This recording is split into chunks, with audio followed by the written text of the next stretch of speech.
He's already said too much. We'll talk later. I nod toward the camera, giving him a tight smile. Okay? Impatience tugs at his mouth, but he lets it go. I don't like how the thoughts in my head wedge their way between us. It scares me. The Grim Reaper disguised as little memories, crooking his finger at me, beckoning me to surrender. What if the day comes where I can't separate who I know I am from the imposter's voice in my head? After lunch, Griffin rocks Morgan while I call my mom. She's texted me several times, just to check on me and see if I've made an appointment with Dr. Grayson. I agree to make an appointment. It's the only way to calm her nerves. Wish someone would calm mine. It's impossible to think of Doug Mann and breathe at the same time. Oh, I smile at my guy when I see he's rocked her to sleep. Griffin with a sleeping baby on his chest. This makes me want one of my own. But it doesn't lessen my desire to be with Morgan. Right here, right now, it hits me. Nate named his daughter after his best friend. He thinks he named her after me. How will I ever explain all of this to Griffin? We give our attention to Morgan for the rest of the day, but I don't miss Griffin's restrained smiles, like concern strangling happiness. Who am I? What's happening to my life? Am I living in a parallel universe? Chapter 2. We say a final goodbye to Erica. A mother's weeps shatter the silence as the earth embraces the lowered casket. Yet, Doug Mann lives in his apartment. A free man. A murderer. The police questioned me again yesterday because they can't tie him to Erica's death. A death they are certain was an accident. An accidental drowning. Are you kidding me? A cardiologist accidentally drowning in a bathtub? I couldn't give them anything more than vague memories dating back to a time before I was alive. And they won't arrest him based solely on my gut, which swears with every fiber of my being that he killed her. Griffin pulls into an empty parking lot as I stare at the hem of my black dress resting just above my knees. I should have worn tall boots instead of tights and heels. My knees knocked throughout the burial as chills pimpled along my skin. It's not that cold out. It's the memories. They're chilling. Look at me. I lift my head, but I don't look at him. Behind dark glasses, my eyes focus on the nothingness around us. I won't be ignored any longer. The police questioned you. The funeral is over. It's time we talk about this. I've been patient, but it's time to tell me, Sways. I close my eyes. I open my eyes. It doesn't matter. The vision holds space in my mind. It doesn't need light to be seen, and it won't stop replaying. The real world fades like an echo, leaving this deep, suffocating silence. His bloodied face. 1 drip, 2 drips. Tears fill her brown eyes, reflecting the image of her killer. With a blink, life drains from her face, dissolving the fear, surrendering one final breath. Static. Whoosh. Complete silence. The darkest darkness. Warmth. Serenity.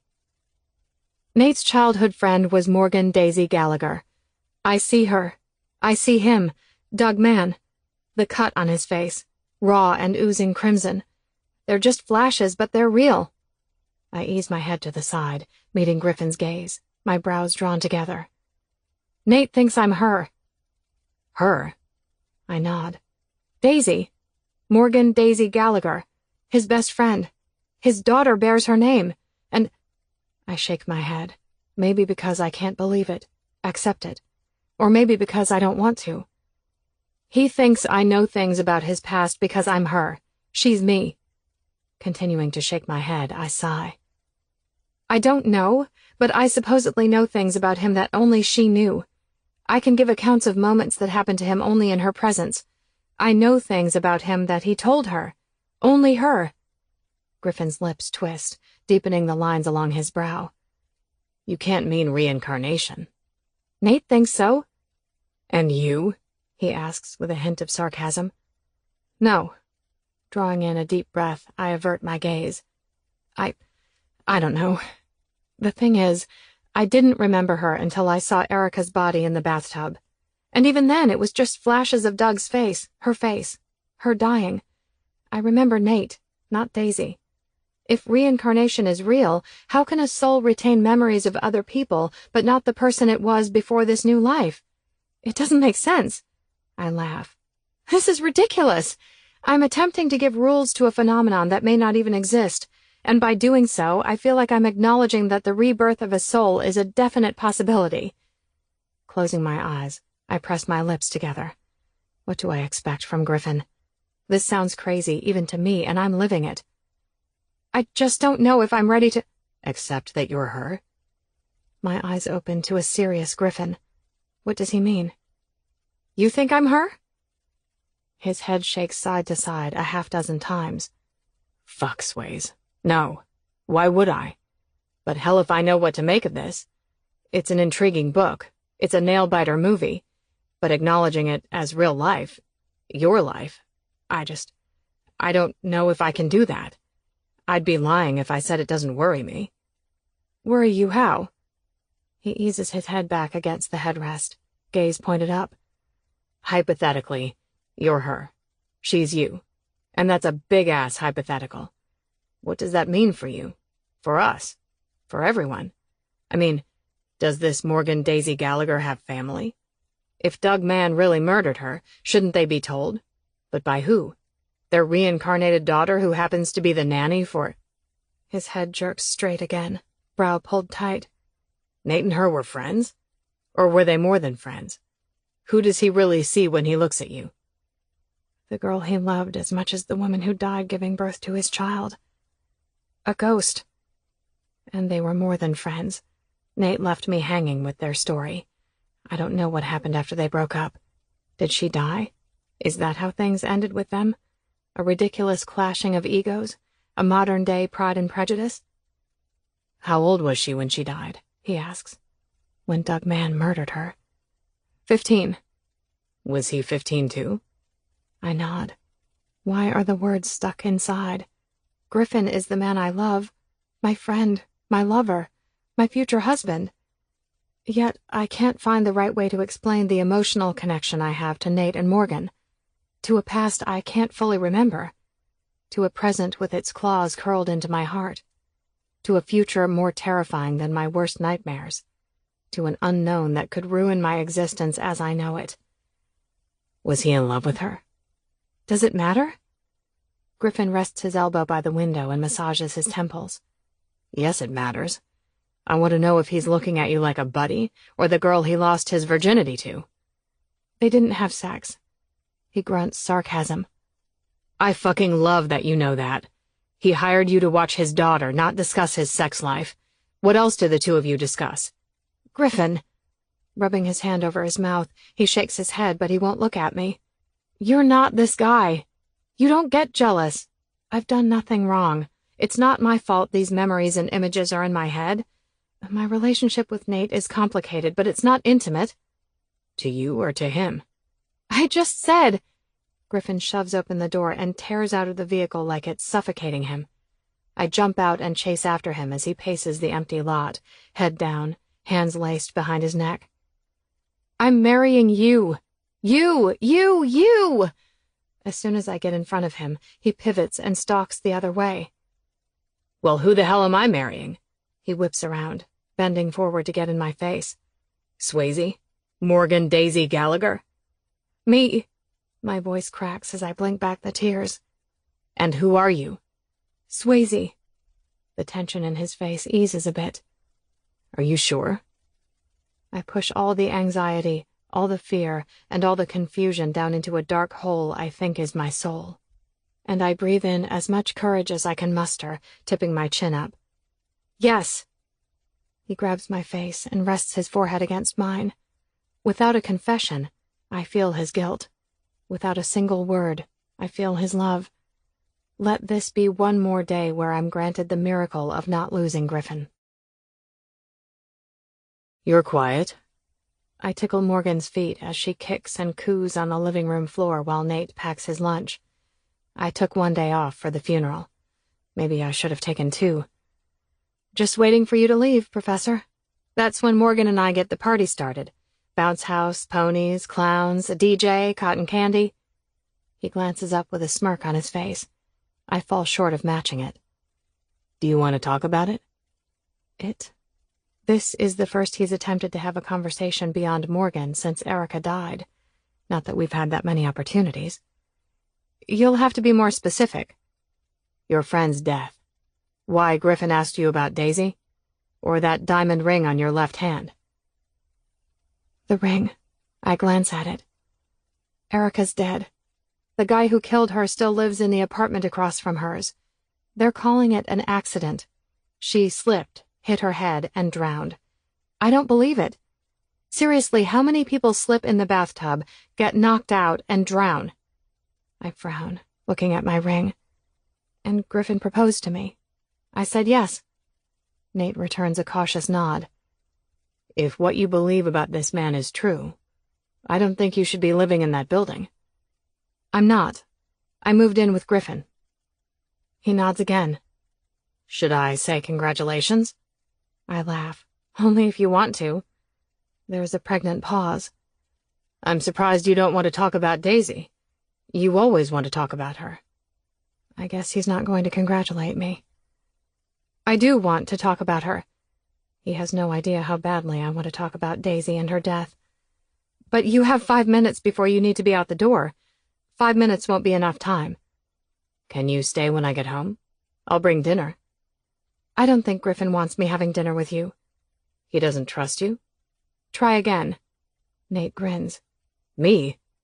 Did I do something to lose his trust? Yes, you suggested I'm Daisy. Ah, so now I'm crazy in his mind? That's not quite it either. Then what? Go to work, Professor. I don't want to talk about Griffin with you. He moves toward me. I hate how he moves toward me. Or maybe it's the way he looks at me when he's doing it. It's familiar. Too familiar. And comfortable. And unnerving. Completely unnerving. He lowers onto his hands and knees. Have a good day, he says, kissing Morgan on the cheek. She kicks and rewards him with a grin. When he lifts his head, he stops just inches from my face. Way too close. Congratulations, he murmurs. I'm glad you found a real boyfriend. My lungs collapse. Daisy. Fine, I'll be your girlfriend, but only until I find a real boyfriend. A real boyfriend? Yes, a real boyfriend. One who brings me flowers and chocolate and opens doors for me like my dad opens doors for my mom. And one who kisses me right here. She pointed to a spot on her neck just below her ear. My dad kisses my mom there, and it always makes her giggle. Nate's gaze shifts to my neck, right below my ear. I swear to God I will shatter if he kisses me there. But not just because it's wrong. I'll shatter because I know I won't stop him. It's not about wanting him or loving him. Griffin is the love of my life. There's just this indescribable need I have to know what Nate's lips feel like against my neck. Will it feel as familiar as the other times we've touched? Will it bring more memories to life? Will I feel what Daisy felt when he kissed her under her ear? Will I hate myself for letting him do it? For needing to know? For risking everything? Breathe, Swayze. I attempt to stifle my gasp, my reaction to his proximity. Nate grins like the boy I used to know as he lumbers to standing. Like the boy I used to know. Be good, girls. He winks and walks away before making sure I have a pulse. Not very responsible of him. Morgan and I spend the day in Nate's bedroom, taking complete liberty of his offer to let me snoop. I'm certain I surpassed snooping hours ago, about the same time I shut off all thoughts of the camera watching me. Flashes of Erica and Daisy haunt me. I can't let this go. Something takes over inside, and I tear apart his room and closet, looking for anything to fill in the gaps. When every drawer is pulled from the dresser and dumped out onto the floor, revealing no new clues, I move on to his office. I'm not sure who this woman is inside of me, this possessed demon rummaging through everything, leaving a mess in my wake. Nothing. When Morgan's patience ends, I get her a bottle and plant my ass amongst the sea of scattered photos on Nate's bed. I need answers, but they're not here. Hey. I snap my head up as Morgan drifts off to sleep with a tiny bit of milk left in her bottle. Nate surveys the ransacked room. Wait until he sees his office. "Find what you were looking for?" he says slowly, like put the gun down. I shake my head, feeling defeated, numb. "Why don't I lay her down? Then maybe I can help you." I nod, letting the bottle fall from my grip as he takes Morgan from me. A few minutes later he returns, making another inspection of the disaster. "I need to know how Daisy died," I say in an agonizing whisper. Nate gathers up as many photos from the bed as he can at once, sets them on the nightstand, and eases onto the bed, resting his head on the pillow. He stares at the ceiling. "Daisy's mom called my house, wondering if she was with me. I hadn't seen her in over a week." "Sorry, Mrs. Gallagher, she's not here. I don't know if she told you, but we kinda broke up. It's my fault. I need to apologize." "Sweetie, I know. She was very emotional about it." I died inside. I'd hurt Daisy because of my stupid pride. "But right now, we just need to find her," her mom said. I glanced at the microwave clock. It was almost 9 o'clock at night. I listed off every friend she had, but they'd tried everyone. "We're very worried. Do you have any idea where she'd be? A secret hideout? A favorite restaurant? A new boyfriend?" I flinched. A real boyfriend. No way. Not in a week. We were only 15, but she loved me. "There is this place we used to go, but I made her promise to not go back." "Where, Nate? I'm going out of my mind. My next call will be the police." "Come get me, and I'll show you how to get there."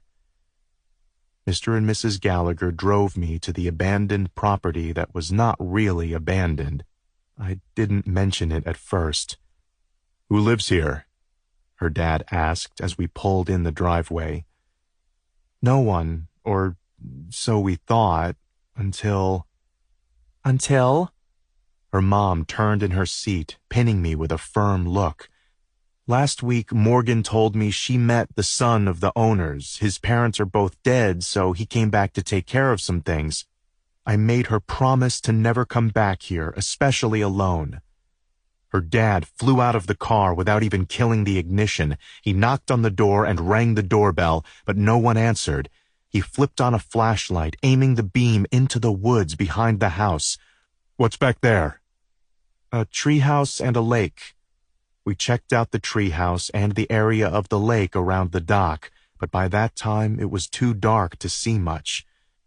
If I wouldn't have been such a jerk, we wouldn't have broken up and Daisy would have been with me that night. The Gallaghers took me home.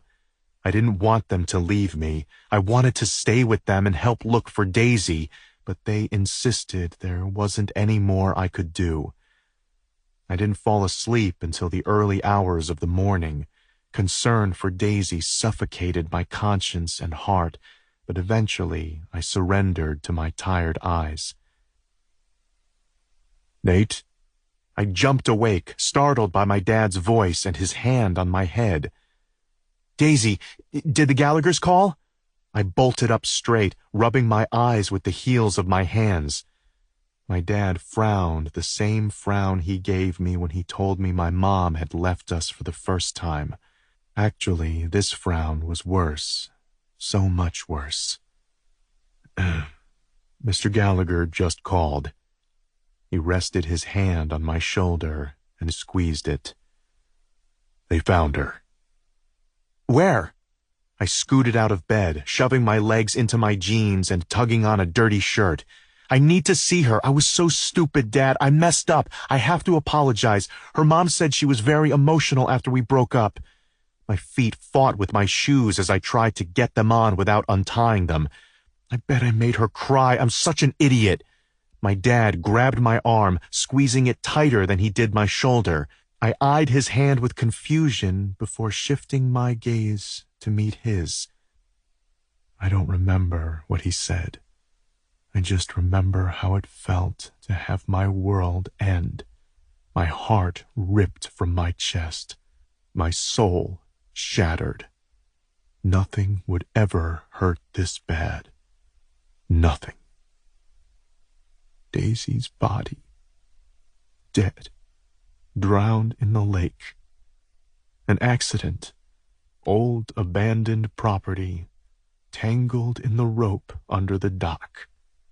My dad's expression grew more painfully sympathetic as I shook my head in denial. 15-year-old girls don't die like that. Daisy would never go to the lake by herself. It was a mistake, not her body. No, no, no! Nate's words ripped from his chest, strangled and raw. I bat the tears away from my eyes while his gaze remains fixed to the ceiling, the past. She was murdered, I whisper. His head rolls side to side on the pillow. No, she drowned. It was an accident. They said she must have fallen out of the canoe while trying to tie it to the dock. She hit her head on the post and got tangled in the rope. I don't know why she was there. She knew better. Nate. I can't stop the tears. He glances at me and snaps his body to sitting, grabbing my head with urgency, eyes wide and wild. You remember, he whispers, wiping my tears with his thumbs. Rubbing my quivering lips together, I shake my head. She was murdered. His brows pull together. No. Why are you saying this? Doug Mann. He continues to shake his head, gripping mine more firmly. How do you know that name? I swallow past the swelling pain in my throat. He was the son, wasn't he? Nate's gaze flits along my face for a few seconds. Yes? Jesus. Tell me what's going on. Where did you hear his name? What do you remember? Where is this coming from? I wasn't her. I wasn't her. I wasn't her. God, whose memories are these if they're not Nate's? I blink out more tears. I'm scared. All these years, my need to feel safe. The harbor I found in Griffin. This is it. This is the fear that's chased me even when I couldn't see it. But I've always felt it. A sob breaks from my chest. Nate pulls me into his arms. Don't be scared. I won't let anything happen to you ever again. I'm not her. Nate, no. He can't protect me. I'm not his to protect, but my body doesn't know that as I cling to the familiar home of his embrace. I've been here many times before. Oh my God. I have been here many times before. Not this body, but somewhere in my mind the memory has transcended time, breathing new life every time Nate touches me. Whatever this is, it's woven into a part of me I cannot explain, a part of me I can no longer deny. Who am I? A ghost? An unfinished life? A fractured soul? Everything hurts. I've spent my life trying to find myself, desperate for a sense of normalcy. I found it with Griffin. I found everything with him. Until now.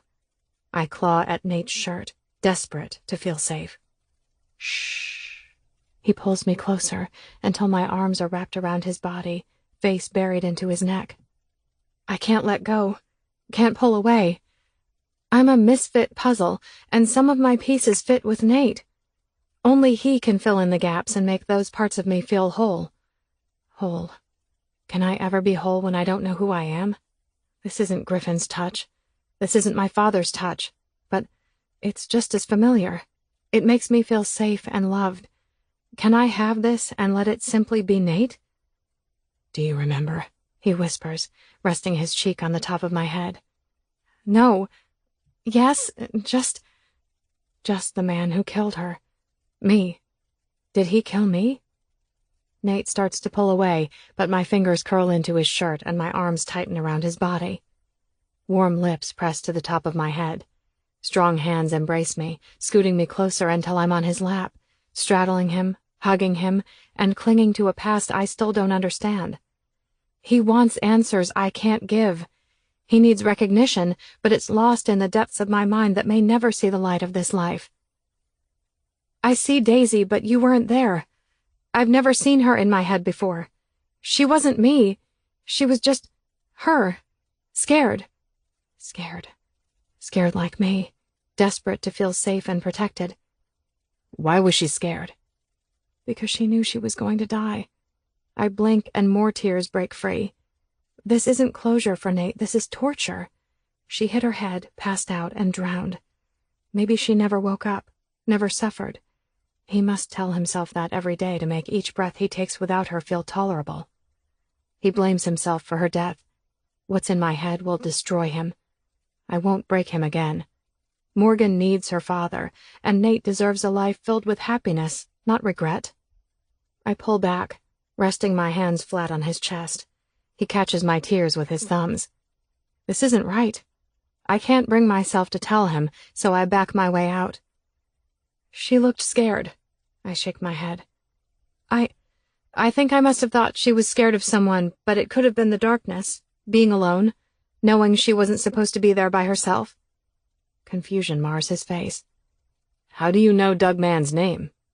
I shake my head. I looked it up. Who, owned the house. I slide off his lap and stand, wiping my eyes and running my hands through my hair. I have to go. I'm sorry about the mess. I'll clean it up first thing in the morning. Swayze. I bolt down the hall, grab my bag, and jog toward the door. Swayze? Good night. I shut the door behind me and sprint to my car, fumbling with my key to get it started. From the front door, Nate studies me, dragging a frustrated hand through his wavy hair. I'm sorry, I whisper, shoving my car into reverse. Chapter 3. I can't stop shaking. The nightmare won't end, even with my eyes wide open. I need to be Swayze. I need to forget the images in my mind. I need my grocery store guy. Hey, Swayze, how was your day? Griffin looks up from the motorcycle. I think it belongs to our new neighbor, but I don't know for sure, and I don't care. My hands ball into fists to stop the shaking, but it doesn't help. It feels like my entire existence wants to unravel. With every breath, my lungs wage war against the pounding of my heart. Swayze? Griffin's gaze tracks me as I brush past him. I hit the down button on the garage door. Griffin wipes his hands on a grease-stained towel as he climbs to his feet. Baby, what's going on?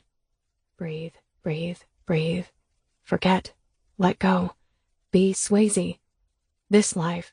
This is my life. This has to be my life. I can't live without this life. I flip off the lights, leaving only a dim splash of illumination from the streetlight filtering in from the high window off to my right. Swayze? What's going... I crash into him, kissing him like I need his breath to fill my lungs. My hands fist his shirt. He tries to pull away. What's going on? I lift onto my toes to kiss him again. He grabs my shoulders to stop me. Swayze, what's wrong? I suck in a shaky breath, but it doesn't stop the tears. I need you. If you love me, you'll give me this without question. His brow knits tightly. I'm a mess. He is. He's covered in sweat and grease. My words fight past the pain, coming out as a strangled whisper. So am I. Swayze. He shakes his head slowly. Even if he can't understand, he can feel. And right now I know he feels my pain. My hand slides along his stubble-covered jaw and over a black smudge until my fingers curl around his bandana, pulling it off to reveal his newly shaven head. Make me forget that anything exists beyond these four walls. I let his gaze wash over me, like a savior baptizing me, cleansing my sins and restoring my faith. His love is my religion. Griffin releases my shoulders and clutches the hem of my shirt, peeling it over my head. I do the same to him. I remove my bra, and he palms my head, taking my mouth with hunger. This man kisses me like the ocean claims the shore, knocking me back until I surrender, pulling me into blinding depths, swallowing me whole. And just like that, the world disappears. 4 walls, 2 bodies, 1 love. We lose all that doesn't matter, our clothes, yesterday's memories, tomorrow's plans. On a dirty drop cloth, over a cold floor, surrounded by musky sweat and grease, we embrace each other and these stolen minutes, the last 2 people on Earth. His lips move down my body as I arch my back, closing my eyes. Our fingers thread together, clenching, claiming, holding on to this moment. He sits up, pulling me onto him, nose to nose as he whispers, "I'm never letting you go." 4 walls and this man. Nothing else matters. My hips rock into his, feeling him deep inside of me. I love you now. I close my eyes and move with his body. Kissing my way up his neck, I stop at his ear. I will love you always. My eyes squeeze shut, forcing out a few residual tears. Please don't ever forget it. We cling to each other. Maybe if we're strong enough, we can make it through the storm without being ripped apart, stranded, completely alone. God, I hope we're strong enough. Good morning. Griffin hands me a cup of coffee as I drop my tired ass onto the kitchen chair. I smile, the shy kind that's afraid to confront what happened over the past 10 hours. Last night rivaled the makeup sex we had after Griffin's birthday. He didn't want to talk then. He wanted to take. Looking back, I think he wanted to prove that nothing mattered outside of us. Last night I begged for silence and the physical reassurance that I'm still that woman he fell in love with. I'm still that woman enraptured in all things Griffin Calloway. Last night I needed to lose myself in us, overwhelmed with the need to shut out everything beyond our 4 walls.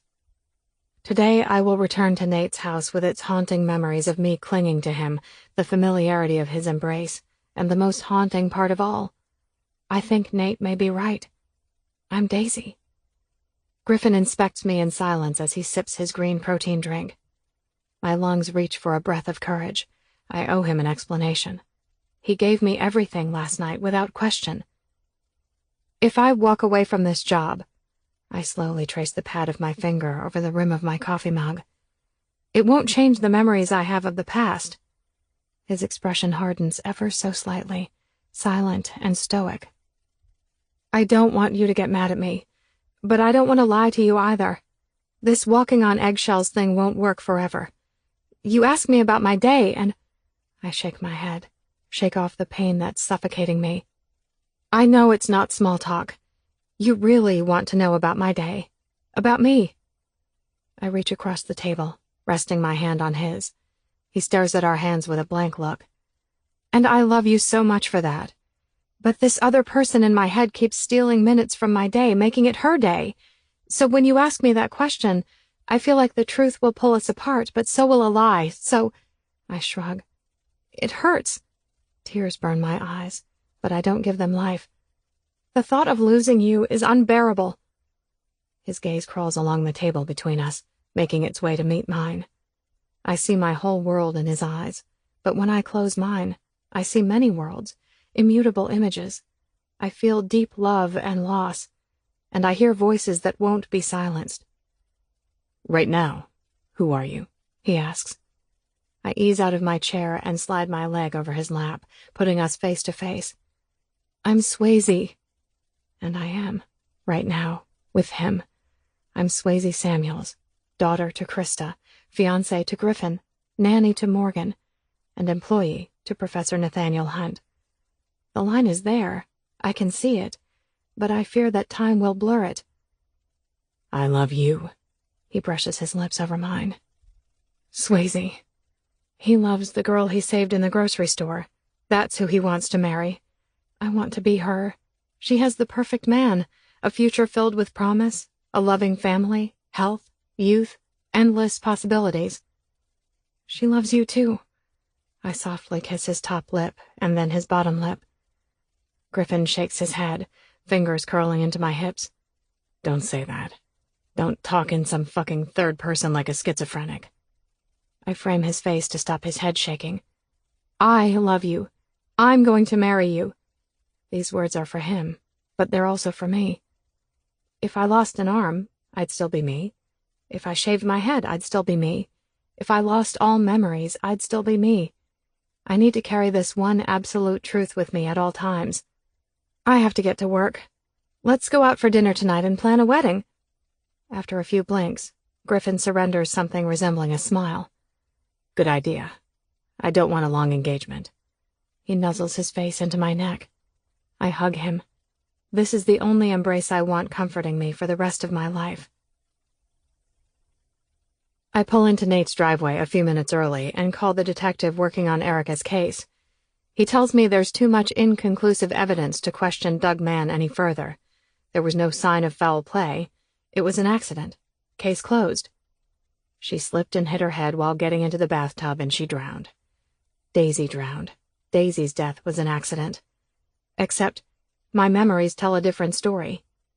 I take a deep breath to calm my anger before opening the door to Nate's house. Good morning. Shh. In my office. I peek around the corner. She's still asleep? Nate glances up as he slips his laptop into his messenger bag. Yes, she was up earlier. For whatever reason, she wanted to smile and giggle at 4 a.m. He fists a hand over his mouth to hide his yawn. I'm going to feel it later today. I offer him a hint of a smile, trying to move past last night and everything the detective just told me. Did you sleep well? Nate saunters toward me. I turn and lead the way to the kitchen. Well enough. Not that well. Sex. I had endless sex with Griffin until my mind let go of what happened here with you, Nate. Coffee? He holds up the pot before filling his cup.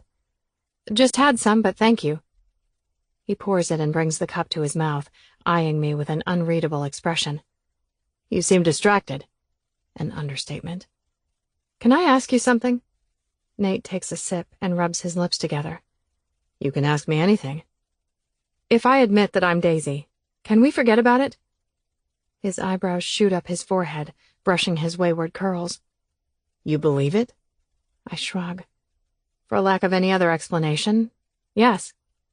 His chin dips into a contemplative nod. You didn't just wake up this morning with recognition of her life? No. He fails at masking his disappointment. I feel like you want me to admit that I'm her. The books in your nightstand confirm it. There's not an ounce of shock on his face. He knows I've been snooping. I think there's a chance that you're right, and I'm not sure what the protocol is for this, but no matter what memories I have from another life, it doesn't change the fact that I'm Swayze Samuels in this life. So you want to forget about everything? I grunt a painful laugh. I don't think I have the option to forget anything. Unless they invent an off switch for the brain. I just don't want to talk about it anymore. I'll try to keep all of my comments relevant to things I would know about you in this life, and you'll stop looking at me like...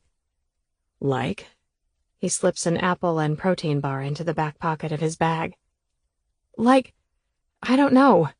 Like anything other than the 21-year-old nanny that I am. You want us to pretend? No. Yes. When you say it that way, it sounds ridiculous. You know what I mean. His teeth rake along his lower lip several times while he eyes me. This is causing problems between you and Griffin? My gaze drops to my feet. Sometimes. I don't want to lose him. It's not fair to ask him to share me with another life. It's insane to ask him to understand, and I'm tired of feeling ripped down the middle. Okay. My head snaps up. Okay? Nate nods. We won't talk of it again. Your happiness comes first. Don't say that. An employer wouldn't say that. He chuckles. I disagree. A good employer would want a happy employee. Happy? Yes, as in maybe leave a little more food in the house. Or trusting me enough to not need constant surveillance. That would make me happy. Happiness implies more. It implies you have concern for my future beyond this job. I don't want you to be invested in my happiness. Nate flinches. It's slight, but I don't miss it. He slides the strap to his bag over his shoulder and snatches his coffee. I'll stop by the grocery store on the way home. Text me with your list of food. His tone is a little abrasive. If you were my friend Daisy, I'd shut off the cameras. I know Daisy. I trust her implicitly. Swayze is a 21-year-old nanny whom I've not known long enough to warrant such implicit trust. The cameras stay on. Have a good day, Swayze. Ouch. I bite my tongue. He's respecting my wish. I have to let it go. I just didn't imagine it feeling like this. Good day, Professor Hunt. My words make him pause at the back door. I wait for him to turn back toward me. I wait to see the pain on his face. He doesn't turn. He doesn't show me his reaction, and that's for the best.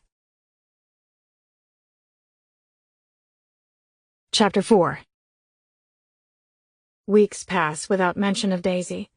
Each night I leave Professor Hunt's house with a lukewarm goodbye and hurry home to my fiancé. We immerse ourselves in wedding planning and dinners with his family and my mom. I find a rhythm to my life again.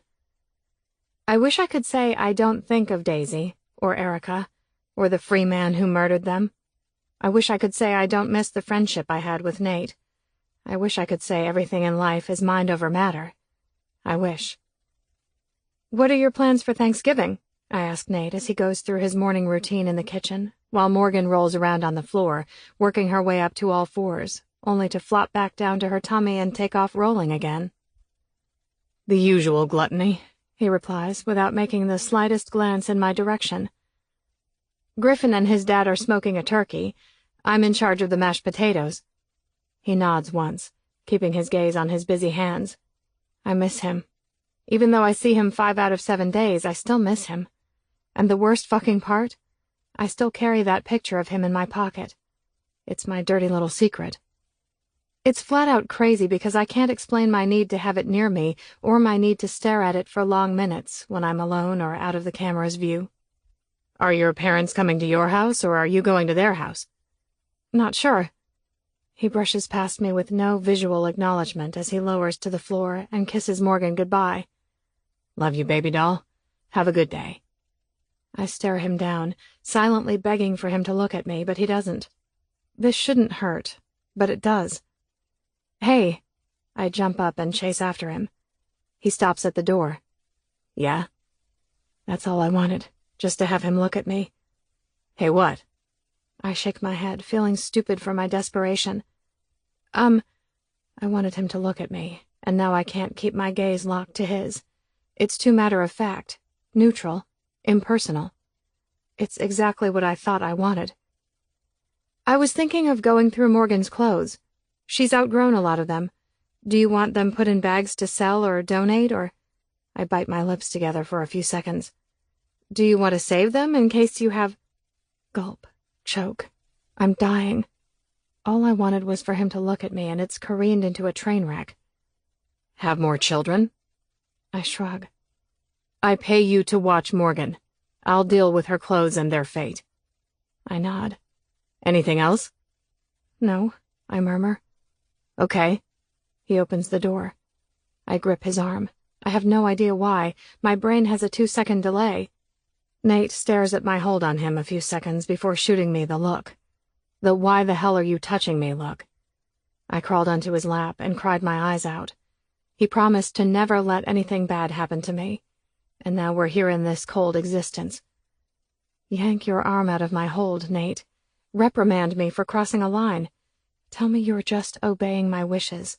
Do anything, say anything, but don't just look at me, frozen in place, submitting to my touch. I suck in one breath after another, each time hoping the right words will spill from my mouth, but every inhale dies in a wasted exhale of nothingness. Right now my feelings don't have words, so I release him. After a few more seconds of silence, I turn and go back to Morgan. The thunk of the door sounds behind me. The next few days I spend all of Morgan's nap time staring at the photo of Nate. Sometimes I keep it in my book instead of in my pocket. If he's monitoring the video feed, all he sees is the book, not the photo I keep shifting from page to page like a bookmark. This heightened fucked-upness spurs me to make an appointment with Dr. Grayson. It's been a while. I state the obvious before Dr. Grayson gets the chance. "I'm here when you need me." He leans back, hands folded in his lap. "Thank you. Can I just throw everything out on the table and let you figure out how to piece it all together?" A tiny grin graces his face. "I can't promise to piece anything together, but I'm here to listen and help in any way I can." I sigh, readying myself for the big spill. "I'm engaged to Griffin." I hold up my hand so he can see my ring. "Congratulations." "Thanks. I love him. I'm happy with him. He's my dream come true. I love his family. I love that his family loves me and even my mom. Our moms have lunch together. They're genuine friends. We're planning a spring wedding.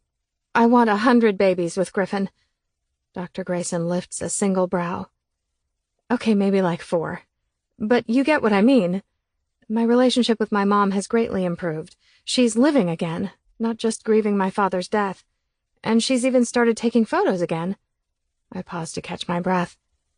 It sounds like things are going well for you. I know, right? It's the perfect life. What more could I possibly want or need? He nods. I sense there's more. Maybe the true reason for your visit? It's Nathaniel Hunt. I know this feels like a conflict of interest. I'm not sure he even still sees you. I haven't asked. But here's the issue. He thinks I'm the reincarnation of his childhood friend. The things I told you I know about him? He thinks it's because I'm his friend Daisy. I didn't believe this for the longest time because I didn't remember her, only him. How could I be her and not remember her? It makes no sense. Dr. Grayson leans forward and steeples his fingers.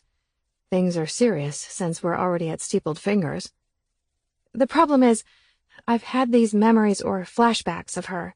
And I say her because I still don't connect her to me. But the only logical explanation for these memories and my knowledge of this time before Swayze, was born, is that I'm her. So, I sigh. I honestly believe I'm her. He narrows his eyes a bit, making a slight shift of his head to the side. Now, before you feel obligated to solve the reincarnation mystery, I have to tell you that's not exactly why I'm here. I've decided to accept that I'm her. But I don't want to be her because I like my life as Swayze, so I got Nate to agree that we wouldn't talk of her again. And I don't talk about her anymore with my fiancé either, but I reach back and rub my neck with both hands. You can't control your thoughts, and they keep going back to her and the memories you have. Yeah, I cringe. But it's not just that. I can ignore memories, push them aside. It's the feelings. Nate and I grew close over this. I think in some ways we were Nate and Daisy again. Not romantically. I feel like this isn't entirely true. But it's not entirely false either. It's complicated. Friends, I say. Very familiar friends. But that complicated my life with Griffin, so I asked Nate to forget about the past. Daisy. My memories. I asked him to treat me like an employee. Period. And how is he doing with that? Great. That's the problem. He's giving me exactly what I wanted, and it was good for a while, but now it doesn't feel so good. The thing is, I miss him. Things feel cold and very robotic between us. What do you miss? His smile. When I met him, he was this broken man who lost his wife. But over time, he smiled and joked. It was nice. Now his smiles seem forced, and he hardly looks at me. It's a simple good morning and good night. Are you worried he's not happy now? Is he? I know he can't answer that, but I'd love to know. Dr. Grayson retrieves his famous tin of mints. Does Swayze miss him, or does the part of you that feels like his childhood friend miss him? I don't know. I have trouble separating the two when I'm around him. He opens his side drawer. I'm going to give you the name of a colleague of mine. I'd like you to pay her a visit. I'll let her know to expect your call. She's well-trained and quite knowledgeable about the theories of past lives. I take the business card from him. Professor Hazel Albright. I squint at the card for a few seconds, fighting for the connection. I've heard her name before. She's written books on this topic. My gaze shoots up to his. That's where I've seen her name. Nate has her book in his nightstand. She's at the university? Yes, she's a professor there, but she takes on a few cases of particular interest. And by particular interest, you mean reincarnation? By particular interest, I mean rare cases referred to her by trusted colleagues. I nod, staring at her card. I wonder if Nate knows her? Standing, I slip the business card into my purse. Do you believe in reincarnation? My beliefs don't matter. They're just that. Beliefs. My lips twist. I didn't believe in it. I still can't really wrap my head around it, but if I don't choose to accept it as the answer, then I'm just a crazy person. I don't want to be a crazy person. Dr. Grayson stands, escorting me to the door. Swayze, you're not crazy. I chuckle. Will you write that on my chart so I have it in a permanent medical record? He grins because he doesn't know about Erica and Doug Mann and the Daisy connection. That might make him second-guess my sanity. Chapter 5. Nathaniel. Every evening, I give myself a pep talk before walking into the house. I have a nanny. Her name is Swayze Samuels. She's just a nanny. Morgan's attached to her, so while I should look for a new nanny, I feel like Swayze is best for my daughter, not for me. Dashing through the snow. My head jerks back as I open the door to the greeting of Christmas music. It's 2 weeks until Thanksgiving. Why is there Christmas music playing? The door chime makes Swayze jump as usual. She spins around, hugging Morgan to her. Hate that her smile fades when she sees me. I hate that I can't get the fucking nerve to share my own smile. A little early for Christmas music. I set my bag on the chair, keeping my eyes on Morgan while I wash my hands. Is it ever too early for Christmas music? Yes. I steal Morgan from her. Hey, baby doll, I missed you today. Swayze holds her spot next to me. Usually she's halfway out the door by now. Thank you, Swayze. Drive safely. I say as if I'm talking to Morgan because I don't like looking at Swayze. Or maybe I don't like the way she looks at me, like I've done something wrong. Her words lack any sort of confidence. Did you have a good day? I glance over at her and sit on the sofa, letting Morgan's strong legs push off mine in her constant desire to bounce. It was fine, thank you. Did you have a good day? We did. She hugs herself, rubbing her lips together and shifting her weight from one leg to the other. Okay, well, glad to hear it. Doing anything exciting this weekend? Just the usual. Why is she stalling? You? My birthday is Sunday, so we're having a family dinner at Griffin's parents' house. I didn't know. Happy early birthday. 22. I shake my head. Enjoy your youth. She nods, working the hell out of her lips. Her mind must be racing. I can see it in her tight brow. I can predict where this is going, but she's conflicted about breaking her own rules.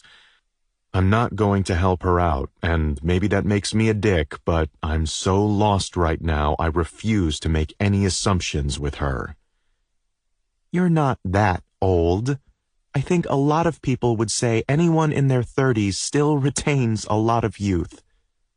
I grin at my smiling baby. Maybe so. So, she rocks back and forth on her heels. Have a good one. You too. Halfway to the door, she stops and turns. Geez, would it kill you to share a little? I know what I said about keeping things professional, but how is it that when I mention my birthday is Sunday, you have no natural instinct to say, oh, really? My birthday is tomorrow. Morgan's chubby hands reach for my face. I kiss her fingers. I didn't know your birthday is Sunday until you mentioned it, but I assumed you might know that my birthday is tomorrow. Sorry. I get a little confused as to when we're being honest and when we're supposed to pretend. I went for the honest assumption, but clearly you wanted me to pretend. So, wow, my birthday is tomorrow. How crazy is it that our birthdays are just a day apart? Her hands land on her hips. Now you're mocking me? Easing Morgan to sit on my lap, I bounce my knee a little. I'd never do that. Thank you for watching, Morgan. Drive safely. Have a nice weekend and a happy birthday. After a few seconds of her not moving, I glance in her direction. The pained expression she has kills me. It's not my intention to hurt her, just the opposite. My attempt at respecting her wishes by giving her whatever she thinks she needs or wants is to keep from hurting her. But right now, I get the sense that she doesn't know what she wants or needs. I lay Morgan onto her new playmat with padded sides that keep her contained and make my way to the lost girl standing idle like something frozen in time. Swayze stares at my chest, unblinking. I want to pull her into my arms and make promises that aren't mine to make. "What's your favorite cake flavor?" I murmur, hoping my reverence conveys my sincerity. "Chocolate." She keeps her gaze locked to my chest. "What's the best birthday present anyone has ever given you?" She shrugs. "Nothing stands out." Well, that's sad. Her head eases up until I have her full attention. "I miss you." I flinch at the pain in her voice because I don't know how to make it go away.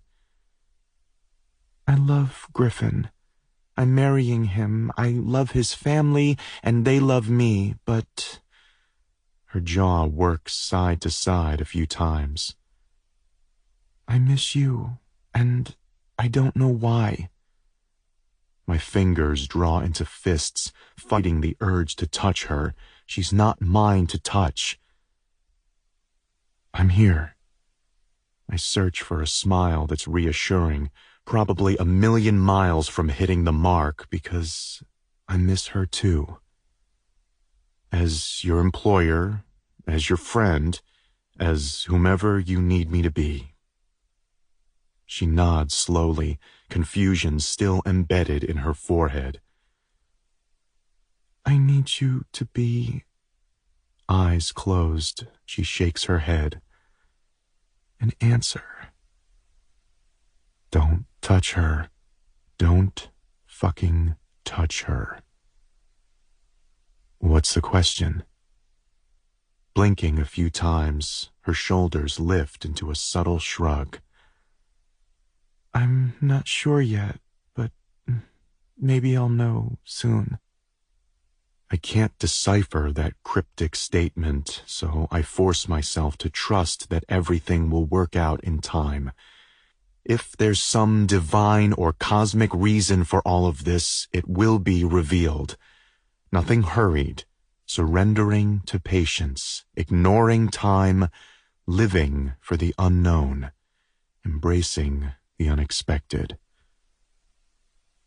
"I'm sorry," she whispers, letting her gaze drift to the floor. "For what?" "For waking the dead." Morgan fusses. I glance back at her, rubbing the back of my neck. "You didn't wake the dead. You comforted the living." Biting her lips together, she nods. It's more of an acknowledgement nod instead of one that says she understands. We surpassed logic and any sort of true understanding the day she confronted me in the waiting room of Dr. Grayson's office. My best friend is a 21-year-old woman. There's no logic to be had. "Have a nice birthday. Make your wish big. Blow out all your candles. You deserve—" My thoughts drift into the past. "You deserve a long, wonderful life." "Long," she echoes me. "Wonderful." I smile. "Good night." Her mouth opens to say more, brow wrinkled. Good night, Professor. Good night, Nate. Who am I to her? After a little sigh, she relinquishes a sad smile. "Good night. Happy birthday to you too." I nod, watching her walk to the door. She doesn't look back. As much as it pains me, maybe she should never look back. Chapter 6. I wish for the police to find the right evidence to toss Doug Mann's murderous ass in prison for the rest of his life. Then I blow out all my candles at once. Wish granted, right? Happy birthday. Griffin kisses my neck and whispers in my ear, Did you wish for your grocery store guy to let you blow his candle later? He bites my earlobe while his family looks on in adoration. I giggle, elbowing him in the ribs. Whispering sweet nothings to my daughter? My mom smiles like she really believes it. Absolutely, Krista. Griffin winks. Are we on for dress shopping Tuesday? They're open until 9, so as long as your boss doesn't run late, we should have plenty of time to try things on. I return a tight smile to my mom. Actually, I have an appointment Tuesday night. An evening appointment? She eyes me with suspicion. Griffin's gaze cuts to me from the other side of the kitchen, where he's busy helping Sherry serve the cake and ice cream. What appointment, Swayze? Therapist. You said Dr. Grayson didn't think he needed to see you anymore, Griffin says. I did say that. Yeah, didn't I mention that he also recommended I see this psychiatrist who works at the university? He thought she might connect with me better because... I mumble the final words, hoping the race to get cake will distract everyone from my story that doesn't need to be told. Because she's a woman? Mom asks.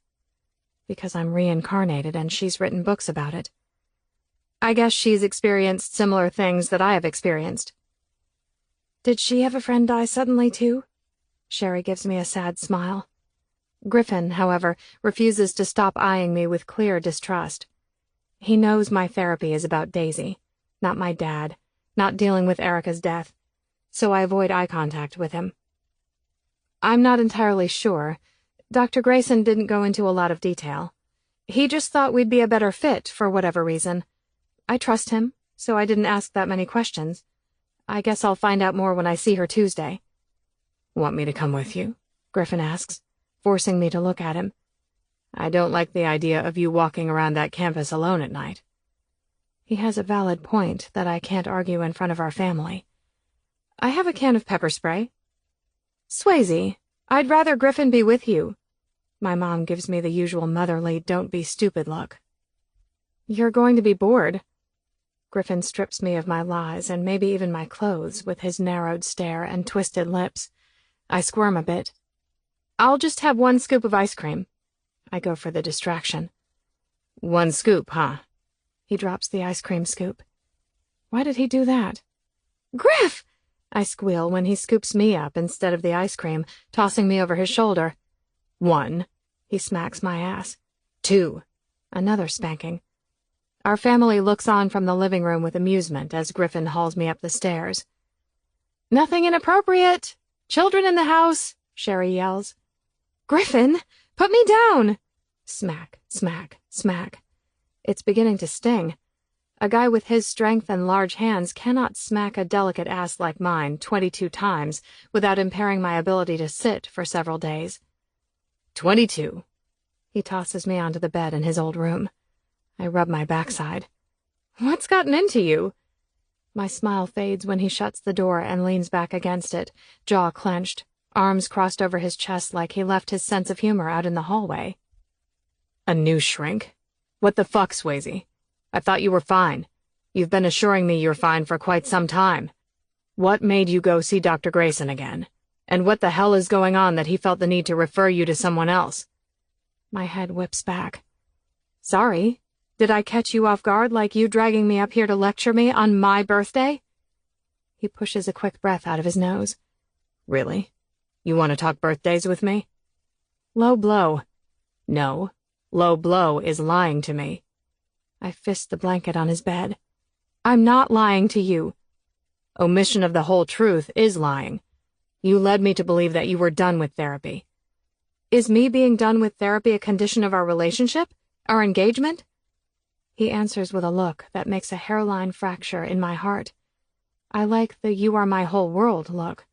This bears an uncanny resemblance to the you forgot my birthday look. Not my favorite look. What are you going to talk about with this new therapist? How I'm on the verge of losing everything that matters, and I can't seem to stop the self-destruction. How abusive my boyfriend is to me. Regret backhands me so fast it feels like I just hit a car head-on. And the deafening silence that falls between us confirms the fatalities. I can't look at him another second. The pain in his eyes makes it impossible to breathe. Griffin would never hurt me. Ever. It was a poorly delivered joke, laced with more revenge than sarcasm. This toxic thing called fear keeps driving a wedge between us. I keep driving a wedge between us. The harder I try to hold on to him, the further away he slips. Daisy is not a gift. She's a fucking curse. Griffin turns and opens the door. No! I bolt after him, shoving the door shut again, grabbing his shirt and tugging at it until he looks at me. It was a joke. A terrible, morbid, ill-timed joke. I'm sorry. I'm scared.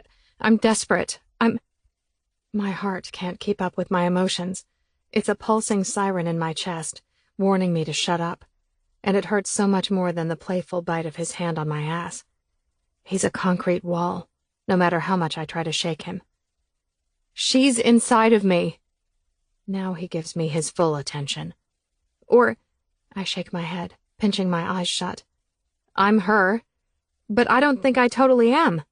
I can't figure it out. And I can't let it go because these memories stay with me no matter where I go. They're in my head, and as time passes, they only get stronger and more vivid. It's not just Nate. He may have been some trigger for this, but she's there, Griff. She won't go away. He blinks. I wait. Another blink. I'm dying here. It's like a young child telling her parents there is an alien in the closet that only she can see. But she's not crazy. It's really there, even if there is no proof of aliens. You need a different job, he says. It's flat and matter-of-fact. I don't want him to be angry with me, but I'd feel better if his words were infused with some sort of emotion. I can't quit my job. You can. He bites his lips together, eyes wide, and head cocked to the side as if he's daring me to argue with him. Let's go. I'm the guest of honor. Not that I deserve to have a special birthday. We both know I'm the worst human that ever lived. In fact, we can say our goodbyes and go home. You can drop me off at the curb as you back out of the driveway. Whatever. I grab the doorknob, but Griffin doesn't budge from the door. His gaze bores a hole into my head, but I refuse to look at him. Hitler was worse, he says. It's funny, but it's not. It's heartbreaking, but it shouldn't be. Don't be insecure. That's not the woman I met in the grocery store. I nod slowly, not really agreeing to anything other than the universe whispering, "You're screwed." Insecure. Ha! I'm not sure it's fair to expect me to be anything but insecure. There's a whole other world, a whole other time, in my head. It's like taking someone halfway around the world and dropping them off in a desert without food or water and bidding them farewell with a "Bye, don't be insecure." Nothing makes a person feel more insecure than the unknown. This isn't mind over matter. I can't run around with my fingers in my ears yelling, "La la la, I can't hear you, Daisy." But I'll save that argument for another day. I'll do my best to be who you want me to be. You're making me feel like a dick. He frowns. I shrug, giving him a tight-lipped smile. Well, you're big, sometimes overbearing, and completely unbendable when you get worked up. I think that's a dictionary definition of a dick. Now, are you done ruining my birthday? Are we even, since I'm a step away from Hitler and no longer the woman from the grocery store? Which is funny because I don't know how I led you to believe I was anything short of a disaster that day. Griffin scrapes his teeth over the corner of his lower lip, inspecting me through squinted eyes. Do you want to marry me? It's hard to catch my breath under the weight of his words. A chill slithers to my core as I gaze at him unblinkingly. How can you ask me that? He lifts his hands up and lets them fall to his sides, releasing a heavy sigh. Why doesn't he answer me? Is the lump in his throat as thick as the one swelling in mine? Or does he have nothing to say?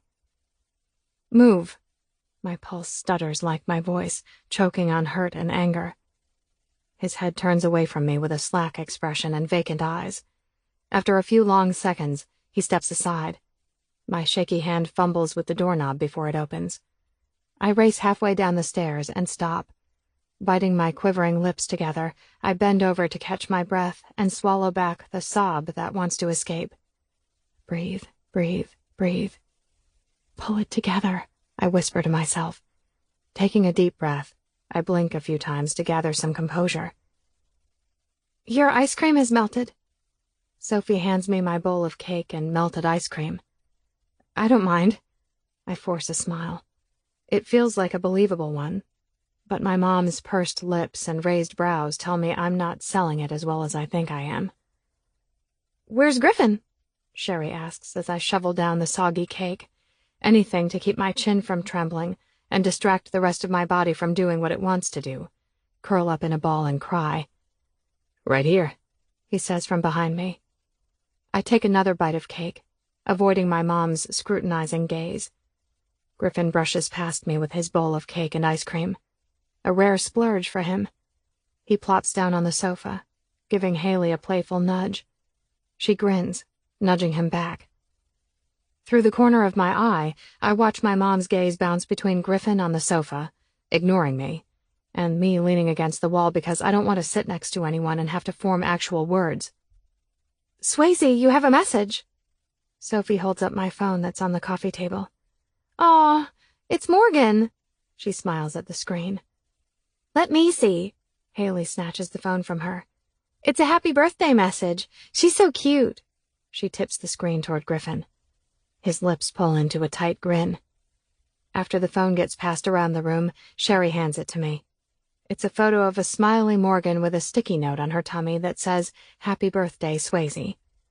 I don't stare at it too long, and I don't react to it because I know Griffin's eyes are on me. Instead, I slip the phone in my pocket and finish the last few spoonfuls of chocolate and vanilla cake soup. We should have invited them to your party, Sherry says like a verbal facepalm. Yeah, that would have been a great idea. Just me, my fiancé, my boyfriend from another life, and his daughter named after me from that other life. I think he had plans this weekend. His birthday was yesterday. I hope he had plans. Otherwise we could have celebrated both birthdays. We've been wanting to meet the sexy professor. Sherry shoots my mom a suggestive grin, but Griffin looks ready to bust out of his clothes like the Hulk. She has no idea her son is not a Professor Hunt fan, and he has no idea she's making the sexy comment for my mom's benefit, not mine. Sexy professor? Scott pinches Sherry's leg. She shoos him away. For Krista. I'm happily married. He nuzzles her neck. Better be. I love the alpha side to the Calloway men, except when mine makes me feel unwanted on my birthday. Sit, Swayze. Haley stands. I'm skipping out early to go to a movie with Macy. She takes my empty bowl and hugs me. Happy birthday, sis. Sis, don't cry.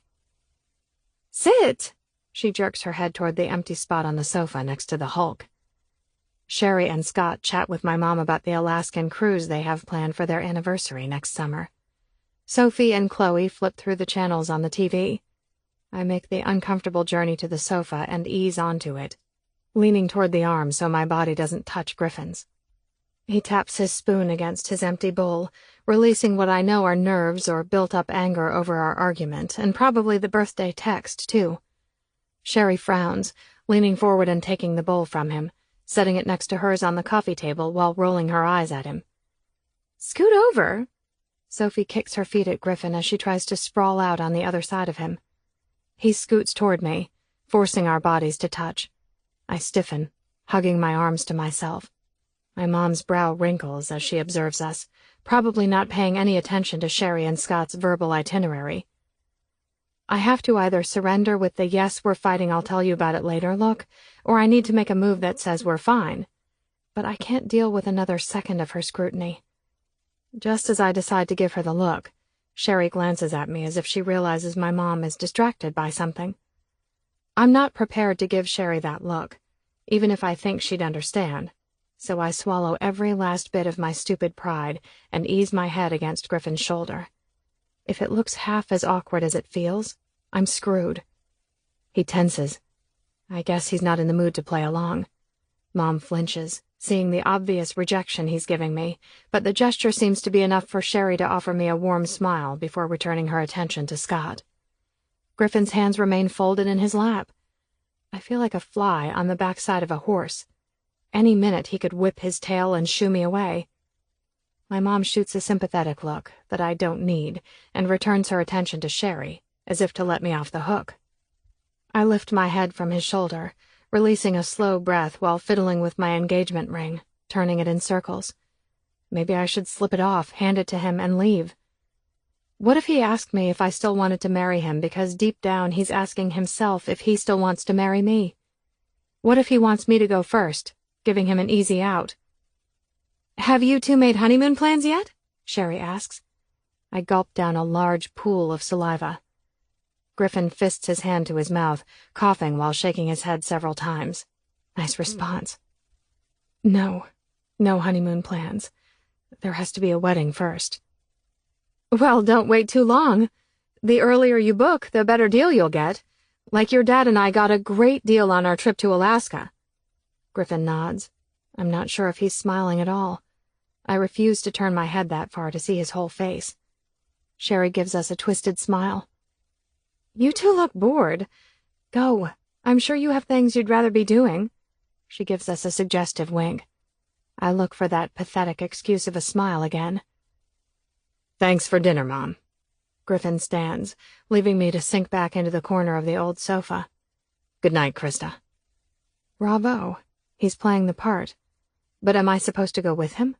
I stand. All of my stuff is at his house. I have nowhere else to go, but I'm sure my mom would take me in. Yes, thank you for dinner. It was really good. I hug Sherry and Scott. My mom stands, waiting for her hug. Call me. I'm here for you, sweetie, she whispers in my ear when we embrace. I nod, since words are trapped behind the ball of emotion lodged in my throat. They all wish me a final happy birthday as I slip on my coat and follow Griffin out the front door. Yep, happy birthday to me. I want to marry you, you stupid grocery store guy. I stand a few feet from the front of his truck. He stops at his door with his back to me.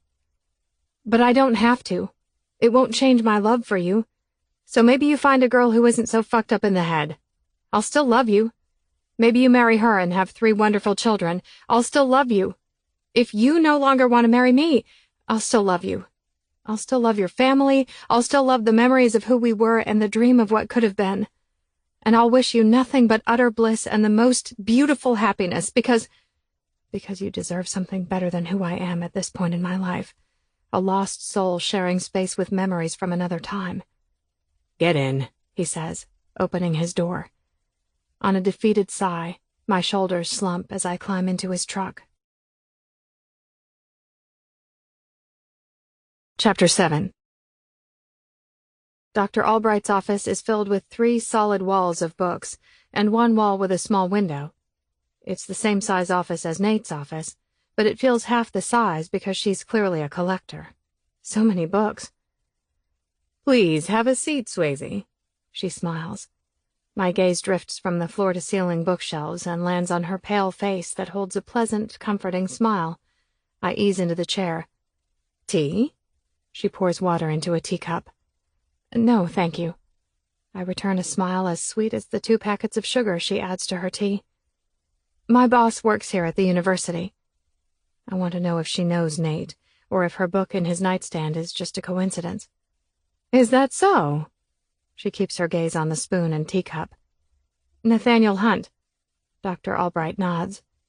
He was a student of mine. I wait for her to elaborate. She doesn't. Dr. Grayson sent me your files. I've read through his notes, but they're rubbish. I want you to tell me about you. She looks up, grinning while bringing the teacup to her lips. I won't ease into this because I don't think I have to with you. She sets her teacup down, giving me her full attention. I'm pretty certain I'm the reincarnation of Nathaniel Hunt's childhood friend who was murdered. Dr. Albright's brows shoot up her forehead. Murdered? I nod. He doesn't know this. No one does except my boyfriend, fiancé. It's sad I don't know what Griffin is at the moment. We've spoken a handful of words since the ride home on my birthday. An ocean could fit between us in bed, but in the middle of the night his arms find their way around me. By the time I wake up, his arms are gone, and so is he. She nods. Go on. I tell her everything, starting with the day I saw Nate in Dr. Grayson's office. I tell her about the book of hers I found in Nate's nightstand. I tell her about Doug Mann and Erica. I tell her about the first time the visions in my head were from Daisy's point of view without Nate, the memories of her death. My death? She listens without interrupting, or showing any emotion beyond a few nods. No smiles, no flinching, no frowns. My hand rubs over my front pocket a few times. I want her help, and I'm willing to give her anything to get it, so I slip the photo of Nate out of my pocket. It's bowed from spending so much time molded to my body. I took this from Nate. I slide it on her desk. Her lips pull into a soft smile. That's the student I remember. He's always been incredibly handsome. The hair. She glances up. I nod. The hair. Nate has the most beautiful hair. Those curls beg for a woman's fingers to... You're blushing. My head jerks up from the photo on the desk to meet her bright eyes. What were you just thinking while looking at it? I clear my throat. It's just between the two of us. Woman to woman. What were you thinking? My lower lip curls inward as I nibble at some dry skin on it, eyes filling with emotion, shame. I was thinking his hair begs for a woman's fingers to comb it, fist it, tug it. Yeah, I'm blushing. My neck and cheeks burn. But I'm engaged to a man I love more than anything. I shouldn't have these thoughts. I shouldn't have this picture with me. My finger dabs the corner of my eye to catch the stray tear that tries to escape. It's not just that. I originally took it because this is a Nate I never got to see, and his expression in this photo haunts me. I don't know why I can't stop looking at it. It's like I'm waiting for him to tell me his life story. I laugh. It's so messed up. Give me your wish list.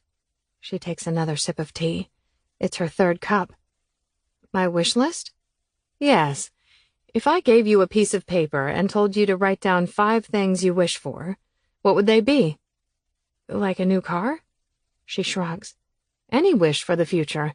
We can't change the past. I wish Griffin understood what I'm going through. I wish the police would arrest Doug Mann.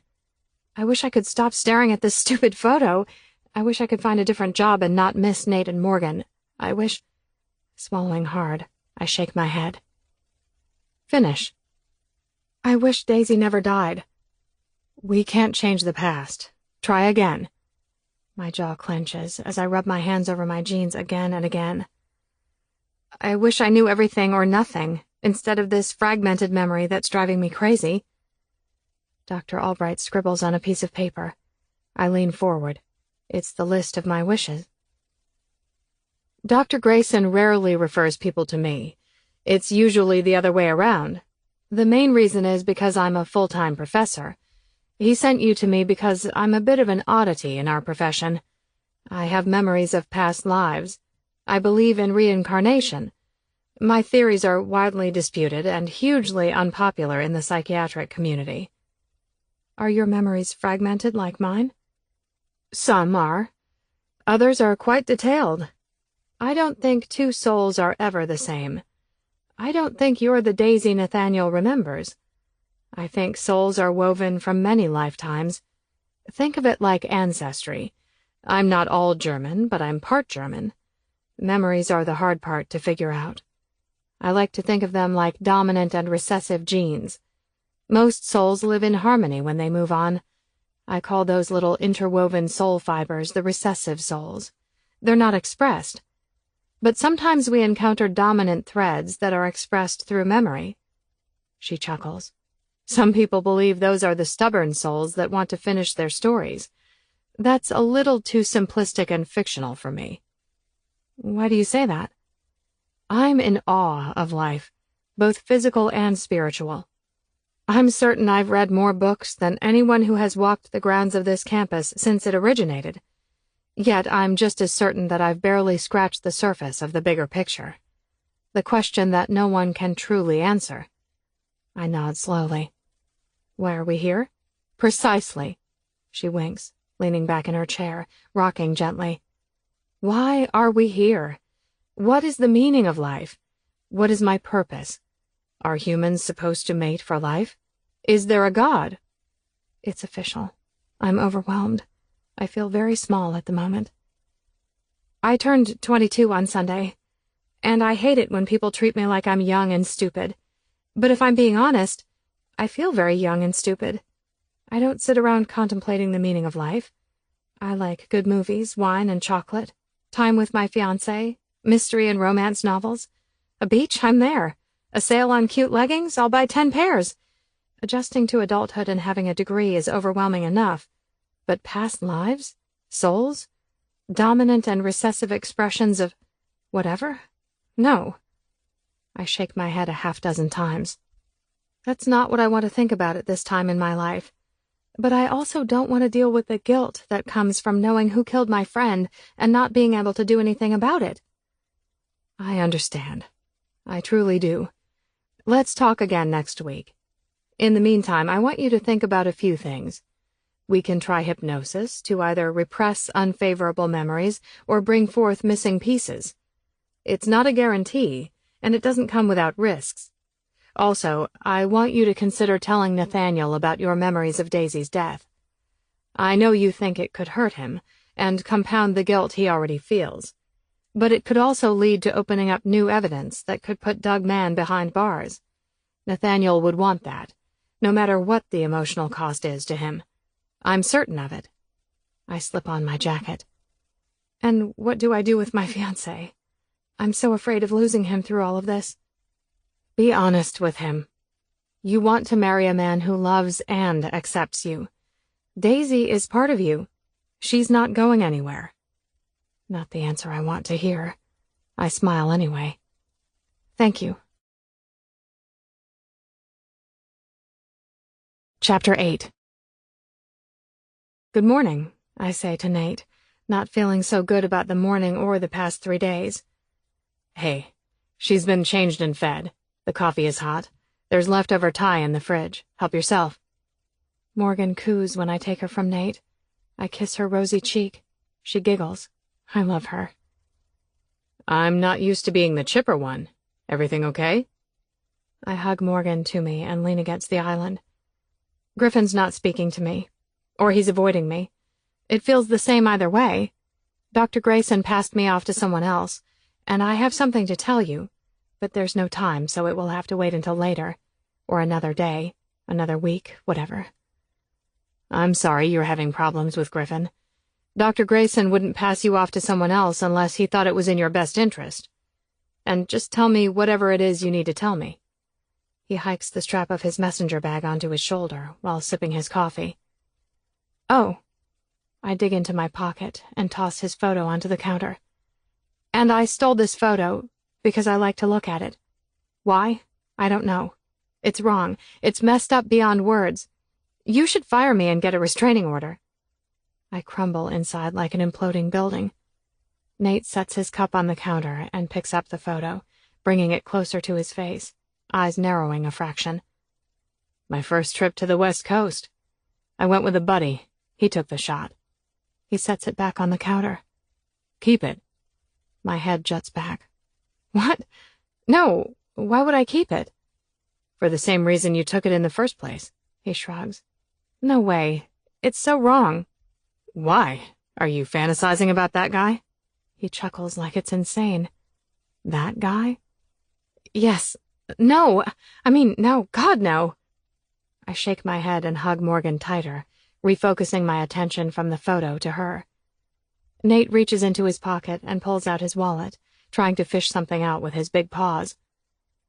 I've carried this around for over 20 years. Does this make you feel better? He holds out a black and white picture of Daisy. Her friend did her hair, makeup, even fake nails. Emily liked photography and said Daisy should be a model. She took a bunch of photos. I knew nothing about this until after Daisy died. Emily gave me this one after the funeral. I used to look at it every day, but now... My gaze lifts to his. He shrugs, giving me this look. What look? I'm not sure.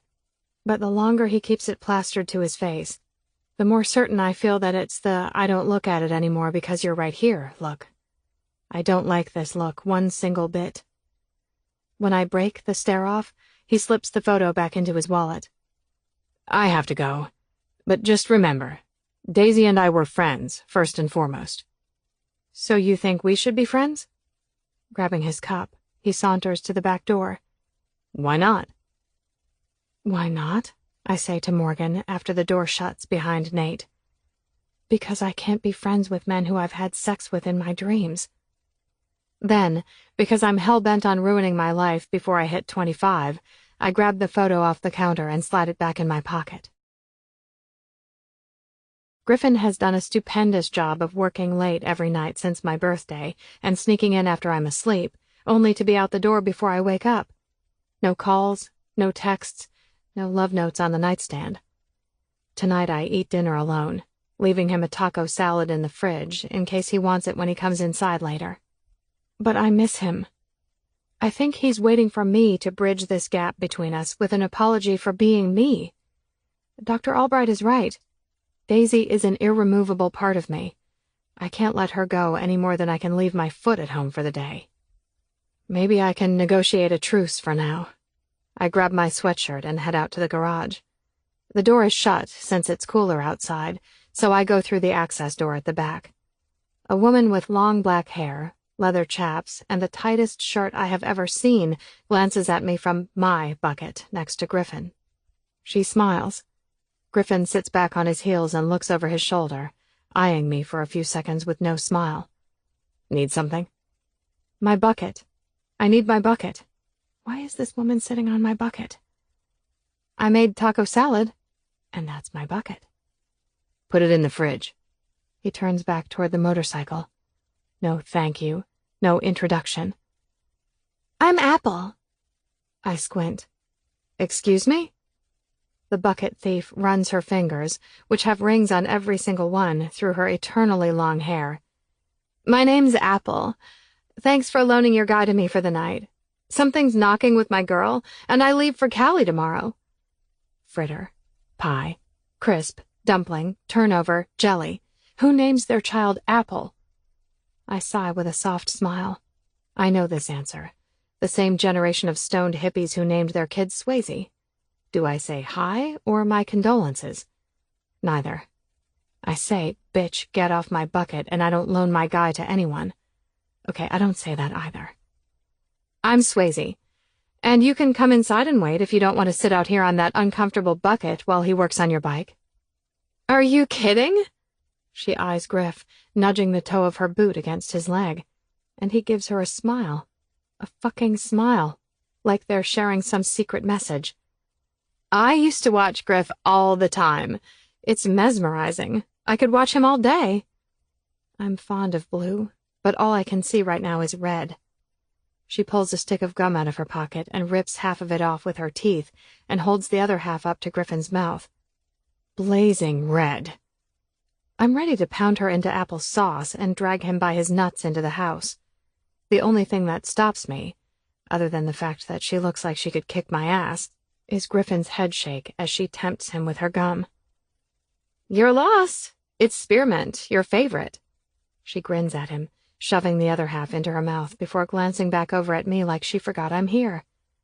Man, I never imagined Griff settling down with a sweet girl like you. Good for you, babe. She nudges his leg again. Babe? Babe? My right eye twitches as I try to hear past the pounding in my ears. He doesn't acknowledge her flirting, but he doesn't tell her to stop either. And he's not telling her to get off my bucket. But even worse, I can tell this is a woman who has had sex with my man, and therefore I hate her, and I hate him right now, too.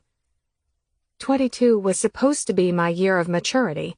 Epic fail. Maybe 23 will be my year. I clear my throat. Griff looks over his shoulder again. Crossing my arms over my chest, I bite my lips together for a few seconds to even out my breath. How much longer will you be? He shrugs. I don't know. Do you need something? Apple pulls her gum out in a long string, then twists it around her tongue. My gaze ping-pongs between the two of them. I suppose she does look more like the kind of woman who would be with a guy like Griffin. She's sexy and flirty. Clearly she's confident. And she has tattoos and rides a motorcycle. It feels like 2 against 1, so I shake my head. No, I murmur, turn and go back inside the house. Hold it together. I give myself another pep talk as I plop down on the sofa, sucking in a shaky breath. I want to cry and kill something at the same time. Stupid runaway mind. I hate that my brain allowed Nate into it in such an intimate way, but I don't want in his bed, no matter what crazy things worm their way into my head. Can Griffin say the same thing about Apple? Does he see her and think of me as this huge mistake? I hate that my list for wanting to be with him goes on to infinity, but I can't imagine that his list would require more than an index card. Where did I lose my self-esteem? Did I ever really have it? Confident women are attractive. Griffin's confident, and I find it incredibly sexy. What must he think of this person I've become, fumbling around for my sense of true self? I can't find my footing in this life. Knock, knock. Before I can get to the back door, Apple opens it, peeking her head inside. Hey, Griff said there's beer in the fridge. He only has water in the one in the garage. Oh. I give her a tight smile as I open the fridge door and grab a bottle from the back that we keep for his parents when they come by. Here. I hand her the bottle. She gives me a cringe kind of smile. One for Griff, too. He doesn't usually drink. She shrugs, biting her plump lower lip. I asked if he wanted one too, and he said sure. I swallow my anger and open the fridge door again, but the anger won't go down. It sits in my throat, choking me. You know what? I slam the door shut. Tell Griff if he wants a beer, he can come inside and get it himself. Apple's pencil-thin brows draw up to peaks. Okay. She backs out, easing the door shut behind her. He won't come inside. They'll probably share the bottle I gave Apple. I'm never kissing him again. I will not touch his mouth after he's wrapped his lips around the same bottle that she's had hers. I rub my temples for a few seconds before uncorking a bottle of red wine and pouring a generous glass. To Apple. I raise my glass toward the door. The woman I will never be. Moving my glass to the bottle of wine, I clink it. And to you, my bitter Merlot, the first bottle of wine I will drink in its entirety out of sheer jealousy. I gulp down half the glass, expediting the alcohol to my bloodstream, desperate to slow the circus in my brain and numb the pain in my heart. An hour or two, who knows, later, I no longer see anything red except the last few drops of wine in my glass. I didn't quite drink the whole bottle, but I feel nothing. Maybe a little sad that my fiancé is probably sharing a beer in the garage with his ex-lover named Apple. Unless the beer is gone, then they're probably sharing other things. Well, there's only one way to find out, I mumble, standing while the room spins a couple of times. I amble outside to the garage, easing the door open just enough to see them before they notice me. He's putting away his tools, while she leans against his workbench just inches from him, resting her hands on it so her chest is shoved out. Stupid big tits. You should come out to California with me sometime. Creed and Kessler would love to see you. One last hurrah before you get hitched to the beer police. What do you say? He closes the top drawer to his tool chest. Don't call her that. Apple smirks. You know I'm kidding. She's just not at all what I imagined you settling for. Who said I'm settling? He grabs a towel and works at the grease on his hands. I hold my breath. Is she pregnant? Fuck you. He shakes his head, eyes still focused on his hands. Again? Kidding. You used to like my humor. And other things. I could core that fucking Apple. I don't know what I mean by that, but damn, it just popped into my head. I blame it on the Merlot. Just think about making the trip sometime, okay? He doesn't say anything, but his head bobs into a slight nod. Yes? He's going to think about it? I swallow back the bile that works its way up my throat. Apple presses 2 fingers to her lips and then presses those fingers to Griffin's cheek. Thanks for fixing my girl. Be careful on your trip. He looks up. She smiles. A slight smile curls his lips. My heart breaks. The knot in my stomach tightens, intensifying my nausea. Before I can close the door, he turns. I let it click shut and run into the house. He saw me. I know he did. Eavesdropping, insecure, crazy Swayze. I don't stop until I get to the bathroom, bending over the toilet. Nothing comes up. Damn. I can't even succeed at a good vomit tonight. After a few seconds, I wash my face with cold water and scrub my teeth quickly.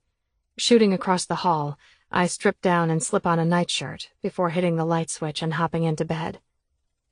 Pulling the covers up to hide my face, I pinch my eyes shut and let my buzz take over the rest. But I can't stop thinking about what I heard and what I saw.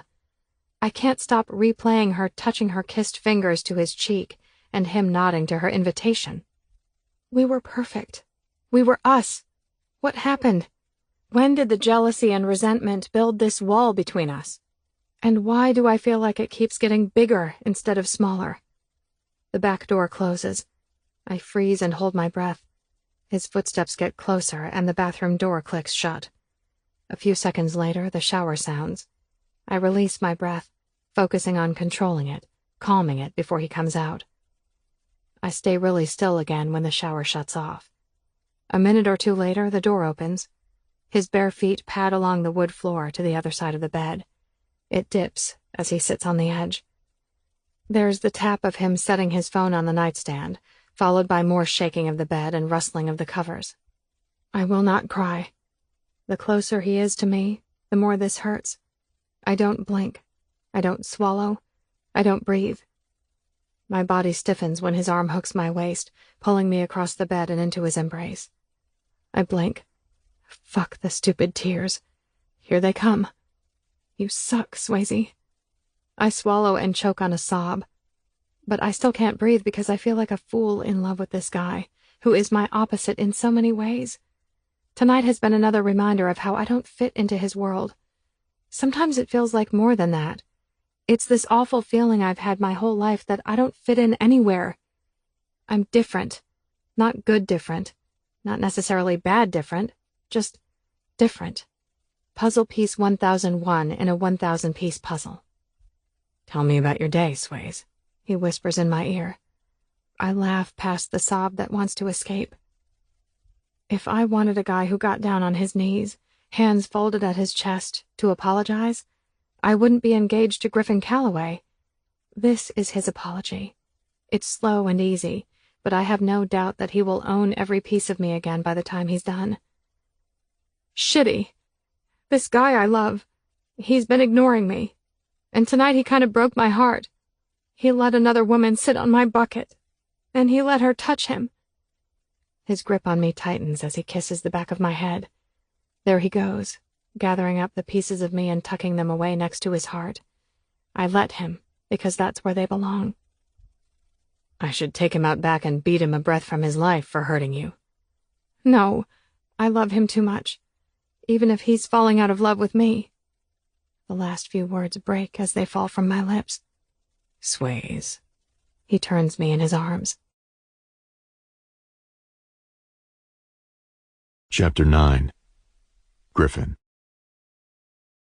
I wasn't looking for someone who shared my love of motorcycles, NASCAR, tattoos, or working out. Honestly, I wasn't looking for anyone at all. My life was good. Good job, good family, good friends.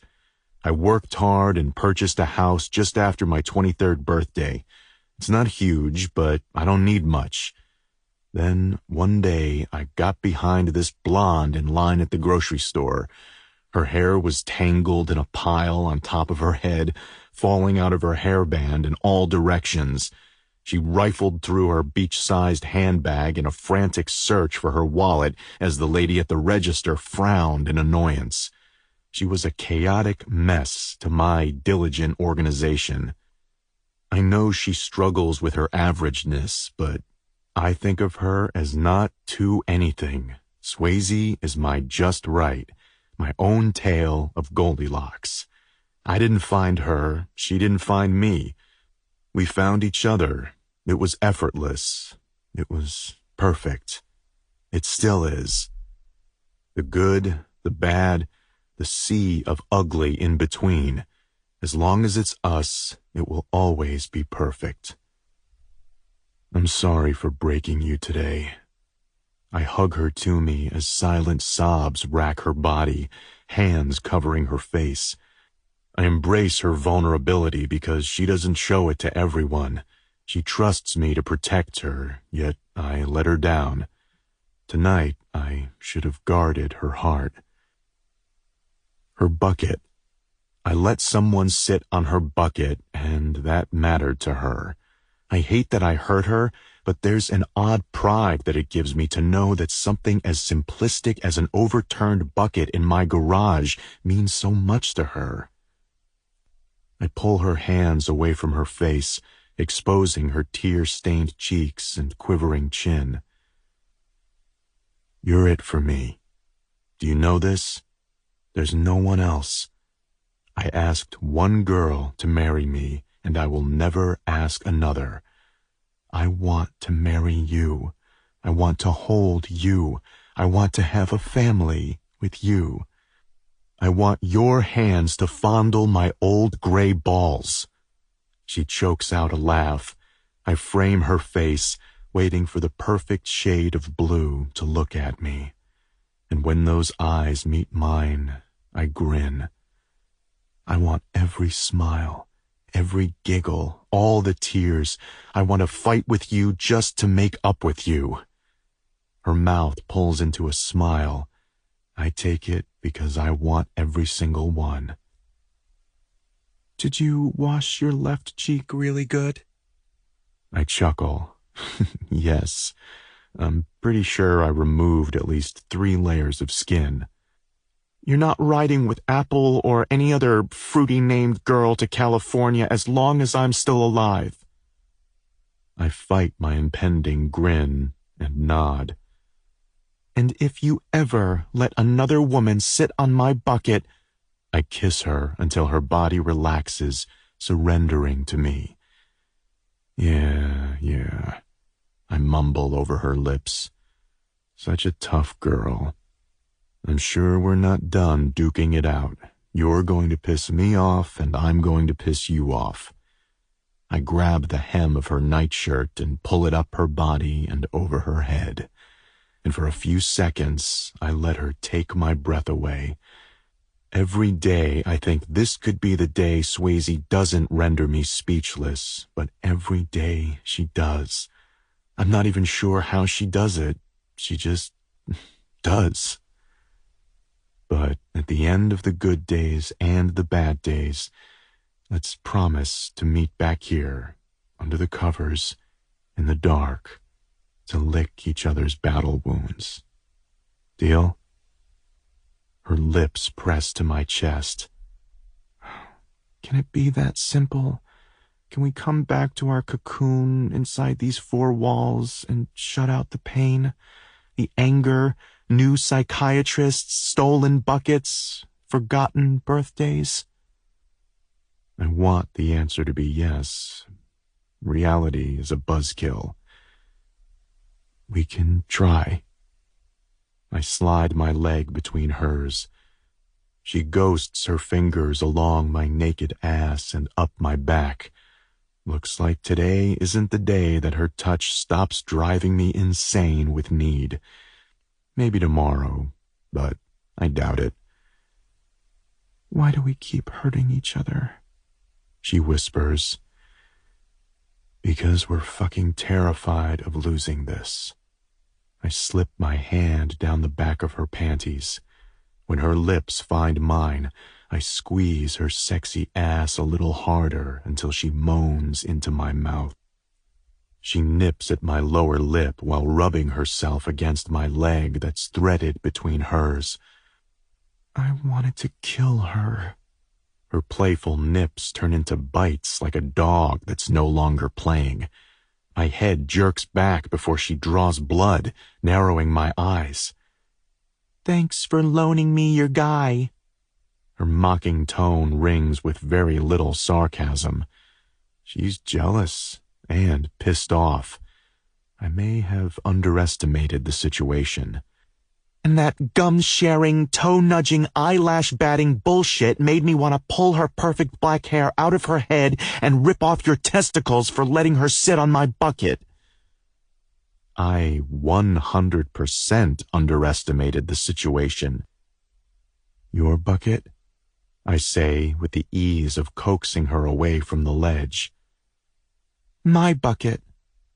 She pushes my chest. I roll to my back, letting her have control, in spite of my testicles questioning what could happen next. Swayze straddles me like a queen perched on her throne. My guy. Her hair brushes my face as she leans forward, jaw locked, hands pressed to the pillow on either side of my head. Who is this woman, and where the hell has she been? Yours. I grin. Mine. I chuckle.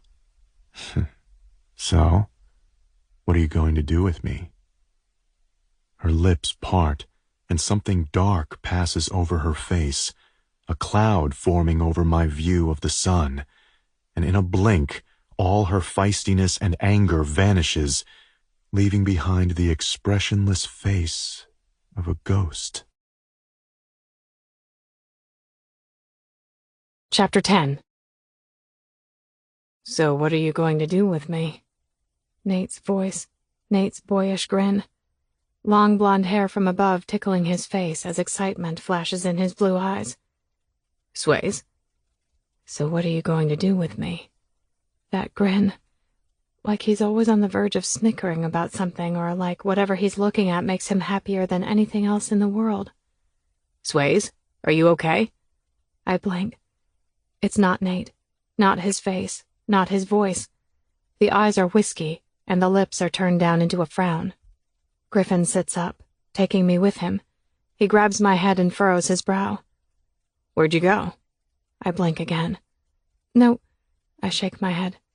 Nowhere.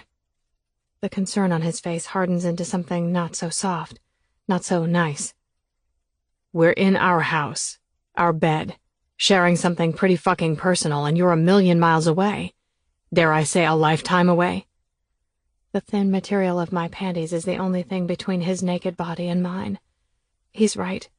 I should be here and only here. And if he didn't look so angry right now, I'd think I'd feel more shame. Did you fuck Apple? Fight or flight. I couldn't keep those words in if I tried. His jaw slides side to side several times, eyes black as night in this dark room. You weren't thinking about me fucking anyone. You weren't thinking about me at all. You didn't answer my question. Right back at you, Sways. He lifts me off his lap and gets out of bed, tugging on sweats and a tee. I stand on my knees, pulling my nightshirt back over my head as rage knocks on my chest, sending fire up my neck until my ears burn. I don't care if she was some fuck buddy of yours. I care that she asked you to go to California with her sometime and you didn't say no. I care that you've been blowing me off for days over something I can't control. He grabs his pillow and storms out of the bedroom without a word. I chase him into the living room. Control? Really? You want to use that excuse? Try this. He whips the pillow down on the sofa and rests his hands on his hips. Quit your fucking job. Plan a wedding. Get out and make new friends. Clean up after yourself. Take a cooking class. Send out your resume to every school in the area. Take on more design clients. Hell, his shoulders shoot up into an exaggerated shrug. Spend more time worrying about who's sitting on your bucket. Do abso-fucking-lutely anything to keep your mind away from this self-destructive obsession of yours. I take an uneasy step backwards. The truth hurts more than 1,000 lies. Lies can be forgiven, but the truth holds no debts. My truth? I'm losing Griffin to a past I can't change and a future I can't control. He scrubs a hand over his face on a heavy sigh. I'm sorry, If I quit, I start to say, with nothing left but defeat in my voice and a dull ache in my chest. He meets my gaze with regret eating up his face, sinking deep into his eyes.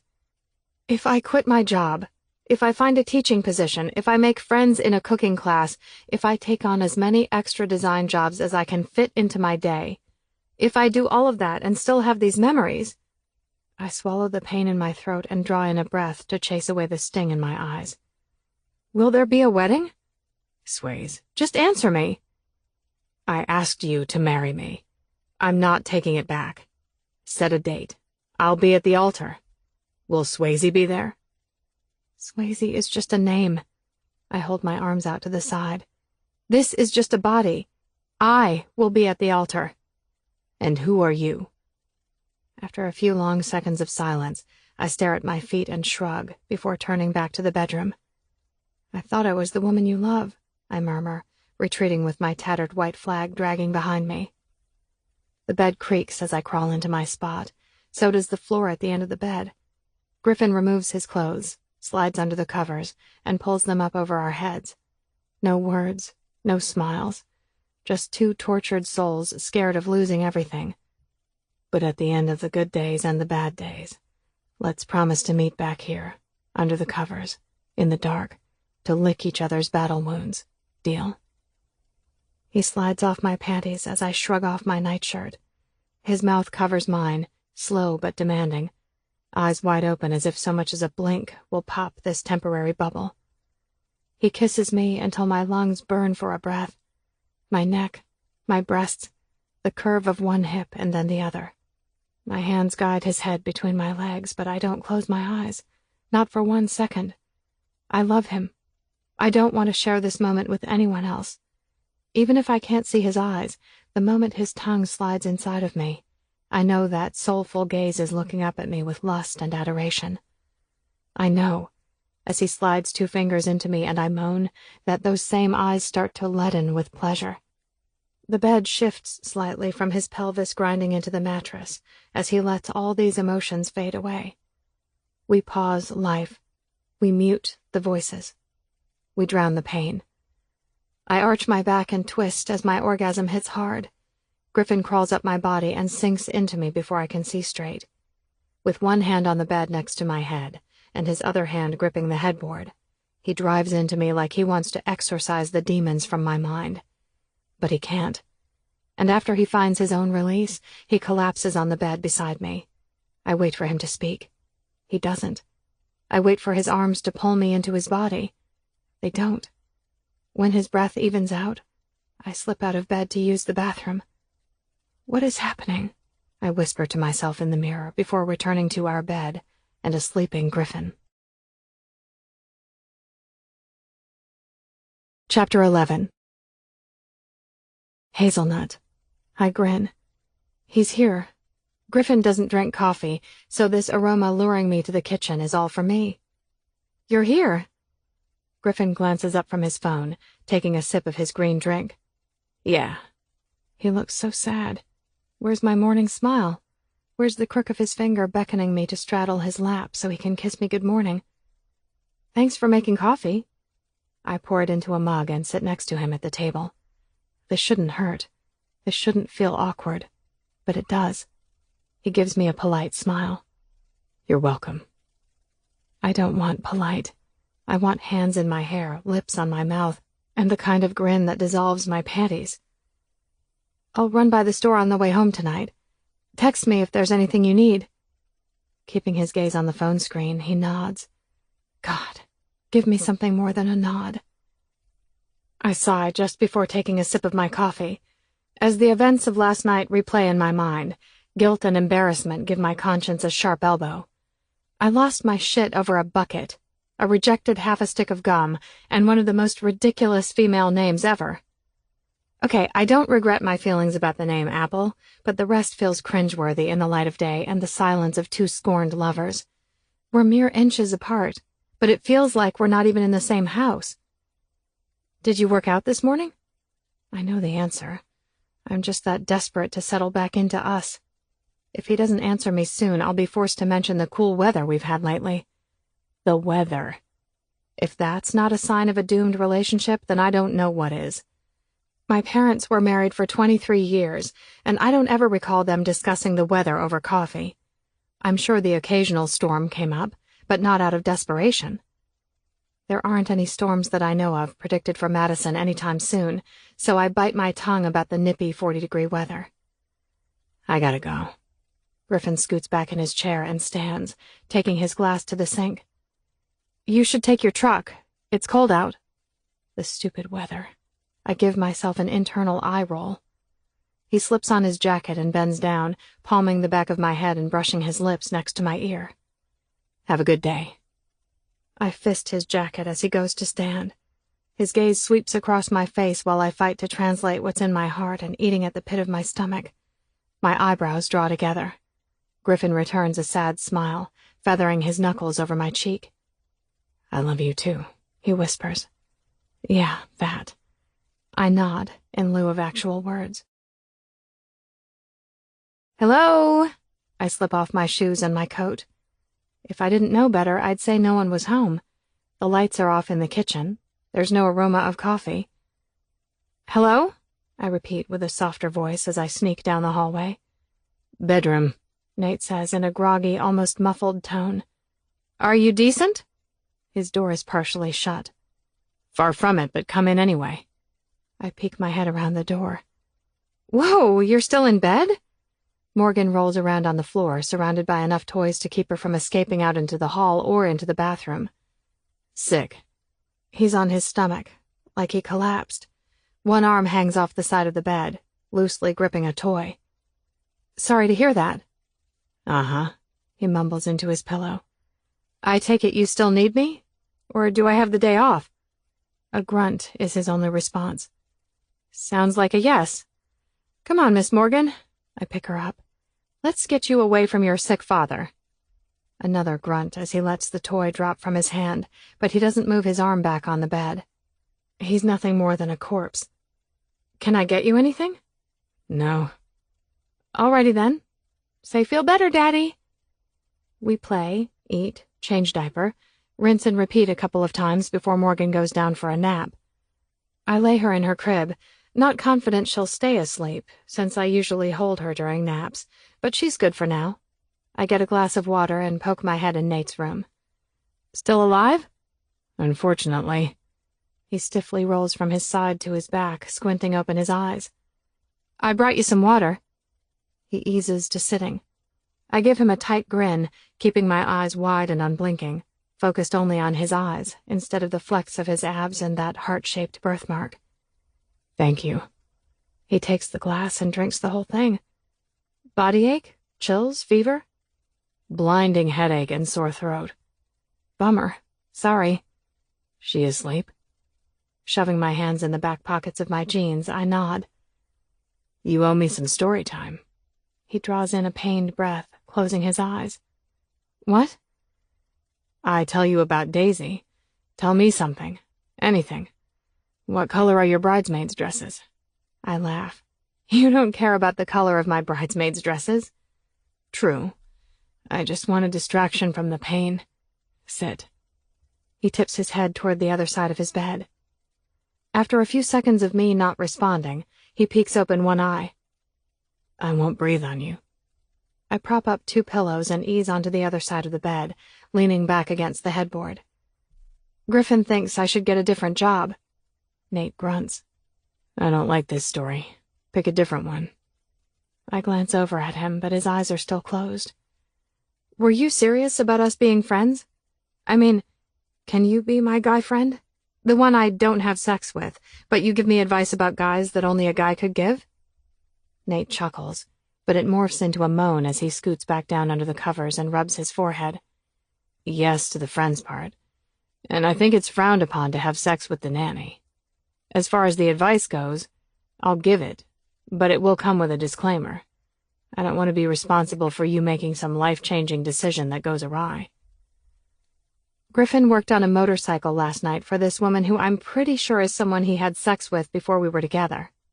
Is it weird that he would agree to do that for her? Did she pay him? I don't know, I didn't ask. Then I can't say. Next topic? I'm not done talking about Apple. Apple? That's her name. Can you believe it? It's worse than Swayze. Who said Swayze is a bad name? Anyone who is not a liar, hippie, or fan of the original Dirty Dancing. Swayze is a cute name. I roll my eyes. And Apple is sweet. I'm guessing Griffin is in the doghouse. He stops rubbing his head and lets his arm drape over his face. Drawing my knees to my chest, I hug my legs. No, we're just kinda... What are we? I don't know. Kinda... I sigh. Going through a rough patch thanks to your childhood friend. Is she giving you trouble? I laugh. That's an understatement. He doesn't buy it, Nate sighs. Can't blame him. If I were in his shoes, I wouldn't buy it either. I find that hard to believe coming from Professor Albright's student. Nate cracks his eyes open, easing his head to the side, the discomfort etched along his forehead. How do you know that? Rubbing my lips together, I lift my shoulders. You have her book on reincarnation in your nightstand drawer, and you told me I could snoop, so... That book doesn't tell you I was her student. True, she told me. Nate's lips part. How do you know Hazel? Dr. Grayson referred me to her. Why? I give him the "Are you serious?" look. He nods slowly, eyes fixed on me but unfocused, like his thoughts have taken him to somewhere a long way from this bed. Is this what you needed to talk to me about? I shake my head. Not exactly, but that can wait until you're feeling better. Just say it. He flinches, trying to sit up. Just rest. My head hurts too much to rest. Distract me. Daisy was murdered is not the right distraction. Come here. I straighten my legs and lay one of the pillows on them. Nate's gaze shifts between mine and the pillow. Head on the pillow, Professor. I grin. He eases his head onto the pillow. Black. I run my fingers through his beautiful hair, smiling when it curls around my fingers. This is just one of the many things I've wanted to feel with Nate. And just as I imagined, it's so familiar. Black? He closes his eyes and releases a soft sigh as I stroke his hair. I want black bridesmaids' dresses. I want everything to be simple and elegant. Black dresses and all white flowers, except for my bouquet, which will be all red. Sunset wedding, soft candlelight. Nothing too big, just intimate and perfect. I close my eyes for a minute, seeing every single detail with complete clarity. I don't know how I can love the comfort and familiarity of Nate's hair tangled around my fingers, but see Griffin standing at the altar with the biggest smile on his face, like he can't wait to spend the rest of his life asking about my days. He hums, with his face relaxing from the painful grimace that he had just minutes ago. What else? My fingernails tease his scalp before gently working through the tangled locks. I don't know. What else will distract you from the pain? Tell me how it feels. I chuckle. Your pain? To be Swayze, but to have these memories of a life before you were ever born. I let my fingers slide from his bangs to his eyebrows, brushing the pads of my fingers over the slightly curved line, admiring his long eyelashes resting on his cheeks. It's intimate, but not sexual. It's familiar, but new. It's food to my soul. Her soul. It's confusing and painful. Most days it feels like a curse because I can't make total sense of it. I don't know how it fits into my life. I tuck a wayward curl behind his ear. But other times it feels like something so much bigger than I can imagine. Like I've been gifted this memory and I need to use it somehow. I grin to myself. He's so relaxed I'm not sure he's still awake. It's just too far beyond any kind of odds that I apply for the job as a nanny to your daughter, who you named after... I trail off, losing my nerve to say the words. Nate opens his eyes. Finish, he whispers. Me? From that life? I ghost my hand over his stubble-covered jaw. He covers my hand with his, closing his eyes again. Thank you. For what? He leans into my hand. For finding me. Chapter 12. I stop by my favorite grocery store on the way home. It always makes me smile. What were the chances of finding my husband in the checkout lane? Probably just slightly higher than remembering another life. The yellow onions are 30 cents cheaper. My stomach tightens, sending a rush of cold panic to my brain. Don't pass out, don't pass out, don't pass out. I glance over my shoulder, following the gaze of the cashier. Swayze, is it? Doug Mann grins like something is funny. My hands fist. I want to physically hurt him, knock out his fake capped teeth, kick him in the ribs until they break, and then shove a knife into his heart so slowly he howls in pain until he chokes to death on his own blood. $34.98, the cashier murmurs. I shove my credit card into the reader, missing it the first 3 times because of my shaky hands. Debit or credit? Debit. I swallow hard and fist my hand to chase away the nerves that make it hard to type in my PIN. The cashier hands me my receipt, and I grab my bags. See you around, Swayze. Swayze. He said my name, but my mind heard Daisy. I sprint to my car. When I shift the bags to put them all in one hand so I can open the door, one of them breaks, sending an onion and 4 oranges rolling in all directions. Damn it! I fumble with the rest of the groceries while trying to pick up my runaway produce. I always ask them to double bag my stuff. Doug bends down to pick up an orange. Screw the oranges. I reach for my keys. My keys? Where are my keys? Looking for these? You always manage to drop your keys when you're around me. Why is this?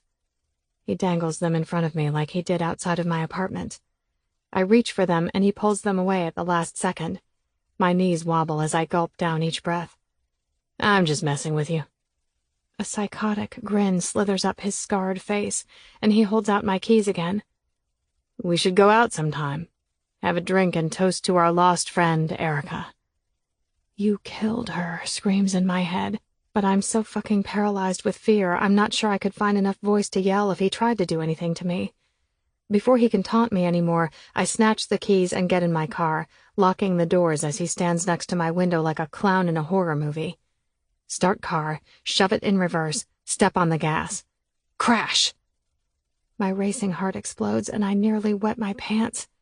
I hit a car. Oh my God. I grimace, glancing in my rearview mirror.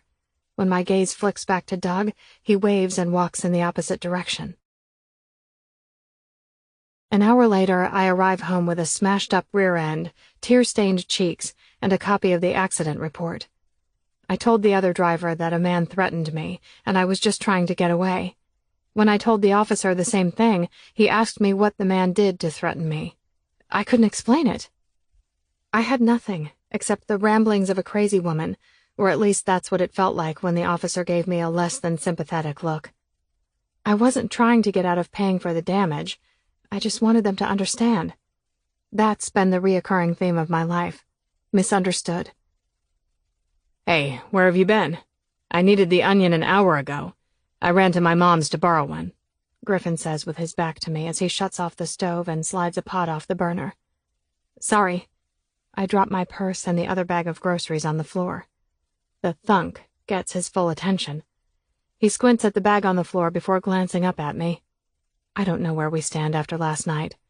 Do I have the right to fall into his arms?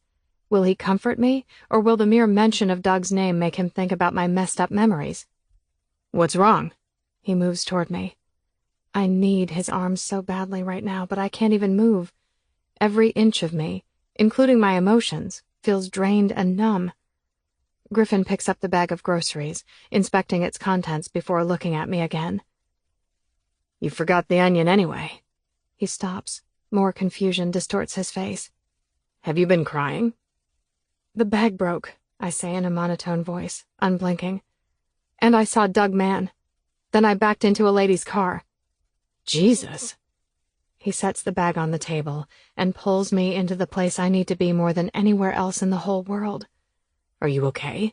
Are you hurt? Did he do anything to you? I'm safe. In the arms of this man, I'm always safe. He is my lover, my protector, my place in this world where I can lose myself and find myself. Swayze. He puts me at arm's length. Are you okay? I blink several times, nodding, but not meaning yes. I'm not okay. I don't think I'll be okay as long as Doug Mann is free. What if I get close to him? What if we catch him before he kills again? Griffin shakes his head. What are you talking about? Get close to him? Are you fucking kidding me? I can't live like this. I take a step back, shaking my head. I know you can't completely understand, so I'm asking you to trust me. He's a murderer, Griff. He'll do it again. And he has his eyes on me because he knows I know. Living my life looking over my shoulder is no way to live. Griffin releases a heavy sigh while scratching the back of his neck. Let's move. What? No, are you crazy? I can look for an opening at another dealership. We can go somewhere where there's more job openings for you. We're young, Sways. We can go anywhere and do anything we want. I'm not running away. My voice escalates. He could follow us. He's a murderer, a dangerous man. We can't just walk away. What if he takes another life? I can't have that on my conscience. We need to— Swayze! He laces his hands behind his head while looking up at the ceiling, baring his corded neck. I'll go over to his apartment right now and end his life, but I will not let you put yourself in harm's way. Just— He shakes his head with another frustrated sigh. What did he say to you? He said we should get together for a drink and toast to Erica. Who says that? She wasn't his friend. He was nothing but a creepy neighbor. And he knew my name. I never told him my name. He probably heard me say it the day Erica died, and you accused him of being a murderer. I dig my teeth into my lower lip. No. What if I misheard him? What if he said Daisy and not Swayze? Fuck. Not this. Yes, this. This. You have to accept this, Griffin. Like it or not, the only explanation for what I know and the memories I have is that I'm her. She's me. The idea of reincarnation might not make sense to you or a whole hell of a lot of other people, but it is, in fact, the only explanation. This is a bone-deep feeling I have about Doug Mann. I see things in my mind. I hear his voice. I hear her voice. The memories of Nate's past. The images I have of seemingly complete strangers. Gah! I throw my arms up in the air. My whole past. This is the reason I knew more than I should have known of very specific things. I knew what she knew. All those stupid tests, all those wasted years. No one even thought to consider I brought forth pieces of another life. It's like young prodigies, only I'm not a prodigy. I'm just a girl who was murdered by some sick bastard. My soul wasn't finished. His jaw relaxes as his gaze clouds over. I wait. It's a lot to process. Maybe if I keep feeding this to him in manageable doses, he'll come to terms with it and accept me for who I am and who I was. Salmon, green beans, and sweet potatoes. Okay, maybe I gave him an overdose of it tonight. He blinks, refocusing on me for a split second before turning back to his dinner preparation. We eat in silence. We get ready for bed. We find the comfort of each other's arms. We do it all without sharing another word. I guess sometimes life has to figure itself out. Chapter 13. I saw you pull in. Nice truck. Nate grins. Slipping off my jacket, I blow a kiss to Morgan, rolling around on a blanket with a dozen toys. Looks like you're feeling better. He butters a piece of toast. Better? Yes. Awesome? No. But I don't like missing class. I grunt a laugh. I think expecting an awesome day is just flat out greedy. Yesterday was a terrible day. I don't need awesome. I'm good with not terrible. You should be too. Morgan grins when I get on all fours and nuzzle my nose into her neck. If I recall correctly, I was the one groaning in misery yesterday. How did your day go down the drain before leaving my house and going to bed last night? Sitting back on my heels, I draw in a big breath. On my way home, I stopped by the grocery store. The guy who murdered my friend Erica was in line behind me. I hurried out to my car and one of my bags broke. Then I dropped my keys. He picked them up and taunted me with them. Then, completely flustered, I backed out and hit another car. When I got home, I tried to explain to Griffin why I need to draw Doug in and catch him so he doesn't do to another girl what he did to Erica and Daisy. Nate freezes midway to taking another bite of toast, eyes unblinking. It came out. Daisy just came out of my mouth in a flurry of frustration and raw emotions. What did you just say? My gaze shifts to Morgan. I tickle the bottom of her feet. The man who killed Erica is the same man who killed Daisy. You don't know what you're talking about, he says with an edge of irritation to his voice. I laugh. It's not funny, yet it is incredibly ironic. You don't have to believe me. It's probably in your best interest if you don't. But I said it, and that's all that matters. Dr. Albright said I should tell you. I shrug, keeping my focus on Morgan. There, now I've told you. Maybe she'll be proud of me for doing my homework. Don't ever say that again. Understood? I look up, meeting his hardened expression. Are you kidding me? My eyes bulge out of my head. I realize you feel responsible for not being with Daisy. I get it. In some ways you feel responsible for her death, which you are not. But don't you dare scold me for saying what's in my head. Can you even begin to comprehend what this means to me? When my mind flips on the replay reel and I see Doug and his bloodied face and I hear his words, it's not some book or movie. It's my life. I'm remembering the end of my life as Daisy Gallagher. I'm on the verge of remembering my death. And I'm sorry. I didn't want to share this burden with you, even when Dr. Albright said I should. It just came out. Now you have to decide. What's it going to be, Nate? Are we friends? If I forgive you for breaking up with me over your stubborn pride, will you listen to me? I need someone to listen to me. Someone who will believe me. Someone who will help me stop this sick bastard from killing another innocent person. This new, intimidating, really pissed-off-looking Nate steps closer. You're lying to me. So cancel whatever fucking plans you may have tonight, because as soon as I get home, you're telling me everything before I let you take one step out of this house. Don't swear in front of your daughter, I grit through a tight smile. This is not my fault. I'm not a liar. He's not going to make me feel like I've done something wrong. The muscles in his jaw twitch a few times. Why have I been making the men in my life so angry lately? It's not my fault. I pick up Morgan and move her arm like a puppet's. Bye, Daddy. You're going to be late if you don't stop scowling at my favorite nanny. Swayze. He says my name like he's warning me to keep my tongue in my mouth. Professor. He leaves. I hold every emotion inside. If I let him break me in the process of trying to protect himself, we all suffer, and Doug remains a free man. I need Nate's help, so I'll take a few verbal punches and scowls of distrust to put an end to this nightmare. Griffin's working late. I tell him I'm going to an exercise class. He doesn't question it, since I have always been sporadic with my gym visits. And it's not a lie. I do have my workout clothes in the truck. I just might not get there until later. Or at all. Professor, I'm leaving now. My dad will be there soon to get Morgan. Pack her diaper bag and formula. And don't leave. Me. I've read this 3 times and I don't see a please. Surely I'm just missing it? He doesn't respond. Within 10 minutes, his dad arrives. Hello, he calls from the front door. I fasten Morgan into her carrier. Coming! Slinging the diaper bag over my shoulder, I deliver Morgan to her grandpa. Hi, you must be Swayze. I nod at the familiar face. I'd say you must be Mr. Hunt, but there's no missing the resemblance. The hair give it away? I hand him the diaper bag and smile. The eyes. Sure. He gives me a playful grin.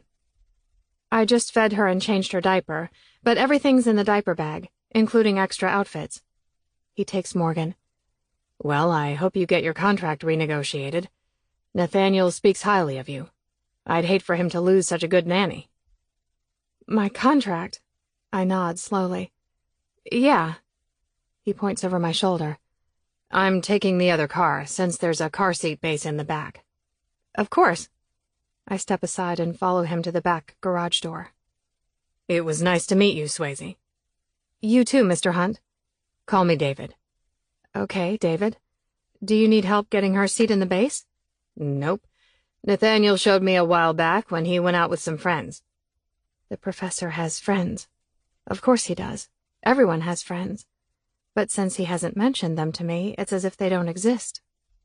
When he pulls out, I give him one final wave and press the button to the garage door. It stops halfway down and goes back up. The professor's SUV pulls into its spot. He looks as intimidating as he did when he left this morning. Time didn't soften his anger. Poor me. Where's dinner? He shuts the door and pins me with one look that makes my knees shake. Get inside. No dinner. I hold my ground. He stops 2 steps below me, putting us at eye level. You need to say the word please. I'm not your employee at the moment. Get inside. Why are you so mad? He bulldozes his way past me. I drag my feet behind him into the kitchen. Tossing his messenger bag on the sofa, he turns. Who are you? I squint. What do you mean? You're not her. Daisy would never do this. I don't appreciate whatever sick and twisted game this is you're playing. You can't just come out of fucking nowhere with this murder accusation. What the hell is wrong with you?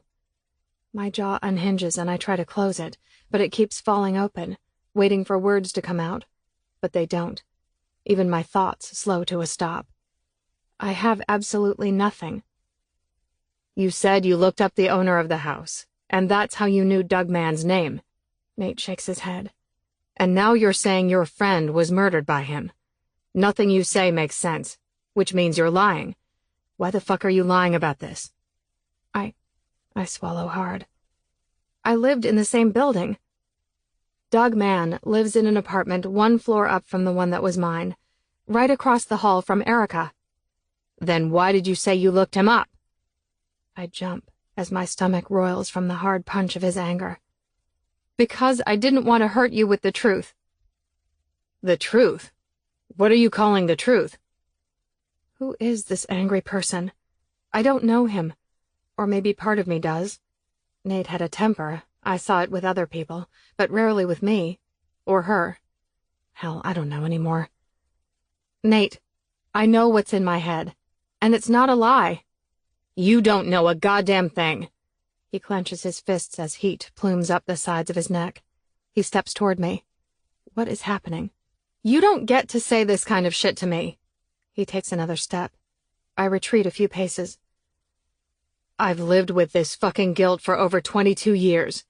An accident that I wasn't there to prevent has eaten me up whole. His voice shakes. His entire body shakes.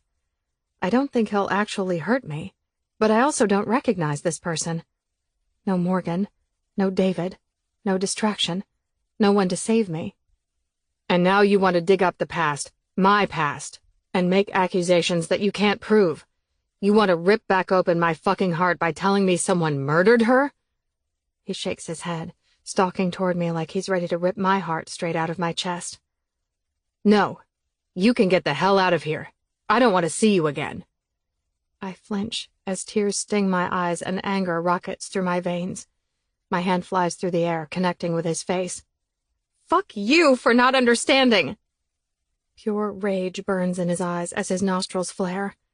I fight the urge to run. I fight the emotions knocking at my chest while stifling the raw scream burning in my throat. A light breeze could shatter me from the inside out. I'm nauseous and every muscle in my body feels weak and unsteady. Humiliation, pain, resentment, anger. A lot of anger. He grabs my arm. I rip it away so fast my feet stumble backwards until the wall catches me. Don't you touch me! I hug my arms to my chest. He sucks in a sharp breath and lets it out slowly. I catch a glimpse of something besides rage. Pain.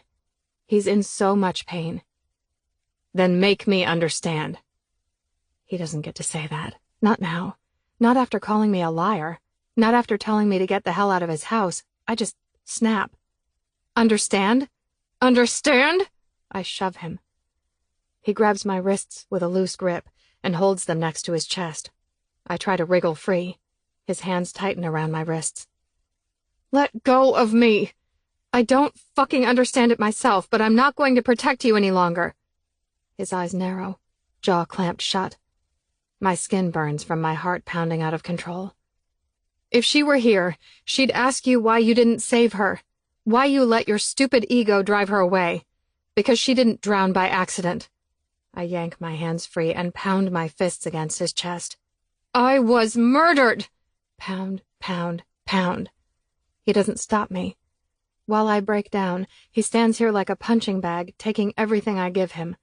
I was murdered. Not she. I. This is not a normal human experience. People don't recall past lives for a reason. Death is supposed to be final. The memories should die. What kind of God would allow someone to relive their death? Because that's where I'm at.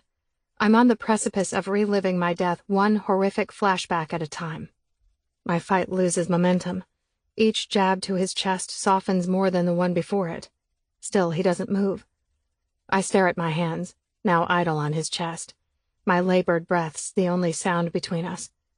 Something drips onto the sleeve of my shirt, and I blink, staring at the wet spot for several long seconds before trailing my gaze up his body. Nate's vacant, red-rimmed eyes stare off into an unknown distance behind me as new tears escape them with each blink. He didn't break me. I broke him. "Nate," I whisper, reaching for his face. He grabs my hand and holds it to his cheek as his face distorts into this torturous regret, and his body shakes beneath my hands. His legs give out. His shoulders slump. His body drops to its knees. I try to stop him, but I can't, so I wrap my arms around his torso and fall with him. Nate hugs me to his body tighter than I've ever been held. "I'm so sorry," his voice cracks.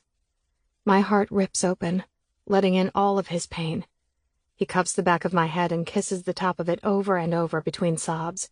My tears come slower, one at a time. A blanket of pain envelops us. I have memories of Daisy's life, but I don't have feelings from it. My emotions are those of an outsider watching a movie or reading a story. It's empathy, heartbreaking empathy. Silence settles around us again, and his body stills with his cheek resting on my head. "I'm sorry," he says in a defeated tone.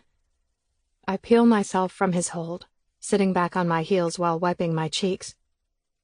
Those were my words, not Daisy's. It's like I'm seeing what she saw, and when we touch, I take one of his hands and sandwich it between mine. I think I'm physically feeling what she felt, but I don't feel her emotions. It's not your fault that she died, and I didn't want to tell you any of this because it doesn't change the past, but I know these scattered flashes in my mind are from the moments leading up to her death. I see Doug, and this long cut on his face. I see murder in his eyes. He killed Daisy, and he killed my friend Erica, and he's going to kill again if I don't stop him. Nate shakes his head. "No, they ruled out foul play." "They were wrong. Just like they were wrong about Erica. He knows what he's doing. He knows how to murder people and make it look like an accident. We don't know how many people he's killed." He pulls his hand from mine and runs his fingers through his hair, shaking his head. I don't know. Nate's gaze roams along my body before settling on my face, my cheeks, my mouth, my eyes. "Daisy, I can be your altar. You can confess. You can ask for forgiveness. Share your deepest, darkest secrets, but I can't give you back anything tangible, not even a whisper of hope, because she's only part of my memory. I can't give life to her in a real way." More tears fill his eyes as his jaw clenches. "Fuck. What did he do? Did he hurt you? Did he?" He grimaces. He's thinking the worst. I'm thinking the worst. "I don't know," I whisper. Is this how he looked the day his dad told him Daisy died? Is this how he looked when the doctor told him Jenna didn't make it? It has to be the same look, because the only time I've seen this kind of anguish on the face of another human is when my mom found out my dad died. He swallows hard. "If you know, you have to tell me. You have to tell me." "I'm not sure. It's too fragmented." "But do you feel her pain?" His voice escalates, and he immediately winces with regret. "No, I don't feel her at all." He eases to standing, a vacant look in his reddened eyes. "Go home." The defeat in his voice strangles my heart. "Nate," I stand, reaching for his hand. He pulls it out of my reach. "Just, please go home." I nod. Nate turns, disappearing into his office, shutting the door behind him. I slip on my shoes and coat, pausing for a few seconds when I open the front door. How can I break him like this and just leave? After shutting the door, I slip back off my coat. As I hang it on the hook, the most guttural roar thunders from his office, followed by a tornado of clanks, thunks, and things shattering. I freeze with my heart lodged in my throat. After a few seconds of silence, I creep toward his office, treading warily on the fear of what is on the other side of the door. Easing the door open, I find Nate on the floor, his body buckled over, hands covering his face, as he silently sobs amongst the remains of everything that was on his desk. I hunch down behind him and hug his back. He jumps at first, and then more emotions rip from his chest. "It's my fault." "No." "What if he—" His words catch as his body shakes more. "Don't do this." "What if he did things? Unthinkable things?" Dropping to my knees, I crawl in front of him, grabbing his face and forcing him to look at me. I don't really know what to say. He's not thinking anything that I haven't thought. To rule out foul play, they had to do an autopsy, so nothing must have shown up. No signs of rape or anything like that. But the mind still goes to a million things that he could have done to her that would not have been detectable with an autopsy. I can't go there, and neither should he. Thinking these thoughts won't change what happened. That's it. That's all I've got. I don't have to feel what she felt. I feel him right now, and it's the kind of pain that will never completely disappear. The ache in my chest will linger forever. Nate snakes an arm around my waist and pulls me onto his lap, the same way he held me on his bed the first time I tried to tell him about Doug. We hold each other like we're just trying to hold on to life, like we're holding each other together. After long minutes, he eases his hold on me. I sit back until our faces are just a few inches apart. His hands cup my face like I'm someone very precious to him. I hold my breath. He's not going to kiss me. I'm pretty certain of it. And I wish I could define what this is between us, but I can't. Nor can I resist his touch. It's like my body craves the familiarity of it. Is it just morbid curiosity and obsession over the story of Daisy and Nate? Epic, tragic, all-consuming. "Thank you for finding me," he whispers. Why does he keep saying that? My hands move to his shoulders. I just need to steady myself. I need to feel in control. "Do you really believe that? That I found you?" His thumbs caress my cheeks, and he smiles. It's sad. It's beautiful. But mostly it's familiar. "Yes." How can the touch of two different men reach my soul? I'm engaged to Griffin. I love him unequivocally. But when Nate's hands meet my flesh, it doesn't feel wrong. And maybe it should. It feels like he's reclaiming something that's his. It's like he's whispering an eerie thank you for taking good care of her, but I'll take it from here. And right now I want to melt into him. Closing my eyes, I lean into his hold on me, ghosting my fingers along his arms. "Why did you say you loved Daisy as much as your wife? You married Jenna. You made a child with her." I open my eyes. Nate's mouth settles into this pleasant smile, like he's looking at his daughter, not her nanny. "It doesn't make sense, Nate. You should have loved Jenna more. So much more." I think we love people for a lot of different reasons. I also think people pass in and out of our lives to give us an experience. Don't. I pull my head back, tripping over a few things as I get to my feet. "Don't say you. Say she." His brows knit together as he lumbers to standing. "I don't care that your eyes are a different color. I don't care that you're 15 years younger than me. You are my friend." His voice tightens with the last word. "Some things last forever. What if our friendship lasts forever?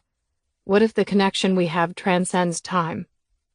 I'm certain no what-ifs have ever been more beautiful, except this one. What if he's right? "You taught me how to be a friend. You taught me how to love. You were my first kiss and my first heartbreak. You fed my hunger. You comforted me when my family fell apart. You convinced me to dream big. You were my absolute everything." He frowns. "You didn't give me a child, but you sure as hell gave me life." I bat away the tears before they escape. "I had this flashback. I was above you, my hair tickling your face. You wore the biggest grin and you said, So what are you going to do with me? Nate says with a grin almost as big as the memory in my head. And I know now. He's going to be okay. You used to wrestle with me. I'd let you pin me to the ground, or my bed, or a patch of grass and weeds on the old abandoned property. You'd say, "Ha," so triumphantly.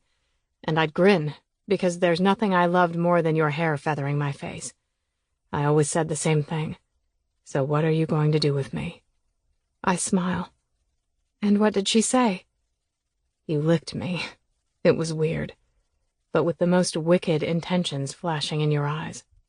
You'd lick a path from my Adam's apple to the tip of my chin. He shrugs, twisting his lips to conceal his smirk. What can I say? You were one odd chick. I shove his chest. Stop saying you. That's not who I am. She's hijacking my brain, but I was not the odd chick who licked you. We can do this. We can uncover the past together. And when one of us breaks, the other one will know how to glue all the pieces back into place. Chapter 14. Nathaniel. She's here, but I can't really touch her. She's here, but I can't really see her. She's here, but she's no longer mine. Promise me you'll stay away from Doug Mann. Promise me you won't go anywhere by yourself until we get this figured out. Always lock the door when you're here. Remember, there's a panic button on the security system keypad. Her jovial expression fades. Don't go anywhere by myself? She coughs a laugh. That's a little hard to do. I don't have a bodyguard. You have family and friends. Find someone to go with you. Find someone to be at home with you. And if you can't, then promise you'll call me. I hate scaring her, but this revelation has gutted me. Daisy was murdered. When she told me, it felt like my father breaking the news to me all over again. Daisy's body. Drowned. Dead. I didn't save her then, but I'm sure as hell not going to let history repeat itself. Stepping over the debris, I bring her into my body and hug her. Swayze Samuels is a clash of everyone in my world. It's difficult to make sense of the feelings I have for her. The boss in me thinks she's the perfect person to look after Morgan. The boy in me feels elated to have his friend back. The father in me wants to protect her like my own child. But the man in me wants things that I shouldn't want, not from a 22-year-old woman engaged to another man. So I kiss her head like a friend or a father, even if I want to know what the skin just below her ear would feel like against my lips, or what her tongue would taste like sliding against mine. I release her, taking a cautious step backwards before my dick gets any harder. I chastise myself for letting those thoughts take form in my head. Even if Dr. Grayson would dismiss them as harmless, they don't feel harmless when I can't control an erection. Are we done renegotiating my contract? She cocks her head to the side. You chatted with my dad? Briefly. He liked you. She frowns. Daisy. I shove my hands into my pockets. He thought you were good for me. With a slight headshake, she rolls her eyes. He thought Daisy was good for you, and that's because she fed you when money was tight. I nod with ease, thinking about every sack of food she brought to my house, the 2 sandwiches she packed in her school lunches, the money she slipped in my wallet when I wasn't looking. I didn't deserve you. She goes to speak, but clamps her jaw closed like she's giving up on correcting me. Daisy is not a separate person. She's just in a different body with a different name, but part of her is right in front of me. I'll take any part that I can get because I loved everything about her. I still do. I'll walk you to your car. Swayze nods. There's so much more I want to know. Did Dr. Albright mention hypnosis? I'd give anything for her to remember us like I remember us. Thank you, my big, bad bodyguard. I hold open the door to the black truck. You're welcome. She rubs her lips together, hugging herself as if to keep warm and as if she's waiting for something more. I'm not going to kiss her, even if that's all I want to do at the moment. There's no fucking way I'm that guy, but I'm not a total saint either. Do you have my picture in your pocket today? Pfft. Her nose scrunches. You're full of yourself, Professor Hunt. I lift a single eyebrow. Is that so? Yeah, that's so. She turns to climb up into the truck. I slide my left hand around her waist, pressing it flat to her stomach to pin her back to my chest. And fuck me if she doesn't gasp in a way that I imagine she would if my cock were sliding into her for the first time. Knock that shit off. My mind wars with itself and my body. The fingers of my right hand dip into her front pocket. I slide out a photo of me. She doesn't fight me, not a word. I'm not sure she's even breathing. Am I still full of myself? I hold the photo up to her face. I'd love to see her expression. No comment? Okay. I slide the picture back into its spot. I like writing in your front pocket. She takes in a quick breath and turns, eyes narrowed. Yeah, well, I bet you still have that picture of me in your wallet. Her chin tips up, shoulders back. Happiness steals my smile. She brings me unfathomable joy. It's the reason I named my daughter after her. And I love when she says me and I instead of Daisy or her. Always, I say with complete sincerity. Swayze deflates a fraction when I surrender total honesty. The picture in your wallet makes sense. She looks down at the fraction of space between us. The picture in my pocket doesn't make the same kind of sense. Then why the fascination with it? She shrugs. I love the expression on your face, your hair, your lips, your eyebrows, the stubble along your jaw, but mostly, her gaze finds mine again. It feels like a bridge to the gap between then and now. It feels like a big piece to this puzzle that's in my head. And since I can't stop myself, I slide my hands in her hair and kiss the top of her head one more time because I love how it feels. She rests her palms gently on my chest. I love how that feels too. Basically, I love all the feels, right or wrong, that I get from her. If I were Griffin, I'd beat the ever-living shit out of me for touching something that's not mine. But the problem is, when I do touch her, my head goes blank, listening only to my heart whispering, mine. Drive safely. Good night. She climbs up and gives me one last smile. Hey, what an unexpected surprise. My mom hugs me when I step inside the front door. Griffin's working late, and I wanted to talk to you. Did you eat? I follow her to the kitchen. Not yet. She gestures for me to sit at the table.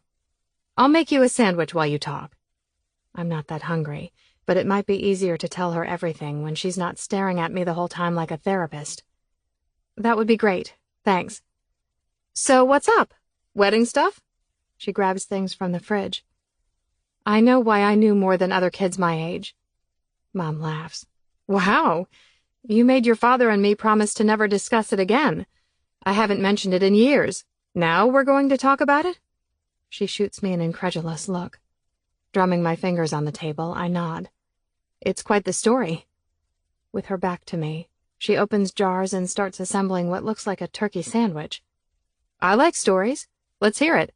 Once upon a time, over 22 years ago, I was Nathaniel Hunt's best friend, Morgan Daisy Gallagher. She stills. I wait. It's quite the opening line to a story. Ever so slowly, she looks over her shoulder, lips parted. I smile. I know things she knew. People she knew, especially Nate. I see strangers that I recognize, but I remember them from many years ago, as in before I was born.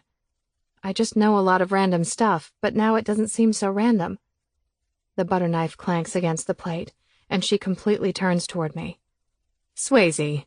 I hold up my hands, palms out. I know. Believe me, I know. It's crazy. Not possible. It begs for a more logical explanation. It's taken me months to even consider this could be a real possibility. But there is no other explanation.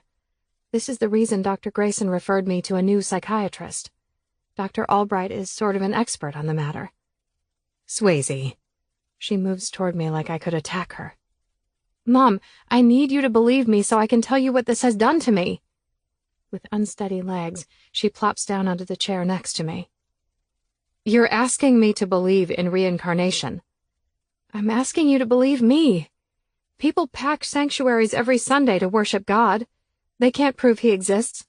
I have way more proof that I was Morgan Daisy Gallagher in another life than anyone has that God truly exists. Many religions believe in reincarnation, and some very brilliant historic figures also believed in it. She chews on the inside of her cheek, forehead wrinkled. Start from the very beginning. And so I do. I start with the day I saw Nate in the waiting room at Dr. Grayson's office. Nothing gets left out, not even the photo in my pocket. After an hour of trying to explain every little detail, including Doug Mann and why I went so crazy over Erica's death, my mom looks like a statue, or maybe a ghost, pale and expressionless. What about Griffin? She speaks her first words. I don't know. Sometimes I think he believes me, but whether he does or not, it doesn't matter. Either way, he hates that I have this connection with Nate. And I don't blame him, but I also don't know what to do about it. He wants me to quit my job so we can pack up and move far away from all of this. But I can't outrun what's in my head. He's jealous? I think so. It's so hard to tell with him. He's this pillar of confidence, and he's good at hiding his emotions. Should he be jealous? No. She holds up the photo of Nate that's still on the table. Are you sure? Ghosting my fingers over my bottom lip, I stare at it. After a few seconds of contemplative silence, tears burn my eyes. I feel like I'm piecing myself together, and I don't know if Griffin will still love me the same way when he sees the whole me. Mom sets the photo back on the table. Tell me about these pieces. A tiny smile fights its way to my lips. She's had so much therapy, she sounds like a therapist. They're thrilling and utterly terrifying.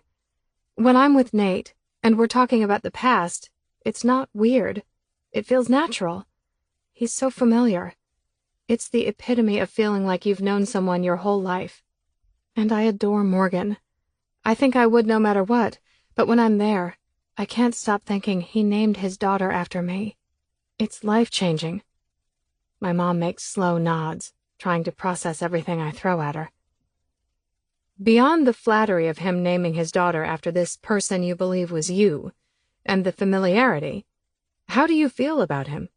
What is your relationship with him? Swayze, a bit of regret sinks into her eyes. Do you have feelings for him that go beyond just friends? No, I don't have... I sigh. It's complicated. It's confusing. When I'm with Griffin, I have this need for him to accept me as not only Swayze, but the parts of me that are Daisy, too. But when I'm with Nate, I like the separation. Because if you're Daisy with him, then Swayze is not cheating on her fiancé. Mom, I frown. That's not what's happening. I'm not cheating on Griffin. Have you crossed the line with Nate? I'm not sure if I should be offended that she doesn't trust me, or elated that she's protecting Griffin. Pushing out of my chair, I finish making the sandwich she started. You'll have to explain this line. Have you kissed him? No. He's kissed me on the head, but that doesn't count, does it? Do you want to kiss him? I finished cutting the sandwich in half and set the knife off to the side, pausing a moment to hold back my knee-jerk reaction. This is my mom, the person who loves me unconditionally. She loves me if I meet Griffin at the altar. She loves me if he leaves me tomorrow. I don't have to hide from her. I love Griffin. There has not been one day since we met that I've questioned wanting to be with him. Not since I met Nate. Not since I've acknowledged my past. Not when we've fought. Not yesterday, not today, and I won't question it tomorrow. But? My gaze shifts from the knife to my mom. But Nate has become my obsession. We both move our attention to the photo. I can't shut off my brain, but the one thing that scares me more than the deluge of memories is this insatiable curiosity. About? She shoots me a sidelong glance. Biting my lips together, I search for a way to explain this without it sounding like I want it to happen. I wonder what his lips would feel like pressed to my neck where he used to kiss her. Or me. I wonder if it would bring forth more memories. Or start a fire that would burn down your whole world? Her eyebrows lift, giving me that motherly warning look. Yeah, or that. Do I need to give you the curiosity killed the cat speech? I shake my head. Do you think that Griffin might be right? Maybe you should find another job. I know it won't change the memories you have, but it would eliminate the temptation. I grab half of my sandwich and take a bite. You make it sound like I'm going to hop in bed with him, I mumble. Can we talk woman to woman? I shrug. You're carrying around a shirtless picture of him in your pocket. I just worry that if he put those lips on your neck, you'd wonder what they'd feel like in other places. Where would it stop, if not in his bed? It's not going there. I don't mean to sound so prickly. We're friends, but more than that, Morgan is attached to me and I'm attached to her too. The fact is he needs me to take care of her, and I need a job. I like my job. And in a non-jumping-in-his-bed way, Nate and Morgan feel like extended family. I'm your family. Griffin, his parents, and his sisters are your family. We love you. This cannot end well, and you know it. And, if what you said about Doug Mann is correct, it's not safe for you to be anywhere he can easily find you. Tomorrow you need to go back to the police and plead your case. Make them understand. Honey, Griffin isn't trying to tear you away from Nate and Morgan. He's trying to protect you. The police are not going to buy my reincarnation story no matter how hard I try to sell it. And I'm not going to spend the rest of my life running. I want to figure something out so I don't have to leave my home. Your home? Or Nate? I bite my tongue because it's covered in defensive words that won't justify anything. I need to get home. With a sad, defeated smile, Mom pulls me in for a hug. I'm on your side no matter what. All I want is for you to be happy. Thank you. Chapter 15. Nice to see you again, Swayze. Please have a seat. Thank you. I take my seat across from Dr. Albright. I like her. She's warm and approachable. Tea? I'm good, but thank you. How have things been since we last talked? Interesting, I suppose is the best word. I told Nate that I think Daisy was murdered. He wasn't real receptive at first. In fact, he was quite angry. But I think we're good now. He's worried about Doug. And I think he's frustrated that the only proof we have is that of a 22-year-old girl who claims to be his dead friend's reincarnated soul. The police aren't receptive to that. She nods once before sipping her tea. I told my mom everything, too. I think the hardest part for me is all the gaps that I haven't been able to fill in yet. We could try to fill some of them in with hypnosis, but you'd need to be sure it's what you really want. There are pros and cons with it. You would need to decide if the benefits outweigh the risks. I wring my hands in my lap. What are the pros? Possible increased memory of certain events, deeper understanding, validation, maybe even what it would take to put a murderer behind bars. Hypnosis is recognized as something reliable and valid in a court of law? I'm thinking more along the lines of you remembering something that might help shed new light on the case. Something officials missed the first time. I nod. And the cons? Well, the most obvious one is it might not work on you. Beyond that, there's the possibility that the very information that could put Doug Mann behind bars might also give you images or memories that you can't forget. The kind that give you nightmares. The kind that lead to PTSD. It's a risky trade-off, and I don't want to downplay it at all. Right now I don't remember the exact details of Daisy's death. My death. I cringe. It's still so incredibly weird. But you're saying I could. And who wants to relive their death, especially if it was tragic and traumatizing? Precisely. But the chances are truly slim. The unconscious mind is there to protect you. Most of the time we can't bring forth memories that our conscious mind can't handle. But if Doug preys on another innocent woman, and I feel like I could have prevented it, it would be hard to stomach it. I nod. But if I spend the rest of my life reliving my death, Dr. Albright relinquishes a soft sigh. I've had personal experience with this. They were able to use hypnosis to suppress the memory I had of a tragic death. But there's no guarantee it would work. It's a really tough decision, however you look at it. That's why I want you to think long and hard before you make it. I want you to discuss it with family because it could impact them, too. The trauma? Her neatly trimmed fingernail traces the rim of her teacup, while honest eyes hold their gaze on me. Yes, but the way you perceive yourself could change, too. If you connect on a deeper level with your life as Daisy, it could change who you are as a person now. Because I will feel more like Daisy? It's possible. I could feel closer to Nate? Perhaps. Do I want to feel closer to Nate? You're late. Griffin slips on his jacket before I get the door shut. Late for what?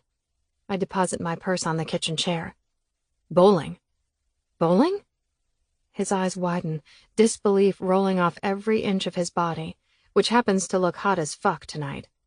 Griffin screams filthy sex when he wears those faded worn jeans and that Doobie Brothers vintage motorcycle tee. I press the heel of my hand to my forehead. Bowling. That's right. That's tonight. Bowling with his work buddies. The look on your face says I'm going by myself. No, you're not going by yourself. I hustle past him to the bedroom. I just got distracted at Dr. Albright's office. Let me change into something less homely than yoga pants and a hoodie. I'm already late. Don't worry about it. Where are the keys to my truck? My purse, and I'm coming. Just wait. I hop from one foot to the other, tugging on my jeans. Where's my red V-neck shirt? Riffling through the shirts in the closet, I can't find it. I'll be home before midnight. Don't wait up. Son of a bitch, I mumble, seizing the first shirt I can rip off the hanger and tugging it on while I chase after him. Just wait! My plea goes unheard. He's out the door. I snatch my purse, grab my shoes, and sprint after him.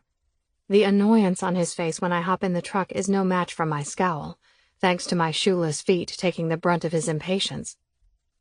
Hello? What the heck? I said I was coming. Glancing in the rearview mirror, he backs out of the driveway. Yeah, well, you say a lot of things. I bite back the what crawled up your butt and died comment because I don't relish the idea of being locked out of the house later. But seriously, it's an appropriate question for the circumstances. Is this about me being a little late? Or me being a little late because I was with Dr. Albright? I shove my feet into my ankle boots. His grip on the steering wheel tightens, just like his jaw that's holding back his answer. Whatever. I glance out my window at the streetlights flickering on like a farewell wink to the last sliver of sun. Too bad I'm not good at playing the cold shoulder game. Aren't you going to ask me about my day? No? Well, I'll tell you anyway. Morgan said C, but I think she meant Z because I've been trying to teach her my name. Then I ordered a sub for lunch, and they forgot the pickles, and Nate doesn't have pickles at his house. Like, who doesn't have pickles? It's a staple, no different than ketchup and mustard. Griffin responds by turning on the radio. A nice little slap in the face. I continue, only much louder so he hears me over the music. Dr. Albright discussed hypnosis with me. I'm not sure I can be hypnotized, but I'm considering it. Click. Off goes the radio.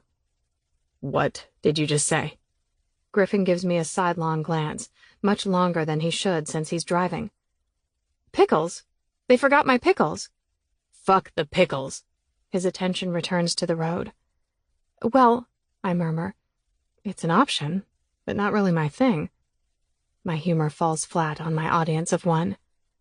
Why? I slide my hands beneath my legs to tame the nerves. Because Doug Mann needs to be in prison. Because I won't feel safe until he is. Because this patchy memory has left me feeling like I'm anchored to the past and losing sight of my future. This has gone too far. Reincarnation, hypnosis, murder mystery. Do you hear yourself? You don't believe me? I don't know what to believe. His knuckles blanch over the steering wheel. Then believe me. Trust me. Help me. A cynical laugh cuts through the air. Help you? How am I supposed to help you? By not getting so miffed about me running late to a bowling outing because I have a job and a therapy appointment. By not freaking out every time I mention the past or Daisy or Nate. He parks the truck and hops out. I guess this topic is on hold until we're done bowling a few rounds. This should be loads of fun. To my surprise, he comes around and opens my door. I unfasten my seatbelt and swing my legs around, but before I can hop out, he wedges himself between my legs. The arms I love encircle my body while he rests his forehead against my chest. You drive me fucking crazy. I nod several times, even though he can't see me. If I believe you, then I sure as hell don't want you being hypnotized to remember anything more. If I don't believe you, then it's going to piss me off if you waste time and money on something so insane. I kiss his head, tickled by the stubbly surface of the tiniest outgrowth of hair. Uncontrolled thoughts of Nate pop into my mind. A kiss on the head isn't necessarily innocent. It can be intimate, like it is when my lips press to Griffin's head. What does Nate feel when he kisses my head? I need to feel safe. Don't you want that for me? His head lifts, sincerity resolute in his expression. I would never let anything happen to you. I know, but you're not with me all of the time. He was inches from me in a parking lot, and you weren't there. I don't want this life, Griff. My eyes close on a heavy blink when his hands press to my cheeks. You won't have this life. I promise. I love him for making this promise, even if it's one he might not be able to keep. There's a reason I've always felt safe with Griffin. I just hope when I need his safety the most, he's close enough to hear my cry for help. Let's go. He takes my hand and helps me out before tucking me under his arm. My hero. Chapter 16. Griffin. Swayze is a terrible bowler. She's also a skittish bird whenever one of the guys from work gives her shit about something. On the surface, she doesn't fit into my world, but in a way that lungs need oxygen and heart needs blood, she's vital to my life. I don't know for certain that Doug Mann killed Erica, nor do I know that he killed Morgan Daisy Gallagher. What I do know is that he got too close to the oxygen in my lungs and the blood in my heart. Can I say your little fiancé is sexy as fuck without you slashing my throat? I take a swig of my bottled water, lean back in the chair, and watch Swayze's perfect ass as she throws another ball in the gutter. If you weren't my boss, I'd say no, but I'll let it slide because you're right and I want to keep my job. But if you say a word to her, look at her for more than 5 seconds at a time, or let your hand so much as graze her hand, fuck the job. I'll end you. He chuckles, taking a slow pull of his beer. Fair enough. Griff, I suck at this. She shoots me a pouty face with her lower lip protruding as she waits for her ball to return. Maybe it's all the cheap wine. Should I cut you off? Her head jerks back, face sour. No, I haven't had that much. Wrinkles form along her brow. Wine, Sways, we're talking about wine, and the fact that you can't remember that long enough to finish a sentence just proves that you've had too much. I'm cutting you off.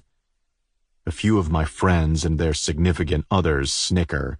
She grabs the ball and swings it back. We all flinch because it would be the third time she's released it in the wrong direction.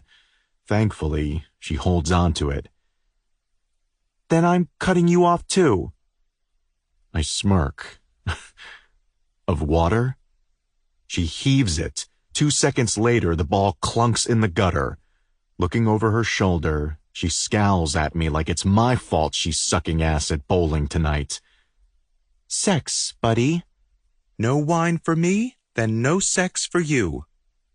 The snickers return for a second round of the Griffin and Swayze show, but this time they're muffled behind fisted hands because they know better than to make fun of me. Payback is my favorite game. I crook my finger at her as Brianna, Derek's date for the night, stands up to take her turn. Keeping her drunken gaze locked to mine, Swayze wobbles toward me. Yes, Mr. Alcohol Police? Holding out my hand, palm up, I wait for her to take it. After a few seconds of staring at it with apprehension, she takes it. I give her a firm jerk, and she stumbles forward onto my lap. I drag her knees up to straddle my legs. Jet clears his throat. There are young kids 10 yards away. At least take her into the bathroom. Not that I personally have issues watching. I ignore him. Swayze, not so much. She turns pink clear to the tips of her ears. I'm not having sex in the bathroom. She tries to whisper, but misses the mark by a few decibels. No? I grin, lifting a single brow while sliding my hand around the back of her neck. Her head shakes a half-dozen times, eyes wide like the idea alone has sobered her up a good 50%. Those wide eyes dart side to side several times before meeting my gaze again. I'm joking, even if my dick at the moment feels rather enthusiastic about the idea. Leaning closer, I whisper in her ear. I love you. You suck at bowling, but I love the hell out of you. I'll give you $100 if you tell me what he said. Jet winks at Swayze. $100? Her back snaps ramrod straight. He said, I love you. You suck at bowling, but I love the hell out of you. Jet lifts his fisted hand to his mouth and coughs. Bullshit. I grin at Swayze and shrug. She frowns. I want my $100. Tell him, Griff. All I can do is chuckle. Jet lumbers to standing for his turn. I'm firing your pansy ass if that's what you said to her. That's bullshit. Okay, she's not all that sobered up after all. I want my $100. I just shared... She points a finger at him as I hold onto her waist before she attacks my boss, who's grinning like an idiot. Damn it, she mumbles before sinking her teeth into her bottom lip. What was I saying? This gets more laughter from the rest of the drunks. I'm the only completely sober one in the group. Yes, her same accusatory finger shoots up in the air. I just shared something personal with you only because you offered me $100. Jet bowls a strike and turns, stroking his goatee. Swayze, darling, Griff saying you suck at bowling is quite public. We've all seen you. And it's time to go. Swayze digs her nails into my arms, trying to pry my grip from her waist. We're taking off. Swayze hasn't had dinner yet. Brianna jerks her head to the side. There's food over there. Pizza, hot dogs, nachos. Nachos? I love nachos, Griff. Nachos! I lift her off my lap now that food has distracted her from attacking Jet. I'll take you to a Mexican restaurant. You don't want stale chips and fake cheese. After changing my shoes, helping her with hers, and saying our goodbyes, I take Swayze's hand and pull her toward the exit. I think I do want stale chips and fake cheese, she murmurs as we step outside. I'm so hungry I could eat anything. I grin, shaking my head. I can offer you a shot of cum on the way if you need something to tide you over. A shot of... Wait, is that code for a blowjob? Everyone else in the parking lot hears the lingering echo of blowjob. Well done, Swayze. I open her door. It's code for get your ass in the truck. She lifts her leg but misses the step. You're a fucking mess. She giggles as I grab her waist and hoist her up. But you love me. I help her fasten in. I do. But you were pissed about me being late for bowling? I shut the door, get in on my side, and start the truck. As we pull out of the parking lot, she slips off her boots and wiggles around to get her feet tucked under her off to the side. Why does everyone look at you like you're meat and they're starving carnivores? She slurs a few of her words, either from the alcohol or plain old exhaustion. I don't know what you're talking about. Come on. The women, they are so not conspicuous. No, that's not right. Inconspicuous. Fuck. Biting my lips together, I shoot her a quick glance. Conspicuous? That's it. Oh, you're so smart, Honey Buns. Honey Buns is a new one. All those filthy women want you. They have no shame. Alcohol makes you paranoid, Swayze. What do you want to eat? Mexican? She leans on the console between the seats and drums her fingers together. It's a little weird. I'm thinking a Griffin hot dog. Scratch that. It's a lot weird. Never heard of that brand. So, yes to Mexican? Her hand cups my crotch. I think I'm ready for that cum shot. I think you're too drunk, I'm too sober, and the speed limit is too high. With a click, she unfastens her seatbelt and positions herself on her knees facing me. Swayze, fasten your ass in the seat. Tell me you don't want me sucking you off. She unfastens my jeans. Sucking you off and honey buns in the same night. Drunk Swayze has a different filter than sober Swayze. I tighten my grip on the steering wheel while I should be tightening my grip on her hands to keep her from doing this. But as she slides her hand along my length, I stop giving a fuck about safety and all things that require optimal brain power. Swayze. I make a weak attempt at stopping her. Too late. A rush of adrenaline shoots through me, restricting the air in my lungs a bit when her warm, wet mouth first makes contact. In seconds, I go from hard to really fucking hard as she shows a lot more eagerness than sober Swayze. Focus on the road, focus on the road. You taste so good. Yet another phrase that's new tonight. I don't care how rich, educated, or sophisticated a man is, no guy turns this down. Except the guy who loves a woman like I love Swayze. I can't have my future wife, mother of my children, die in a car accident before we ever get the chance to say I do. But it feels so fucking good. I pull into a vacant parking lot of an office building and shove the truck into park. Gathering her hair in my hands, I hold it away from her head so I can watch her in what little light filters in from the streetlights. It's a beautiful sight. She hums. I bite my bottom lip, letting my head fall back.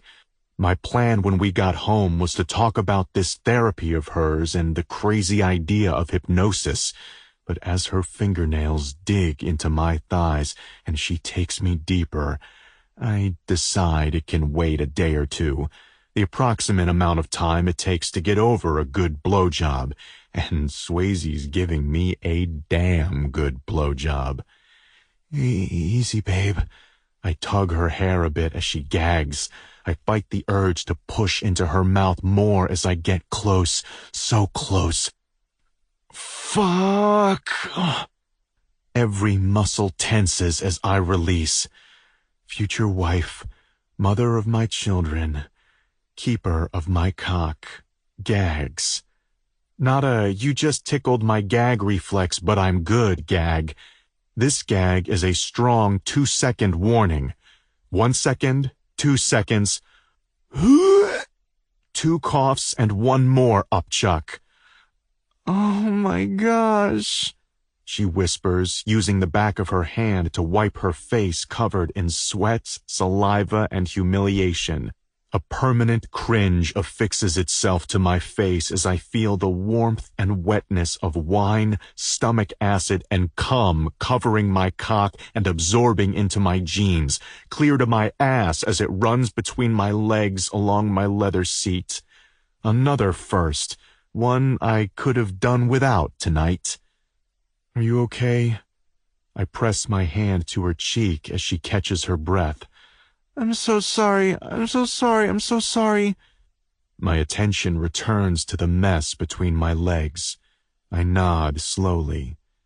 It's okay, Sways. It's not okay. She shimmies half of her body between the seats. Here. I stare at the plastic tube with the rolled-up chamois I use at the car wash. Swayze shrugs. It's very absorbent. She pulls it out of the tube and unrolls it. Do you want to do it or should I do it? I yank it out of her hand and ruin a relatively new chamois. After I get things cleaned up enough to tuck myself back into my jeans, I toss the rag out my door and start the truck again. That's littering. Swayze scrunches her nose. I give her a look. She zips her lips and fastens her seatbelt. I have a bottle of hand sanitizer in my purse. Shoving the truck into drive, I ignore her. It's going to take more than a bottle of hand sanitizer to fix this mess. Don't worry about dinner either. I'll grab something at home. I shoot her an incredulous look. She snorts out a laugh. I'm sorry. She laughs some more. It was the Zinfandel on an empty stomach. Do you want the ring back? There's no way I'm acknowledging her until my balls are no longer sticky with vomit. The shower shuts off. I search for a nonchalant expression, sitting on the edge of the bed waiting for Griffin to come out of the bathroom. I need a shower too, but I thought maybe he deserved to take one first. I'm nice like that. Your turn. He eyes me with a hard-to-read expression as he drops his towel and snags a pair of red briefs from the dresser. It never gets old. When we're in our 80s, will I still lose all ability to speak when he drops his towel, or will his body be too flaccid? Nothing more than loose skin.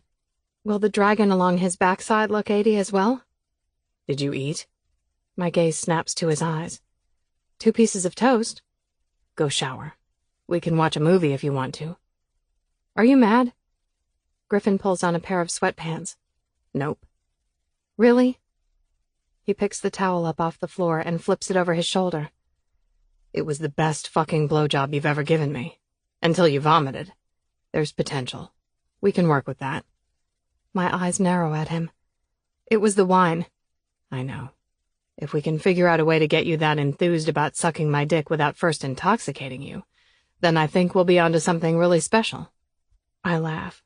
Wow, that almost sounded like a speech about curing cancer or feeding the world, except the sucking my dick part. You should go into politics, Griff. He replies with a naughty grin. After I shower and brush my teeth, I grab a blanket and cuddle up on the sofa next to him. ESPN is not a movie. I was just waiting on you. He clicks off the TV. No movie? Griffin angles his body toward me. I don't want you to be hypnotized. If you need to talk all this out with a therapist, fine. But I don't want you to be hypnotized. Griff, we don't even know if it will work. If you could hear Dr. Albright, I think you'd— Fine. He rolls his lips between his teeth, eyes wide. Let me hear this, Dr. Albright. Let me go to your next appointment with you. Really? You would do that? Sure, why not? I leap into his lap, throwing my arms around his neck. This is exactly what I need. If Griffin sees Dr. Albright with me, he'll know I'm not crazy. He'll see why it's so important to do whatever it takes to put Doug Mann behind bars. I'm not going to lose him after all.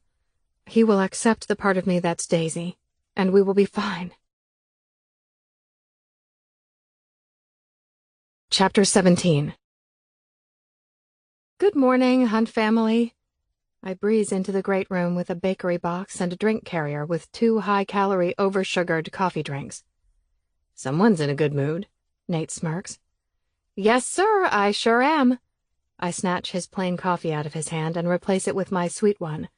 Extra caffeine, extra sugar. Your students will find you to be much more fun today. He quirks an eyebrow.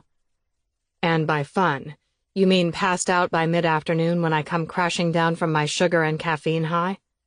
Exactly. I smile while holding open the box of donuts. Vanilla cake donut with chocolate frosting and sprinkles. However did you know? He takes the donut. He knows darn well how I knew.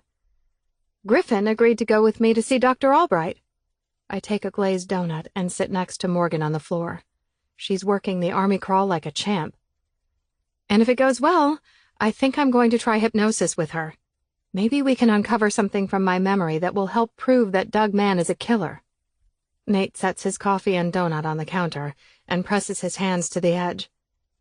Has she explained any of the risks with you? Yes. I know it could uncover memories that I don't want in my head, like how I died as Daisy. But I'd rather have those memories to deal with than another murder on my conscience if or when he kills again. And I twist my lips to the side and tease Morgan with a teething toy. And you're afraid you could be his next victim. Concern etches into Nate's forehead. I nod. I have someone looking into the case again. That's good. Are you being safe? Not going anywhere by yourself?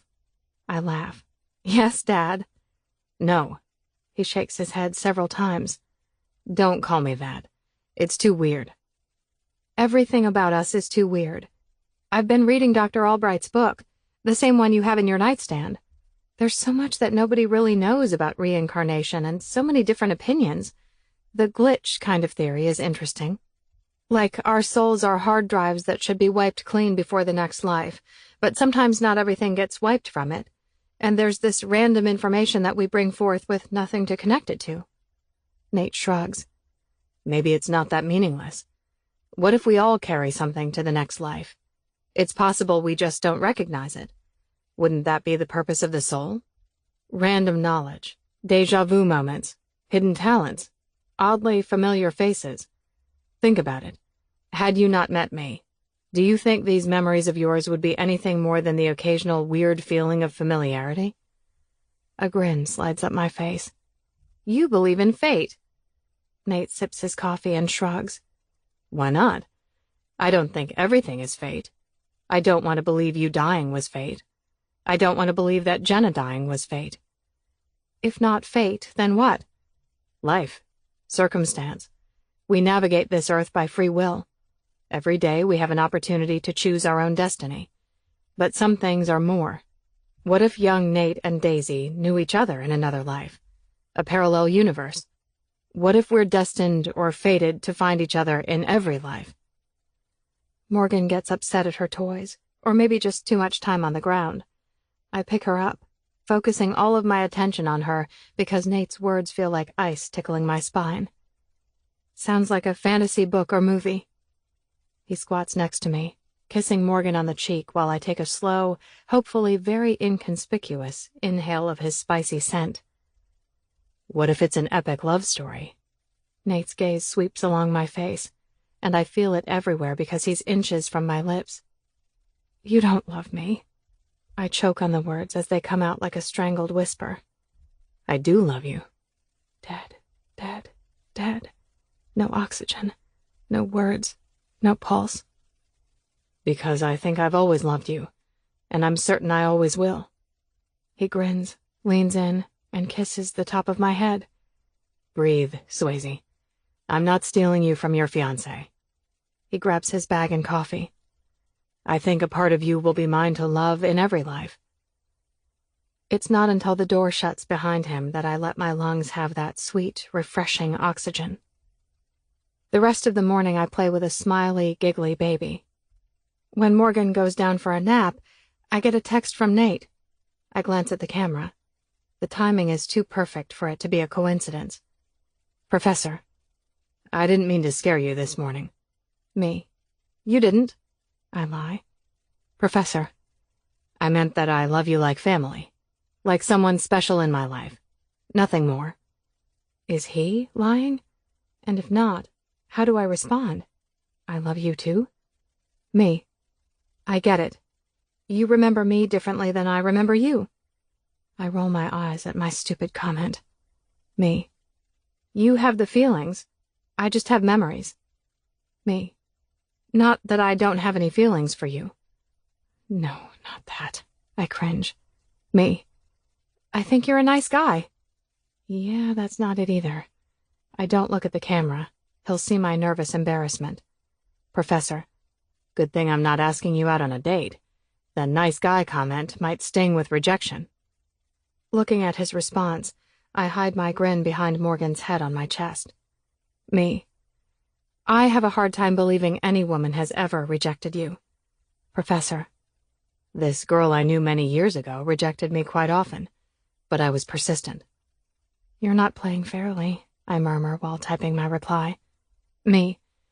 I can't say for sure, since I got an F in flirting as a teenager, but from observing well-adjusted girls around me, my guess is the girl you knew was playing hard to get. IDK. Professor. You got an F in flirting? Me. Don't you have a job to do? Professor. When are you seeing Dr. Albright again? Me. Tomorrow night. Why? Are you going to eavesdrop outside of her door? Professor. LOL, if I can get my parents to watch Morgan, I just might. Me. Off topic. Are Daisy's parents still alive? Professor. Yes. Me. Do you think if I met Daisy's parents that it would trigger more memories? I mean, they're the people she saw every day for 15 years. Professor. Do you want to meet them? Yes. No. I'm not sure. There's a mix of fear, intrigue, and excitement swirling in my stomach. If I concentrate on Daisy and let that part of me bleed to the surface, then I absolutely want to meet her parents. I want to see her room, crawl in her bed, riffle through her dresser drawers. Dear God, I hope they don't really still have all of my stuff 22 years after saying a final goodbye. Me. I think I do. Professor. I'll arrange it. Me. What does that mean? You're not going to say anything about me, are you? How will you explain me? Us. Professor. I'll think of something. I'm incredibly smart like that. Me. Gagging. Professor. Work calls. Give Morgan a kiss from me. I tip my chin and kiss the top of her head and wink at the camera in the corner. Chapter 18.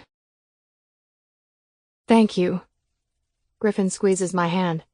Stop thanking me. I knock on the door to Dr. Albright's office. Come in. But seriously, before opening her door, I face him. Thank you for coming with me. You could be with a million other normal women with normal names, but you're choosing me, even though marrying me is only going to change my last name. And for the rest of my life, I may have to deal with freeloading spirits from past lives. Yet, I grin. You're still here. If you keep talking like that, you might convince me to turn and run. Stop while you're ahead, Sways. Lifting onto my toes, I press my lips to his. He kisses me back, just enough to impart his spearmint taste to the tip of my tongue. Griffin is yummy in every sense of the word. Hi, Dr. Albright. I slip off my jacket. I'd like you to meet my fiancé, Griffin Calloway. She meets us halfway and shakes his hand. Very nice to meet you, Griffin. Please have a seat. Can I offer either one of you water or tea? Tea would be lovely. I raise an eyebrow at Griffin. He smirks. I'm not sure I've ever heard him say the word lovely. Swayze? Yes, I think I'll have some tea as well, thank you. Did you both have a nice Thanksgiving? With a smile, I glance at Griffin. It was our first Thanksgiving together, and it was perfect. Scott and Sherry invited my mom as well as my grandparents to dinner. No talk of Nate or past lives. Lots of wedding talk, good food, laughter, and family. Griff winks at me. He's thinking of the long weekend we spent in bed. Yeah, that was pretty spectacular, too. A rewind button on life would be nice. I'd replay those 4 days over and over again. It was lovely. I borrow Griffin's word. How about you? Did you have a nice Thanksgiving? I did. It took a bit to find a few living friends, but I scrounged 3 and we had quite the time. Griffin and I chuckle. She serves us tea and takes a seat behind her desk. An easy smile settles on her face. When Swayze emailed me, I was very happy to hear that you would be joining us, Griffin. He answers with an easy nod just before taking a sip of his tea. So you're thinking about trying hypnosis? Yes, I just wanted to bring Griffin in case he had any questions. I tried to explain it to him as best I could, but I'm not the expert on it. Ah, then I assume Swayze discussed the possible benefits as well as the risks? Can I be frank? Griffin asks. Please. Dr. Albright continues to smile. I draw in a slow breath and hold it. What does he need to be frank about? I'm not 100% buying into the reincarnation thing. The only reason I'm even considering it as a possibility is because I can't really give a better explanation. Do you honestly believe Swayze is this Morgan Daisy Gallagher reincarnated? It's perfectly normal to question it, the same way people question God or all the beliefs about how we originated and where we go beyond this life. So all I can offer you is my opinion. And my opinion, both professional and personal, is that Swayze's soul and part of Daisy's soul share space in the beautiful body sitting next to you. I believe we are fabrics of many lifetimes. Yeah, that doesn't sound crazy at all. I can't see past the stoic expression on his face to determine if he finds the beautiful body sitting next to him to be as much of a magical unicorn as what Dr. Albright tries to lead him to believe. I rest my white hoof on his hand and wag my long tail, sending a rainbow of glitter in all directions. So let's pretend you're right. My lips press into a firm line, and I talk my eyes out of rolling in disbelief. This woman is highly educated, incredibly wise from years of living, and the picture of a sage. Yet Griffin only wants to pretend she's right. This isn't going as smoothly as I'd hoped. Won't digging up old memories, like death, be pretty traumatic? She's 22. Is it smart to risk that kind of psychological trauma? It is a risk. That's why I want Swayze to really think this over before making a decision. She could remember things she saw, but she could also relive the feelings. But that's just it, I interrupt.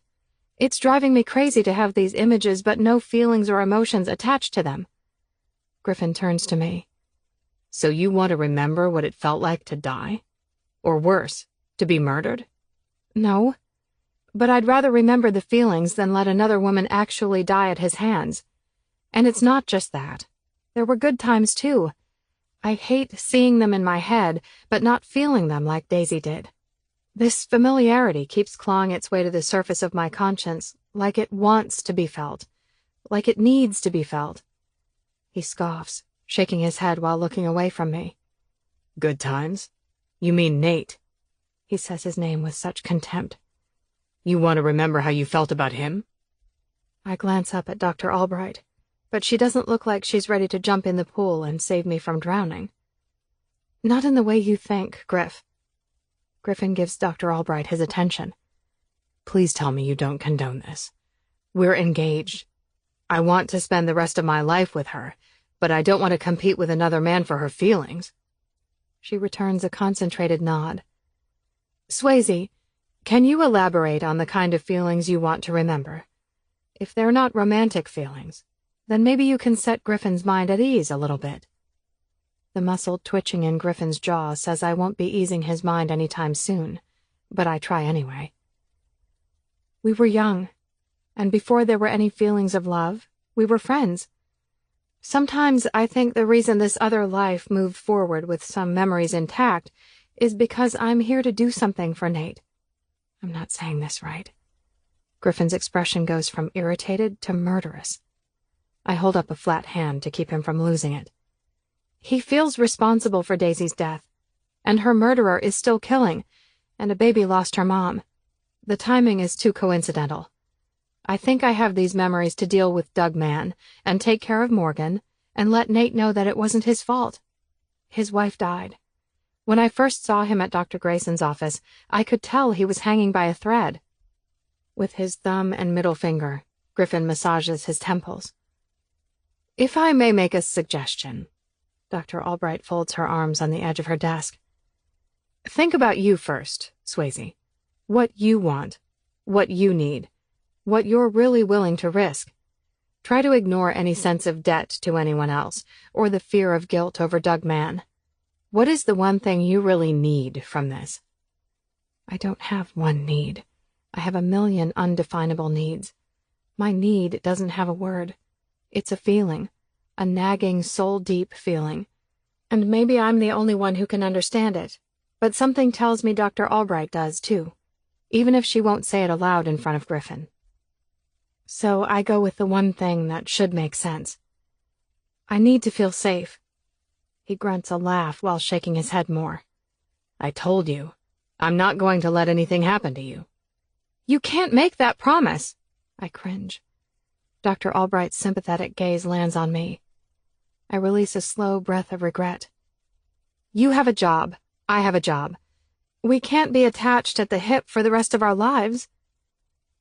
And no one can guarantee that hypnosis will give us the missing piece of evidence to convict a man of a possible murder that happened over 22 years ago. But in the meantime, you risk remembering something that could haunt you forever, or you risk... Releasing the end of his sentence in a quick sigh, he rubs his lips together. Finish, I say. He stares off in the opposite direction. I need this, Griff. Fine. He stands and grabs his jacket from the back of the chair. Whatever you need, Swayze. Griff? Let him go, Swayze. The click of the door behind him makes a tiny tear in my heart. I hold my emotions intact, even with Dr. Albright's empathetic expression. Please tell me you understand me. I do, but I also understand Griffin. He's scared of losing you to Nate. That's ridiculous. Is it? Some people would see this story as fate. Nate loses his first love, and when he loses his second love, he finds you. Again. Fate? I cough a laugh. You think it's fate for us to be together again? No, I'm not some people. But it's no more crazy than you believing you have memories from that life for reasons of fate. Maybe fate exists, maybe it doesn't. I love the idea of fate, but it's possible you're not recognizing your true fate yet. What's my true fate? She sips the last of her tea and sets her cup down before sharing a hint of a smile. I have no idea, but if it's fate, you'll find out. I'd better get going. I should go see if I need to call for an Uber. I stand. If I don't try the hypnosis, I fear I may always regret it, and I don't want to marry Griffin with that kind of regret lingering. It's ultimately your choice, and yours alone. I'm here for you in whatever capacity you need me to be. Thank you. Griffin's not outside her door, and there's no sign of him down the hallway toward the elevators. He left. The curse of Daisy had made me self-destructive. I take the stairs to the first floor and turn left toward the entrance to the parking lot. He's there. I stop. I stare. I admire. I dream. And then I start to hurt. Hands shoved in the front pockets of his jeans and one leg bent with his foot on the wall, he pushes off and shoots me a sad smile. I hurt more. You waited. Of course. But you're mad. I slow my pace the closer I get to him. Frustrated. That's code for mad. He holds out his hand. I take it. It's not code for anything. Let's just go home. I let him guide me to his truck. He even opens the door for me. Before he steps back to shut it, I clench his jacket and pull him closer. Let's grab something for dinner. He nods, eyes searching my face. Dear God, I love him something fierce. And then let's hide under the sheets and pause life for a few hours. Griff kisses one side of my mouth, then the other side, ending squarely on my lips while nodding ever so slightly. At some point, we won't be able to press pause and hide from the world, but I'm going to do it for as long as I can, as long as he's willing to love me back. Chapter 19. You recognize it? Nate asks as we pull in the driveway to the pale yellow 2-story house. There's an actual picket fence around the yard, caging ornamental grass and daylilies that need to be cut back before it snows. Swayze? I nod. I didn't know this was in my memory until now. The way I didn't know I knew Nate until I saw him.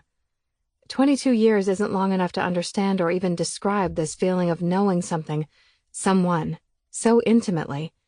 Yet Swayze Samuels has never seen this house. I swallow hard. It's like... I shake my head. It's like opening a new door to a new world. The second I saw you, I didn't just think, there's Nate Hunt. A flood of memories infiltrated every inch of my brain. She has blonde hair and blue eyes. He has slightly darker blonde hair and brown eyes like Daisy. He painted the fence gray. She hated it and made him repaint it white. In the spring, red tulips bloom beneath the maple tree in the backyard. There's also an old shed in the corner of the backyard. Handprints in the concrete slab just off the deck. Unbelievable. I shake my head and look over at Nate. He smiles. Your handprints. This is the part that hurts the most. More than the missing feelings, I don't remember me. I want to feel this so badly. It's like I can't truly make sense of it if I can't feel it. I'm going to do the hypnosis. I have to. Nate rests his hand on mine. He doesn't hold it or rub it. This is the only part I feel. How the hell do I not remember myself as Daisy, but I remember his touch? I don't need you to love me back. In this lifetime. He smiles. My eyes fill with tears. How can one sentence be so beautiful and so forlorn at the same time? I don't need you to love me back. In this lifetime. Nate Hunt deserves to be loved back in every lifetime, especially this one. Maybe after today, you'll see enough to be able to let go. Narrowing my eyes, I slowly turn my hand so our palms are pressed together. Still, we're not interlacing our fingers or holding on to anything more than the familiarity of his skin touching mine. Let go of what? Anything that doesn't serve the purpose of you finding happiness in this life. My gaze leaves our two hands, in search of more meaning in his eyes. Are you letting me go again? He flinches. Swayze. My hand slides out from under his. I pump it into a fist a few times to shake off the lingering feeling of the boy I knew before the man. I'm getting married. I have a great job. I think happiness has found me. If he's trying to hide his concern, he forgot to tell the line between his eyebrows. I nod toward the house. So you said they're excited to meet Morgan. How are you going to explain the nanny tagging along? They know you're coming too. They know you're Morgan's nanny. I said you're a friend of the family and have been like a kid sister to me for years. You've heard all the stories about Daisy and you wanted to meet them. My lips twist to the side. I suppose it will work. Nate opens his door. It will work, as long as you don't get too creepy about your knowledge of them or their house. I climb out of the vehicle while he gets Morgan from the back seat. I think calling me creepy is a bit excessive. It's really not. His lips wrinkle to hide his smirk as he shuts the door. Cue the music as I enter the twilight zone. When she opens the door, a tidal wave of memories weakens my knees. It's like I'm seeing a ghost, but she isn't a ghost. This house isn't a ghost. I'm the ghost. Nate! Daisy's mom holds out her arms for a hug. Claudia, it's good to see you. He sets Morgan's car seat on the entry floor and hugs Daisy's mom. My mom? Claudia, I'd like you to meet Swayze. Nate smiles at me like, you're up. Don't be creepy. Nice to meet you, Swayze. What a unique name. I like it a lot. It's no shocker that Claudia, who gave her daughter the middle name Daisy, would like my name. Thank you. Nice to meet you, too. She quilts and makes scrapbooks. Cooking isn't her strong suit, but she can follow directions with anything that's a simple add water and mix. The house is neat, but not obsessively clean. I don't have to run my finger along the banister or a coffee table to figure this out. I just know it. Oh, Nate, she's adorable. Claudia presses her hand to her chest, peering down at Morgan in her seat. I think she might cry. We felt terrible for missing the funeral, but we were in Europe and just couldn't make it back in time. We're incredibly sorry for your loss. She shakes her head. I've wanted to come see you or call you 1,000,000 times, but... Nate gives her a comforting smile. It's fine. I understand. Of course she's emotional. Claudia lost her only 2 children. Come in, please. She shuts the door behind us and leads us to a formal living room. Dennis should be back soon. He ran to pick up a few things from the store. We take a seat on the sofa, and Claudia sits in the chair next to it. Nate pulls Morgan out of her car seat and hands her to Claudia. She bounces her as Morgan springs her legs because she loves jumping. Look at you, sweetie. So much energy, such big smiles. Nate shoots me a look. I feel his joy and his grief. What did you name this beautiful little girl? Oh, fuck. Seriously? Daisy's parents don't know that Nate named his daughter Morgan? Her name is Morgan. Claudia freezes, even with Morgan's hyper legs demanding more bouncing. Way to make Claudia cry, Nate. I bet Jenna would have sent out birth announcements so this kind of surprise would have happened via snail mail instead of special delivery. She gasps, and several seconds later she releases that breath in what sounds like a hollow, oh. I grab Morgan before she drops her. Claudia's fist covers her heart as tears stream down her face. Why don't we give you 2 a few minutes? I hug Morgan to me. We're just going to snoop around. I say the last 2 words quietly, but I know all that Claudia hears is her name is Morgan. We go upstairs. There are 3 bedrooms and a hall bathroom. Yep, just like I remember. So, I stand at the entrance to Daisy's bedroom. This was my room, huh? Morgan doesn't answer me. She's too busy playing patty cake with my cheeks. I recognize everything in this room. Holy heartbreaking hell. They haven't touched her room since she died. I feel bad for every time I've told my mom she needs to move on from grieving my dad. He hasn't been dead all that long, in comparison to the over 2 decades that Daisy has been dead. Wouldn't it be something if they knew that part of their daughter resides in me? Maybe like that heartbreaking yet inspired emotion that surely accompanies knowing that a loved one's organs saved lives. That lingering physical connection. But this is more. I carry something greater than flesh and blood. I have her memory. And on days like this, I wish I had her emotions too. I'm so numb to the familiarity around me. Sometimes empathy seeps in and disguises itself as something I think belonged to Daisy, but it's not. There you are. I turn to Nate's voice, and a puffy-eyed Claudia behind him. Her gaze darts to the room. I haven't left the threshold. It feels like I need permission for that. A noise from downstairs distracts her. That must be Dennis. Let me take Morgan. She trips on her name, blinking back more tears. I hand her Morgan. Go on in. She smiles at Nate and nods toward Daisy's room. I know it seems crazy, but I've left her room the same. All these years later, I just like to go in there and talk to her. She was and always will be my daughter. I don't want to forget her. Claudia shrugs like it's no big deal.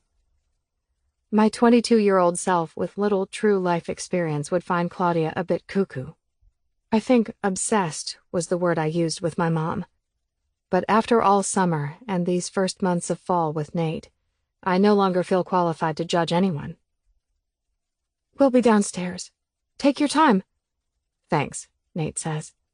When Claudia is out of earshot, Nate pushes me into the room and shuts the door behind us. My eyes shoot wide open. Holy crap, what is he doing? Finally. He gives me a devilish look. I haven't seen this look from adult Nate. However, I recognize that mischief in his eyes from my memory of him beneath me, when he said, "What are you going to do with me?" Gulp. I was never allowed in your room. Daisy's room, I stutter as he gives me a predatory look. He takes a step toward me. I take a step back. If I even looked in the direction of the stairs, your dad would clear his throat and scowl at me. Her dad, I say, just above a whisper because I can't breathe. 22 years ago, I would have thrown you on the bed and made out with you until you were... He grins while biting his lower lip and shaking his head. I take another step back until my legs hit the bed, and I stumble, landing with my ass on the edge. My hands fist the quilt. Until I was what?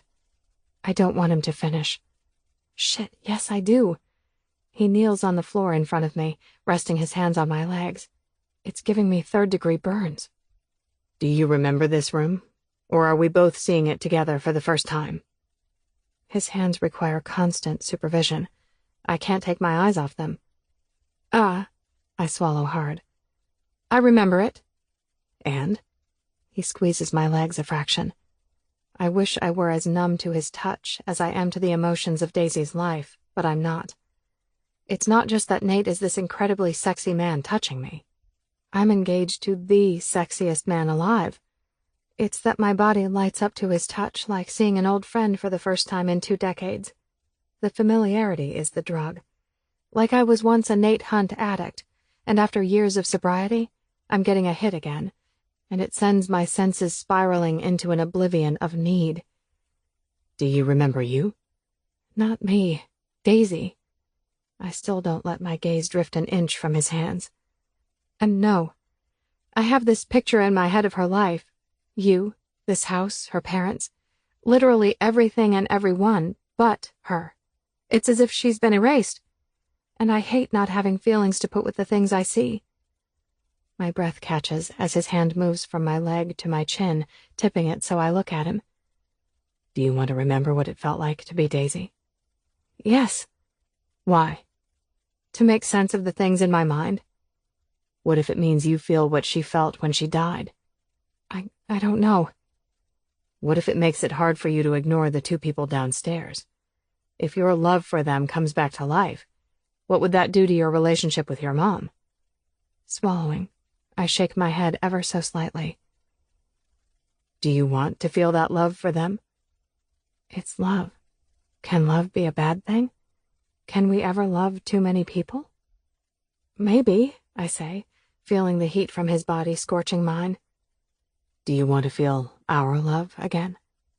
His hand slides along my neck until the pad of his thumb brushes the spot below my ear where he used to kiss me. Yes, I want to feel it. I want to close my eyes and go back 22 years in my mind and let him kiss me there. I want that for him. I want that for me. Then I want to open my eyes and go on with my life like it never happened. Bury the moment in the grave with my old body and never think of it again. I still feel you everywhere. His eyes close. The hand on my leg squeezes, and his thumb on my neck presses a little harder. Control. He's fighting for every single breath of it. If I let him kiss me, would it give him closure? The kiss goodbye that he never got? Or would it feed an insatiable hunger? Where would the kiss stop? Where would his hand stop? More than any of that, how far would I let him go? Are you going to kiss me? I whisper because I have to know before my heart explodes.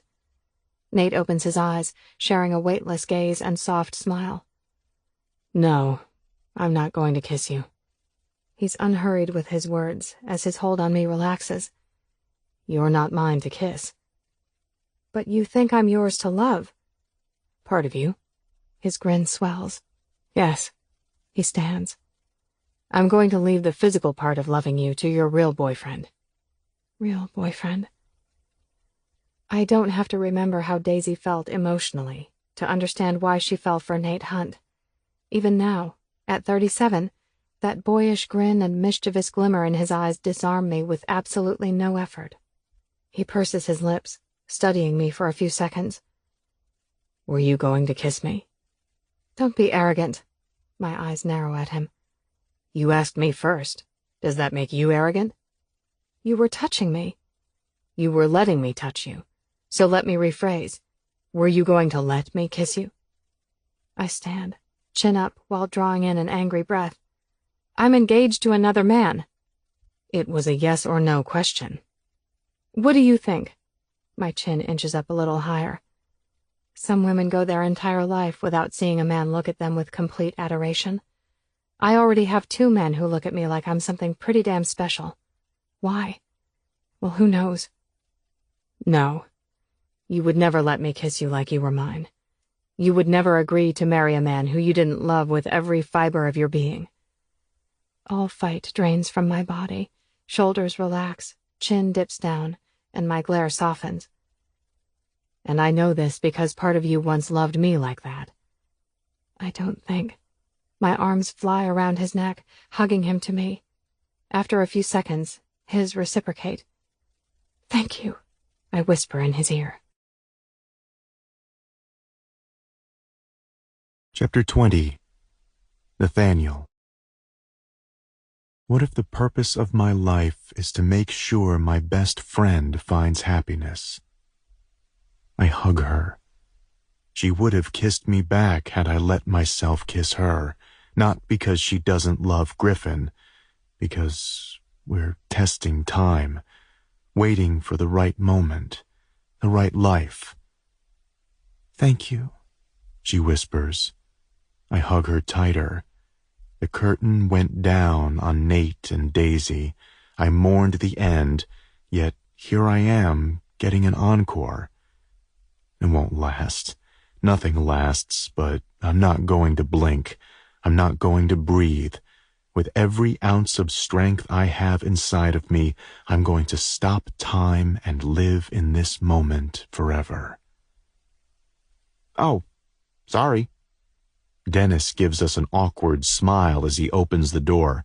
No throat clearing, no death glares. Swayze steps back. It's emotional being in her room, I say as an excuse for what he just saw. Dennis, this is Swayze. Hi. She smiles, cheeks apple red with embarrassment. A good blush always looked good on Daisy, too. Nice to meet you.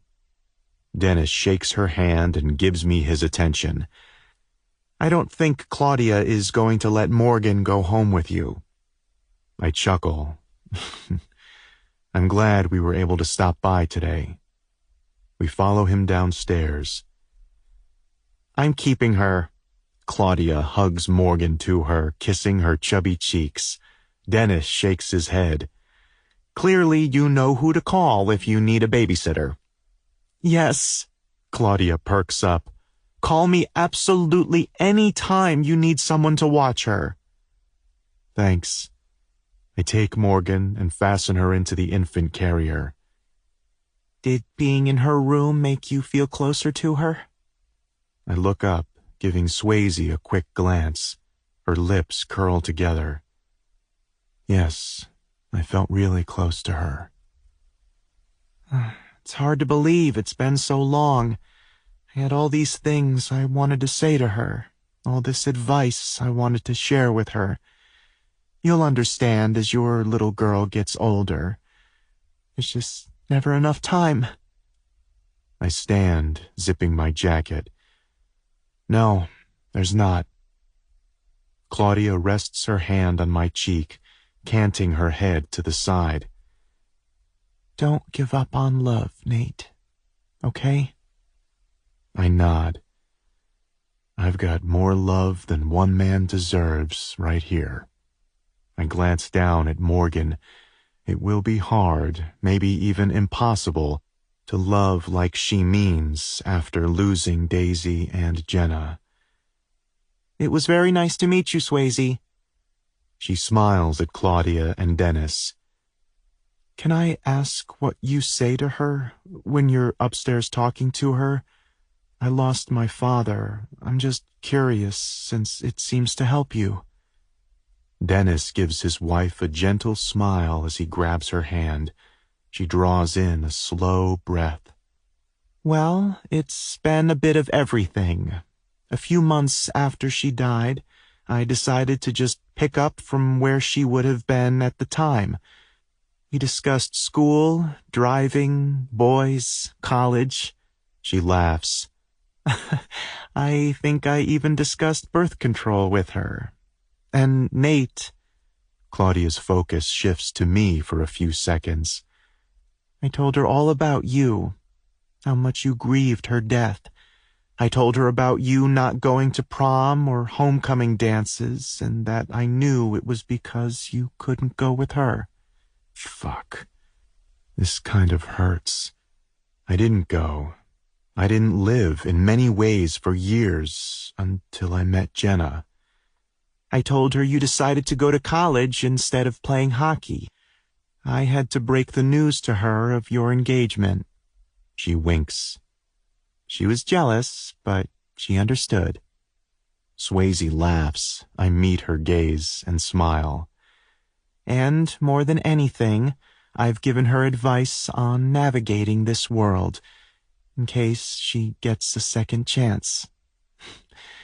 Crazy, right? A second chance? Swayze squints. Swayze, can you please grab the diaper bag? I lift the carrier. What do you mean, Swayze, the diaper bag. We really should get going. Claudia flicks her wrist. I'm just being silly. I know there's probably no such thing as reincarnation, but it's comforting to think that her soul moved on. Our little girl had a beautiful soul. Funny you mention that. Swayze! Everyone snaps their attention to me. Sorry, I didn't mean to raise my voice. I just remembered I have a podcast to record tonight, and I'm suddenly feeling anxious that I'm not going to get it done if I don't get Morgan home and put her to bed soon. Of course. Claudia walks us to the door. I can't thank you enough for bringing her by. I'm a little embarrassed we didn't make the first effort months ago.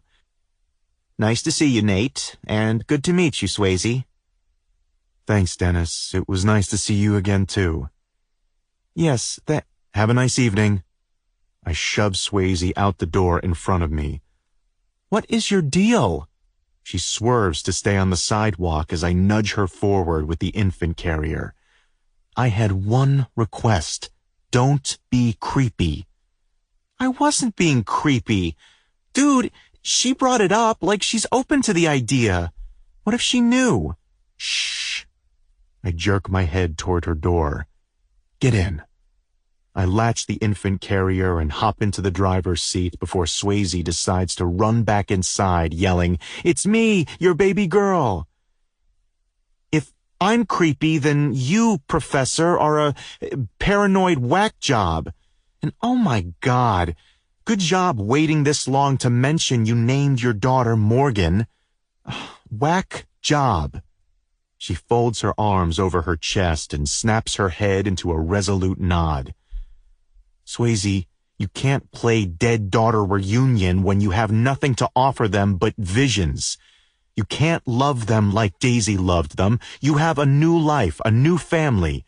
It's not okay to drop the I'm Daisy reincarnated bomb on them and then skip off like you didn't just blow their minds. I have a little more grace and tact than that, but thanks for the vote of confidence. As we turn onto the main road a few minutes later, I shoot her a sidelong glance. Okay, what were you going to say to them? Her eye twitches, jaw clenched. I was protecting them, not dismissing you. She whips her head toward me. You were totally dismissing me, like a child. I know when I'm being reprimanded publicly. My parents used to do it when I'd get fed up with them treating me like a child. I snicker. So, if they said something about you acting like a child, your answer was to act out even more like a child? Her nose wrinkles as she speaks with a mocking voice. Swayze, do you need to go potty? Swayze, did you wash your hands with soap? Swayze, let me help you tie your shoe better. Swayze, you're scratching your head a lot. Let me check you for lice. And did you have lice? That's not the point. I'm just tired of people telling me what to do or what to think. That's why I want to do the hypnosis. I want my feelings and opinions about that life to be my own. I scratch my head. We've hugged a lot lately. That's all it takes for those pesky little parasites to jump onto someone else. Have you always been a hugger? Oh my gosh, would you please focus? I didn't have lice. She looks out her window and mutters. That often. Ew. Swayze blows a stray hair away from her face. Shut up. There were like 10 identical red hats in the lost and found at school. I just picked the wrong one. On a sigh, she angles her body toward me. But seriously, do you know how it could change their lives if they knew that Daisy did get a second chance? Again, you're not listening to me. You have nothing emotionally to offer them. If you have some miraculous recovery of your emotions through hypnosis, and you have this dire need to run home to Claudia and Dennis Gallagher, then you have my blessing. Well, Dad, good to know I have your blessing. I remind myself that she's 22, been scrutinized her whole life, and she's living with memories from a past life. She deserves a pass for the snarky, childish attitude. I'm sorry. She exhales pure frustration. I'm having identity issues, morality issues, commitment issues, life issues. We pull into the driveway. My head has been all over the place since we met, and I'm certain what I've felt is a tiny fraction of what you're dealing with, so no apologies, okay? Thank you for taking me to see them. She rests her hand on mine over the gear shift. The warmth of her touch gives me something I've missed for so many months. I savor it, feeling it bone deep. You're welcome. She opens the door and climbs out. Swayze? Yeah?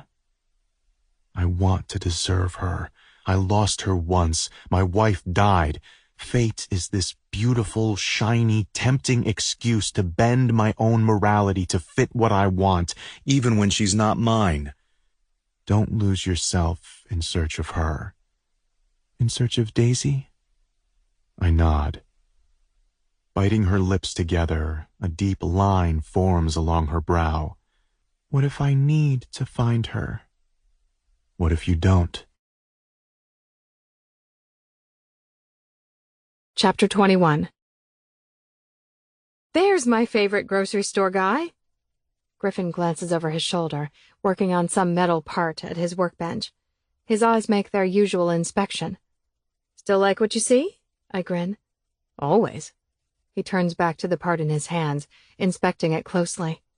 Say it, please. How was your day, Swayze? Yes. I oversugared my coffee this morning. Left me a little shaky by lunch. Morgan's crawling a bit. In another week, I think she'll be everywhere. A fun age. Yes. I turn over my bucket and take a seat. This is nice. We're talking about my job like a job, not like Griffin's competition. I don't sense any agitation in his voice. Maybe I can navigate this just fine after all. I have 3 really good job options away from here, he says. Wait, what? Griffin turns, wiping his hands on a rag. I talked to Jed about it the other day. He gave me 3 options. Any one of them would be mine if I wanted it. We can see which location would be the better option for you finding a job. I talked to my parents about it, too. They agree it's best. But my lungs burn, begging for a breath as my heart crumbles, bearing down on my stomach. Best for who? Us. I shake my head. What are you talking about? Why are you doing this? I love you. Adrenaline dumps into my legs, shooting me off the bucket. This isn't love. I want you safe. You want me away from Nate. Griffin nods, eerily calm like he's holding a royal flush. Nate's not a danger to me. You can't take me away from them. You can't ask me to leave my mom. You can't ask me to leave Dr. Albright just when we're getting ready to have this breakthrough. I love you. I want to spend my life with you. Protecting you is my #1 priority. I start to respond, but the words vanish, leaving me choking on a breath of nothingness. It feels like my world is crashing down around me while Griffin shows no signs of stress, anger, or regret. Protect me from who? Nate? Yourself. I fight back the tears that sting my eyes. This isn't love. This is your jealousy. This is you not trusting me, you not believing me. You think hauling me off to some place far from here is going to make the memories I have disappear, but they're not going anywhere. And unless I find a way to bring them to life, I'll never be able to let them go. We'll leave after the holidays, whether you find a job or not. He turns his back to me. Is this an ultimatum? It's an intervention. I cough sarcastically. An intervention? I think that requires more than one person. He shrugs. Fine. I'll call my parents and your mom. My mom? Really? Because the last time I talked with her, she was on my side. Sways, we're all on your side. As he turns, leaning against the workbench with his hands on the edge, I bat away the tears that sneak their way out. Forcing me to do something I don't want to do is not being on my side. I am not a child. I am so sick and tired of everyone thinking they know what's best for me. The lump in my throat swells, making my words break apart. I was Morgan Daisy Gallagher, whether you choose to accept it or not. Griffin rubs his hand over his head. Sways, I believe you. I accept it. Then why?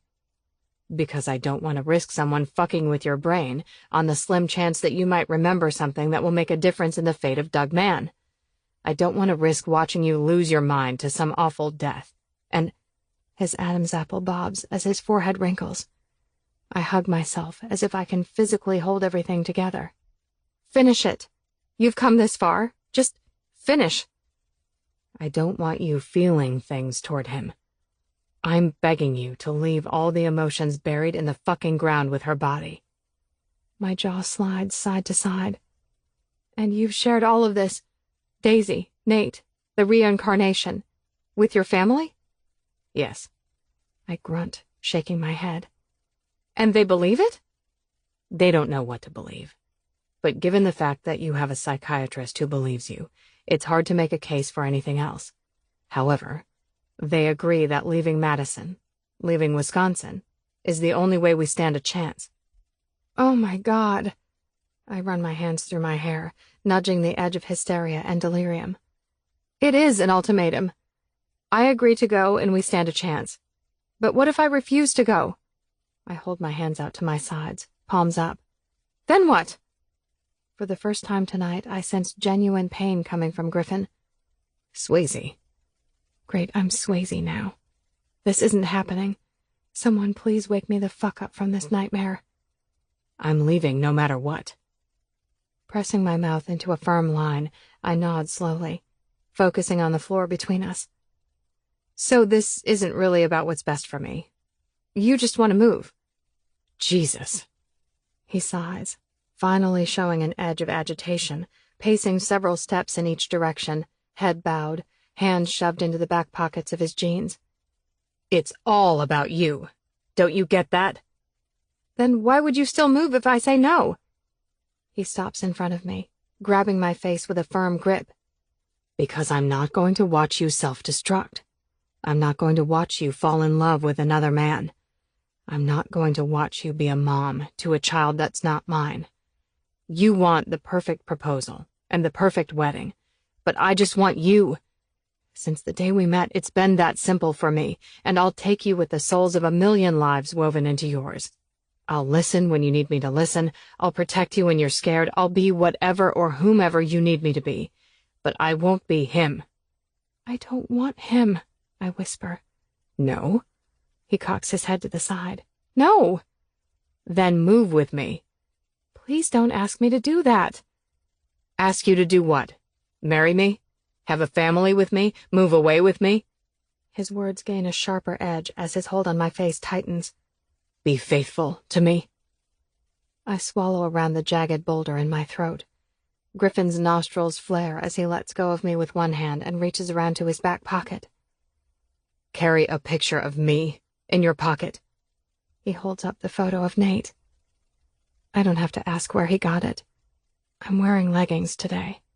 Griffin does our laundry, and I just got sloppy and forgot the photo was in the pocket of the jeans I left on the floor of our closet. How could I be so careless to leave it there? How could I be so stupid to have it in the first place?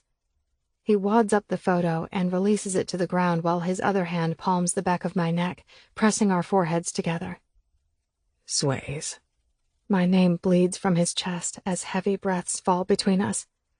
I blink, and the dam releases all the heartache that I can no longer ignore. He draws in a shaky breath.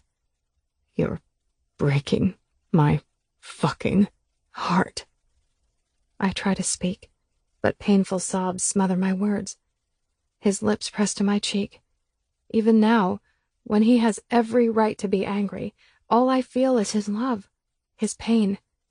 I've hurt my grocery store guy, and I don't know how to make it right. If you don't walk away from this, he ghosts his mouth over my face, erasing my tears with his lips. I won't be able to hold on. My fingers curl into his shirt. Don't let go. Griff! I bury my face into his chest. I love you!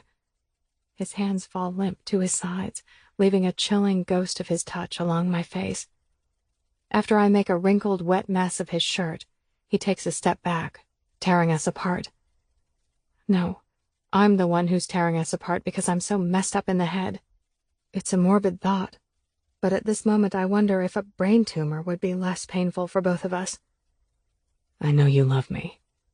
Griffin saying that to me, while his gaze remains affixed to the photo of Nate on the ground, is a self-inflicted dagger to my heart. This is so much worse than Apple sitting on my bucket. This is Griffin taking a trip to California with her. No, this is worse. There's no way a night locked in our bedroom under the sheets will fix this. When his red-rimmed eyes find me again, I don't look away no matter how much it hurts. And dear God, does the anguish and disappointment ever hurt. So I confess, hoping there's something to the truth will set you free. I don't think it will, but Griffin deserves honesty from me. This other life wants to consume me, and I don't know if I can stop it. I want to let it go, but it's stronger than any drug. It's bigger than me. It's larger than life. So I can fight it for the rest of my life, or I can submit to it. It or him? Of course he thinks this is about Nate. There's a photo on the ground that flashes Nate's name in neon lights. But it's not about him. Her. It's about Morgan Daisy Gallagher. I can't let this go until I know who I'm letting go of. Griffin turns, grinding the wadded photo under his boot. Me, he murmurs, walking away. You're letting go of me. He raises the garage door, slips on his jacket and helmet, and rides off without another glance in my direction. Chapter 22. Griffin. I found the photo when I ran home over the lunch hour. Maybe there's a reason I wasn't looking for love the day I met Swayze. Love like this is a fucking miserable emotion. The photo of Professor Hunt isn't from their childhood. It's a photo of a shirtless, virile Nate in his 20s, close to my age, I'd guess. Did he give it to her, or did she take it? I don't know. It doesn't matter. I'm losing her, and there's nothing I can do about it. Love like this is a fucking miserable emotion. Hey! My mom looks up from wiping the kitchen counter. She gives me a sad smile. I shrug off my jacket and return the same solemn expression. Hey. You're back. Does this mean it didn't go well? After I found the photo, I debated tracking down Professor Hunt and beating him until his last breath. Instead, I came here. My parents have a way of diffusing my anger. Something like that. Where's Swayze? Mom asks just as my dad comes down the stairs. He gives me the same look, easing into the kitchen chair next to me. I glance back at my mom as she tosses the rag in the sink and leans her back against the counter. I assume she's at home. After I confronted her, I just left. I didn't know what else to say. I called Krista after you left earlier. Come to find out, she and Swayze had a heart-to-heart about this. Krista knows about the photo, too. I could tell her heart's really breaking for Swayze. I blow a quick breath out my nose, shaking my head. Jesus. My heart's breaking for her, too, but I can't save her if she doesn't want to be saved.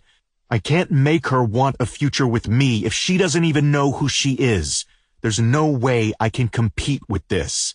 She said it herself. This is bigger than all of us. But I wasn't part of that life. He was. I don't have answers for her. He does. Resting my elbow on the table, I close my eyes and massage the tension from my brow. Mom hugs me from behind. She loves you.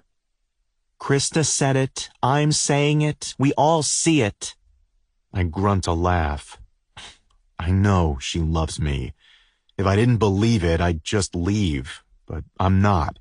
I'm making my case.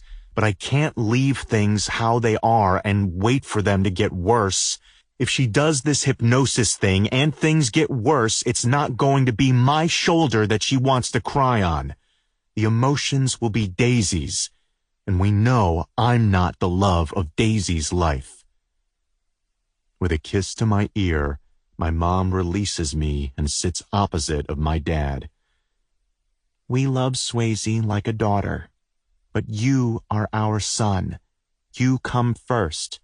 Don't give more than you have to give. If she's going to fall and you can't save her, then get out of the way before she takes you down with her.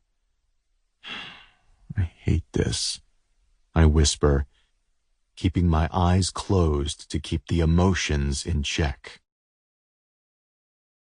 It's cold as fuck as I ride around for another hour on my bike.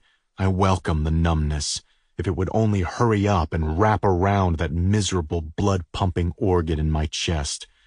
Swayze hasn't tried to call or text me. Maybe I should be thankful that she's giving me space, but part of me wonders if she's too far gone to save what we have left. The back door and wood floor both creak to announce my arrival. Everything in this house creaks when the temperatures fall. Hey! Swayze whips her ponytail around and tugs out her earbuds, eyeing me over her shoulder from her hands and knees on the kitchen floor. Slip your boots off on the rug. I'm just about done scrubbing the floor. She doesn't scrub floors. I bend over and untie the laces to my boots while she goes to town on the last corner of the floor by the Lazy Susan. Why are you scrubbing the floor? It's as though I'm watching a video of her and fast forward. She stands, wipes the sweat from her brow, and sighs. It gets dirty quickly this time of year. Yes, but why are you scrubbing the floor? I slip off my boots. Tossing her phone and headphones onto the counter, she washes the sponge. I'm just trying to stay busy. It's nearly 10 o'clock. She grabs a wad of paper towels and dries her hands, lifting her shoulders. My mind won't shut off yet, so I find listening to music I hate mixed with chores I hate to be both physically and mentally taxing. Do you need to use the bathroom? I'm cleaning it next. Maybe that will be the tipping point for my exhaustion. When did you start having trouble sleeping? Since I decided to do whatever it takes to keep my fiancé from leaving me. I rub the back of my neck. Swayze, I don't want to leave you. I want to take you. This makes no sense. She balls her fists. We're planning a wedding and you want to up and move? How's that going to work? Are we sneaking back in town to tie the knot? Is our family going to come to us instead? Stop. She winces. With my hands planted on my hips, I lean forward. I found a picture of a half-naked guy in the pocket of your jeans. She bites her lips together. Even from this distance, I know it's to keep her emotions in check. It doesn't hide the slight quiver of her chin. That's just it. I forgot your birthday and you locked me out of your house. You found a photo of Nate in my pocket, but I'm still here. I don't understand. I overreacted with my birthday. Why? Rubbing my forehead, I chuckle. Because I was excited about asking you to move in with me, because you caught me completely off guard, because I was having a moment. I hold my hands out. I don't know, Swayze, because I'm fucking human. You put me on this pedestal and I'm never going to live up to what's in your head. Sometimes I'm going to be short-tempered and unreasonable, but I'm not going to carry around some fucking picture of another girl. She flinches. Again, I'm showing her my imperfections. I'm showing her my love disguised as jealousy and my pain disguised as anger. She rubs her lips together, focusing on the floor between us. I'm sorry. I know she is, but it's not what I need to hear.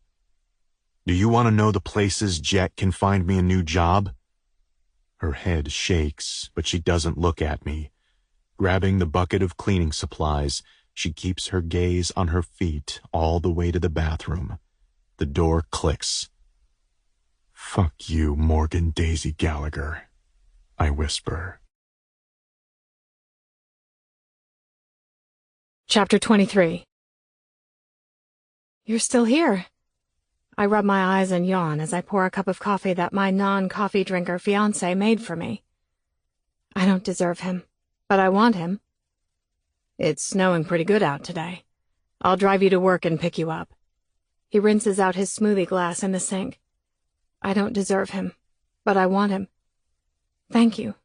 I take a sip of coffee, eyeing him over the steam. I missed those arms around me last night. As much as we want to believe that beneath the sheets our physical connection can right all wrongs in the world, it can't. My heart waited half the night in my throat, desperate for his touch. It didn't have to be sex. A kiss. A brush of his hand against mine. Anything to give me the tiniest bit of reassurance that we would be okay. Nothing. Griffin turns, catching me gazing at him longingly. I take one more sip of coffee and set it on the counter. I'll grab my socks so we can go. I don't want you to be late to work. His lips pull into a smile, a barely detectable one. It's the kind of smile a stranger on the street might give me if we happened to make brief eye contact. Is that what we are now? Strangers? Does Griffin look at me and wonder who I am? The girl he met in the grocery store would follow him absolutely anywhere. That girl would never carry a photo of some other guy in her pocket. I don't deserve him, but I want him. He glances at his watch. I take the hint and hustle to grab my socks. Griff looks like all kinds of sexy waiting for me at the door with his jacket on and a black beanie on his head. Okay. I sling my bag over my shoulder. He takes my hand and it nearly stops my heart. I shoveled the drive, but it's still slick. We step outside and I squeeze his hand, not because it's slick, I squeeze it because I don't want to let go, because I'm dying inside, because it's how my heart feels, suffocated, strangled, desperate. There's nothing I can do to make this pain go away, to make her go away. So I watch the snow fall as cars creep along the white streets and listen to the radio, filling the awkward space between us. He pulls into Nate's driveway that's been cleared as well. I unfasten my seatbelt. Thanks for the ride. He doesn't say anything. Instead, he gets out, comes around, and opens my door. And I fall in love with him even more than I thought was possible. Griffin doesn't send me a dozen roses on my birthday. He hands me a single petal every day. Sometimes it's a look, sometimes it's a whisper, and sometimes it's opening my door, helping me out, and holding my hand all the way to the top of the steps. 5. Griffin releases my hand and slips his hands in the pockets of his coat. 5. I lift my shoulders to my ears to block the wind. He nods, turns, and walks down the steps. Griff? He turns. I drop my bag by the front door, make my way down the 4 steps, and throw my arms around his neck. You're my favorite person in the whole world. My love, my friend, my grocery store guy. I bury my face into the warmth of his neck. Know that. Always know that. He doesn't hug me back, and that's okay. He's dropping me off on the doorstep of the man whose picture he found in my pocket. This is on me. All of it. He's mine to love or mine to lose. Without meeting his gaze, because I know it would break me, I pull away and run up the stairs, grabbing my bag before disappearing behind the front door. Leaning my back against it, I try to calm my breath, holding back the tears. I'm glad to see you got a ride, Nate calls from the kitchen. I slip off my coat and boots. Good morning. How were the roads? He asks. I smile at little Miss Morgan working the sloth crawl. Typical early winter snow. Slick, and riddled with drivers sliding into each other. It's Wisconsin, not Texas. How do people forget their winter driving skills so easily? Nate hands me a cup of coffee. 8 more inches expected later today. It's going to make for a fun commute home. Thanks. I take a sip. Good thing I have a driver today. Good man. I chuckle, shaking my head. I don't think you'd say that if you knew what the last 12 hours have been like for me. Oh? Yeah. Setting the mug on the counter, I turn my attention to Morgan. She grins when I get down on the floor with her, tempting her with a toy. When I start to speak, my voice cracks. It's raw. Very raw. Clearing my throat, I start again like I'm reporting the news instead of sharing my anguish. Griffin wants me to quit and move away with him. After a few seconds of silence, I look over my shoulder. Maybe Nate didn't hear me. His brows are drawn so tightly they look like 1 instead of 2. He heard me. Really? Yes, really. Nate nods once. So, are you giving me your notice? I turn back to Morgan, pivoting her the other way so she doesn't get frustrated with her head hitting the sofa, since her crawl doesn't involve a reverse mode yet. I don't know. I don't want to move, but... Is it his job? He doesn't want me to pursue anymore with Dr. Albright. The hypnosis. So don't. But why does that mean you have to move? Don't? I have this person inside of me, and I don't know her. She's the key to putting a murderer behind bars. I stand, picking up Morgan and bouncing her as she starts to fuss. This isn't like returning something to the store. Moving isn't going to erase Daisy from my head. Is that truly what he thinks? Glancing out the window, I blow out a slow breath. He found the picture of you in the pocket of my jeans. When I return my gaze to Nate, his eyebrows shoot up his forehead. Swayze. I shouldn't have taken it. I shouldn't have carried it around in my pocket. A million different I shouldn't haves, but I can't change what's happened. It's just not fair of him to ask me to quit my job and leave my family because he doesn't... I bite back my words, with a wrinkle of pain on my face. He doesn't want you near me. Nate rubs his lips together, nodding slowly. I know. It's ridiculous, and... It's not. Sadness crinkles the corners of his eyes as they narrow a bit. What do you mean? He scoffs. Swayze, you had a picture of another man in your pocket. Not a 99-cent baseball card of your favorite player. How did you expect him to react? So you think this ultimatum he's giving me is justified? Ultimatum? He hands me Morgan's bottle as she starts to fuss some more. I sit in the chair and give it to her. Yes. He didn't suggest I quit and we move. He told me he's leaving with or without me the first of the year. Then go. My jaw unhinges. What are you talking about? What about Morgan? What about Doug Mann? Daisy, my mom, his family? What about you? He hikes his bag onto his shoulder. Do you love him? Is he the one? Tears prick my eyes. I blink them away. You're defending him. Nate frowns, walking toward the chair. He kisses Morgan on the head, and then he kisses me on the head. I hate that I want him to do it. I hate that it feels so natural and expected. Maybe I am. He stands straight. Why? With a soft chuckle, he scratches the stubble on his chin and jaw. If I were Griffin's age, never mind his age, hell, at my age, if I had a fiancé and I found a photo of another guy in her pocket, I'd hunt him down and knock his head straight off his body. You would not. He quirks a brow. Now that's the young, naive Swayze talking. The one who doesn't really know me. Give it a second. Once you start thinking like Daisy, you'll know I'm 100% truthful. He shrugs. Proud? No. I'm old enough to know that violence doesn't solve anything, but I'm not too old to remember what it feels like to want the girl beyond all reason. I search for the right response, but there isn't one, so I blink at him over and over. I have to get to work.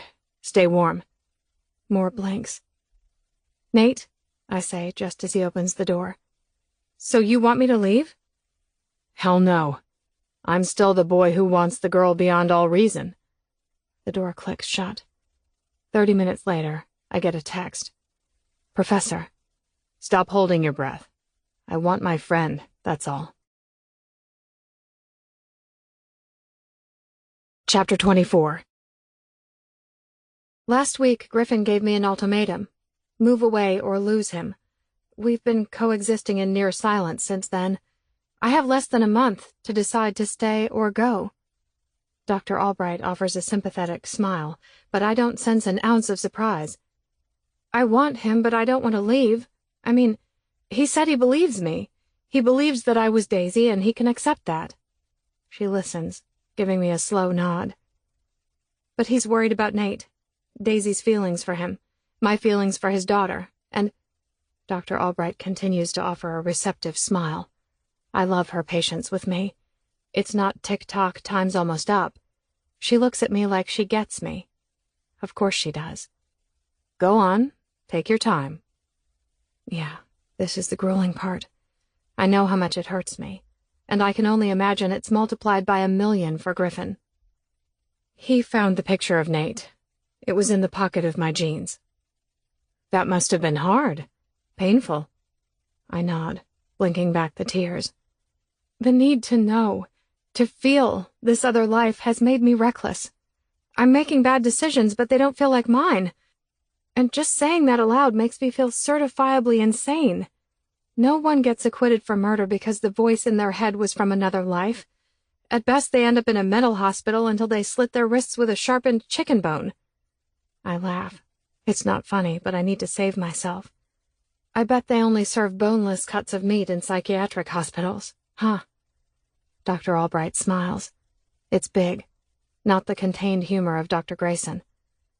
I don't have all the answers, and I won't pretend that I do. I wrote those books as a means of therapy. I wrote them, too, so maybe other lost souls wouldn't feel so alone. Sometimes the memories make you feel empowered. Sometimes they feel like your demise. She sips her tea and holds up a finger. Remember, this is a new journey for you. A journey full of choices. Acknowledging your past life is a choice. I know it doesn't feel like it right now, but it is.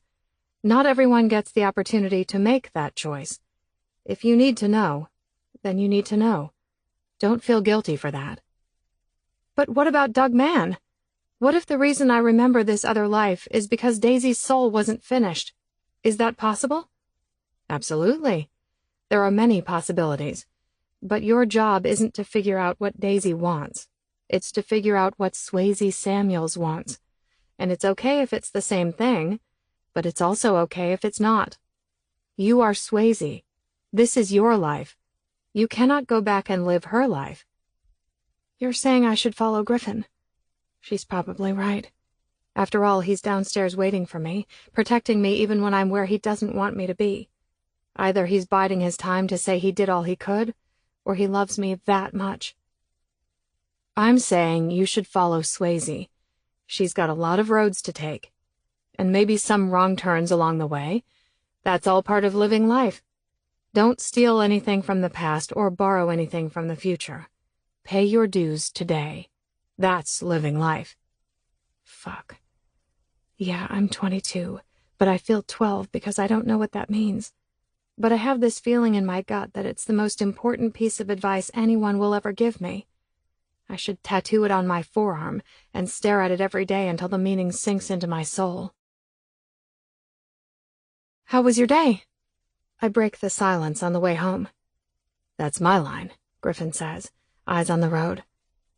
Well, you don't have the copyright on it, and you haven't said it in a while, so I'm trying it on for size. My day was good.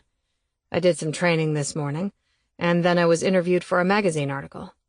That's the most he's said to me in a week. That's cool. I can't wait to see the article. Is it just online or an actual paper publication? Both. So a good day. Yeah, she took me to lunch for the interview. Nice place. Picked up the tab. She. No big deal.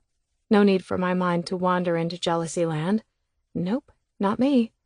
It's not like she sat on my bucket, or shared a single bottle of beer, or invited him to California. Damn it. I'm burning up with a fever of jealousy. He doesn't have a half-naked picture of her in his pocket. He would never do that. What are we doing? I ask as he pulls into a strip mall parking lot. In case it's escaped your mind, Christmas is around the corner. I need to get some gifts. Do you need to get home right away? No, good call. We should shop. I'm still on my firsts with him. It's our first holiday season together. Griffin has a Christmas list. I like that. He could click a few buttons on the computer, but he's not. He's shopping. I like this a lot. We hold hands. Another thing I like. A little something I took for granted. Coffee? I glance up at him as he holds open the door to a coffee shop. Now we're talking. Not for you.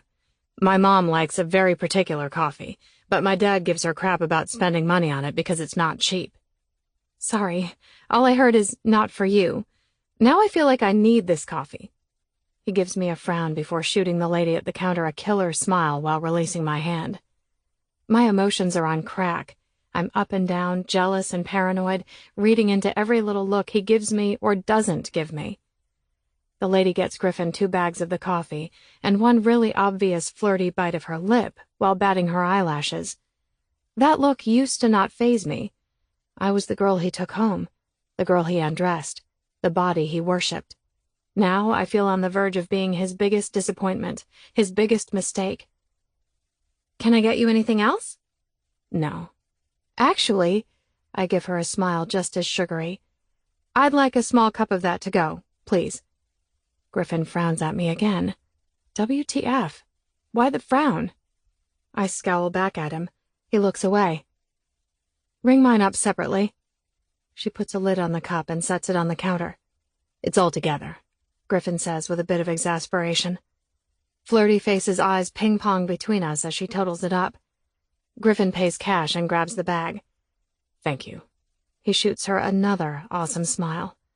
Damn it, I want that smile. She bites that stupid lip of hers again and nods, releasing her lip and falling sober when she catches my raised eyebrow. Swayze, Griffin says, holding open the door. I take a few more seconds to stare her down like she's the villain in my nightmare, but she's not. That girl resides in the mirror. Pivoting, I give Griffin the same stare-down look.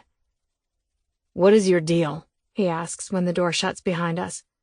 What is your deal? I lengthen my strides to stay a few steps in front of him, like I know where we're going next. But I don't. No coffee for you, Swayze. No smiles for you, Swayze. My head bobs animatedly side to side. I'm hitching a ride on the loony train. The clock is ticking. We're just not counting down aloud.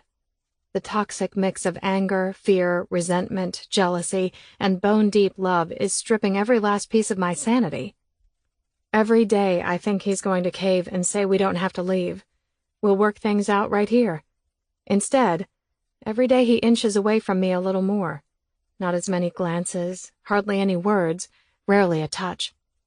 Maybe he's protecting his heart. I wish I could protect mine, but I can't. It's going to break no matter what. There's no way for this to end without me giving up a piece of myself, without me saying goodbye to part of my shattered heart. Are you done? I glance over my shoulder. Before I spew any more venom, I bite my tongue and nod. He's hurting. I'm hurting him. This is on me. I don't deserve good coffee or great smiles. In here. He jerks his head toward the bookstore. I backtrack several steps and follow him inside. Who's getting books for Christmas? Your dad? Yep. He takes the lead this time like he knows exactly where he's going. I love that your dad reads so much. He's always got his nose in a book. Griffin weaves through the maze of books as I sip my coffee. History? He nods, thumbing the pages of a book on World War II. I'm going to look through the kids section. For Morgan. But I don't say that to him. He nods without looking at me. I meander around the kids' book aisles, politely declining help every time an employee asks if I'm looking for anything specific. Don't spill your coffee. You're terribly accident-prone. Fear seizes my heart, making it impossible to breathe. I back away from the voice while turning, bumping into a display. Several books fall to the floor. Doug Mann grins that fucking psycho grin as he shakes his head. As I was saying. I make a quick scan for Griffin, but he's nowhere to be found. Get away from me. Doug holds up his hands. I'm not doing anything. Just saying hi. I hug my coffee cup to my chest, but I should throw it in his ugly, scarred face. Oh, my God. She cut his face. My eyes close briefly. Behind them I see a jagged piece of rusted metal clutched in a young girl's shaky hand. Her hand, my hand. You don't have the balls, little girl, he taunted her. I want to go home. Let me go and I won't hurt you. Her voice trembles just like her hand. Still, I don't see her. I only see him. I see what she saw. But I don't feel what she felt. The only thing I feel right now is my own fear. Griffin! I slap my hand over my mouth as my own cry for help startles me. I don't remember thinking I should yell for him. It just happened. The already quiet bookstore becomes eerily silent. Doug takes 1 step back, 2 steps back. A few people gather around with concern etched into their faces. My wide eyes shift from Doug to the brooding man stalking up behind him. Hey. Doug holds up his hands in surrender as Griffin grabs the front of Doug's jacket and backs him out of the store. Are you okay? One of the employees asks me. I nod. I shake my head again. I nod again. Without answering her with actual words, I take cautious steps toward the store's entrance. Just as I grab for the door handle, it opens. Let's go. Griffin grabs my hand. My coffee falls to the sidewalk, splattering everywhere. When I look down, I see a hunched-over Doug man struggling to his knees, buckled in half, grabbing his stomach. Griffin practically drags me to the truck, opens the door, lifts me inside like I can't do it on my own, and stalks around to get in the driver's side. He starts the truck. Are you okay? I fold my hands so tightly I can barely feel them. Griffin pulls out of the parking lot. Swayze, are you all right? His voice raises a notch. I nod. Why I nod when I don't mean yes is a mystery, but I seem to do it a lot. My gaze darts around the truck until his reddened knuckle on his right hand snags my full attention. He beat up a man for me. A murderer. What if Doug comes after Griffin? Swayze. Griffin's impatience snaps me out of my thoughts. Yes. Yes, you're fine. He rests his hand on my leg. I blink and tears surrender. Did he hurt you? No, Doug didn't hurt me. I hurt him. I cut him. She cut him, and I didn't know it until tonight. These memories demand a voice, a second chance. No, I whisper. You're crying. Don't lie to me. Did he hurt you? Threaten you? Another headshake. Griffin sighs, but it's the heavy kind that's from frustration, not relief. I can't help it. My tears are because he's touching me, and I fear my days of feeling him touch me are numbered. Daisy's life isn't fading. It's intensifying. She's ruining my life, and I don't know how to stop it. When we pull in the driveway, I hop out before Griffin pulls to a complete stop. Sways. I run into the house, making it to the toilet just in time to vomit. As I finish brushing the yuck from my mouth and rinsing with mouthwash, Griffin appears in the doorway. I'm sorry he got that close to you. I shake my head, wiping my mouth with the towel. You can't live by my side. It won't happen again. It will. It will happen again and again until Doug seizes the opportunity to get me alone, or until I find a way to prove that he's a murderer without having to die, again, in the process. I step closer. He shifts to the side to let me past him. I don't want past him. I just want him. Touch me, I whisper, stepping closer until the hallway wall prevents him from retreating another step. I can't. Pain settles along his brow, seeping into the depths of his eyes. Why? I rest my hands on his chest, making him flinch. Because I'm leaving soon, and I don't think you're coming with me. My parents are buying the house to rent out. They'll rent it to you if you want to stay in it. Sometimes emotions hit with so much force it doesn't even take a blink for the tears to pour out in relentless streams. Don't go. I choke on 2 little words. Come with me. I curl my hands, grabbing his shirt. Choose me. Please. The pain on his face sinks deeper into his forehead. You were never a choice. It's always been you. But I asked you to marry me, so now it's your turn. Choose us.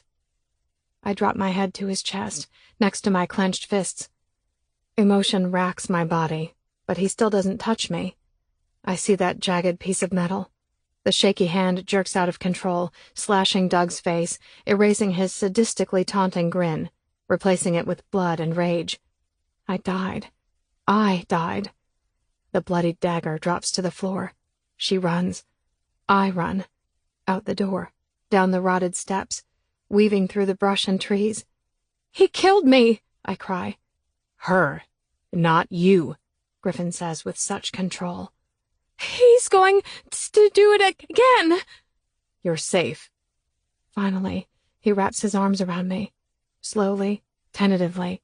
It doesn't matter. I'm in his embrace. And maybe it's torturing him to let this happen, but I don't care. I just need him. It's desperate. It's selfish. It's an illusion. Griffin has to know this, too. He has to know deep down that he can't protect me from a killer.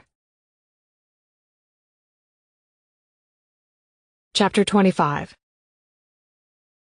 Beneath the sheets, Griffin gives me his embrace. I want to pretend that we can get lost in the physical, numbing the emotional. It won't solve anything. He knows it. I know it. But as I wake in the early hours of the morning, I need more. I need him to ease the pain and hide the memories under a veil of physical pleasure. Anything. Minutes. Seconds. I'll take absolutely anything right now. Anything to make the visions in my head disappear long enough to catch my breath. My hand covers his hand resting on my abdomen, just below the bunched-up hem of my tee. He doesn't flinch. Just even breaths ghosting the back of my head. My hand guides his down beneath the front of my panties. His body twitches, stilling again behind me. I hear him swallow hard as my lips part to let out tiny breaths, trying to keep up with the flutter of my pulse. My middle finger presses down on his middle finger, like playing a piano key. The calloused pad of it brushes my clit. Closing my eyes, I inch apart my legs, welcoming his touch deeper between them. He stiffens. I try not to let his apprehension seep into my conscience, my heart. With everything I have, every last thought, every last prayer, I silently beg him to roll me toward him, cover my body with his, bury himself inside of me, and just be. He doesn't. But he moves his hand without me guiding him anymore. Fingers spread like he's claiming something that should already be his. He slides 2 fingers inside of me. The slow build of my panting breaths is the only sound in the room. With the heel of his hand, he rubs my clit. It's slow, but hard and so desperately demanding. He's giving me pleasure. I'm giving him pain. I feel it with every stab of his fingers. The pleasure builds, blinding the visions in my head. His erection presses against my back. I need him to make me whole. Tears burn my eyes. I try to turn, desperate for his mouth on mine, but he jerks my back firm to his chest as his hand rubs hard circles over my clit, fingers as deep as they can reach. I'm a prisoner to his touch, fighting to arch my back. My hands reach behind me to grab his head. He buries his face into my neck. As I come, his teeth sink into my shoulder until I cry, until I fall apart, until I die in this moment. "Fuck you, Daisy," he whispers with a hauntingly raw voice. Still reeling from the blinding sensation, I can't register what he's doing until I'm alone in bed. The toilet flushes. The water turns on. The bathroom door opens. I wait. Nothing. In a blink, the pain returns. The visions come back to life. And I'm alone. Because he's right. Fuck you, Daisy. I wake just as lonely as I fell asleep. There's no hazelnut coffee aroma, no Griffin. On the sofa there's a pillow atop a neatly folded blanket. I don't stare at it, or the pictures of us on the fireplace mantel, or his running shoes by the door. In fact, I can't get out of the house fast enough. "Hello," I call, removing my coat and boots inside Nate's entry. "Shh," Nate's hushing sounds from his office. I peek inside the door. "Lazy morning for little Miss Morgan?" "Yes." Nate keeps his focus on his computer screen, fingers pecking at the keyboard with the grace of a bull racing down the streets of Pamplona. "A nice gift this morning since I had a few things to finish up." "I won't distract you then. I'll just grab some coffee and keep an ear out for her." He shakes his head. "You're fine." Slapping down the lid to his computer, he grins and unfolds his tall body from the desk chair. "I'm done." After slipping it into his messenger bag, he struts toward me. "Good morning. How are you?" I can't deny him a small smile, even if it doesn't fit my mood today. "I'm good." With his thumb and middle finger, he pinches my cheeks together like a duck's. "You need to work on selling it better. What's up?" He continues toward the kitchen. Everything is up. Or upside down. Or just plain old fucked up. "I'm considering giving you my 2 weeks' notice." He stops, back to me. I wrinkle my nose, waiting for a response. And I wait some more. "Okay." He resumes his steps without giving me a backwards glance. "But I'm going to need something more concrete than you're considering it. I can't maybe look for a new nanny." "That's it? Okay? Not why, not please reconsider? You paid me $5,000 to be here when school started, but now it's no big deal?" "Don't do this." He turns. It's the same pathetic, pained look Griffin gave me. I'm the injured animal on the side of the road while everyone passes by waiting for someone or something to come along and put me out of my misery. Nate sighs, leaning back against the fridge. "I asked for a week. This is bigger. This is your future. I'm not going to ask you to stay. If you don't want to go, then—" "What? I want to be with Griffin. I just can't get rid of the past. Every day I feel like I remember more, and Doug—" I grab the back of my neck with both hands and shake my head, the fear still raw and nauseating. "He cornered me in the bookstore last night." "What?" Nate pushes off the fridge. "I saw it. Her. Me. She was holding a jagged piece of metal. The scar on his face. She cut him and then she ran. Every time I see him, more comes back to me." "What did he say to you? Why were you alone last night?" I continue to shake my head. "No, Griffin was there, just a few aisles over. And he didn't say much. It's the way he taunts me. He knows I know about Daisy and Erica. I'm next, Nate." My voice trembles along with every muscle in my body. He wraps me in his arms. "I won't let that happen." Something inside of me snaps. I push him away. "You can't say that. Griffin can't say that. Nobody can say that unless you're going to be by my side 24 hours a day. Griffin was literally 10 yards away, yet Doug got to me. Was it a coincidence? Did he just happen to be there, or was he following me? Is he trying to prove that he can get to me no matter who's supposedly watching over me? Is he toying with me? I run my hands through my hair, tugging it with frustration. I'll see if there's something I can do. I laugh. Great idea. In the meantime, I'll just be dead. My laugh grows into something borderline hysterical. I'm going to die twice at the hands of the same man, but that's okay. Maybe I'll figure it out the next time around. My body buckles over in laughter. I'd give absolutely anything to be the average normal woman I was 6 months ago. My poor soul really sucks at this thing called life. Nate grabs my shoulders and shoves me upright and straight into the wall. My laughter stops like a bullet to my temple. Stop, he grits his teeth. You don't get to do this. You going to the lake by yourself when I told you to stay the fuck away was not okay. You walking away from me because I had a moment with my stupid ego was not okay. Angry tears fill his eyes. You dying on me was not okay. I can't breathe, or blink, or move any part of my body.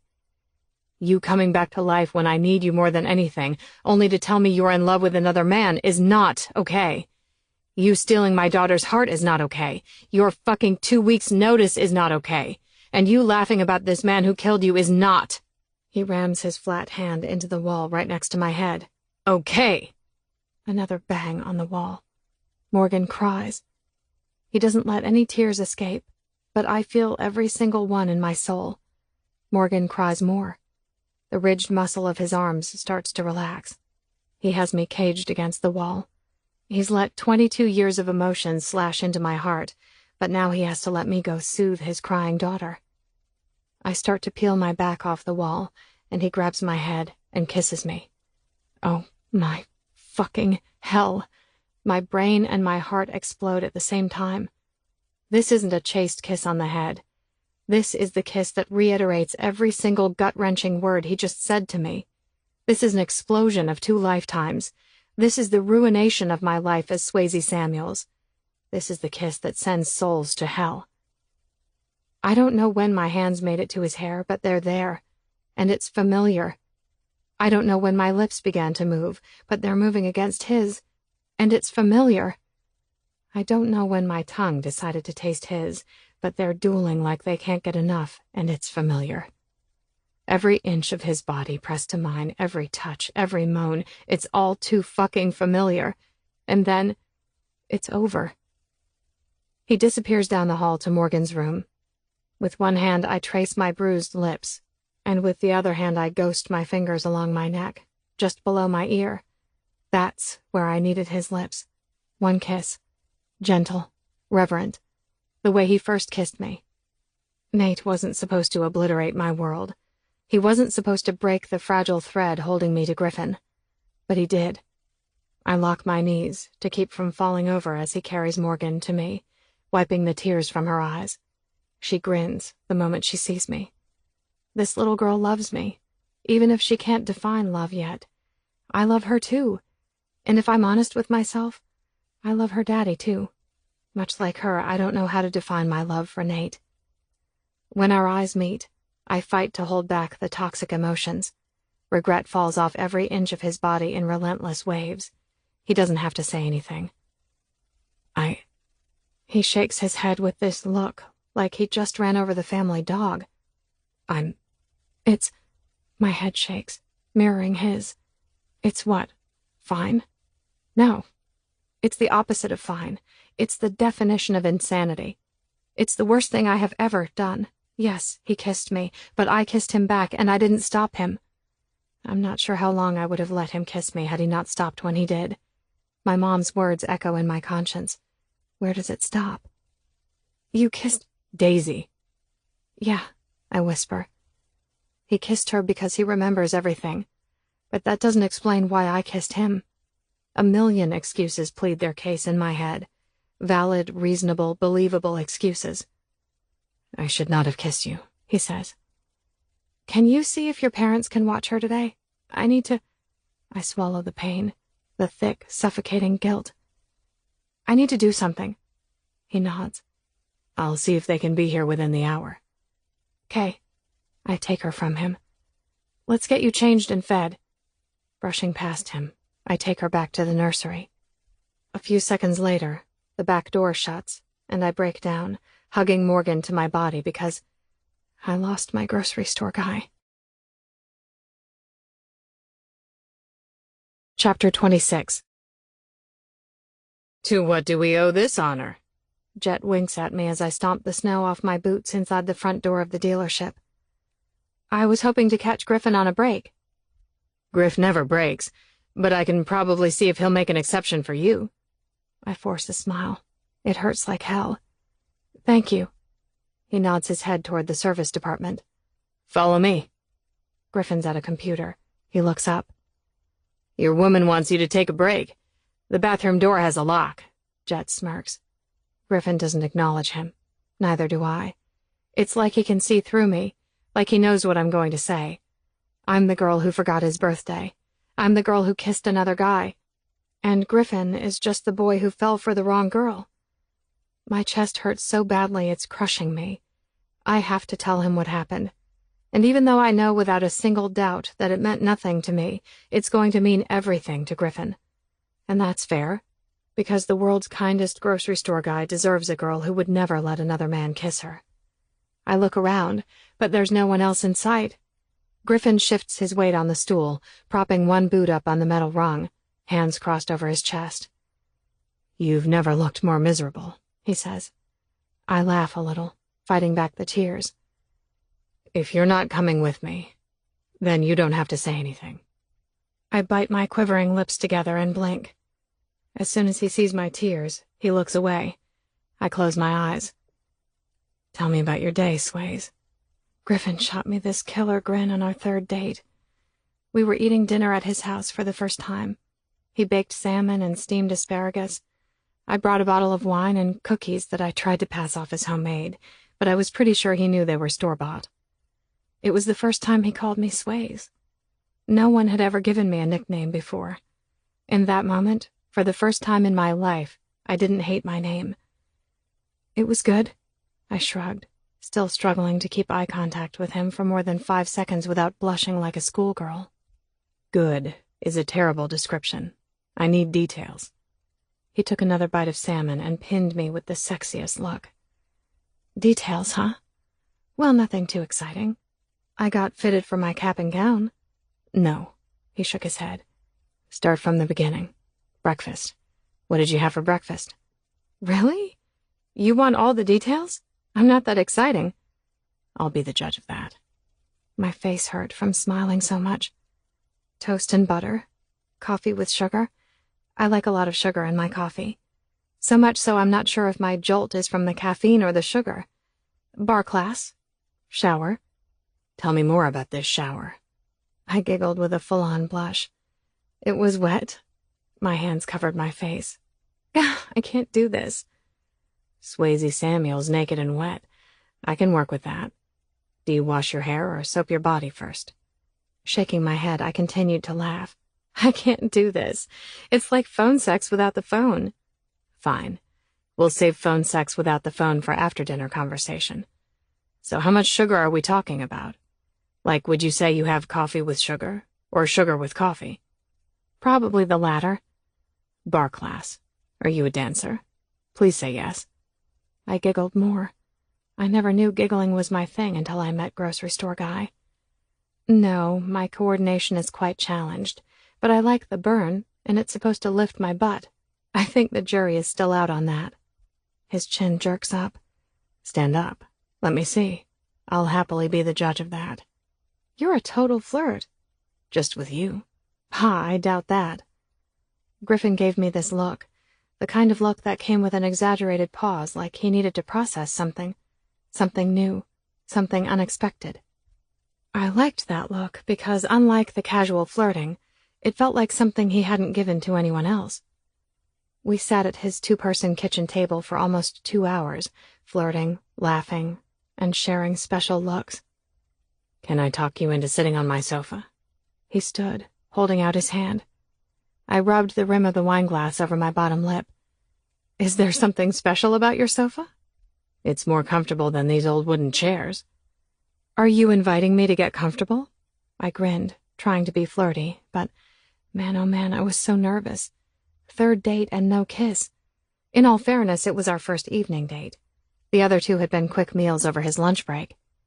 3 dates in 3 weeks, but we texted every day. Lots of texts about the most random stuff. Griffin, strawberries are on sale. Do you like strawberries? Me, I cut my sandwiches diagonally. Do you cut your sandwiches in half? Griffin, going to the speedway with some friends. Do you bat your eyelashes to get out of speeding tickets? Me, never do a vinegar rinse after shaving your legs. Griffin, getting another tattoo. Me, Sparrow, the name of the new girl in my bar class. Parents are stupid. Yes, I'm inviting you to get more comfortable. I placed my hand in his hand. It fit. It felt right. No, it felt perfect. So how many tattoos do you have? Quite a few. We sat on the sofa. A small grin tugged at his lips when I left a full cushion between us. My nerves were firing on all cylinders. There was 100% chance of me whimpering if our bodies got too close.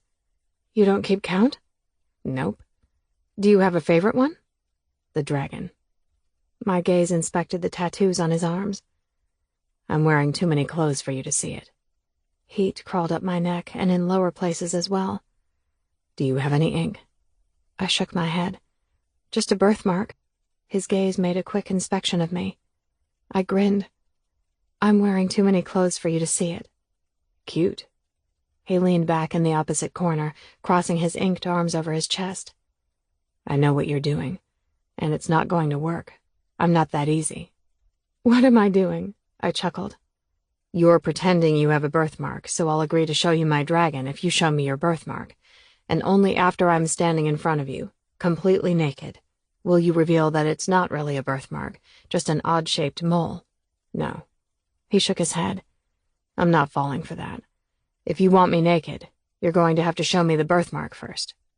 Amusement, shock, embarrassment, and need. They all hit me at once. Griffin wasn't just a flirt. He was good. Really, really good. I swallowed hard. All that my brain made sense of in that moment was a simple exchange. Me lifting my shirt a few inches in exchange for him getting naked. I needed to see the dragon. After all, it was his favorite tattoo, and who doesn't like dragons? It's not an odd-shaped mole. I leaned back in my corner of the sofa and slid up my t-shirt.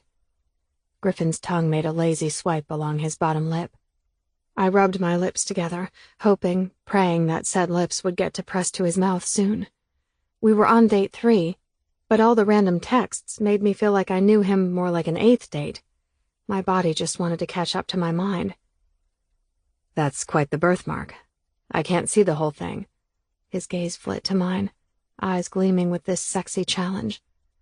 My shirt was tucked up just to the bottom edge of my bra, but the birthmark extended a half-inch to the underside of my left breast. I'd have to remove my bra. I faked confidence, like no big deal. He glanced at the non-existent watch on his wrist.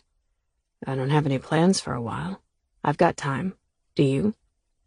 We haven't kissed, but you want me to take off my bra for you? He smirked. Sways, you make it sound like a striptease. I just want to see all of your birthmark before I show you my dragon. I scraped my teeth along my lower lip, eyeing his tight, sexy graphic tee and muscular legs clad in worn denim, sinewy, inked arms, shaven head, at least 2 days' worth of stubble along his jaw. Sitting up, I inched my shirt off, the rush of adrenaline obvious in the exaggerated rise and fall of my chest. Griffin's Adam's apple bobbed just before his lips parted. Here. I slid the bottom of my bra up just enough to show him where my birthmark ended. That's a sexy birthmark. I slid my bra back down. It's no dragon. His grin grew so big I felt it along every inch of my skin, but nowhere did I feel it stronger than the heavy pulse between my legs. In one full motion, he stood and shrugged off his shirt. I swallowed back my whimper and squeezed my legs together. He turned, showing me his back and the dragon that started midway and off to one side. I tried to speak, but he unfastened his jeans, leaving me fumbling for a single coherent thought. Gulp. Granted, his back was to me, but... Sigh. Drool. Whimper. He let his jeans slide to his knees and shoved his briefs down on the side where the dragon's tail snaked over his holy fucking perfect ass and halfway down his leg. I told myself to close my mouth and stop panting, but my body didn't respond. Griffin glanced back over his shoulder. My gaze shot to his, and I snapped my mouth shut, but I'm pretty sure he saw the trail of saliva running down my chin. Female dragon. I'm thinking of naming her Swayze. I barked out a laugh. He grinned while sliding his briefs back over his ass and pulling up his jeans. He faced me again, but his jeans weren't fastened. I told myself not to stare at his erection straining his briefs, but it wasn't my fault God gave me 20/20 vision and a naturally curious mind. Seconds or maybe a decade later, Griffin's voice broke my trance, and his words started what became Griffin and Swayze. Sex on demand. Every single day. Tell me to fasten my jeans and put on my shirt. Like a shameless hussy, I let my hungry gaze take its leisurely time meeting his eyes. Why the hell would I do that? He kneeled in front of me and peeled off my jeans. My legs shivered, teeth chattered. I had never been so scared to want something so much. Are you going to kiss me anytime soon? I didn't usually, ever, get naked with a man before the first kiss. Griffin gripped my hips, jerking me to the edge of the sofa. I sucked in a sharp breath, grabbing his biceps to steady myself. His erection pressed between my legs, shielded by 2 thin layers of cotton. Our lips lingered a breath from touching. His hands slid up my back, deft fingers unhooking my bra. I leaned in to kiss him before my heart exploded. He pulled back just enough to deny me. I tried again, and again he denied me, wearing the devil's grin. "Griff," I whispered, "kiss me." Keeping his sable eyes locked to my gaze, he eased my bra off my arms. My eyes fought to stay open when his hand cupped my breast. He just looked at me with what could only be described as wonder. After years of scrutiny, someone was looking at me like they didn't need to figure me out. "Please." He nodded slowly, his gaze sweeping over every inch of my face. "I think I will." Pearly whites flashed a second before he kissed me. For a girl who didn't believe in fate or anything written in the stars, I knew with one kiss that I would never want to kiss another man again. But I did. I kissed Nate, and it didn't feel entirely wrong, but it should have. So I have to let my grocery store guy go be someone else's perfect man. No one will ever love him more than I love him, but maybe they'll love him better. I don't try to stop the tears or even wipe them from my face. Everything is too numb. Everything except my heart. It feels like it's gone 10 rounds in the ring. Would someone please just knock me out already? Griffin finally looks at me. He grimaces, pumping his fisted hands several times. "Who are you?" I swallow, trying to keep the pain from suffocating me. "I don't know." Sliding off the stool, he pulls in a slow breath that expands his chest, pushing back his shoulders. He's always had this confidence I can't imagine finding in a million lifetimes. He steps toward me. I step toward him. His knuckles brush my tear-stained cheek. "Remember when you were mine?" I choke on more sobs, making it impossible for him to catch all of my tears. Nothing good can come from telling Griffin that Nate kissed me. It feels cruel if I'm not leaving with him, if we're over. But that's not us. I tell him about my day, and he tells me about his. We share the highs and lows. I should have shown him that picture. I should have told him how confused and curious it made me feel. Griffin was my person, and if we carry pieces of other people with us, woven into our souls, then I will take part of him with me to my next life. And if I touched him the same way, I don't want us to end on a lie, hidden beneath a secret. Nate kissed me. Daisy, his friend. His jaw steels. Face distorts into anger, but nothing but pain shows in his eyes. "Did you kiss him back?" "Yes." My mind screams at me. Tell him it wasn't you who kissed Nate back. Tell him it was Daisy. I don't say any more. There's no way to make this okay for him. No excuse. No begging for forgiveness or mercy. I want to always remember Griffin as the most honest, purest part of myself. "I'm sorry." "For what?" he says with a tight voice. For my insecurities, for being a bad housekeeper, for shrinking your wool shirt, for putting ginger in the Alfredo sauce, for forgetting your birthday, for vomiting on you, for taking the wrong job, for kissing Nate. I'm sorry you got in the wrong line at the grocery store. Jesus, he whispers as pain fills his eyes. I slip off my engagement ring. You are unequivocally the greatest moment of my life. Sliding the ring into his hand and closing his fingers around it, I lift onto my toes and press my lips to the angle of his jaw. I love you, grocery store guy. Releasing his hand, I step back and smile through my tears. Always. Leaving my heart at his feet, I turn and leave. Okay, Daisy, finish this. Chapter 27. Griffin. I lost her.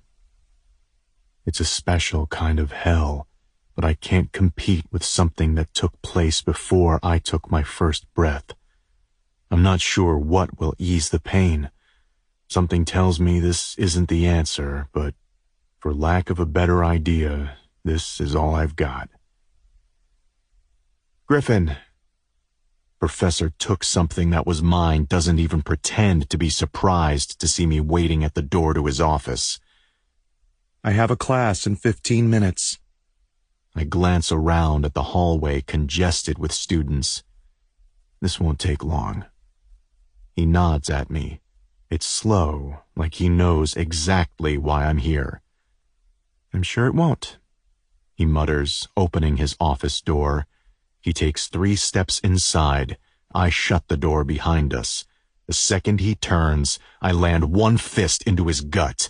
As soon as he buckles over, I land another fist into his face. Stumbling back a few steps, he presses his fingers to his bloodied lip. Not an ounce of shock on his face. Not a bit of rage in his posture. Not a single balled fist. Not the breath of a word. You want her to be someone she's not. I shake out my fist and ball it again because I'm not sure if I'm done bloodying his face. So you can kiss her, you can fuck her, you can pretend she's your baby's mama, but it won't bring her back. She's dead. You're chasing a ghost. One day Swayze is going to wake up and realize she settled for a borrowed life, and that's the best case scenario. I shake my head, clenching my jaw. If you let that shrink try to bring back memories, it will destroy her, and that's on you. Thunk! I land a final hook into his jaw. He bounces back like he's taken more than a few jabs to the face. Fuck you for taking my whole goddamn world. I turn and grab the door handle. She doesn't love me, he says, gripping the handle tighter while pinching my eyes shut.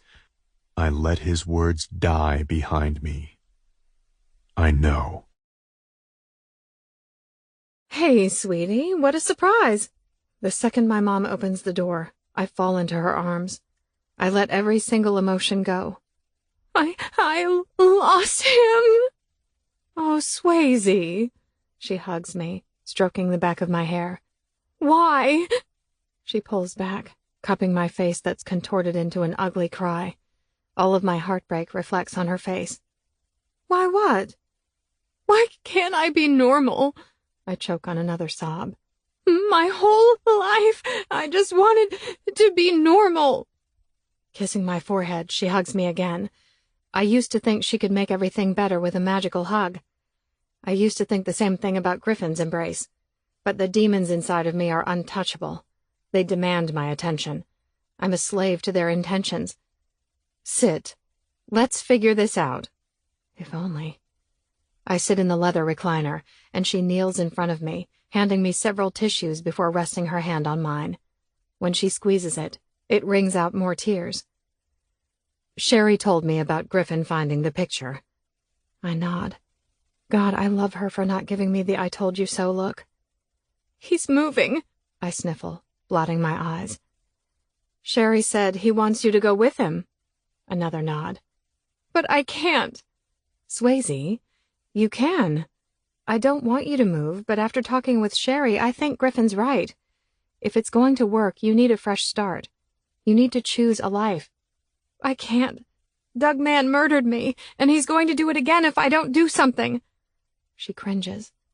I know talking about myself as Daisy in first person must sound crazy, but I can no longer separate the two. I have to let Dr. Albright try hypnosis on me. If I can remember all the details, then they can arrest him. I shake my head. I can't live my life looking over my shoulder. I can't run. She lets out a slow breath. We're not talking about catching a thief, Swayze. If the pieces of what you remember are true, he's a serial killer. Squeezing my hand again, she leans into me. If he murdered Daisy and her soul resides in you, then you're asking Dr. Albright to bring back memories of someone murdering you. My dear child, do you get that? People commit suicide because they have memories of abuse, rape, war, and torture stuck in their heads. Then she hypnotizes me and takes away the memories after Doug is in prison. Mom frowns. Griffin said Dr. Albright can't guarantee that will work. It worked for her. She sighs. Please, I'm begging you. Let Griffin take you away from all of this. Let him keep you safe. I pull my hand from hers and lean back in the chair, hugging my arms to my body. This isn't a switch that can be flipped. This isn't a bad experience in school. This isn't a missed opportunity. This isn't anything you or Sherry or Griffin or anyone can even begin to understand. Her forehead wrinkles. Swayze, calm down. I can't calm down, don't you see? I'm a grade A fucking mess. Swayze, I can't run. I can't just decide to let go of something that is gnawing at my very existence. I can't shut it off, and I can't go with Griffin. Please, you're going to lose I've already lost him. I drop my head in my hands, shaking with grief. Mom rests her hands on my legs. Nate kissed me. My voice shatters into small sobs. Oh, honey. And the shame. It's a heavy weight bearing down on my chest, a knife digging into my gut, a cancer in my brain. I kissed him back. I lift my head. It felt like I'd done it 1,000,000 times. It was wrong, but in the moment it didn't feel wrong. Tears fill my mom's eyes. It's going to crush Griffin. I blink big crocodile tears. Swayze. She shakes her head slowly as her gaze inches to my chest. I let her pull my arm away from my body. Her fingers ghost over my naked left ring finger. What did you do? She whispers. I swallow back a thick lump in my throat, blinking my swollen eyes. I need answers, and it doesn't feel like a choice. It's like I'm telling my lungs to stop breathing. No matter how hard I try, I can't stop whatever this is, and I draw in a shaky breath. I had to tell him because I love him. He's going to leave, with or without you. That's what Sherry said. You're going to lose him forever, I whisper. Her head eases to the side. The pity on her face compounds my self-loathing. It's not a break. He's not taking a vacation. This is forever. Tell me you really comprehend this. Tell me you know that some girl is going to pick up all the pieces to his heart and mend them.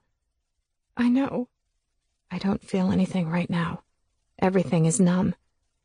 If I could change the cards in my hand, I would. But I can't. So I'm going to play them, and pray that I live to tell about it. Chapter 28. Griffin's working in the garage when I get home. Home. I'm not sure where my home is anymore. It used to be simple. Griffin was my home. When my soul can't decide on a life, how am I supposed to find a home, a husband, or any sort of normal existence? This doesn't even feel like a breakup. It feels like a tragedy. A brain tumor, terminal cancer, a soldier going into battle, Cupid with a busted arrow and a tear in his eye. At 22, my dreams have been stripped of hope. Unicorns, Santa Claus, the Easter Bunny, and happily ever afters don't exist. I stop halfway to the back door and turn. Eyeing the door to the garage. My feet take me there. He's leaving. I know. We're dying. I know. But he's not gone yet, and my heart still gallops in his proximity, so we're not dead. He could hate me, but what if he doesn't? Doug Mann could run my vehicle off the road tomorrow, and Griffin leaving me wouldn't matter. My mom never planned on living alone in her 40s. I ease open the door. Fuck. My heart. Griffin doesn't acknowledge me. He's boxing up his tools. He's leaving me. Oh, my heart. I close the door behind me. It's warm in here. The heater in the corner kicks on. I drop my bag by the door and look around the garage. My bucket isn't in its usual spot. Did he hide it? Throw it away? Pack it? The workbench is clear, so I hop up on it, fold my hands in my lap, and watch Griffin. I wonder if 20 years from now I'll remember how much I loved just watching him. I hope so. I hope, if he finds love again, she knows how amazing it is just to be with him. I hope she has exciting days to share with him. And I hope she knows how incredibly rare it is to find a man who genuinely gives a shit about her day. Maybe I shouldn't be out here. Maybe it's a slap in his face. Maybe it's salt on the wound. My brain, my conscience, knows this. But my heart doesn't understand. I wonder if my heart will ever understand. Does he wonder why I won't leave? Like I wonder why he won't stay? Or do we both know the answers? But, yeah, the heart doesn't think. That's not its job. My head knows I should be inside packing up my stuff, at least an overnight bag to take to my mom's house. But my heart keeps my ass planted to this workbench, my eyes tracking his every move. Seconds give way to minutes. I spend them thinking of every memory we've marked in time. Memories eat up almost 2 hours. 2 hours that I don't feel Daisy. 2 hours of the girl who met the guy in the grocery store. I like her. I like them.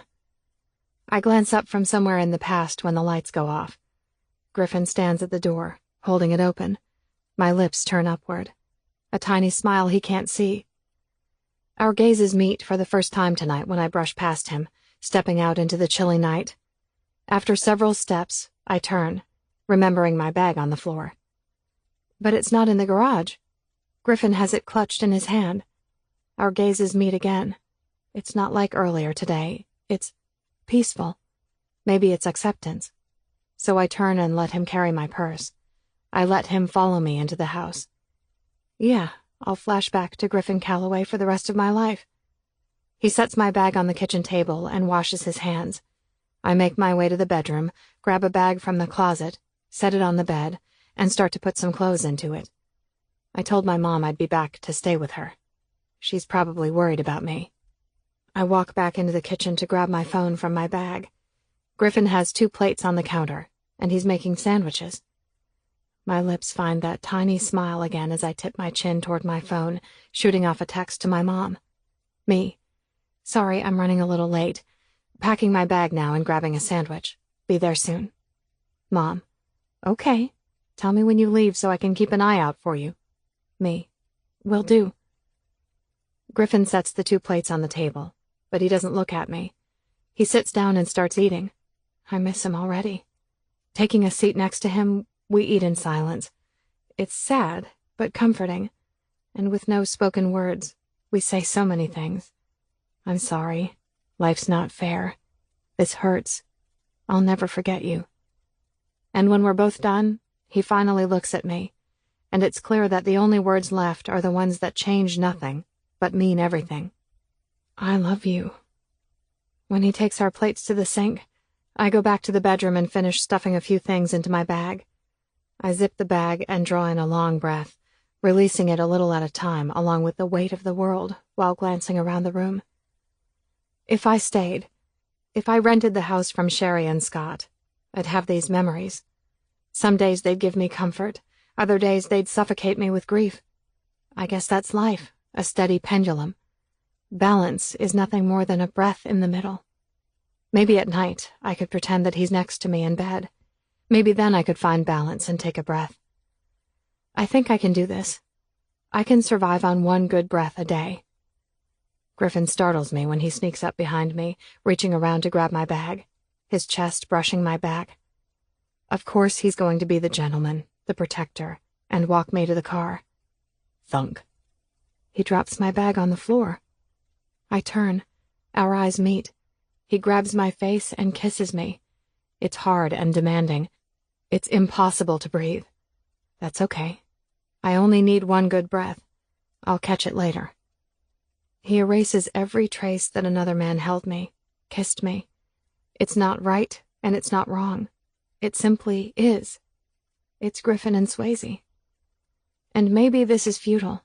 A team down by 20 points with 10 seconds left in the game. But who doesn't love watching the losing team play hard until the clock runs out? Griffin pulls back, breathless and beautifully haunted as he gazes upon me. Is he making sure all he sees is his Swayze? He shrugs off his shirt. I shrug off mine, and we kiss again, leaving it all on the field. His hands fist my hair as my fingernails dig into his back. It's not a race. We're slow to make a pile of clothes on the floor. There are too many kisses to be had to rush anything. The future holds no promises, so we take our time making another memory. It's a good one. He eases my naked body onto the bed beneath his. I know every curve of your body. I know what each curve feels like under my hands. I love his hands. In my favorite dreams, they were made to touch me. Only me. Always me. He takes his leisurely time making sure his lips touch every inch of my flesh. I writhe beneath him, committing this feeling to the deepest parts of my soul. If I take something with me when I die, this time it's going to be how incredibly revered I feel by this man. Griffin.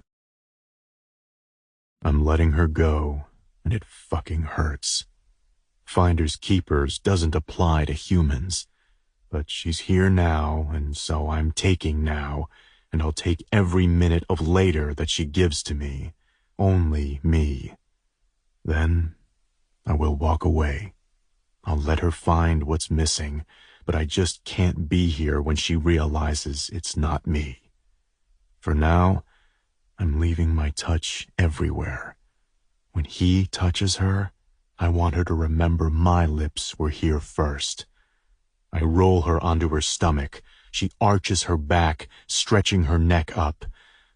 "Oh, Griff," she murmurs as I drop kisses down the length of her spine. Her arms stretch over her head, hands clawing at the sheets. She's never looked more beautiful, bowed beneath my touch.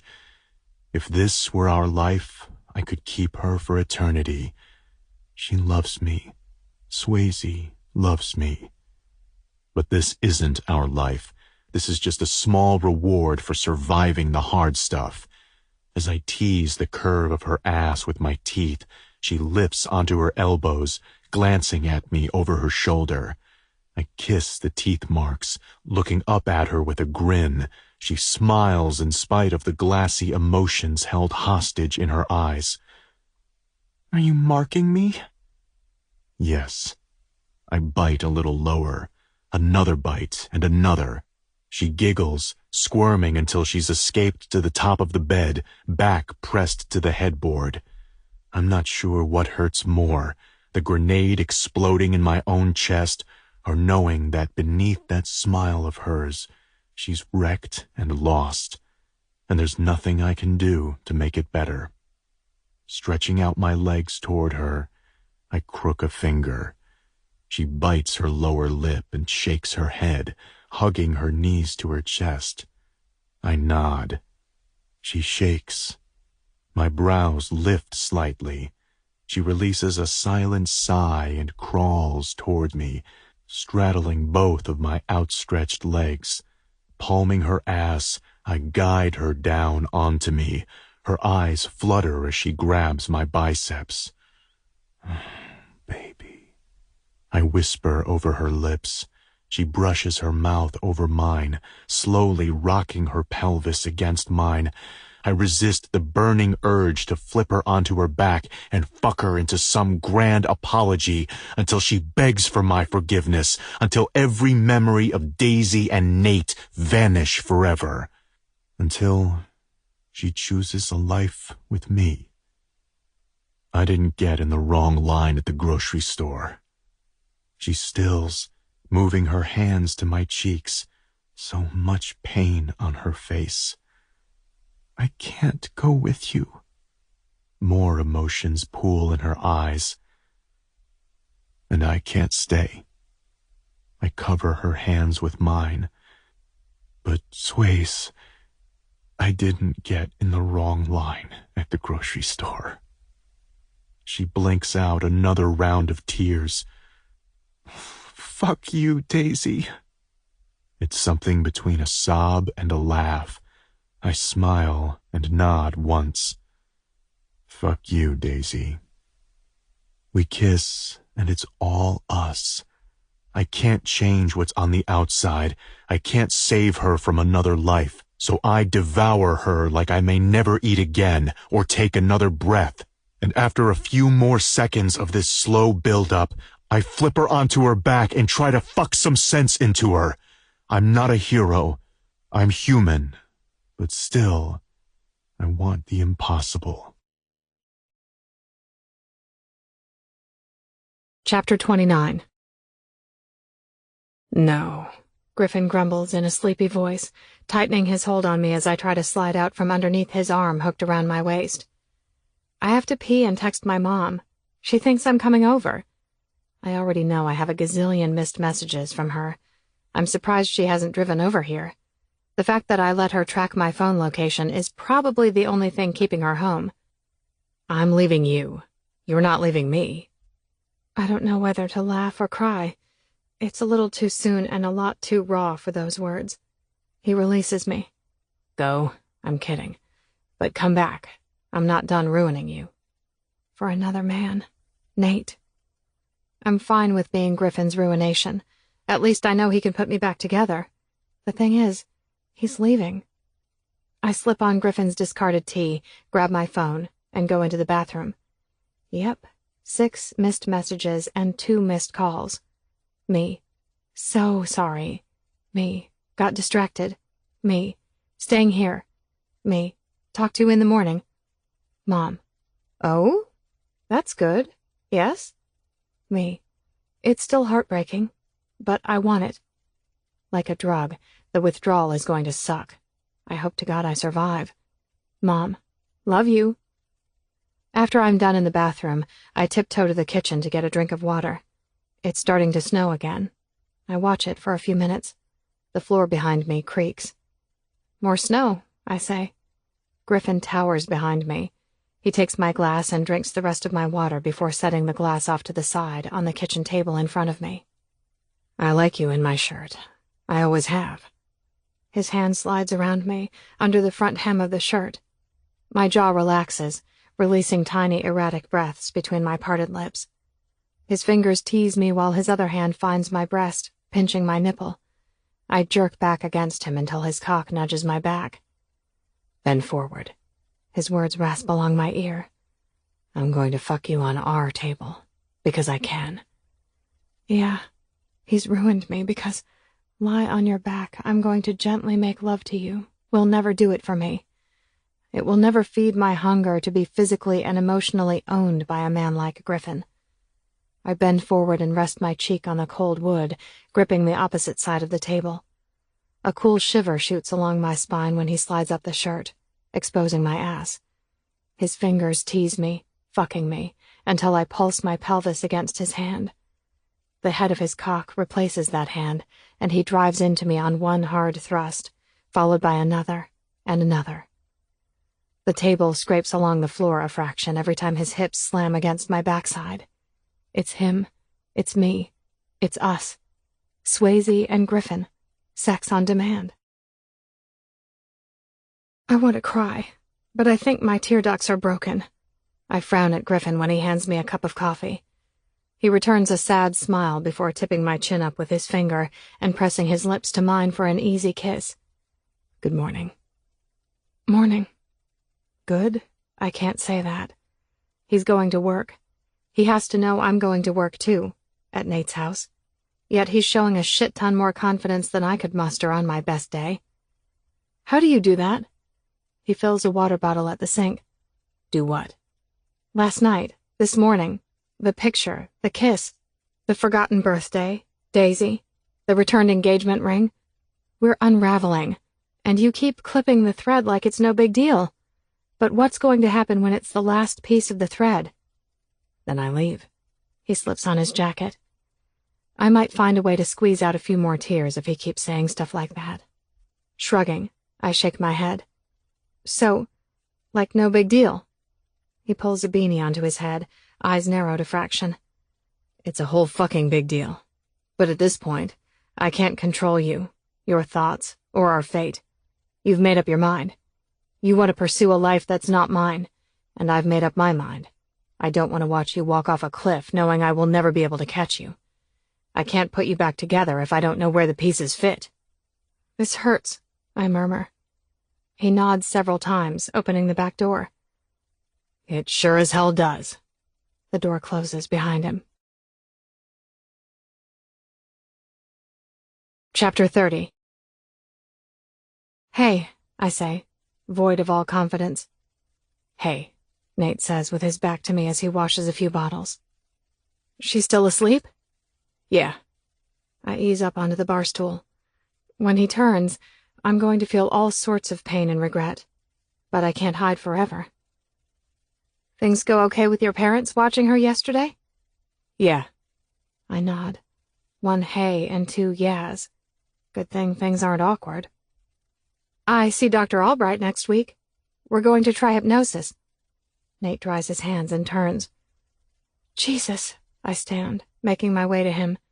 What happened to your face? When I reach to brush my thumb across the cut on his fat lip, he pulls back and sidesteps me, grabbing his coffee container. I kissed my best friend. What are you talking? It hits me. Griffin? He came here? Yesterday? Nate screws the lid onto his container, shooting me a sidelong glance with a crooked smile tugging at his swollen lip. No, I give him credit for making his point in my office, instead of my house with my parents and Morgan. Nate, I'm so sorry. Sorry? He chuckles, shaking his head. That's Swayze talking. I took a lot of hits for Daisy, and she never felt bad. I'm pretty sure that fell under what a real boyfriend was supposed to do, and I sure as hell wanted to be her real boyfriend. But it makes me feel bad for you, Swayze, that a guy stood up for you, for what the two of you have together, and you're sorry. He leans back against the counter, one hand holding his coffee and his other hand slipped into the front pocket of his dark jeans. When Jenna and I were on our honeymoon, this guy sitting on the other side of her at an outdoor bar decided to hit on her. Right there in front of me. The shiny wedding ring clearly in plain sight. She politely told him her husband happened to be sitting on the other side of her. The dick had the balls to rest his hand on her leg. I broke his nose. Blood everywhere. Jenna grabbed my hand and dragged me into the hotel and straight up to our room. It was the most passionate sex we ever had. All because it turned her on seeing two guys get into it over her. Not the same thing. I kissed you back. Daisy kissed me back. That's just it. I don't feel her like you do. You remember all of her. I don't. So what if it wasn't Daisy who kissed you back? His lips twist, forehead drawn inward. It doesn't matter. I kissed Daisy. I would never have kissed you had you not been her in my head at that moment. I shake my head. How can you say that for sure? Because you're engaged to another man. His voice escalates to the edge of control. That's not me.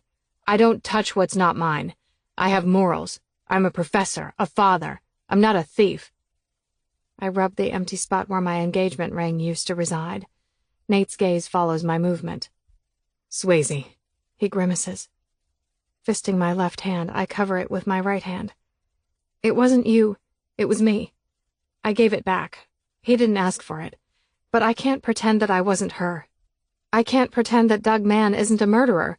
And I can't ask him to love me, to marry me, if I can't tell him who I am.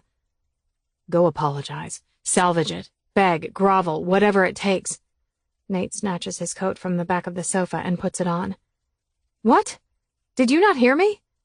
Zipping his coat, he glances up at me. Perfectly. He beat you up. My sanity wanes. Nate chuckles. I stood in front of him and willingly took 3 solid punches. Not gonna lie, my face hurts more than it used to. Could be my age. But I can promise you, I didn't get beaten up. Slipping his bag over his shoulder, he stops in front of me. Had I found out you told him about the kiss and he didn't pay me a visit, I would have been sorely disappointed in him. He's leaving. I'm staying. Don't be stupid. Let her go. I laugh. That's rich coming from the guy who named his daughter after her, the guy who visits her grave. He stares at me, unblinking, for a few seconds. Make sure the front door is locked. Have a good day. I have a good day. Then I have another good day, and this good day streak continues into the following week. Nate Masters treating me like a nanny. Griffin Masters fucking me like it's a sport. Even Scott and Sherry stop by a few times to chat like nothing is going on. My mom is the only one besides me who sees the devastation just around the corner. She stops trying to talk sense into me.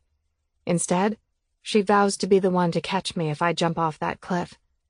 And today I'm getting ready to nudge closer to that cliff. Dr. Albright smiles. I'm going to start slow, just to see if and how you respond. If this works, we'll start with easy stuff. Happy memories. Let's not risk ruining your holidays with bringing forth a possible murder memory. I nod, releasing a long breath. You're the only one who doesn't think my need to know is crazy. Thank you. A sad smile curls her mouth. You're welcome. But I'm sorry that you're losing Griffin over this. I see both sides. They can't really see your side. As someone old enough to be your grandmother, I empathize with the feeling that you're young, and this has the potential to change you, and maybe not in a good way. I believed our unconscious minds never bring forth more than we can handle. But after I had nightmares about a death, I realized the worst-case scenario, albeit a slight chance, can happen. I was lucky to be able to have those same memories repressed. But not knowing and feeling so much anguish is its own kind of torture. She nods several times. I relax on her sofa. Since I'm an unofficial patient, she suggested we do this at her house. I worry about not remembering. I worry about remembering. I worry about everything until my mind starts to relax, and all I hear is Dr. Albright's voice. 2 hours later, I walk through the back door after my mom drops me off. She agreed to be my chauffeur, per Dr. Albright's suggestion. It takes me a few seconds to find Griffin perched on the sofa, watching ESPN. There are boxes everywhere, some empty, some taped and labeled, and some half-packed. Hi. He shuts off the TV. Hi. I close the door behind me and shrug off my coat. You've been busy? Yeah. He sits up, resting his elbows on his knees. It's about done. The rest of the stuff I'm leaving for you. Yeah, this is happening. I nod. Thanks, but don't leave anything that you want or need. Really, I can replace whatever. Except him. I can't replace him. Do I want to know if it worked? He clasps his hands together. It worked. We didn't go too far. Happy memories. They weren't all clear, but I felt them. Like my mom and dad. Daisy's mom and dad. It was more than a disconnected vision or memory. It was deeper. I want to tell him every tiny detail. That's what we do. We share everything. But when I see the anguish on his face that he can't quite hide, I realize that's not us anymore. We're on the verge of not being us. And I know deep down, Griffin was hoping hypnosis wouldn't work on me. I can't blame him for wanting something so badly, for wanting me so badly. We're waiting until after Christmas to go any further. He stands. The moving truck is coming the Monday after Christmas. Oh, I thought you weren't leaving until after New Year's. I want a chance to acclimate for a few days before I start my job. Get settled. We've discussed a lot. We've avoided a lot. We've skirted many topics in favor of just being in the moment with each other. I've never asked him this one question, and he's never offered it to me either. Where are you moving to? He grabs the tape from the coffee table and seals a box. I think it's best for you to not know that. You what? I try to keep my jaw from actually touching the ground. It has to be a clean break. I don't want you thinking about me and where I'm at. I don't want you second-guessing your decision and showing up on my doorstep because you need me to put you back together, only for us both to realize you still don't know who you are. But you had a weak moment and we're back at square one again. Ouch. He tosses the tape on the sofa and gives me an apologetic look. I'm sorry. My head inches side to side. No, I deserve... Griffin wraps his arms around me. Everything. And I wasn't trying to be mean. I just need everything or nothing. And I want every last minute of everything we have left. But I can't live my life wondering if we're really over. If you're going to change your mind. It will drive me fucking crazy. Griff. Maybe it just wasn't our time. He kisses the top of my head. I pull back, looking at him. Really looking at him. Yes, I've always thought he has an old soul. And most of the time he has this militant control over his emotions where I have none. He's showed me silent anger, pent-up anger, a clenched jaw, and the kind of anger that just walks away. Silence seeps in. I see the conflict in his eyes. His jaw clenches. And he crashes his lips against mine, almost knocking me off my feet. It's hard. It's painful, to depths beyond any physical sensation. My hands push on his chest. He resists me. I push harder. He lets me go, both of us breathless. Say it. That sharply angled jaw of his clenches again. Say what? Everything. Tipping his chin down, he scratches the back of his neck. What are you talking about? His voice is thick. I can take it. I'm stronger than you think I am. He turns back to the boxes, shaking his head. I'm going to carry these boxes out to the garage. Will you hold open the door? Say it! He ignores me, stacking 2 boxes on top of each other and picking them up. I back up to the door, pressing my back against it. Open the door. Say it! Swayze, open the damn door. Say it! You don't know what you're... Say it! I hate that you're staying. Clunk. The boxes hit the floor. I hate that this life isn't good enough for you. I hate that you're choosing a life you know nothing about over a life with me. I hate that this small part of me actually believes that you were her. I hate the way you look at him. I hate that you had that stupid picture of him. I hate that you let him lay one fucking finger on you, and I... He blinks, and a tear slides down his cheek. I want so desperately to hate you, but I don't. I love you. He swallows hard, nostrils flaring as he tries to control his emotions. And loving you right now is incredibly fucking miserable. Maybe, just maybe dying and trying on a new life wouldn't be such a bad idea. Maybe I would get a life without Doug Mann. A life without memories of the one before. Maybe I'd get a normal life, a normal childhood, a normal name. And I would find normal love. Maybe a boring job and a doting husband, 2 kids and a dog. Simple and average would feel extraordinary. I would have stellar self-esteem. No pity parties, no drama, just beautifully boring. I'm sorry won't cut it. I'm not even sure where the apology would start. Lord knows there would never be an end to it. I think the excuse me for living catch-all is no longer accepted. I'll leave, I say with total defeat. Griffin steps over the boxes and presses his hands to the door above my head, caging me with his body but not touching me. His angry breath brushes my forehead. No. I will tear myself away. I'll let you go. His raspy words take several layers off my already raw heart. But not yet. My gaze meets his, and now I let him kiss me like he hates loving me. I let him strip me like he hates my clothes. I let him possess my body even if I feel his hatred for wanting it so badly.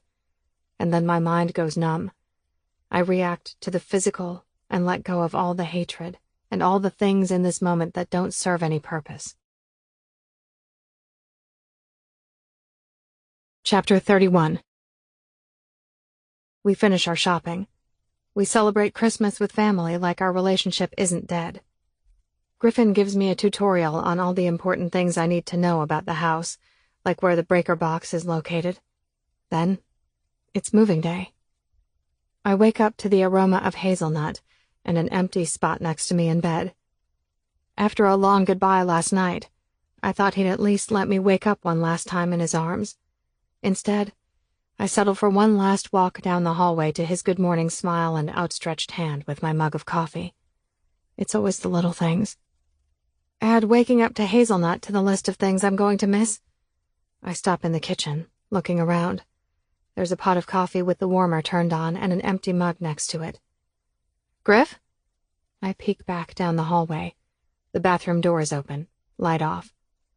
I stand in the middle of the living room and look around. His coat is not on the hook by the door. None of his shoes or boots are by the door. My heart slows. No. I try to swallow the lump forming in my throat. No. My feet take cautious steps back to the bedroom. His pillow is gone. Pillowcase folded in its absence. The 2 suitcases that were at the end of the bed last night are gone. No. I can't breathe. Running to the back door, I rip my coat off the hook and shove my feet into my boots while threading my arms into the sleeves, only having it halfway on as I run out the door into the frigid air. Griffin! My cries form evaporating clouds of desperation. His truck is gone. The side door to the garage is locked. I look through the window. For the first time ever, my car is parked in the garage. Everything else is gone. The motorcycle, the boxes, the few pieces of furniture he decided to claim as his to take. All gone. My grocery store guy is gone. There are some things you can never prepare for, like loss. It's this debilitating emotion that life serves up without an instructional manual. We didn't talk about this day, not how we'd handle that final goodbye. I knew there would be tears, but I didn't know I'd cry them alone. How can something so unfinished be so final? I collapse to my knees on the snow-covered sidewalk, and I cry. It takes me 3 days to shower. My mom respects my need to be alone. She needed time to grieve my dad, and now I need time to grieve Griffin. Nate knows nothing yet because he's on holiday break, which means I'm on holiday break. By day 5, the intervention starts. I wonder if Griffin left my mom and his family a guide to Swayze. Give her 5 days, then please step in and offer her a hand and a hug. Hey, sweetie! Happy New Year! My mom smiles, walking in the back door with Sherry behind her.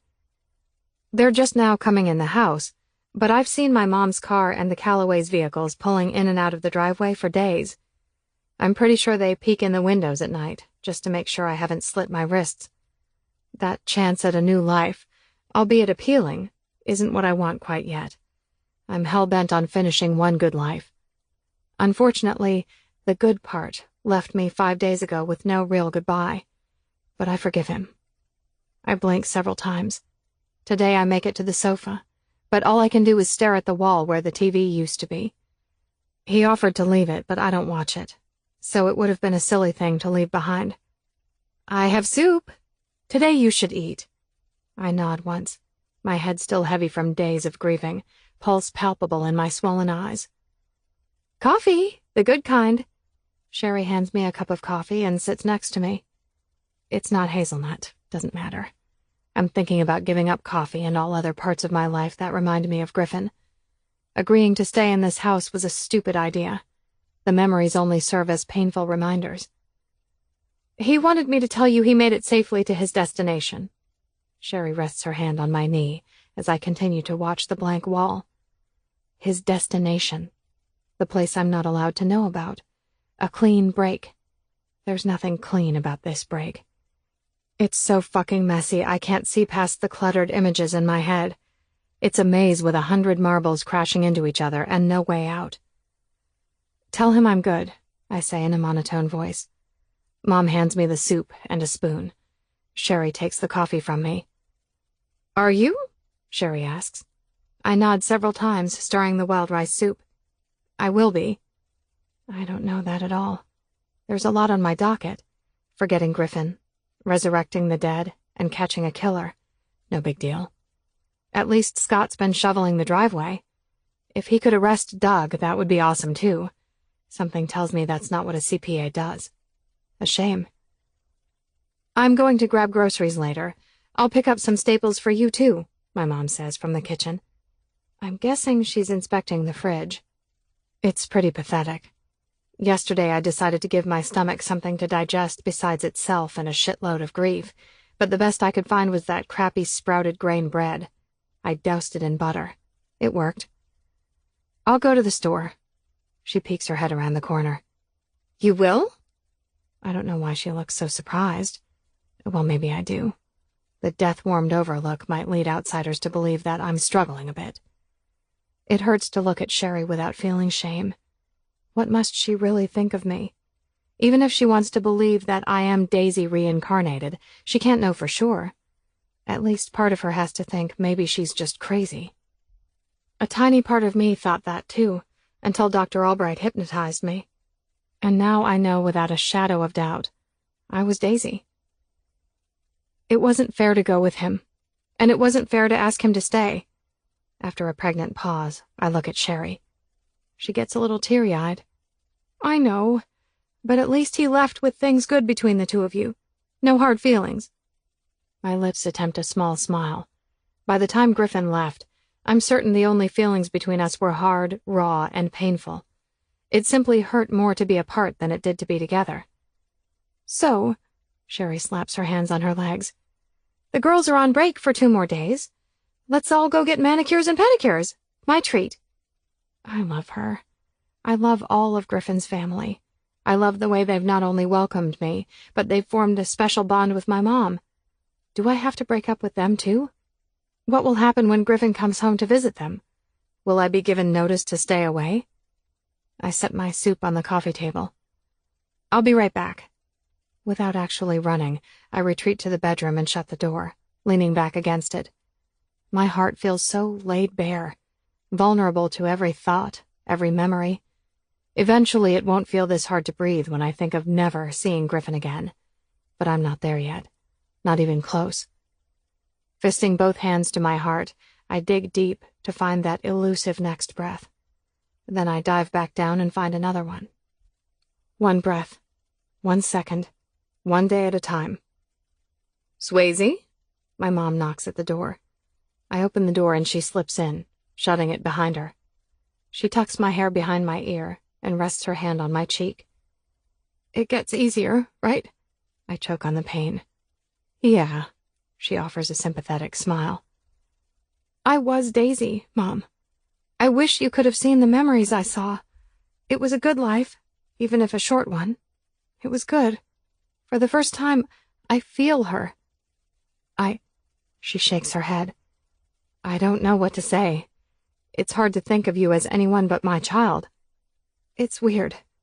I step back and run my hands through my hair. What if I piece it all together and it's still not enough because my voice starts to stumble and crack from all the feelings? Because I don't have my grocery store guy. Maybe you weren't meant to be with Griffin. What if some people are meant to pass through our lives instead of walking along beside us? I gaze out the window like I'm waiting for a black truck to pull in the driveway. Was Dad meant to pass through your life? I didn't think so, because we seemed to walk beside each other so well. But I was wrong. Dad's dead. Griffin is alive.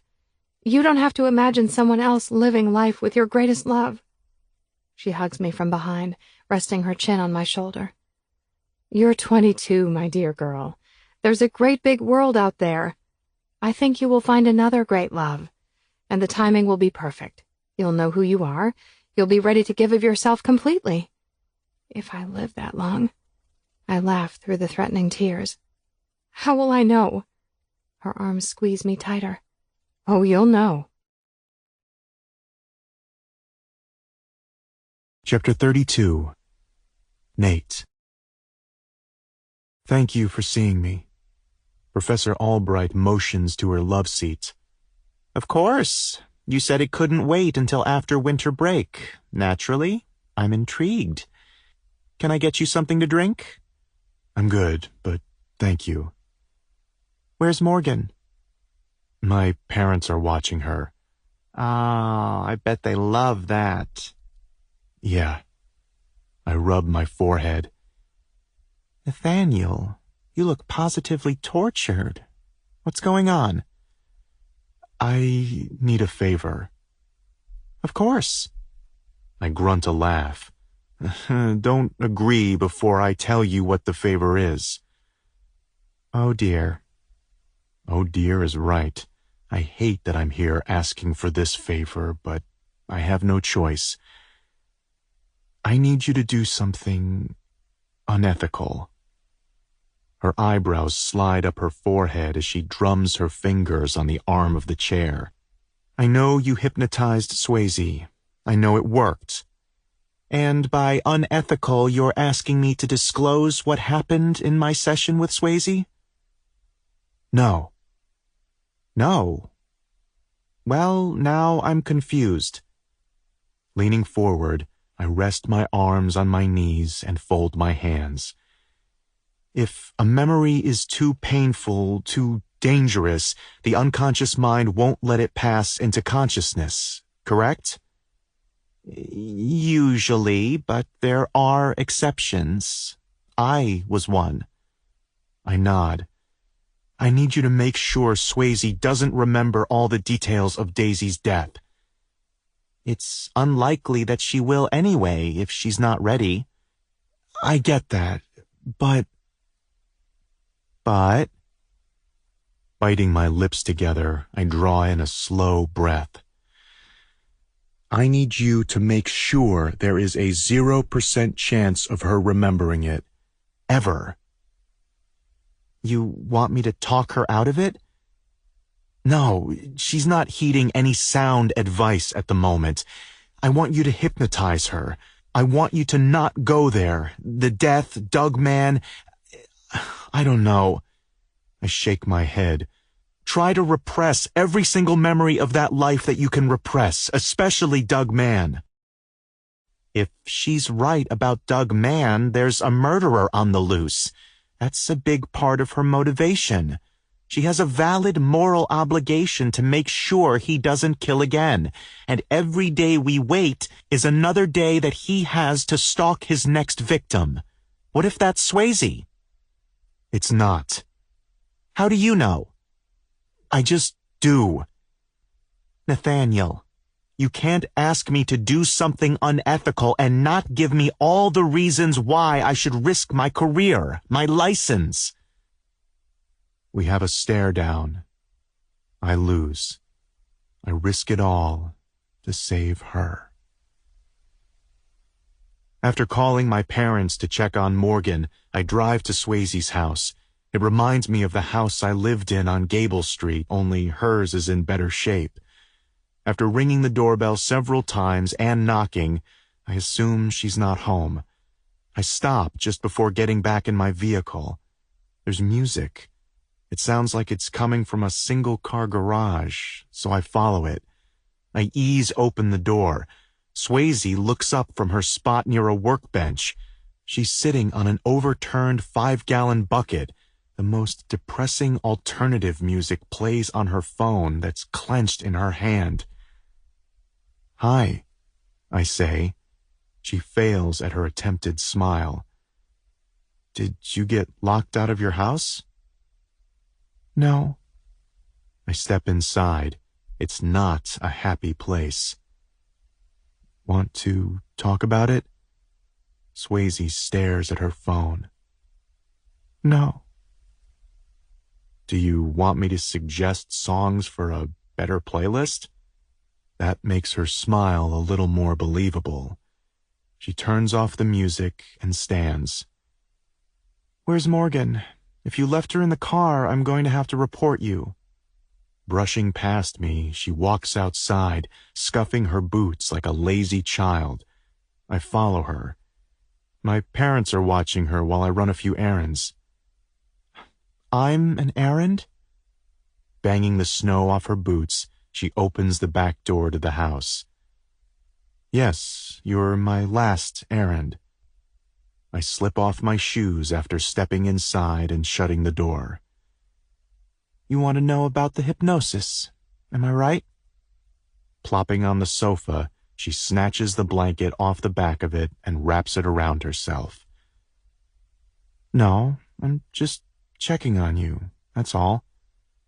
Oh, well, here's the update. I'm still relatively stable. You don't have to worry about my mental state. Morgan will be safe with me. I trust you implicitly with Morgan. I'm only here as your friend. Even mentally stable people need friends sometimes. Her lips twist, eyes narrow to fraction. Fine. I like the kinds of friends who braid each other's hair. Do you know how to braid hair, Professor Hunt? I can't tie a tie. Do you really think a French braid is in my repertoire? I sit next to her on the sofa. You have a daughter. You need to learn how to braid. I won't be around forever to do things for you. No? Where are you going? I hope somewhere warm. She nudges my leg with her foot. Are you trying to get rid of me? Never. Her smile keeps slipping. I want to catch it and glue it in place. She has the brightest smile. It's crushing to see her without it.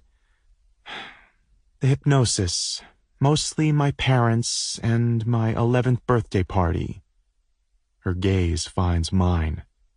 I just listen. I got a new bike, and my mom, Daisy's mom, was my friend. I'm friends with my mom now, but when I was younger, she was more concerned about my potential than things like helping me find the right dress for homecoming or braiding my hair. She grins a little more. Daisy's mom braided her hair. See how girls remember that? You need to learn how to braid hair, Nate. You know, that life is gone. Is it worth giving up everything just to remember it? You mean Griffin? I nod. Limbo is a miserable place. I'm a miserable person feeling stuck in the middle. I need to know everything or nothing. It's like walking barefoot on the beach is no big deal, but having a few specks of sand in your shoe is unnerving. Griffin deserves to be with someone who isn't stuck in the middle. And Doug Mann needs to be in prison. It's that simple. Swayze, you deserve happiness. It's that simple. She shrugs. I'll find happiness when the time is right. Our timing just wasn't right. Looking away, she swallows hard, negating everything she just said. If Doug Mann weren't part of the equation, would you still feel this burning need to know more? Would you have let Griffin leave without you? An unvoiced snort laugh escapes her nose. It's a moot point, but after what happened between us... She turns back to me. I want to shrivel up and die like the asshole I am for kissing her. I had to let him go. It was just a kiss. Her face contorts into a painful scowl. It wasn't just a kiss, and you downplaying it only pains me more. If not just a kiss, then what was it? Stop. Tossing the blanket aside, she paces the room. In college, I had sex that was less stimulating than that kiss. I bite back my chuckle. Maybe you just had low standards. Fuck you. Her eyes narrow at me. Yeah, fuck me. I stand.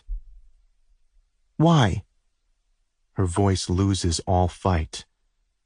I get the kiss. There's this part of me that's wondered what it would feel like. This deep-seated curiosity grew more with every story you shared about you and Daisy. The more I felt like I had to be her, the more I wanted to feel what she felt. And... She shakes her head, arms hugged to her chest. The one thing I wanted to feel more than anything else was you. Swayze. Continuing to shake her head, she steps back as I step toward her. Her hand presses to her neck just below her ear. I thought you'd kiss me here, like you kissed her, like her dad kissed her mom. After a few seconds of staring at the floor between us, or years into the past, her eyes find mine. I wanted red and orange popsicles and stolen chocolates. I wanted to feel that young love, the butterflies, the anticipation. I thought it would flip this switch for me, and I'd remember what it was like to be that girl who fell in love with you. I thought One kiss could make that life real in my head. Popsicles and chocolates. I'm an asshole. But you didn't kiss me like a 15-year-old boy would kiss a 15-year-old girl. You kissed me like an animal emerging from hibernation, like a man coming undone from the inside out, like if you didn't kiss me, you would cease to exist. Like I was looking for that piece of myself that you took with you when you died. Glancing away for a brief second, she draws in a shaky breath. And I kissed you back like I just needed to know. Needed to know what? Her gaze meets mine again, and I feel her pain bone deep. I don't know if what's happened is fate or irresponsible. Can fate be this reckless? I just don't know. I love her, even if I'm not sure on any given day who she is or how to define this love. I needed to know if another man could make me feel the way Griffin made me feel.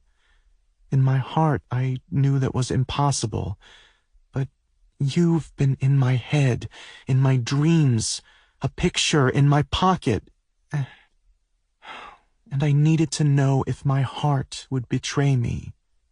Don't ask. Don't ask. It doesn't matter. She's not yours. The heart can be quite fickle and a foolish slave to desire. So I shouldn't trust my heart? I shrug. This isn't the conversation I want to have with her. I'm no expert on love. All of my experiences have ended in tragedy. That's why I need to protect her. I'm just saying there should be a good checks and balances between your mind and your heart. Neither one should have total say in big decisions. Kissing you wasn't really my decision. Because I'm an asshole. It wasn't really a decision for me either. It was total impulse. My mind didn't catch up until I was in my vehicle pulling out of the garage. I'm sorry.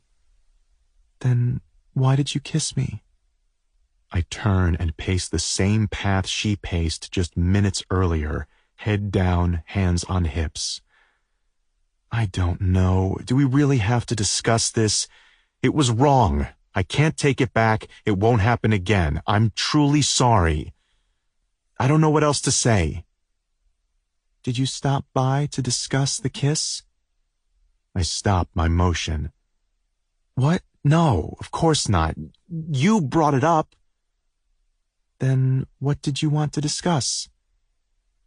I just wanted to make sure you're doing okay. I know Griffin left town and I don't know. I assumed you might be having a rough time. Who told you he left town? We haven't talked since before Christmas. Fuck. He contacted me. Asked me to keep an eye on you, to check in after a few days. Bullshit. She shakes her head. There's no way. Not bullshit. He beat you up. He doesn't ask the guy who kissed his fiancée to look after her. I'm young and sometimes a little naive, but believing that would make me stupid. What's your angle? Why are you saying this? Who told you he left? Dr. Albright? Dr. Albright would never discuss you with me. I'm going to hell. Or in my next life, I will return as a cockroach. Then who? Griffin. You're pissing me off. What do you want me to say? Call and ask him. She deflates. I grimace. It's over. She really ended it with him. All for a past, a lifetime ago. It doesn't matter. I see Dr. Albright tomorrow. I'm going to remember what Doug did to Daisy, to me, and I'm going to make sure he pays for what he's done. I'm tired of looking over my shoulder, walking to my car with my heart in my throat, jolting from my sleep every time I hear a noise. I've been sleeping with a steak knife under my pillow since Griffin left. I want to stay with my mom, but I don't want to worry her, so I play it off like I'm not scared. But I'm scared shitless. I still the forward motion of my hand. I want to hug her, touch her, comfort her so she knows there's no need to be scared. Instead, I shove both hands into my pockets to keep them from caving to such urges. You're in good hands. I know Dr. Albright will give you the help you need. That's it. That's all I have to give her. Pathetic. Chapter 33. I don't understand. Dr. Albright has this pained expression on her face. I'm used to the empathetic one, but not this one. Swayze, the mind has a natural instinct to preserve your well-being. But it worked last time. She returns a slow nod. I'm sorry. We can try again later. You've been under a tremendous amount of stress lately. We need to listen to what your body and your mind are trying to tell us. It's just not ready. Fine. I'll get some good sleep. I haven't been sleeping well lately. Maybe you could prescribe something for me and we can try again tomorrow. I think we should give this more than a day. Perhaps I can show you some relaxation techniques instead. Chamomile tea, a good book. Maybe you could get a massage.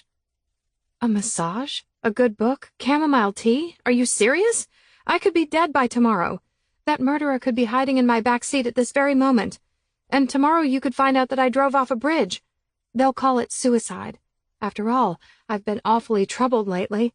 All because he's mastered how to get away with murder, and I can't remember a damn thing to stop him. A little Xanax, as needed, might be a good fit after all. She holds up a finger. Prescription pad is in my office. Give me a quick sec. Fisting my hand at my mouth, I nod. That wasn't a finer moment for me. Dr. Albright sends me home with a chin-up and a prescription that I'm only supposed to take if absolutely necessary. After checking the back seat, I pick up my prescription and drive home. What if I never remember? I didn't really think that hard about it being a possibility. I don't have a plan B. There was only plan A. I call my mom as soon as I walk in the door and deadbolt it behind me. What if he's in here, hiding in the closet, behind the shower curtain? The hypnosis not working today has messed with my mind. It's skyrocketed my paranoia. My mom doesn't answer. I open the little white bag and pull out the bottle of pills. Maybe I just need sleep. But who will protect me if I fall into a deep sleep and don't wake up when he breaks into my house? For safe measure, I grab another knife out of the drawer and slip it into my back pocket. Maybe I should call Sherry and Scott. No, what if they tell Griffin? I don't want him to know how fucked up I am right now. He'll feel bad and rush back to save me. One of the reasons he left was to avoid watching me self-destruct. Fuck, that's what's happening. I have a bottle of Xanax in my hand and a knife in my pocket. A bottle of Xanax and a knife. Setting my phone on the kitchen table so my mom thinks I'm here, I open the door and go back to my car with nothing more than my purse, a knife, and a bottle of Xanax. It's a little past 2 in the afternoon. Most of the world is still working, with the exception of some college students relishing the last day of winter break. Dougly fucking creepy man is a night owl. It's possible he's not even out of bed. Erica used to roll her eyes at his odd hours, which coincided quite well with her manic hours at the hospital. I park on a side street 2 blocks away from the apartment building. Pulling up my hood and slipping on sunglasses, I trek to the building. Without a key, I can't get through the main door, and I don't want to announce my arrival to the man I'm going to visit. So I hang out by the door for a few minutes, and sure enough, someone walks out of the building. Oh, thank God, I murmur just loud enough for her to hear me, keeping my chin tucked to my chest while riffling through my purse. Stupid key always gets lost at the bottom, and it's cold as the Arctic out here. Thank you. No problem, the lady says while holding the door open for me. In spite of the Arctic temperatures, a few beads of sweat trickle down my back as I climb the stairs. Each step robs a little more oxygen from my lungs, the weight of what I'm about to do bearing down on my chest. My pulse pounds out of control, making it impossible to hear anything but the whisper of fear. I stop for a moment and stare at my old apartment door. After a few breaths, I turn the corner and ascend the final set of stairs. My eyes stay focused on his door. If I glance right, at Erica's door, I will lose it. When my shaky fist raps on his door, my heart attempts to break out of my chest. He killed Erica. I knock again. He killed Daisy. I knock a little harder. He's been taunting me. Knock, knock, knock. I think I could tear down this door. My plans to drug him before stabbing a knife through his heart could get derailed by the revenge running through my veins. When he opens the door, I'm going to have a hard time not skipping the drugging part. All I want to do is kill him. Miss, I think you might have the wrong apartment. I jump at the unfamiliar voice wafting down the stairs from the floor above. No, I say curtly, turning my back to the middle-aged gentleman taking his final step to the landing behind me. Bang, bang, bang. Miss, I hate to be the one to break the news to you, but Mr. Mann committed suicide several days ago. My fisted hand stills on the door, leaving my adrenaline-fed panting as the only sound in the stairwell. What? I inch my head round, eyeing him over my shoulder. The messy blonde-haired gentleman zips his coat, nodding. Hung himself. Landlord found him when he went in there to fix a plumbing issue that Mr. Mann had reported the week before. He slips on his gloves. My condolences if you knew him, miss. My feet remain rooted in their spot as the man makes his way to the lower level. Doug's dead. After a numbing drive home and a Xanax, I sleep for 10 hours. The drug doesn't last that long, but peace of mind worked synergistically with it. I wake with a residual numbness. It's like someone knocked my puzzle on the floor and I may never get all the pieces back in their right spot, but maybe it doesn't matter. I sit on the edge of the bed, missing the body that used to lie beside me. After staring at my phone screen for a few minutes, I message Griffin. Me. Doug is dead. The message says undelivered. I resend. Undelivered again. I shouldn't call him. His voice would render me a sobbing mess. If he's not getting the message, maybe if I called it would just go to his voicemail anyway. I hope. My pulse begins to surge like it did yesterday at Doug's door. What if Griffin answers? After a few minutes of playing chicken with myself, I press call. It rings once. Shit, he's answering it. I can't breathe. It's not him. It's a recording saying the number is no longer in service. I don't understand. I call him again, dialing the number with the area code. Again, the same recording. Next, I call Sherry. Hey, Swayze. Hi, Sherry. How are you doing? The girls sure had fun getting manicures and pedicures with you and your mom. Yeah, me too. Hey, I was just seeing if you knew anything about Griffin's phone.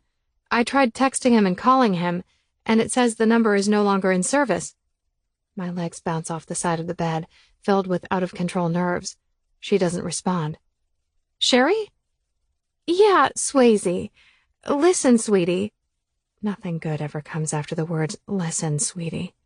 My legs still, so all my body's focus goes to listening. He has a new number. So it has his new area code instead of this one? Another awkward silence. Sherry, what's going on?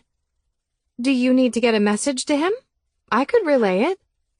I'll do it if you give me his new number. I'm sorry. He asked me not to do that. I'm really, really sorry, sweetie. Wow. I feel like the loner sitting at the lunchroom table all by myself, catching the occasional sorry, sweetie glances and hand-fisted over-the-mouth snickers. So this is a clean break? Wow. Tell him... I shake my head. If he were truly worried about me and my safety, he wouldn't have cut all ties. Not with me living by myself, knowing Doug has been taunting me since Erica died, since he murdered her. Never mind. There's no message. Swayze, I have to get ready for work. I'll see you later. I end the call. No tears. I'm done being sad. I'm pissed off. hurt, but seriously pissed off, whether I really have any right to be or not. We didn't end badly. We ended with a long night tangled in each other's bodies. And then, nothing. He left. I let him. But I didn't think he would do this. This doesn't feel like love or even self-preservation. This just feels cruel.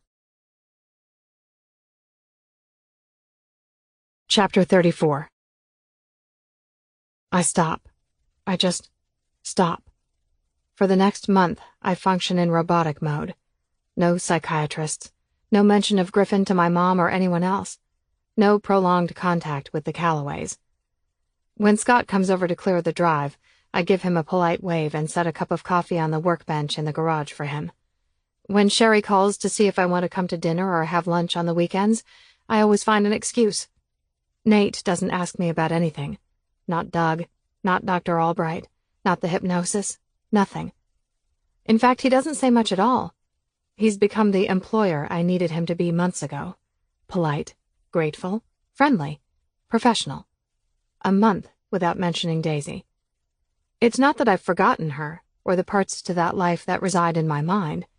Something happened to me that day, and I'm not sure if it was Doug's death or the total loss of connection to Griffin. I guess I'm still trying to figure out how I got to this place in my life. Or maybe I'm trying to figure out exactly what place this is. My mom is the only person who knows about Doug. She needed to know that her daughter was safe. Then I needed her to promise to never mention his name to me or anyone again. Look at you go, Pumpkin! Nate grins as he walks in the house and sees Morgan standing up to the sofa, hips gyrating to keep her balance. Her grin is the brightest light I have ever seen. Hands down, she is the best thing in my life at the moment. I want her to be smart, but not too smart. Popular, but kind. And I want her to meet a boy just like her daddy used to be. But I don't want some sick bastard killing her before she can truly live life. Just random thoughts. Wishes upon stars. Prayers to an unknown God. When Nate comes over to pick her up, she lunges for me. Me. I shouldn't gloat, but I need this. I need something. Who does Morgan love? I hug her, smirking at Nate. Swayze, that's who. He takes her from me, shooting me an evil glare that doesn't totally hide his smile. You're fired. I laugh. I have her 5 days. You have her 2 and maybe 1 to 2 waking hours in the evenings. What do you expect? Of course she thinks I'm awesome. She got wobbly and fell in your direction, and you read awesome out of that? Don't be petty about it. You think I'm awesome too. Whoa. Your hungry ego has a voracious appetite today. I'll bet you $300 I can get you to say I'm awesome. He lifts an eyebrow. Now we're betting on your awesomeness or lack thereof? And not the typical $100 bet, but the interesting amount of $300? I shrug. My dishwasher went out. $300 for a new one. He studies me. I'm not going to take pity on you. A dishwasher is not a necessity. Of course he would say that. Growing up, he didn't have one. I don't expect pity. I will earn the Swayze You Are Awesome award fair and square. He nuzzles Morgan's neck, and she giggles. Ready? I grin. Nate smiles. It's big. It's familiar. It's the boy who loved me in that other life. Do your worst. I take Morgan back from him, holding her so she's against my chest, facing him. My mouth nuzzles her ear as I whisper so only she can hear me. Dada, she says with a grin. Nate looks like he's in shock. I'm not sure if he's going to pass out, cry, or swallow his tongue. It's just conditioning. She doesn't really connect that word to him yet, but she can say it, thanks to me, and it's her first official word. That incredible smile eases up his face as his gaze moves from her to me. I smile back. Not a gloating smile, just genuine happiness. It's the Jenna died but Morgan will adore you forever smile. I can't really articulate how much I want him to have something special in his life last forever. You're awesome, he says in a choked whisper. And he'd never admit it, but those are the beginning of unshed tears in his eyes. This feels like butterflies in my tummy and orange and red popsicles on hot days. Like my life makes sense again. Maybe I'm here to make Nate smile. Maybe I'm simply here for Nate, and he knew it. Even Griffin might have known it, before I was ready to admit it. You're welcome. After a few more seconds of total bliss, he slides his wallet out of his pocket and thumbs through a wad of bills, depositing 300s on the counter. Who just happens to have $300 in their wallet on a whim? People who pay cash for everything. He takes Morgan back with a goofy grin permanently pinned to his face. My lips twist to the side. I can't take your money. The look on your face was enough. Besides, you're right. A dishwasher isn't a necessity, and I don't cook much on my own. Thought you were renting. Shouldn't that be something your landlord replaces? Probably. I don't want to ask. Why not? He sets Morgan back down, and she crawls straight to the sofa to stand up again. My landlords are my ex-fiancé's parents. I still don't say Griffin's name aloud. So? If you're paying rent, they should fix or replace it. I nod, not really agreeing to anything, just acknowledging that I heard what he said. What you doing for dinner? Want to order pineapple and jalapeno pizza? Excuse me? He chuckles. You're a cheese girl. Maybe. I've never actually tried pineapple and jalapeno. It just sounds disgusting. But maybe it could be my jam. You once knew a girl who liked it. I might like it too. He does a crappy job of hiding his apprehension, but I keep my chin up, and what I hope is an irresistible smile on my face. Order it. But you're buying with your $300. Grinning, I grab my phone from the counter. I think there's an online coupon I can use. You know, since I'm buying. And so it begins. My friendship with Nate Hunt. It doesn't start on a school bus this time. It starts over a large pizza, a smiley baby girl, and lounging on the sofa watching hockey together after he puts Morgan to bed. I make stupid comments like I don't understand the sport, just to get a rise out of him, and he playfully nudges my leg, giving me a narrow-eyed look. Just before 11, he walks me to my car after it's been warmed up because, yeah, he started it for me 15 minutes ago. Thanks for the pizza, he says. I laugh. Any time. I had fun watching those guys hit that disc thingy with those paddle thingies around the ice. You are no good. Zip. 0. 100% trouble. But you love me, right? Oh, shit. I said that. But I meant it in a playful banter kind of way. My gaze drops to my feet as I scuff my boots against the driveway, dotted with a few patches of caked-on snow. Yes, I do. My head snaps up, jaw dropped. Nate slips his hands into his pockets, shoulders lifting to his ears in an innocent shrug. Always have, always will. Nate, I say, because all other words fail me. Keeping his hands in his pockets, like they're there to keep him out of trouble, he bends forward and kisses the top of my head. Staying there, he murmurs, "It's not an expectant love. It's not a romantic love. It's not an inappropriate kiss. It's not even my daughter saying my name." Turning his head, he rests his cheek on my head. I press my hands to his chest. It's just what's always been in my heart. You died, but I lived, and so has my love for you. He straightens. Nate. Yeah, that's all I've got. He smiles. It's an innocent love. It's a beautiful love. I think it's even an eternal love. But I don't know yet. Maybe in another lifetime we'll see. We'll find out if our souls share something that transcends time, or if they are nothing more than epoch. Epic? EPOCH. It's a memorable event or period in time. Epoch, I grin. I definitely think this is epic. But I also think it could be transcendent, and that would be EPIC. He reaches behind me and opens my door. Drive safely. Safe. I start to get in my car and stop. It's weird. What's that?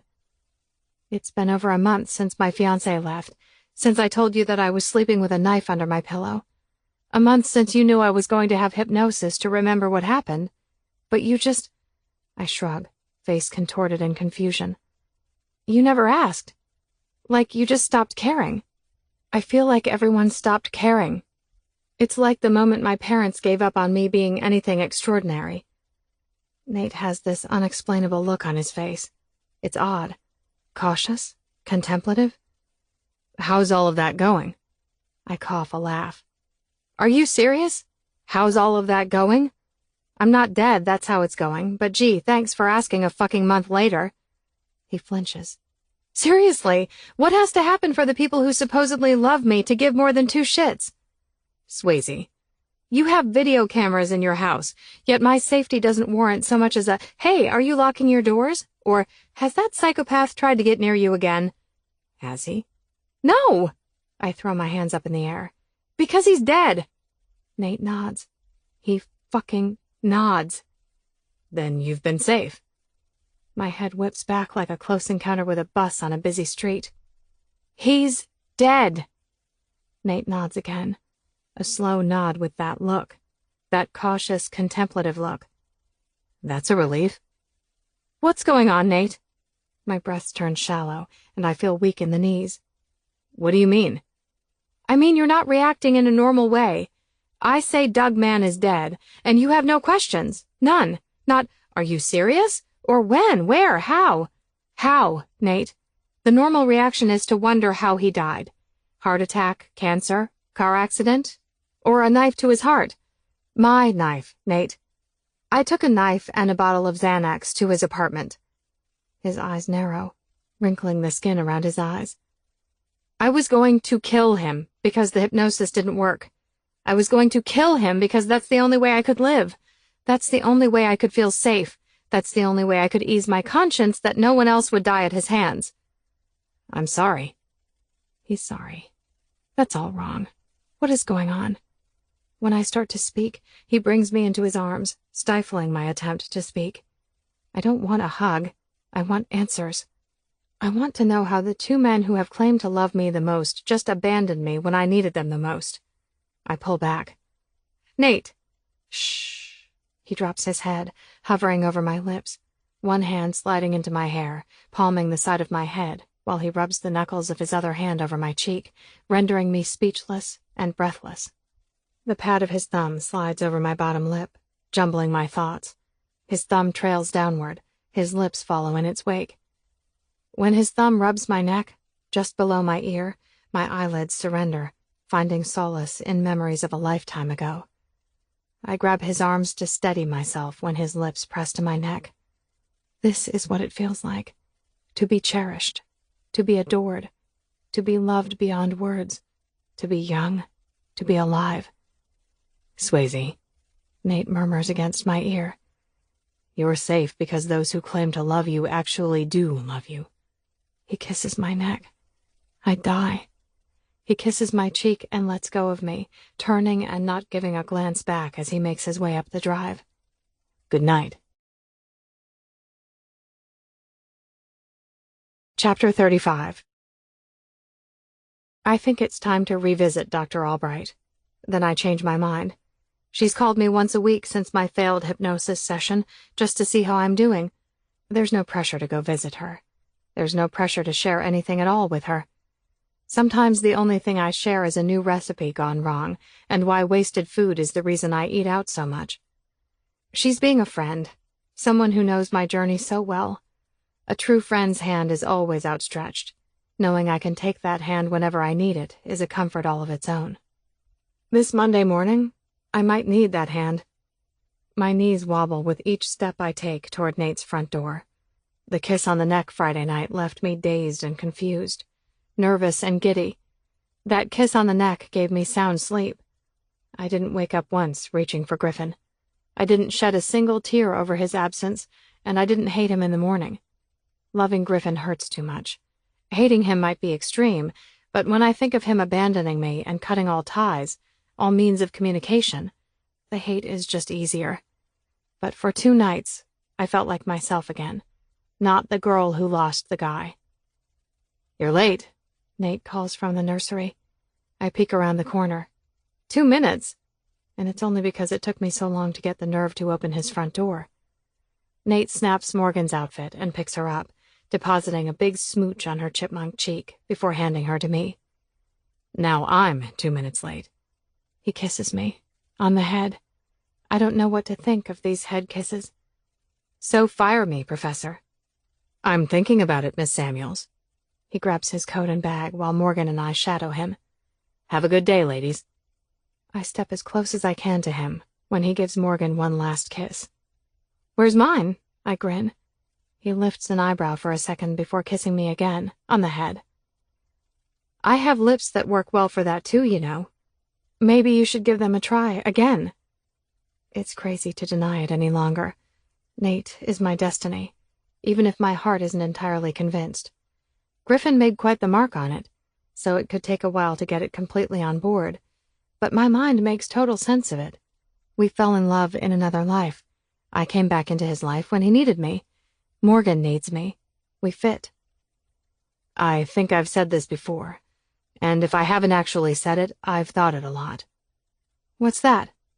A sad smile forms on his face. You're not mine to kiss. Not like that. I laugh. Okay. Then whose am I? You know that answer. He continues to the back door. No, actually, I don't. Last I checked, I was a single woman making my own decisions. After opening the door, he turns. He left, but he loves you. Loved. He loved me. And you're right, he left me. But what he didn't leave was any way for me to contact him. Ever. I don't know where he lives. He got a different phone number, and he told his family to not give me any of that information. It wasn't a goodbye, it was... I glance at Morgan, then back to Nate, mouthing, "A fuck off." Nate has these looks. Some of them make me feel like a child. Some make me feel like I'm a guilty pleasure. Some of them, specifically this one, make me feel like I break his heart. Can you do me a favor? Since you didn't listen to me when I told you to stay away from the abandoned property. This. When he sees me as Daisy, he gives me the heartbreaking look. What's the favor? Chase happiness. Never settle. Fight for what you want, not what you think you deserve. Dream big. Enough for 2 lifetimes. I love him. I know Daisy loves him, but I'm certain Swayze fell for him along the way as well. What if you and Morgan are my dream? Another heartbreaking look. I'll see you 2 later. When later comes, I talk him into ordering Thai. We both prefer ordering in. I add it to the list of things we have in common. We play with Morgan. I stand outside of the nursery room door, listening to him read her a book. I watch TV while he grades papers on the sofa. He walks me to my car and kisses me on the head. This happens day after day. I feel his eyes on me all the time. I know he's trying to figure out what we're doing. I tell myself I'm chasing happiness, still fighting with my reluctant heart. Damn you, Griffin Calloway. I'm not sure what Nate's doing, but I've got all the time in the world to wait for him to open his eyes to the second chance right in front of him. Nathaniel. By spring break, after months of avoiding Swayze's advances toward me, and months of trying to forget how my heart hammered in my chest with need and desire the day I kissed her against the wall, she starts to get a little edgy about everything. The chaste kisses on her head, the way I playfully warn her to keep her distance when she tries to snuggle up to me on the sofa, the way she longingly stares at me when I give her the "I could bite you" line, like she wants me to bite her. I want her like a friend wants his sidekick, but I also want her like a man dying to lose himself in a woman, but not in Daisy. She's inside of Swayze. My desire is all for the physical woman that is right in front of me, the parts of her I've touched, the parts of her I've seen, and the parts of her I've fantasized about too many damn times. Somewhere along the way, the man inside of me developed a strong physical attraction to this young woman. The inappropriate thoughts, the heated looks, the innocent touches that make me instantly hard. It's all killing me because she isn't mine. "What should we do next week?" Swayze asks as I pull off my tie for the start of my week off. I've officially learned to tie a half-Windsor knot, in Swayze's words, like a big boy. She's so proud of me and of herself for teaching me. Actually, I talked with Brad, Jenna's brother, Rachel is flying out to D.C. to spend the next week with him. Brad asked if I'd bring Morgan and hang out with them too, so I managed to get us a flight out on Sunday afternoon. 3 tickets? She asks. 2. You suck. I'll give you the week paid. I toss my tie over the back of the chair and smile at Morgan as I unbutton the top 2 buttons of my shirt. You're going to miss me. You're going to wish you had Morgan's unicorn nanny with you. She has no fucking idea how much I'm going to miss her. She needs a Swayze detox. Maybe by the end of spring break, she'll smile at me like she smiles at you. Like I smile at you. You suck. She frowns. Yep, I'm going to miss this woman every day for the rest of this life. You said that. Get some new material. You really suck. Where's my winter bonus? I've never been to D.C. Would it kill you to bring the world's best nanny with you? How am I going to explain why I need the nanny with me to go visit Morgan's aunt and uncle? She crosses her arms over her chest as I sit on the sofa, playing with Morgan, who's cruising around the furniture like a champ. We could drop the nanny label. I could be your friend. You know, we used to be friends. If only. Yeah, I want to be her friend. I want to be her everything. But it's not our time. My dead friend Daisy or my 22-year-old friend Swayze? To their ears, both scenarios will be equally cringeworthy. So you're never going to tell your family or Jenna's family about us? Us? I give her a questioning brow raise. Again, are we talking about my dead friend? No, we're talking about me, Swayze. You know, the girl you kissed, the girl you imagined giving you head after I sent you the wrong text. I didn't imagine. Bull. Don't even try that with me. Griffin told me there's no way you weren't thinking inappropriate thoughts, and that's fine, because I had inappropriate dreams about us. I looked at the picture and wondered what it would feel like to kiss those lips, run my hands through those wavy locks. And now I know, because you kissed me. And I want you to do it again, but not on my head like you'd kiss the family dog. I want you to kiss me like you did against that wall over there. But this time, I don't want you to stop kissing me. Fuck me. I want to just say screw it, put Morgan to bed, and take everything Swayze's offering me. She makes me want to be selfish and indulgent, but I can't. You're not mine to kiss. Stop saying that. I shoot her a disapproving glare as Morgan startles from the outburst like she might cry, but as soon as she sees Swayze's small, apologetic smile, she matches it and continues on with her cruising. Griffin doesn't deserve my kisses. He doesn't want my kisses. He left me alone in the same city as the man who wanted to kill me. Why do you defend him? To ease your own guilt of not watching out for me? Nothing happened to you. But it could have. Stop taking credit for luck, as if you somehow knew. Her face turns ashen, like the blood in her veins just turned to ice. A whoosh of air sweeps past her lips, and her brow tenses as if she can't find her next breath. I know the feeling because I know where this is going. The reality feels like my own lungs are nothing more than 2 sandbags bearing down on my chest. I avert my gaze to Morgan. I can't even look at Swayze, not when she's putting it all together. Oh my God. How could I be so blind? All the unanswered questions. That night when I grilled you about Doug's death, when I really pushed you, you kissed my neck. The one place you knew would render me speechless. The ultimate distraction. It wasn't your physical desire for me. It was all mental.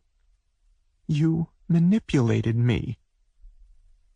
Swayze, I glance up at her. No. She shakes her head, eyes narrowed at me. Doug Mann, the master at staging murders to look like accidents or suicides, committed suicide himself. It never sat well with me, but I let the relief distract me. But that's not what happened, is it? Doug was murdered. Someone did to him exactly what he did to Daisy and Erica and who knows how many other women. Her hand covers her mouth. Oh my God. You killed him. I shake my head, returning my attention to Morgan. Yes, I know I look as guilty as a man caught on camera pulling the trigger, but I don't know what to do. My job is to watch her and protect her. How do I protect her from the truth? That's how you knew I was safe. That's why you didn't ask about my progress with Dr. Albright. That's why you didn't act surprised when I said he was dead. You didn't even blink.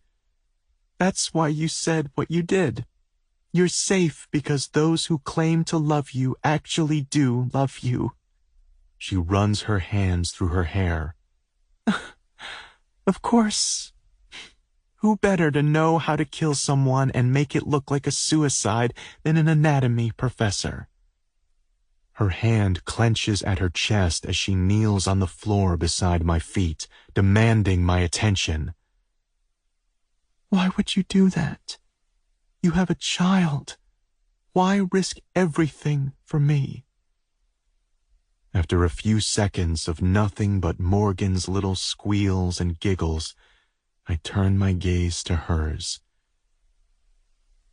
I should have saved you over 2 decades ago. I didn't. Someone had to save you this time. Someone had to ensure your safety. Someone had to give you a chance at a long life filled with happiness. Her mouth falls open and she shakes her head slowly. Nate. She presses her hand to my cheek. No. You killed for me. You risked everything for me. Your love for me knows no boundaries. You're my someone. No. Swayze kisses me. I jerk back so fast it startles her. The pain and embarrassment on her face slashes my heart. God, I want to kiss her. I want to be her hero, her everything, but I'm not your someone. She flinches like I just slapped her in the face. Why are you being this way? Why kill a man for me and then reject me? Don't you want me? Is there something wrong with me? Tears fill her eyes. Am I not enough like her? Am I not pretty enough?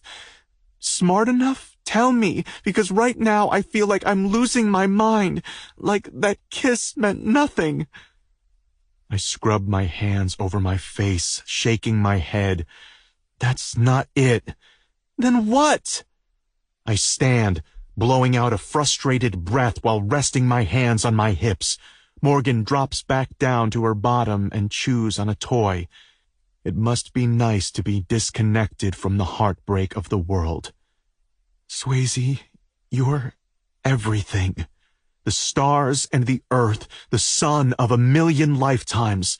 You're the girl I fell in love with. You're the woman I want to love. You're Morgan's every smile. You're my peace of mind, my salvation. You're beautiful beyond words, smart, sexy, just everything. Except mine. She eases to standing, hands fisted, jaw clenched. Stop talking about him. Anger laces her words. Swayze. I go to cup her face with my hand. She jerks away. Don't Swayze me. And don't touch me unless you're going to touch all of me. Unless you're going to kiss me like you did before. Unless you're going to help me forget him. She laughs, but it's a crazy kind of painful laugh. You killed a man for me. You have to be my someone. If that's not fate, then what is? I just... Tears fill her eyes as she hugs herself. Love me. Her words crack, or maybe she cracks. I grab her face and kiss her cheeks, her nose, her jaw. I kiss her everywhere, teetering on the edge of control, but I don't kiss her mouth, and it's killing me. Her hands cover mine, clawing at my skin as her lips chase mine, desperate for what I won't, what I can't give her. Love me, she says in an anguished, strangled sob. I do. My grip on her tightens while my heart slams into my chest, pushing all the raw emotions into the pit of my stomach where they will stay. Kiss me, please. My forehead presses to hers, rocking back and forth as I pinch my eyes shut. No. Yes. She moves her hands to my face, trying to hold me still so her mouth can find mine. No. I grab her hands, stilling them. Why? She cries, crumbling into a fit of sobs. Her body collapses into mine. I hug her to me. Because I'm not your someone. Do you get that? I refrain from kissing the top of her head. It's so instinctual by this point. But I would have been. I would have risked it all for you. For over 2 decades, I felt this gnawing guilt that I didn't save you. I hold her at arm's length. She hiccups on her emotions. I didn't kill Doug Mann, but... Her face contorts into something even more painful or confused. But what? This wasn't supposed to happen. She wasn't supposed to know, ever. Tell me! But someone killed him to save you, to protect you. She blinks out more tears as her lips part, eyes unfocused. Don't, she whispers, frozen in place as if my words shot into her like a tranquilizer. Her head inches side to side. I need to hate him. Don't do this. As long as Griffin Calloway is alive, she will never be mine.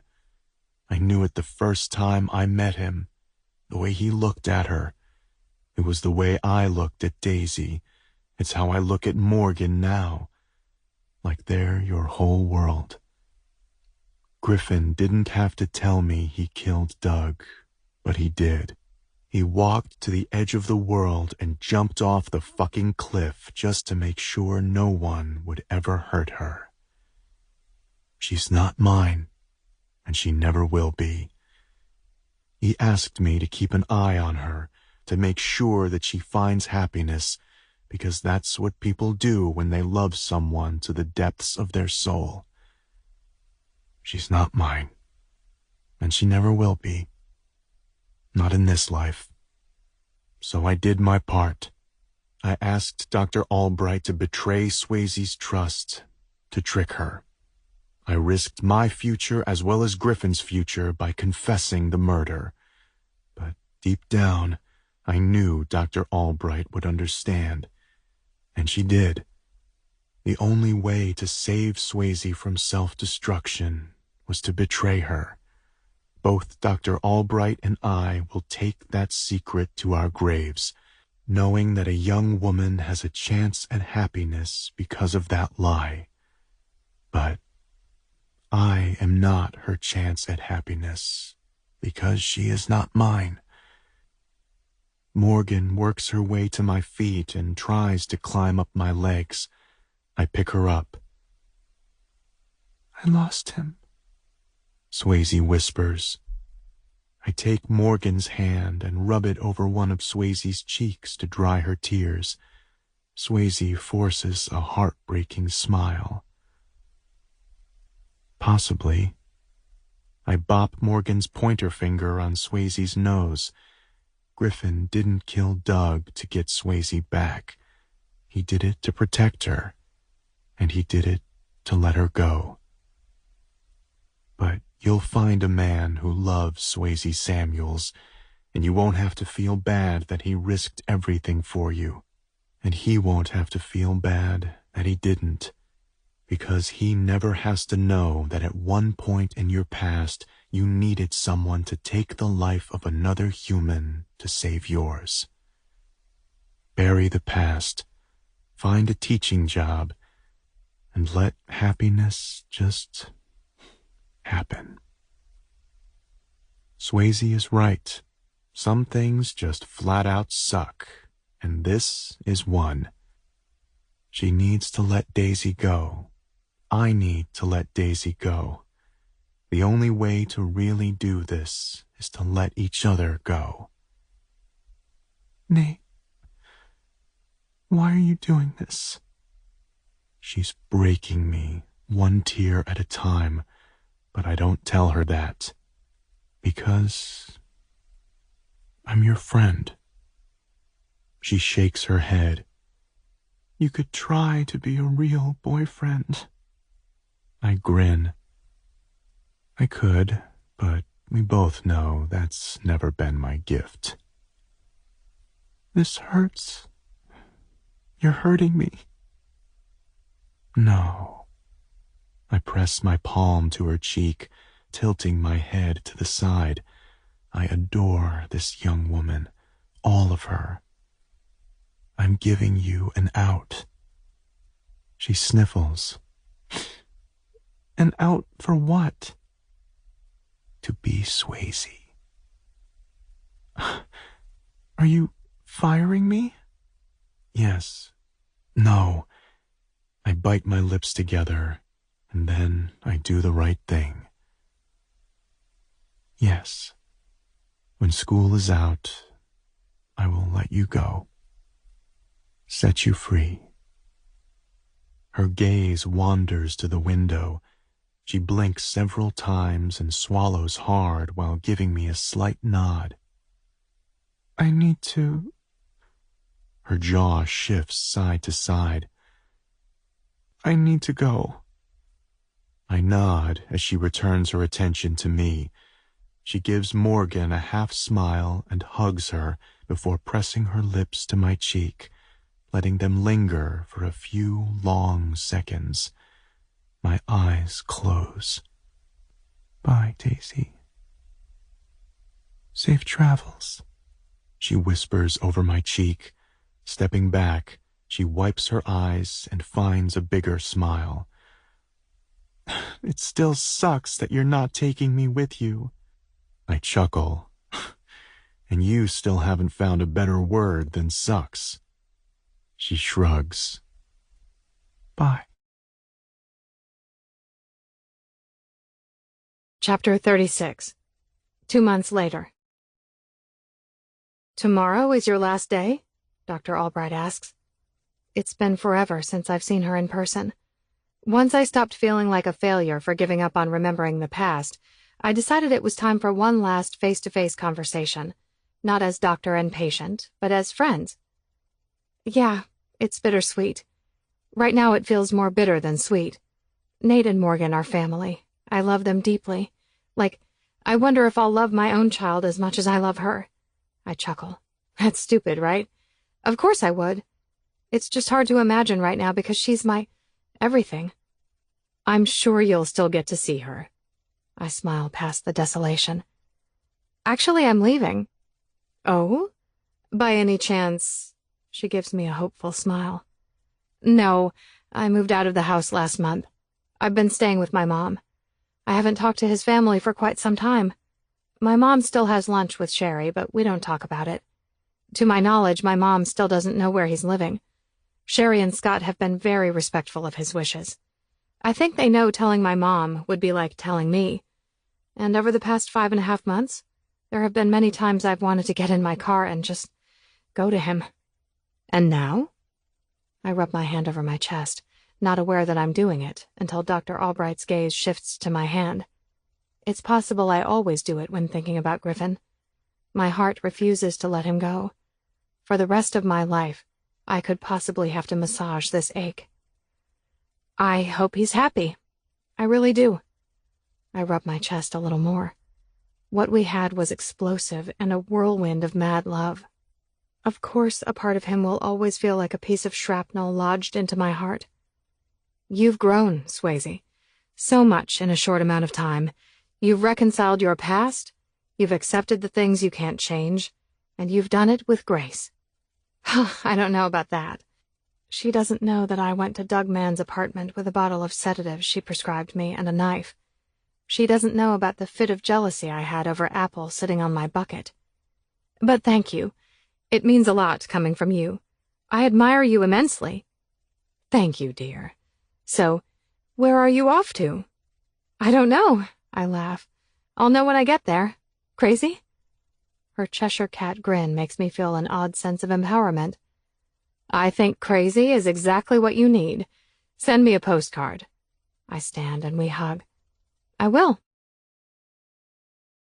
Morgan Daisy Gallagher, beloved daughter and friend.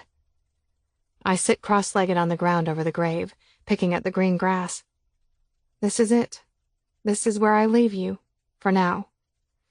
In case he forgets to tell you, Nate kinda dibbed the next time around. So pencil him in for a century from now as your real boyfriend. I think he'll be a good one. Drawing in a long breath, I hold it for a few seconds and let it out slowly, along with a rebel tear or two. You really did a number on my life this past year. I'm not mad. I get it. Doug needed to die, and Nate needed closure. Wish I would have figured that out from the beginning. Maybe I could have saved what I had with a certain guy from the grocery store. Maybe not. I shrug. I thought I wanted completely in your head and heart, but I'm glad it didn't work out that way. I think it would have made it harder to find myself. Not that I've really managed to do that yet. Wandering seems like the best thing for now, since I'm not sure what exactly it is I'm looking for. A new place, a new job, new everything. Hell, I might even get a new name. Shh, don't tell my mom. I reach into my pocket and pull out the wrinkled picture of Nate that I salvaged from the garage floor after Griffin rode off. Here, he's all yours. I wedge the bottom of the photo between the ground and the headstone. You burying me? I jump as my hand flies to my chest. Nate? He hunches down next to me and pulls the photo of Daisy from his wallet. Maybe you're right. It's time to let them go. He slides the photo of her next to the one of him. Why are you here? Yesterday was your last day. You said you'd come by to say goodbye before leaving town, but the hugs you gave to me and Morgan felt like the goodbye. He shrugs. I get it. Nobody likes to say goodbye. I nod slowly. It was goodbye. My heart couldn't take making it official. I thought you might stop by here. Of course, I didn't know for sure. I didn't know when. But here we are, unknowingly bending to fate. I stare at the letters on the headstone. Fate. But here's the thing. I need a real goodbye. One that's by choice. Griffin just left. He didn't say goodbye. I continue to keep my gaze straight ahead. And every day you feel cheated. I nod. Then don't cheat me. Inching my head toward him, I surrender a smile. He stands, holding out his hand. I take it and let him pull me up. My arms immediately go around him. I love you. I let my emotions out. It's true. I love him. Not like a lover. Not like a best friend. I don't remember us that way. Not like a father. It's hard to describe. I simply love him like Nate. And maybe the best way to describe it is to say that I love him like a piece of myself. I love you too. So much. He hugs me tightly, his voice thick with emotion. Thank you for finding me. Thank you for giving me back what I'd been missing for so long. Daisy? Me. He presses his lips to my neck, just below my ear. It's soft, so soft. like 22 years ago kind of soft. I slide my fingers through his hair, fisting it to hold him to my neck as silent sobs rack my body. Yeah, goodbyes suck. I let Griffin go and regret tore me apart. Now I'm letting Nate go, and my heart hates me. It doesn't understand. It's not its job. So I just let it feel. The pain, the grief, the love. Let me know you're alive, okay? I nod, sucking back the uncontrolled emotions. Send me pictures of Morgan. He nods. I wipe my eyes as he releases me. Find a real boyfriend, okay? A laugh escapes past my labored breaths, still fighting to deal with all the emotions. I'll try. Nate smiles. It's beautiful. I wish I had this picture of him. I'll see you around. He takes a step backwards and then another, looking handsome and too dang flirty for his own good. You think? I grin, trapping my lower lip between my teeth. He shrugs, taking another backward step. I do. We're timeless. More tears blur my vision before I blink them away, my smile growing with each step he takes. Then he turns and continues toward his vehicle, every few seconds glancing back at me. Our eyes meet again when he gets in the driver's seat. He pulls out, waving like a goofball. It's the perfect goodbye. Chapter 37. Spare battery to charge your phone? Yes, Mom. I load the final few boxes into my trunk. And you promise to pull over for the night as soon as you're even a little tired? Yes, Mom. I shut the trunk. And you have no idea where you're headed? Nope. With her arms crossed over her chest, she bites her thumbnail. I'm envious of you doing this, and I'm scared to death, too. I'm proud of you. But yes, I'm scared to death, too. I laugh, giving her a big hug. You could come with me. No, she releases me. This is your journey. Make it magical. Be daring, but safe. I chuckle. Daring but safe, got it. Sunblock and bug spray? Yep. I open the driver's door. Condoms and lube? She smirks. I'll pick some up along the way. I think for now my vibrator will do just fine. Oh, do you have Yes, Mom, I have batteries for my vibrator. I slide into the seat and fasten my seatbelt. She laughs. Okay, but in all seriousness, take lots of pictures along the way. I hold my hand out. She takes it and gives mine one last squeeze. I love you, Mom. I love you too, Swayze. I start to shut the door. Swayze? Yeah? Tears fill her eyes.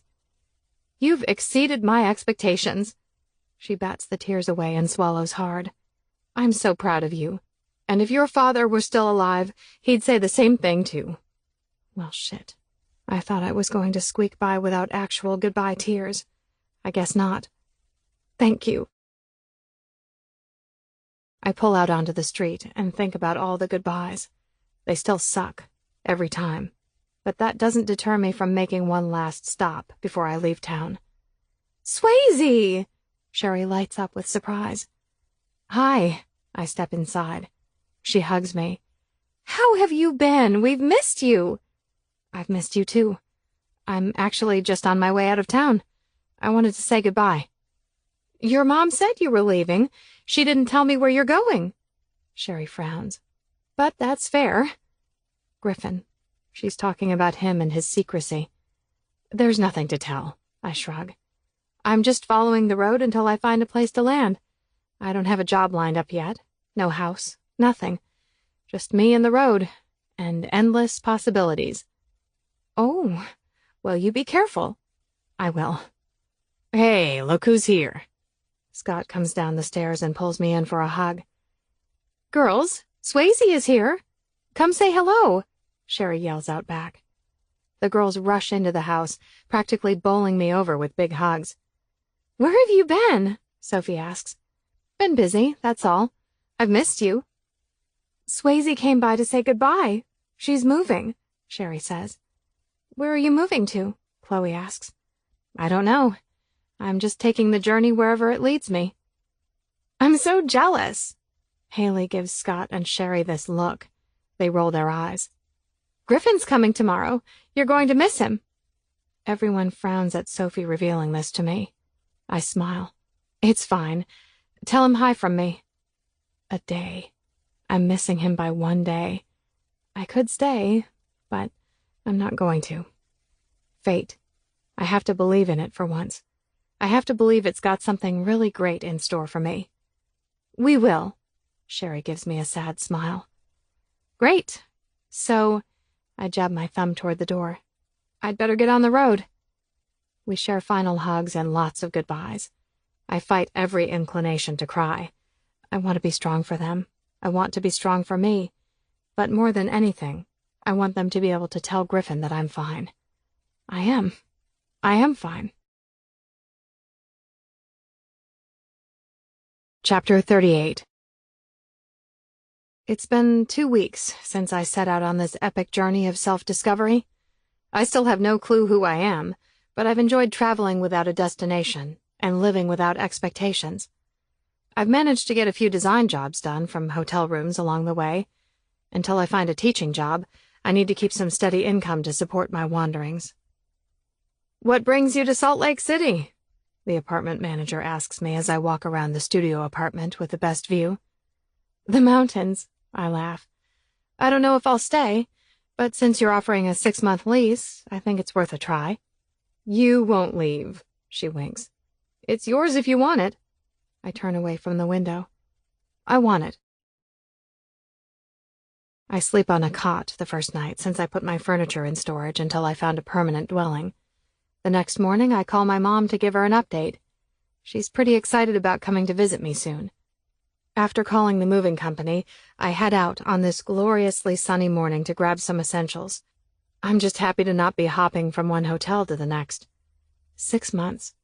Salt Lake City has 6 months to make me fall in love with it. I'm already there, I say to myself, giving the mountain range off in the distance a big smile. Yeah, I love this city. It's new, it's big, it's exciting, and it's mine. I'm seriously thinking of changing my name to make this new start a truly fresh one. Abigail, Abby, Elizabeth, Beth, or Lizzie, Jennifer, Jen. A good 3 or more syllable name that has an easy nickname. Maybe I'll keep Swayze as a middle name out of respect for my parents. Samantha, Sam. Ha! Samantha Swayze Samuels. I snort as I get out of the car. I grab a small cart at the entrance. Let's face it, I'm not going to cook at home that much, but a few staples are a must, like coffee, maybe some wine, chocolate. Oh, chips, too. I meander down every aisle, finding more than I had on my staple list. Then I head to the checkout with my overflowing small cart. I should have chosen a big one. I need to change my tape, the cashier says to me before I start unloading my groceries. Tanya can help you on aisle 3. I nod, backing my cart out and pushing it 2 aisles over. Shit. It's a deep, frustrated grumble. I freeze. That voice. I'm afraid to look up, but I do it anyway. The gentleman in front of me in Tanya's line, aisle 3, is giving himself a pat-down. Damn it. I think I left my wallet at home. How the hell did I do that? With his chin tipped down, he rubs a frustrated hand over his face. It takes me a few delayed seconds to realize this is not a dream. I fish my credit card out of my wallet and hand it to the cashier. Here, it's on me. The gentleman eases his head up like any sudden movement could trigger an explosion. I know the feeling. He's handsome and familiar. The hair is longer, but still buzzed short. I notice a new tattoo on his left arm. It looks like a green leaf. Marijuana? No, I actually think it's kale. I grin, flicking my gaze up to meet his. I have over $100 in groceries, he says, wearing the biggest damn smile I've ever seen. I see that. I hold up my bag of potato chips. 2 for $5. A lot cheaper than that fresh produce and raw nut crap in your bags. How do you know what's in my bags? I lift a single shoulder. Just a hunch. I'll need a signature, Tanya says. I give him a playful nudge so that he moves out of my way. He's blocking the credit card reader. My whole body has a whoa what the hell moment when it feels the 2 seconds of familiar heat from his arm touching mine. I don't give him a second glance. He'll see that heat settling in my cheeks, so I slip my card into my pocket and start loading my groceries onto the conveyor belt. "Thank you," he says. "Mm-hmm," I nod, keeping my back to him. He leaves the store, and I can breathe again. "You're blushing," Tanya says. "That's okay." She pats her face. "I am too. He was hot. And that was crazy nice of you to buy a stranger's groceries." "No biggie. He would have done the same." "You sure about that?" "Pretty sure." I smile at her. Tanya shakes her head. "I'm not so sure. Most guys that look like that are too self-absorbed to do something as selfless as pay it forward." "I don't know." I swipe my card again to pay for my groceries. "Maybe, but I'm going to give him the benefit of the doubt." When the entrance doors slide open, I spot the recipient of my generosity leaning against the back of my car with his arms crossed over his chest. Yes, looking hot. He pushes off the back of it as I get closer with my cart. I press the button and the trunk pops open. "You have a lot of groceries here for someone just passing through town." He loads my sacks into the trunk for me. "You think?" I grin as he shuts the trunk. He pulls out his long receipt. "You have a pen?" I nod. "Write your name and number on the back of this, so I can repay you." I trap my bottom lip between my teeth, controlling my grin. He does the same. There's an explosive energy between us that hasn't faded one bit in all these months. I dig through my purse, internally giggling at fate. After I find a pen, I take the receipt from him and rest it on the car to write my name and number. It's barely legible. My hand is shaking so much. He reads it when I hand it back to him, a small grin playing with his mouth. "Samantha, huh?" I nod, biting back my grin. "You like your name?" I nod again, several times quickly. "Huh." He shrugs, folding the receipt and sliding it into his front pocket. "Kind of a boring name for a girl like you, don't you think?" "I like boring. Nothing wrong with boring." He gives me a thoughtful nod and a furrowed eyebrow, but he plays the game. I love him for playing the game. "Nice to meet you, Samantha. I'm Griffin." I stare at his hand hanging in the space between us. My heart almost stopped when my arm brushed his in the checkout lane. A handshake will do me in for sure. Wedging my fingers in the front pockets of my denim shorts, I grin. "Nice to meet you, too." "You are not going to shake my hand?" My head inches side to side, eyes wide. He chuckles. "Why not?" "Reasons." "Reasons. Okay." He withdraws his proffered hand. "I'll call you and get you some money, or figure out a way to properly repay you." "Okay."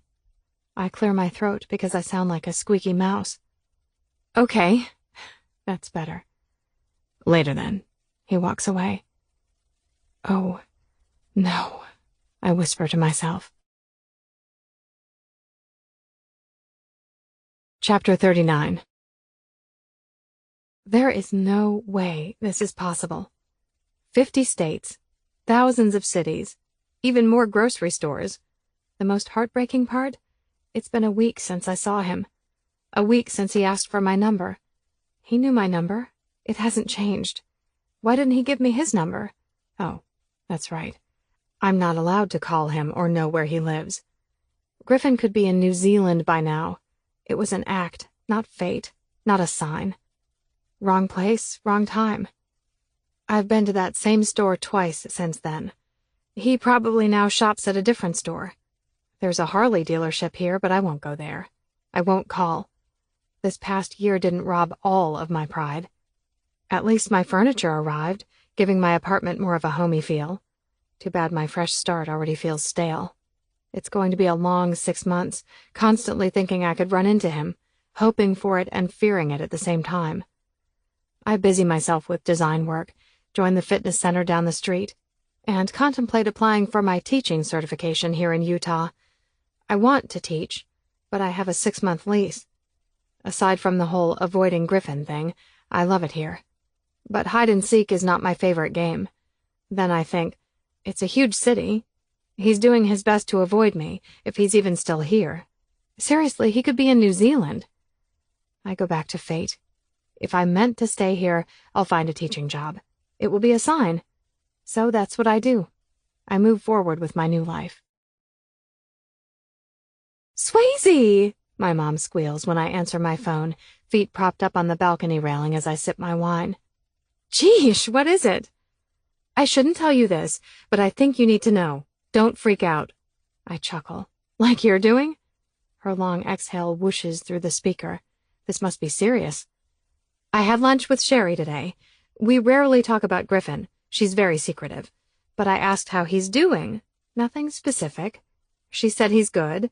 Then she asked if she could be honest with me, like a friend, not like your mom. I said yes. She said it's been rough for him. He likes his job, but he doesn't really have anything outside of his job. But are you really ready for this? I take a big gulp of my wine. I think so. I'm not sure. I didn't tell her I saw Griffin. Did he tell Sherry we saw each other? Last week, he went on a date. It's the first date he's gone on since you two split. Sherry said it went well, and she's happy for him. I'm happy for him, too. And I want you to be happy as well. He deserves happiness, too. I know, deep down, you want that for him. A week ago. Was that before or after he saw me? That explains why he hasn't called. Wow. This is a special kind of pain. Deserving? Probably. But it still hurts. Fate is not awesome today. Yeah. It's all I managed to get out of my mouth. Of course I want him to be happy, but for a millisecond, I wondered if I fit in that equation again.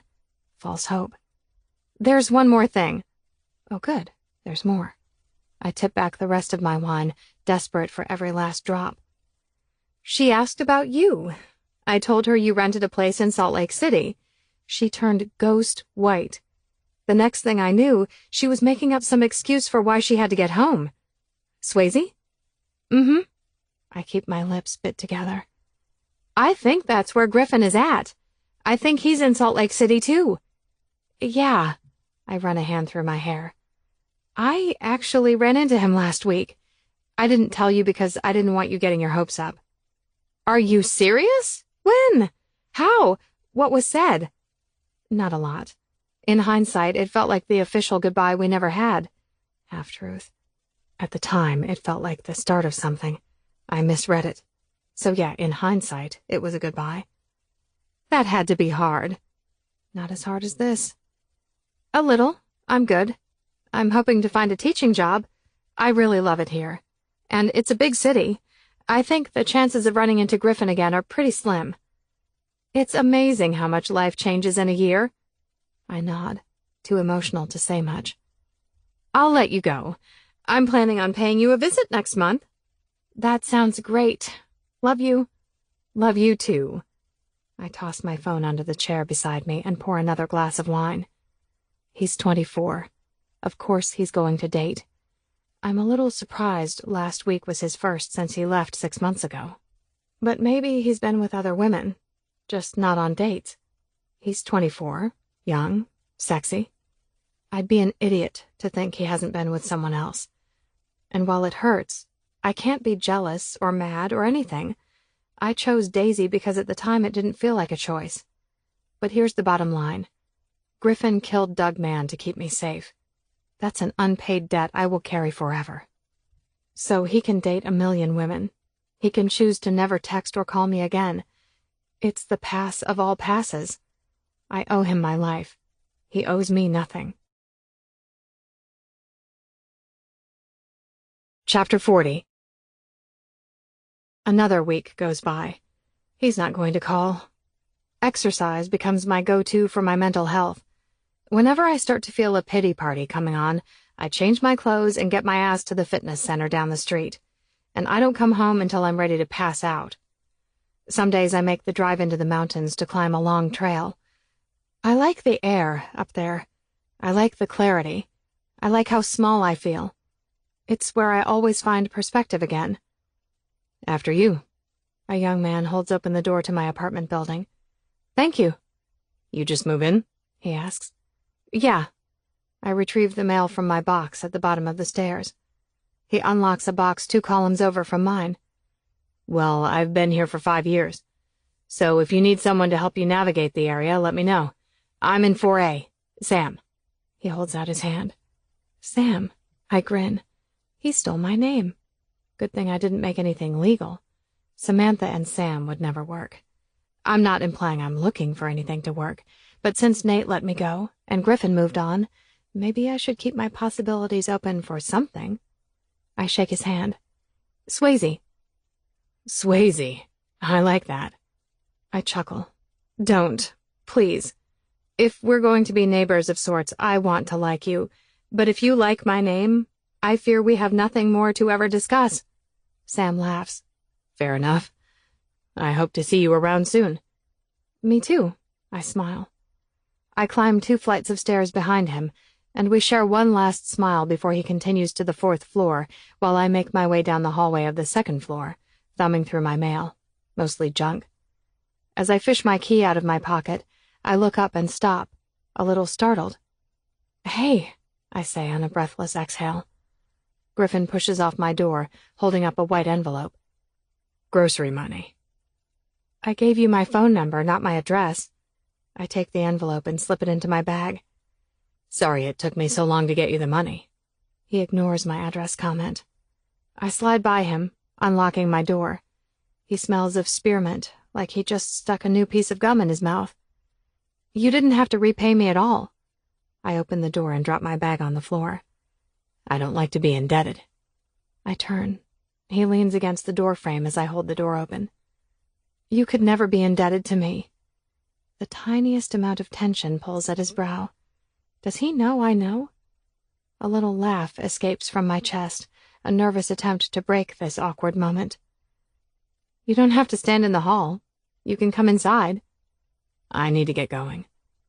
How long was he standing by my door? He had to have gotten my address from his mom or mine. He could have mailed me the money. He owes me nothing. Nate said I wasn't his to kiss. Well, I'm certain no part of Griffin is still mine. Okay. I hold the door open with my hip, slipping my hands into the back pockets of my shorts. Griffin's gaze moves down my body. It's so familiar. He's done it hundreds of times before. I don't let familiarity feed any false hope. Why Salt Lake City?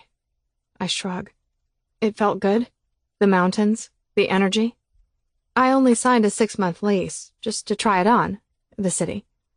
He drops his head into a slow nod, wearing a contemplative look on his face. These pauses of silence are painful. My mom is coming to visit next month. Have your parents and sisters been here to visit you? He shakes his head.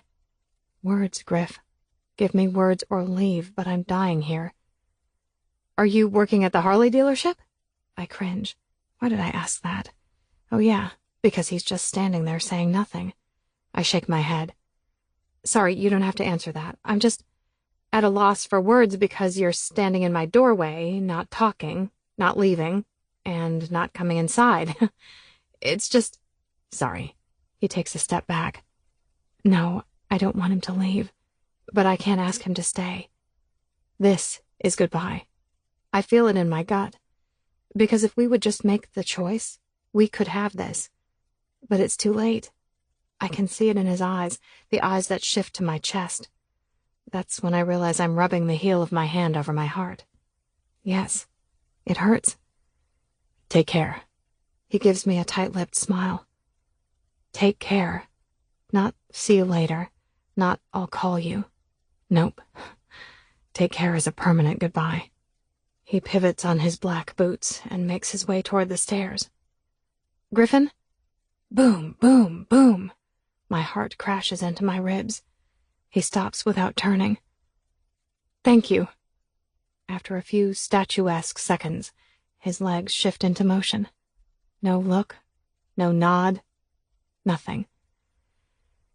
Goodbye, grocery store guy. Chapter 41. Looking good. I jump, shoving my tank top back down over my stomach, all sweaty from my workout. Caught ya! Beth winks at me in the mirror as the gym rats file past us. I bite back my grin, embarrassed, but no one would know since I'm so red from working out. I have definition in my abs, I giggle. Don't make fun of me. I've just never had it before. I kinda can't stop staring at those little bumps. Beth slings her bag over her shoulder. I think I have 20 more pounds to go before I can properly identify anything bumpy looking on my stomach as actual muscle. I giggle some more. It feels good. She sighs as we walk outside. Whoa! Hello! I follow her gaze down the street. About 5 parking spots south, there are 2 motorcycles. A guy and a girl slipping off their helmets. No. Before I can duck or make a run for it, Griffin spies me. Can you say holy hotness? Beth fans herself.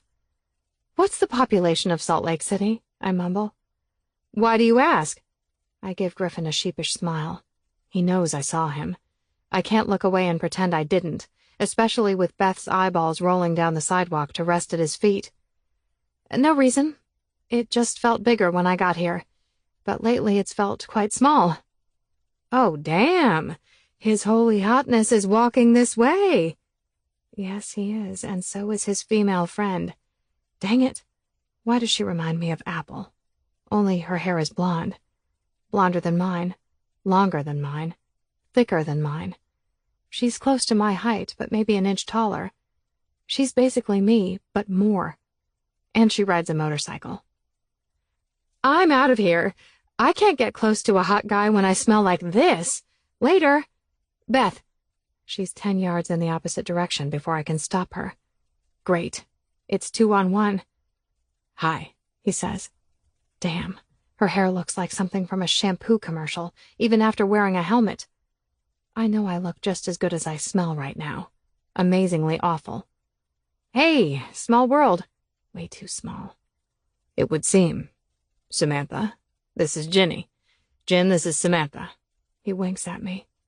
I narrow my eyes just for a brief second before shooting his female friend my best smile. Hi, she smiles. It's shy and sweet. The opposite of a shampoo commercial woman. I was shy and sweet like her when I met Griffin. And she has a great name. It could be longer or short. So many possibilities. Nice to meet you, I say without sounding catty. I'm not catty. Okay, I was a little catty with Apple, but she's not Apple. What brings you to my neighborhood? Yes, I've laid claim to this whole neighborhood in just under 4 weeks. Ice cream. Griffin jerks his head toward the ice cream shop right next door to my fitness center. I nod. When did he start eating ice cream on a whim? I see. I smile again at Ginny. It's easier to look at her than it is to look at him. She points up the street at an angle. And you live right over in that apartment building. Her finger points right to my place. Oh, how did you know I live there? Does he talk about me with her? What? Her eyes narrow a bit. No, I mean Griffin's apartment is in that building. My eyes inch wider. He wets his lips and rubs them together. No fucking way. She's joking, I murmur. Not joking. Her eyes flit between the two of us like he hasn't told her about me. Why is that weird? Griffin looks down at her and smiles. It's not. Let's get some ice cream. Ginny nods. Yeah. She gives me that innocent smile again. Nice to meet you. I nod slowly. Shock has all of my words held captive. See ya. Griffin gives me a quick inspection. Yes, Griff. Don't give me that look. I know. You've upgraded to Swayze 2.0. Well done. As I watch him open the door for her, I wonder if she has little muscle bumps on her abdomen. Maybe I should have told him that I have some now. Okay, maybe not. It's a tall apartment building. People park on all sides of it and down the street in both directions, as well as the parking garage just across the street. I can't berate myself too much for not seeing his bike or truck. And coming and going from the building is all about timing. I've probably only encountered maybe a dozen other tenants in the 4 weeks I've been here. But, holy shit! Griffin lives in my apartment building! And Swayze 2.0 knows where he lives. Has she been to his apartment? Probably. I mean, we had sex on our 3rd official date. I bet she doesn't vomit at the end of a blowjob. Swayze 2.0 wouldn't do that. Oh, the irony. Griffin didn't want to stay in Madison for so many reasons, but I'm certain the biggest reason was Nate. He didn't want to watch me fall in love with another man. And here I am, watching him date a better version of me. That's very sweet of you, Fate. It really is. After a shower, I work on a business flyer for a client, and scroll through a few photos Nate sent me of Morgan. Always just her. He's never in any of them. There's a knock at my door. The first knock at my door since I moved here. I'm only a little surprised to see Griffin on the other side of the peephole, all freshly showered in a white tee and ripped jeans. Pressing my head against the door, I take a few breaths to calm myself down. He knocks 3 times again. I unlock the door and open it, greeting him with a less than chilled smile. The day I paid you back, I should have told you I lived in this building. I'm sorry. Free pass for the rest of his life. No apologies. Ever. I managed to get my lips to do something genuine. It feels like the way I used to grin at him. Can I come in? A shiver of emotions washes along my skin, bringing tears to my eyes that I quickly blink away as I avert my gaze. Yeah, of course. Come in. The apartment is smaller than my last apartment. Everything is in one room except for a tiny closet and the bathroom. Griffin walks around, stopping at the window. I'm on the same side of the building, 4 floors up. I love the view. He nods, hands in his pockets, back to me.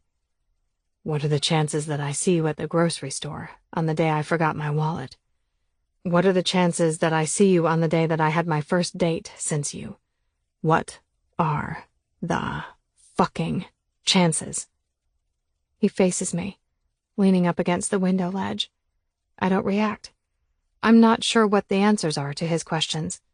My ass stays planted against the front door in case I need to flee for oxygen. Don't even get me started on the chances of you renting an apartment in my building. I am the queen of what are the chances. It's amazing that anything surprises me at this point. Pigs could fly, and I don't think I'd give them a second glance. Ginny moved here 2 months ago. Here we go. My hand moves to the doorknob, just in case.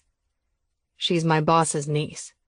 It's not my style to date anyone related to my boss or even another employee. Things can get messy. I don't like messy. It's hard to keep this neutral expression. My face wants to contort into shame. I was the definition of messy. His gaze trails around the room. It's a little messy, too. After meeting her at work, I thought it might not be a terrible idea after all. She's nice and funny, easy to talk to. Stab, stab, stab. It's fine. The man who saved my life is allowed to torture me. I'm completely at his mercy for the rest of my life. My grip on the doorknob tightens. But then you showed up. Fucking appeared out of nowhere. His voice permeates a little grit, thickening the air in the room. The muscles in his jaw pulse several times. I'll leave, I say. I'll go wherever you want me to go. Back to Madison, Seattle, Dallas, New Zealand. I fight the emotion growing in my throat. I'll go to hell if you want me to. Tears fill up my eyes. He flinches. Why would you say that? I choke out a painful laugh, feeling that old but familiar edge of insanity. You killed a man for me. Every breath of oxygen my lungs draw in has your name on it. I owe you my life. So I'll live that life absolutely anywhere you want me to live it. His hardened expression fades into pure anguish. I blink to release the tears blurring my view of him. The hypnosis didn't work. I couldn't remember, but I was so scared. Even now, I still remember how scared, angry, and hopeless I felt banging on Doug's apartment door. I went to his apartment with a bottle of sedatives and a knife. Jesus, he says. My eyes glaze over, seeing visions of my defeated fist resting on his door when the man told me he was dead. I hated you for leaving me without saying goodbye. I hated myself for thinking I would remember what happened to her. And I hated him for killing an innocent child and a young woman. There was this part of me that knew there had to be more. More deaths, more lives lost. I shrug, shifting my jaw side to side, gaze affixed to the floor between us. If I didn't kill him, the anger, fear, and guilt were going to kill me. His black boots come into view. I lift my head, tracking his path to me. Do you want to know what he said before he died? I wipe my eyes and shake my head. No. He stops just in front of me, so close I can feel the heat of his body. No, I whisper, meeting his gaze, missing the depths of those whiskey eyes. I think you need to know. I close my eyes. No. Spearmint seeps into my nose. He's close, incredibly close. Ginny is perfect for you. Not a lie. I don't want Ginny. Pain floods my chest, to the pit of my stomach. I want you to know what he said before he died. More tears escape as I squeeze my eyes shut tighter. Why? I manage between strangled breaths. His hand touches my cheek. My body shakes with emotion. Because I want you. And the only way I can have you is if you know everything. His words carry so much weight, so much anguish. Opening my eyes, I reach for him. He steps back, dropping his hand from my face and grabbing the doorknob. I step aside, feeling desolate again. There's not a middle for us. It has to be all or nothing. Sucking in a shaky breath while hugging my arms to my body, I nod once. He starts to shut the door, but stops halfway. Cash the check. The door clicks shut. Chapter 42. I get it. He killed Doug. I am the indebted one. But I've come so far, let so much go. I don't want to relive the past. Not anymore. Part of me fears the possibility that a dozen other restless souls live inside of me. I don't want to go backwards. Never again. It's like the world knows when we need to find each other and when we need space. It's been a week since Griffin came to my apartment, and we haven't bumped into each other since then. I've thought about going to him, but I don't know his phone number or his apartment number, so either fate puts us in the same place again, or he has to come to me. Griffin has become Beth's obsession since I told her we used to be engaged. She's 27 with an adoring husband and a 3-year-old son, but my story is her happy escape. "Do you have a tampon?" she whispers a few minutes before our spin class starts. "Oh, I hop off my bike. She follows me to the cubbies. I dig through my purse and pull out a tampon that looks like it's been buried at the bottom of my purse for a year. My nose wrinkles. Sorry, the wrapper is still intact. Lifesaver. She snags it from my hand. Here. She bends down. This fell out of your purse.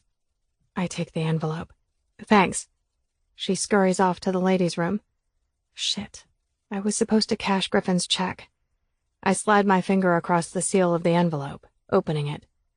There's a check and a sticky note with his phone number. It's been right here in my purse for weeks. I glance at the check. It has his address and apartment number on it. And because I'm such an idiot who refuses to accept my awesome name, he made the check out to Samantha Samuels. I grin, shaking my head. Cash the check. After class, I shower and run up 4 flights of stairs because I'm too impatient to wait for the elevator. I knock on his door with one hand while peeling my shirt away from my sweaty skin. I should have waited for the elevator. He opens the door. Chatter and laughter spill into the hallway. Hi. His eyes widen in surprise. I crane my neck to see past him. NASCAR is on the TV. Our old TV. And there are a dozen or so people, men and women, mingling in his apartment. He's having a party and I didn't get an invite. Well, this is wonderfully awkward. Something tells me he's not wanting to discuss the details of how he killed a man and what that man said before taking his last breath. Wow. I hold up my hands and take a step back. I should have called. My bad. We're just watching the race and hanging out. Come in. I shake my head. I don't want to crash your party. He chuckles. I didn't say you had to crash it. If you can behave, then you're more than welcome to come in. Taking a deep breath, I paste on my best smile and step over the threshold to his apartment. He closes the door as I force myself deeper into the small crowd of people, catching a few smiles here and there from a room full of strangers. As I worm my way toward the kitchen, praying there's some sort of alcohol, I freeze. There's a blonde with her back to me, just a few feet in front of me. Swayze 2.0. I can't believe he invited me into his apartment with her here. Before she turns, I pivot to make a beeline for the door. This was a horrible idea. Smack. I run into Griffin's broad chest. Whatever he had in his red cup just slopped down the front of both of us. I grimace as he holds the dripping cup away from our bodies. Shit, I'm sorry. What were you doing? He frowns at his wet shirt. I lean in and lower my voice. I was leaving because you invited me to come in and Ginny is here. That's awkward. Why would you do that? His brows draw inward. She's not here. I jerk my head back, doing a weird eye roll. Griffin looks over my head and his face relaxes. He leans over and sets his cup on the counter. Grabbing my shoulders, he turns my body so my back is to his chest. I try to wriggle free before Swayze 2.0 turns around. Everybody, meet Samantha. She lives on the second floor.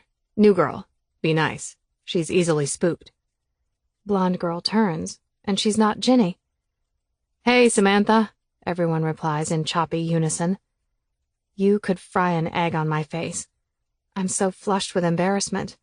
I don't like being the center of attention, and Griffin just said I spook easily, which is not true. Well, not entirely true. He introduced me as Samantha when I was only trying on that name for a day. However, the most cringe-worthy part of this situation is he has me positioned so I'm hiding his wet shirt. But my shirt is wet, and my nipples are hard because whatever he had in his cup was cold. Griffin releases me and I curl my shoulders inward to hide my nipple issue. I gotta go. I start to brush past him. He grabs my hand and yanks me to the left, straight into his bedroom. I need to change my shirt. He shuts the door and brings a finger to his lips. I pull the wet material away from my chest. You can't leave until you tell me why you came to my apartment. He shrugs off his wet shirt. I stare and stare and stare. You've seen it all before. He yanks a clean tee off a hanger. I shrug. It never gets old. He grins. Why did you come by? Besides, you finally opened the envelope and found my address. My goofy smile comes out. But I still haven't seen the check clear the bank. Samantha Samuels? Really? That's what it said on the back of the receipt. I can't even cash it. Why did you come by? He steps in front of me and grabs the hem of my shirt. I squeeze my arms to my body. What are you doing? You can slip on a clean shirt of mine. I stare at him unblinkingly with a death grip on my shirt. I've seen it all before. Arms up. As I relax my grip, he peels the shirt over my head. His gaze goes to my birthmark, something else he's seen 100 times before. I've never seen him focus on it like this, except for the very first time he saw it. Why did you come by? He whispers, keeping a focused eye on my birthmark, like he's mesmerized by it. I've never felt self-conscious about it, until now. I wanted to talk to you. I cross my arms over my stomach to hide the birthmark. He kneels in front of me. About? What is he doing? His eyes never leave my stomach. Doug. Whiskey eyes flick up to meet my gaze for 2 seconds. He nods and returns his attention to my stomach. What are you doing? I ask as he pulls my arms away. Shh. He presses his lips to the bottom of my birthmark. Tears burn my eyes. I don't know why. His touch is so incredibly tender, reverent, and haunting. Ever so slowly, he moves his lips up a tiny fraction, like he's trying to, I don't know. He killed Daisy. He whispers over my skin. But he cut her first. From here. He presses his lips to the very bottom again and ghosts them to the top, just on the underside of my breast. To here. No. Not now, I beg, fighting this miserable reality, this haunting revelation. Now, he says. Chapter 43. Griffin. I said I would protect you. I promised to keep you safe. You were my world, even if I wasn't yours. Her body shakes with emotion as I wrap my arms around her waist, resting my cheek on her birthmark. I woke up early that morning, before the sun, and I watched you sleep. All I wanted was to scoop you up in my arms and take you with me. I wanted to chase darkness where we could hide beneath the shadows of a million sunsets.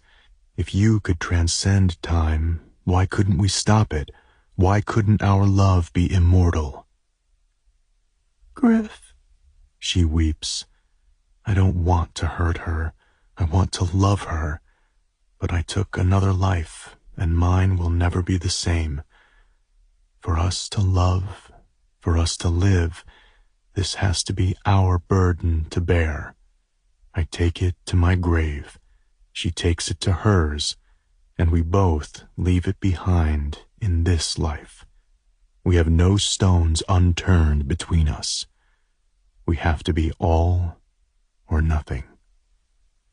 Jet used to be in the Special Forces. He has certain skills and knowledge he shared with me. I didn't have a single weapon. I didn't need one. Nothing to hide, less accountability. I knocked on Doug's door while blocking the peephole with my other gloved hand. He was fearless, like all idiots are, and he opened the door. What the fu— I pushed him inside, shutting and locking the door behind me. Get the fuck out of here before I call the police! Morgan Daisy Gallagher. He narrowed his eyes, taking backward steps until his legs hit the sofa. Did you kill her? I don't know what you're talking about. My lips twisted to the side. I'm on a tight schedule today. Just indulge me. It will be less painful if you do. Think you're going to beat me up again? God, no. I shook my head, taking a step closer. You're going to hang yourself. He released a nervous laugh. Fuck you. The only question is, why? Do you suppose it's the scar on your face that makes you look creepy as fuck? Is it possible that one day you woke up and couldn't stand to look at yourself in the mirror any longer?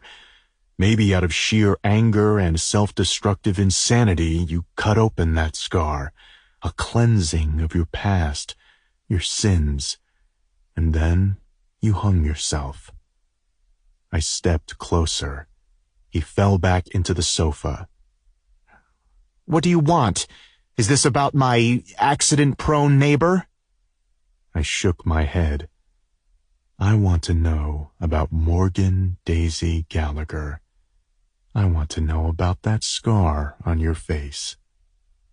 It's none of your fucking business. Just how much of a sick fuck are you? I moved toward his kitchen. Are we talking body parts in your freezer? He jumped up from the sofa and came at me. I slammed him into the wall.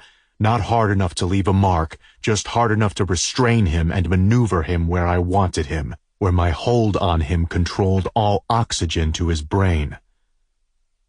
The scar? I increased the pressure, using my arms where they wouldn't leave a mark. 1, 2, 3. He flailed. I let up just enough to give him a quick breath. The scar.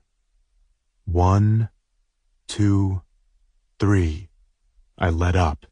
We did this several times until he talked. She cut me, he coughed. So I cut her. Where? He coughed. I applied pressure again. 1, 2, 3. More coughing when I let up. His hand went from clutching my immovable arm to drawing an invisible line on his chest. I cut her with the same piece of metal she used to cut me. Where? My patience waned. Here. His finger pressed to his ribs and straight up. The birthmark. He fucking drew the exact path of the birthmark. My jaw clenched. How many? More coughing. More pressure until he clawed at my arm again. How many girls? How many? Last chance before I cut your fucking face open. I don't know. I closed my eyes. I don't know meant there were many. Too many to count. I didn't open my eyes again. My arms applied more pressure. I counted. He flailed. I needed him unconscious, not dead. When his body relaxed at 10 seconds, I let go, eased him to the floor, and retrieved the paracord from inside my jacket. I made slip knots at both ends of the cord, one for his head, one for the doorknob, and hoisted him up to hang him. I set a stool nearby, and I left. No knife, no gun, no sign of injuries or a struggle. Then I drove west, leaving my whole fucking world in Madison. But I kiss her birthmark again and again and again. You were safe. Griff. My name rips from her chest. I believed you. 99%. But before I took a man's life, I had to know with complete certainty. I hold her while she grieves. I can't entirely imagine what it must be like to hear details of your own death, so I just hold her. After long minutes, her labored breaths and jerky sobs fade to a silent stillness. She cups my face, forcing me to look up at her red eyes and tear-stained cheeks. I let her go. I nod and turn my head to kiss the inside of her wrist. I let him go. I know, I say with my lips relishing the feel of her soft skin. If she didn't let Daisy and Nate go, she wouldn't be here. But my heart, it never let you go. My gaze finds hers, holding it while I stand. I know. She smiles. All. I squint. You said we're all or nothing. I grin.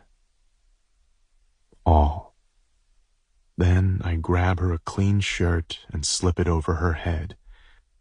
It's a little big. She pinches the front of it and brings it to her nose. But it smells like Griffin. I chuckle. It's a clean shirt. She shrugs. I take her hand. Come on, Samantha. Let's grab some food. She pulls in the opposite direction. I stop. Her expression falls serious again. You took a life. I took a life. And while I need her to share some of the burden, I will never tell her that every day for the rest of my life I will think about how it felt to be judge, jury, and executioner. I will never tell her that no matter how much he deserved to die, it's impossible to kill someone without letting go of a piece of your own soul. I saved a life. Many lives. I'll tell myself that every day too. I have to think that. I have to believe it.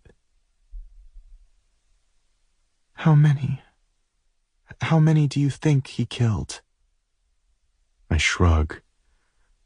I don't know. Why? She whispers. I don't answer. I know her question is rhetorical. Sane people can't explain what exactly makes a serial killer. He always had these women coming and going from his apartment. I assumed they had to be hookers. Could have been. People like him don't kill everyone they associate with. Think of the fucked up serial killers who have had wives and children. So, who does he choose? Why Daisy? Why Erica? I shake my head. I really don't know. Your guess is as good as mine. He was clearly upset with Daisy for cutting his face. Did he kidnap her? How long was she missing before they found her body? Did her slashing his face thwart other plans he had for her? He was a sick fuck. Other plans? Let's just drop it. It doesn't matter. She pulls her hand out of mine, hugging herself. You think he did stuff to her, or was planning on it? I rub the back of my neck. It doesn't matter. It doesn't deserve our thoughts. How can you say it doesn't matter? How can you believe that I was her, yet say it doesn't matter if that sick bastard did unthinkable things to her, to me? I hold my tongue for a few seconds. She's here, alone. She walked away from Nate and that life. She walked away from the past. But she's right. It will always be with her, just beneath the surface. Just like I will always think of Doug's lifeless body hanging from a noose, and she will always think of dying tragically. He's dead. You can't change what happened, so it doesn't matter. I grab her face and lean down until my nose brushes hers, until we share the same breath. We will bear each other's burdens forever, but for us to have everything, the burdens have to live in silence. We can never give them a voice. I close my eyes, and I want everything with you. She drifts forward to kiss me. I pull back, releasing her. Let's live in the now. And right now, I want food. I take her hand again and lead her to the door. It's Swayze. I open the door and shoot her a confused look. Not Samantha. I grin. Are you sure? She rolls her eyes. Yes. And so is my bank. You owe me grocery money. I'll work it off later. Chapter 44. After the race ends, I manage to get shoved into the hallway with the rest of the departing crowd. Lifting onto my tiptoes, I try to see Griffin. He's right inside the doorway, chatting it up with some of his friends. On a defeated sigh, I head to the stairs and back down to my apartment. It's almost 10. I'm emotionally and physically exhausted. After I get my face washed and teeth brushed, I lift my shirt and stare at my reflection in the mirror. He cut me with the jagged piece of metal I used to cut him. I shake my head. Unbelievable, I whisper. Investigators probably dismissed it as a cut from the dock or the boat in my struggle. I don't know. But all this time I've worn my past on my chest. I crawl into bed. The second I get the light shut off, there's a knock at my door. Really? I throw back the covers and turn on the light. No surprise, or maybe the best surprise of my life, Griffin's on the opposite side of the peephole. I open the door. He inspects my nightshirt, which happens to be his shirt. Nice shirt. I think so. He steps toward me. I step back. The door shuts behind him. He locks it. I raise a single eyebrow. Are you staying? Griffin exchanged his jeans and boots for exercise shorts and untied running shoes, no socks. Do you want me to stay? He takes another step toward me. This time I don't step back. Wanna crawl under the sheets with me and hide out for the night? I shrug. Not because we have to, just because we want to. He ditches his shirt. I ditch mine. He slips off his shoes and gazes upon me expectantly. My eyes rove along his chest, jerking to meet his gaze again when he clears his throat. Panties. Off. You're still wearing two things. I only have one. Do I really still have 2 items of clothing on? Of course. He's not wearing briefs under those shorts. I rub my lips together. He still hasn't kissed my lips. It's been 7 months. I'm dying. It's a brutal replay of when we first started dating. You're toying with me. Trapping his lower lip between his teeth, he inspects me for a few long seconds. Am I? The way you toyed with me on our 3rd date. Ah, our 3rd date. He smirks. It was a really good one, as I recall. I nod, hating the rush of insecurities. How many dates did he have with Ginny? 3? More than 3? It's none of my business. Will he compare me to her now? Was she better in bed? It's none of my business. I hate when shit's not my business, but I need to know. All, he says. My mind rebounds back to the present. He steps toward me. I back up. We do this dance until the back of my legs hit the bed. I said we have to be all or nothing. There's not a middle for us. To be all. He curls my hair behind my ear. I shiver. Or everything. That means I accept your past, and you accept mine. And that past includes the months we've been apart. How does he read my mind? I left. You stayed. And life went on for both of us. I know what he's implying. He thought we were over. So did I. But it still stings. I didn't have sex with Nate. Tension settles along his forehead.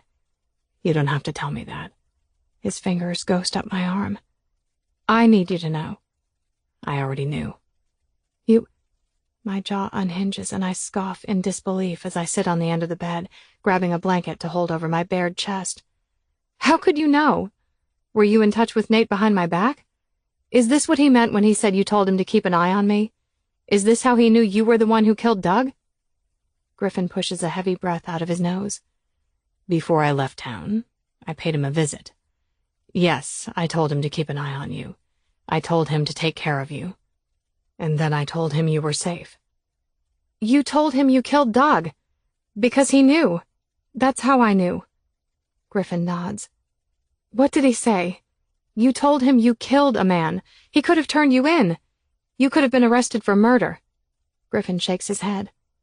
I knew he wouldn't. We both wanted the same thing. You safe. Nothing? He said nothing? Asked no questions? He said thank you. And before I walked out the door, he asked me why I was leaving you. God, my heart hurts hearing this. What did you say? I whisper. The pads of his fingers brush the angle of my jaw. I said you weren't mine, and the pain on his face told me you weren't his either. You're not mine to kiss. My head bows in shame. Such a painful irony. I've been loved by 2 men, neither feeling they were the worthy one. When the truth is, I'm the one not worthy of this kind of love from them. In another life, I let Nate go when I should have fought for us. I went to the abandoned property when he told me not to go. Why? I don't know. I may never know why. But for over 2 decades, he's lived with the guilt. I needed to know everything. How Daisy died, how she felt, why she went to the property alone. The unknown consumed me like a cancer. Just this, I grimace, this unnerving need. A drug. An addiction stronger than anything. What changed? My gaze inches up to meet his. You. His face wrinkles with confusion. Doug was the driving force, but when I found out he was dead and I couldn't call you or text you, I felt so fucking empty. I felt dead. I shake my head slowly. I no longer cared. The addiction was gone. The fear was gone. You were gone.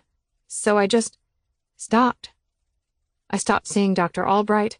The visions in my head were nothing more than whispers, white noise. They no longer fed a need, a curiosity. In some ways, they died the day I went to Doug's apartment. I blink, releasing a lone tear. I let a part of me, her, die with him. And for a while I felt so lonely and filled with anger. Anger toward Daisy for hijacking my life. Anger toward you for leaving. Anger toward Nate for everything. Sitting in Dr. Grayson's lobby, putting out an ad for a nanny, hiring me, just everything. I laugh.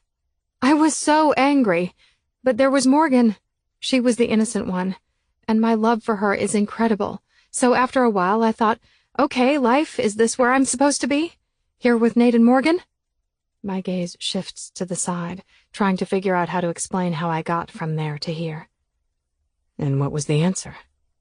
I grunt. Nate's answer was, I wasn't his. In his book, I could never be his when another man killed to save my life. But honestly, I think he knew who I was even when I didn't know. And who are you? Leaning forward, I press my lips to Griff's abs. My hands surrender the blanket to the floor as I stand slowly. Closing my eyes, I let my lips find the same path up his torso they've taken so many times before, following my favorite lines of muscle and ink. I don't need to see it. I've felt it 1,000,000 times. Ask me again, I murmur over his collarbone before lifting onto my toes to kiss his neck. His fingers dive into my hair as he releases a low groan. Who are you? My lips savor the sharp angle of his jaw as my arms wrap around his neck, pressing my bare chest to his. Again, I grin against his cheek.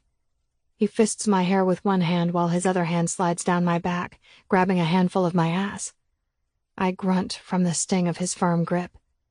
He grins through gritted teeth. Answer me. I bite his lower lip, tugging it hard until he grunts and flinches. You know the answer. His eyes narrow. Samantha. I attempt to snag his lower lip again with my teeth.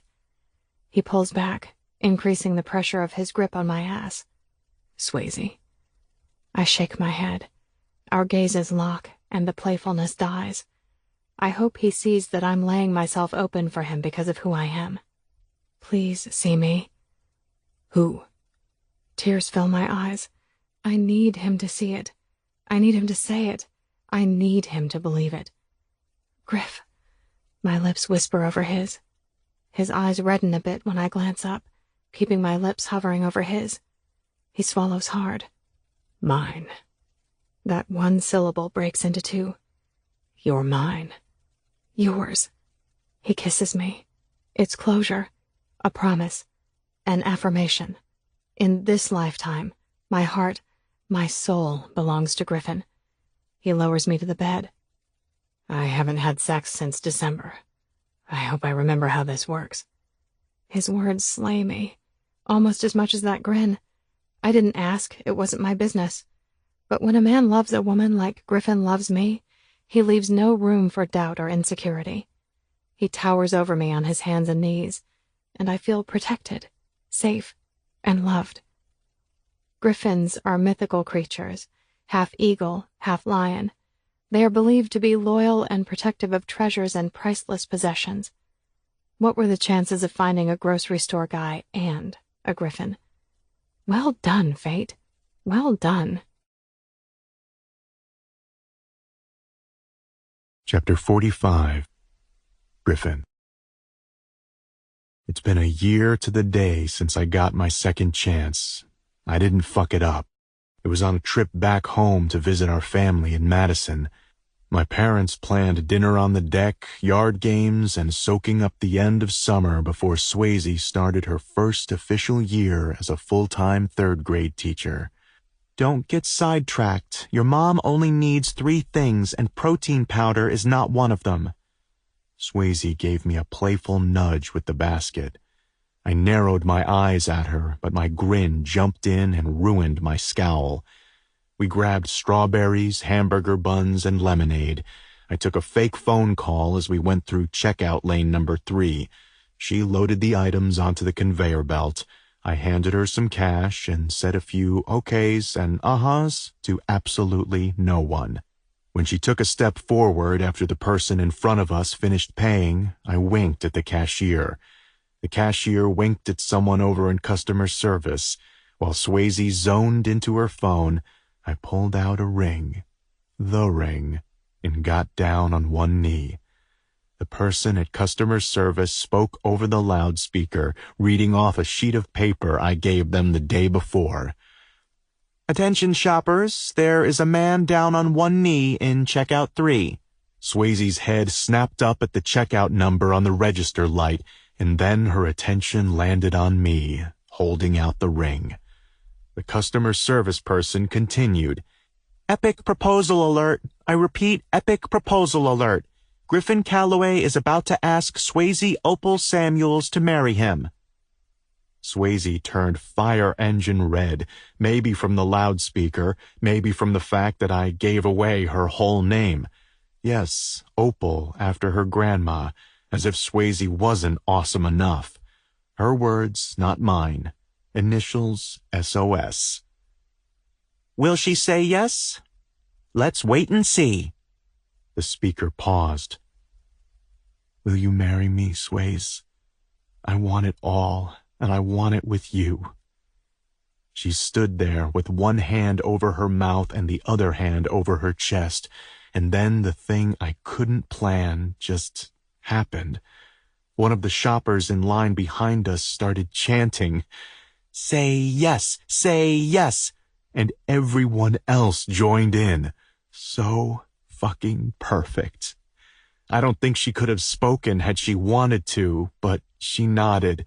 I slipped the ring on her finger. The crowd cheered. The customer service person came back on the speaker. We have a yes. This is the most epic proposal in the history of proposals.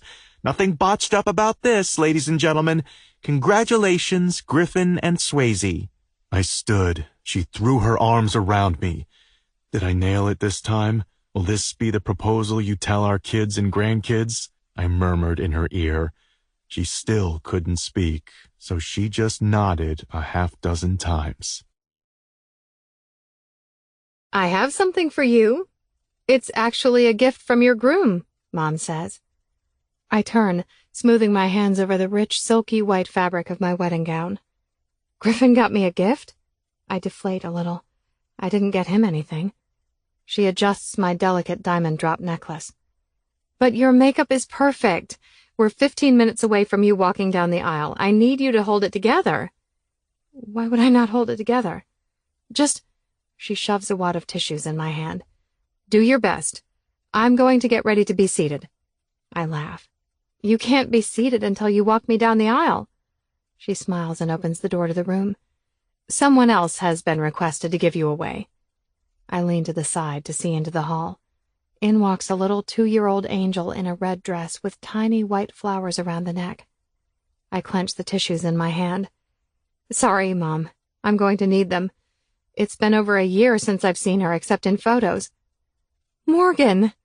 She stops, clearly no longer recognizing me, and turns. Then, just to bring out all of the tears, Nate walks around the corner. I haven't seen or talked to him since I left the cemetery. He sends photos of Morgan. That's it. I heard you needed an arm to hold to get down the aisle. I also heard you didn't have a flower girl. That's not right. I press my fisted hand to my mouth, tissues ready for me to blink. The safest bet is to simply not breathe. Nate's wearing a black suit and a red tie that matches Morgan's dress. Blue eyes make a full inspection of me. And that grin, it's perfect. This life looks beautiful on you. I laugh, but it comes out as a little sob. Morgan lifts her hands up. Nate picks her up. She gives him that adoring look, the one I always wanted for him. Hi. I find one word that I can say without crumbling. Hi. He grins. The familiar no longer haunts me. He will forever live inside my soul, next to Daisy. He will forever know how far Griffin went to give me this life. Nate and Morgan are my family. They left their fingerprints all over my heart. I feel incredibly honored to have been touched by them.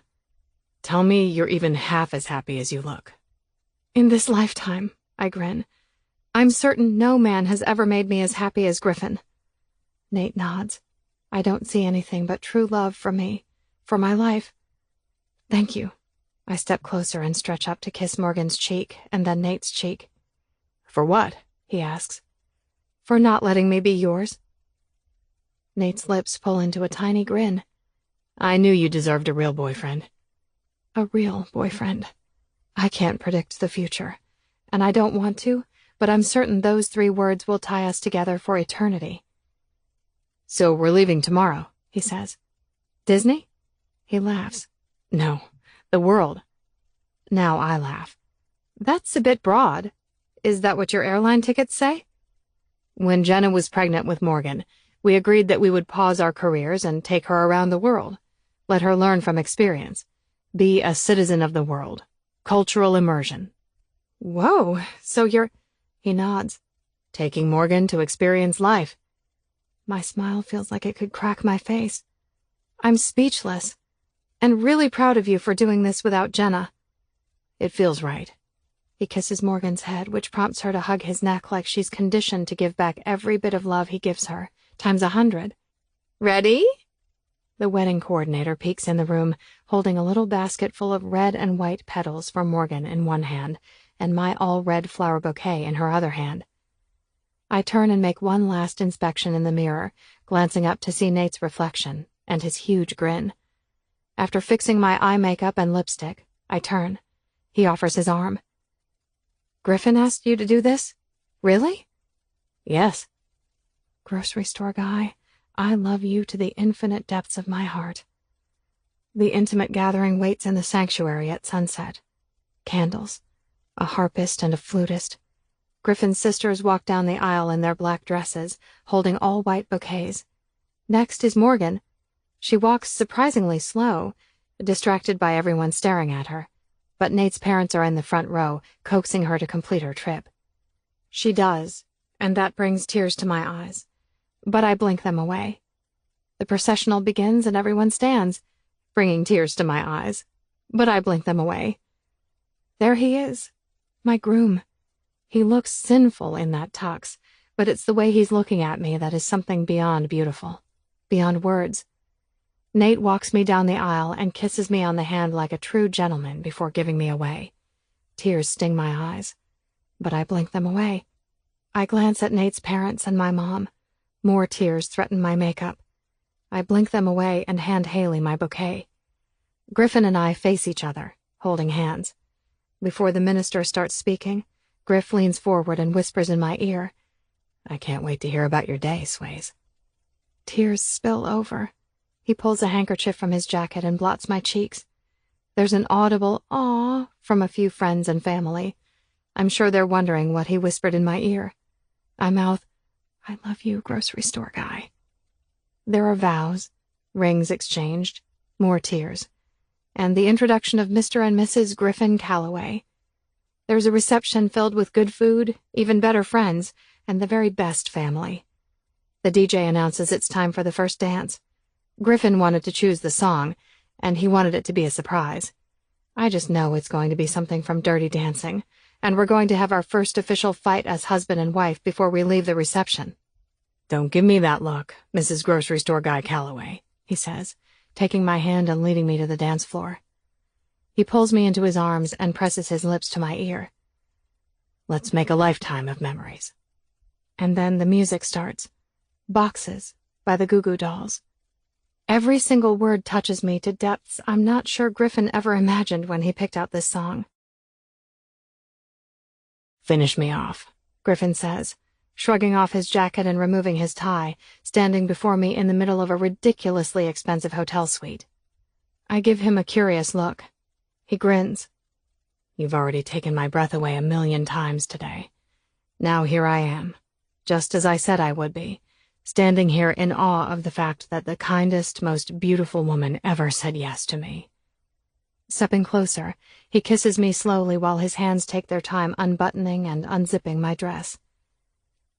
I like this, unwrapping the best gift I've ever received. He likes delivering all of my words back to me. He did it at the grocery store when he proposed, and he's doing it tonight.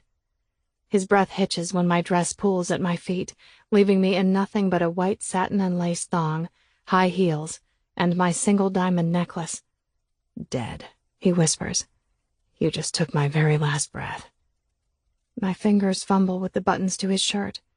I love that after all this time together, I can still take his breath away, and he can unravel my nerves with anticipation of what's to come. There's only one thing missing, the one thing to make my day complete. Say it. After his shirt is on the floor next to my dress, and my hands start to unfasten his pants, he finally says it. So tell me about your day, Sways. Epilogue. A century later, at a bar in Milwaukee. Here comes trouble. My friend Adam nudges my arm. I'm pretty sure I'm not looking for trouble. I tip back my beer while eyeing the blonde stomping the snow off her boots by the door. It's the third night in a row that she's shown up at this bar looking like the forbidden fruit while shooting down every guy in the room who so much as dares to smile at her. The usual? The bartender asks as she sidles up on the stool next to me, her knee brushing mine. I almost choke on my beer. At the same time, she pauses, sucking in a sharp breath. Man, are you okay? Adam asks, slapping his hand against my back. I nod, keeping my gaze locked to eyes rich in brown, a few shades darker than my favorite lager. Have we met? She asks, narrowing her eyes a bit. Shit, she's speaking to you. Adam attempts to discreetly mumble on the other side of me. I haven't exactly been a saint during my first 2 years of college. It's possible I've had sex with more women than my inebriated memory can recall, but I'm kicking myself for not remembering her. The brief nudge of her knee against my leg sent this warm wave of familiarity rushing through my entire body. It's hard to explain because I've never felt that before. You're... I try not to mess this up. Really familiar, but... you'll have to excuse me. This is my 4th beer tonight. We're celebrating the end of finals. Her hand rubs her knee a few times. Yeah, she felt it too, and she won't stop staring at me. Not that I mind. Charlotte. She holds out her hand. Score! Adam whispers behind me. Total dick. I shake her hand. We both suck in that same breath again, the one that leaves my lungs spasming. What is going on? Matthias. I choke on my own fucking name. She keeps shaking my hand slowly, her gaze watching our hands in wonder.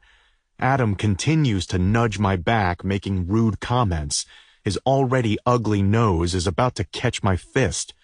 The bartender sets Charlotte's glass of wine in front of her.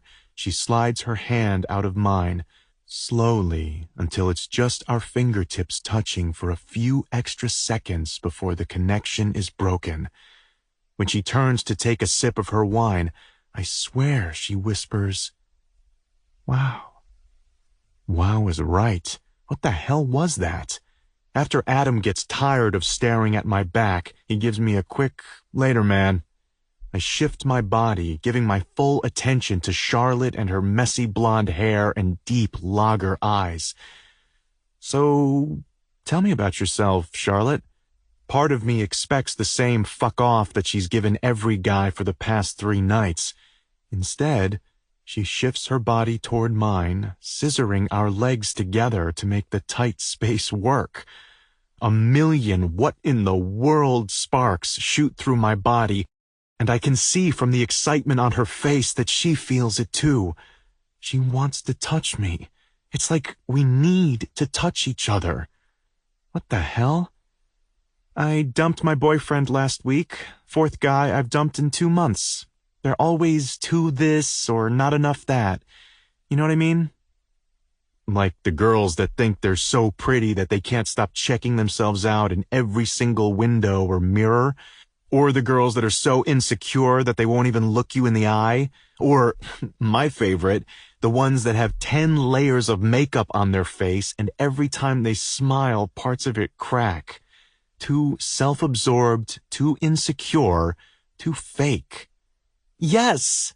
She lifts her wine glass like she's ready to toast my terribly degrading speech on women. I pick the guys who are too into their jobs. Too much a mama's boy, not enough brains to talk about anything but the size of their dicks, and not enough decency to bring a girl flowers or a sympathy card when her dog dies. I cringe. Oh, sorry about your dog. Oh, she waves her hand at me. My dog didn't die. I just said that to get out of a catastrophic date last week. But he didn't know my dog really didn't die. Where were the flowers and sympathy card? I laugh. She's definitely trouble. Matthias, if my dog died tonight and you knew about it, you'd send flowers, right? Yep, every single shade of trouble. Why has trouble never looked or felt so good? Absolutely.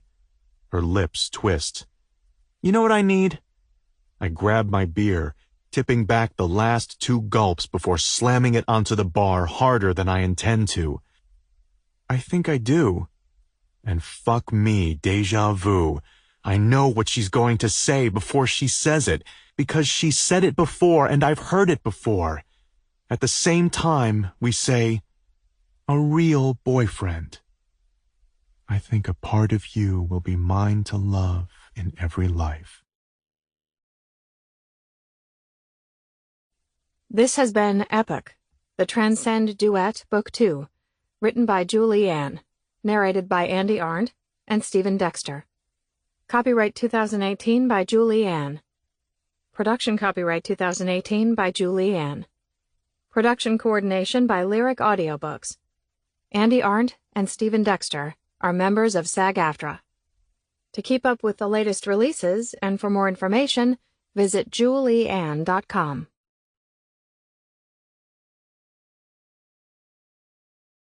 Audible hopes you have enjoyed this program.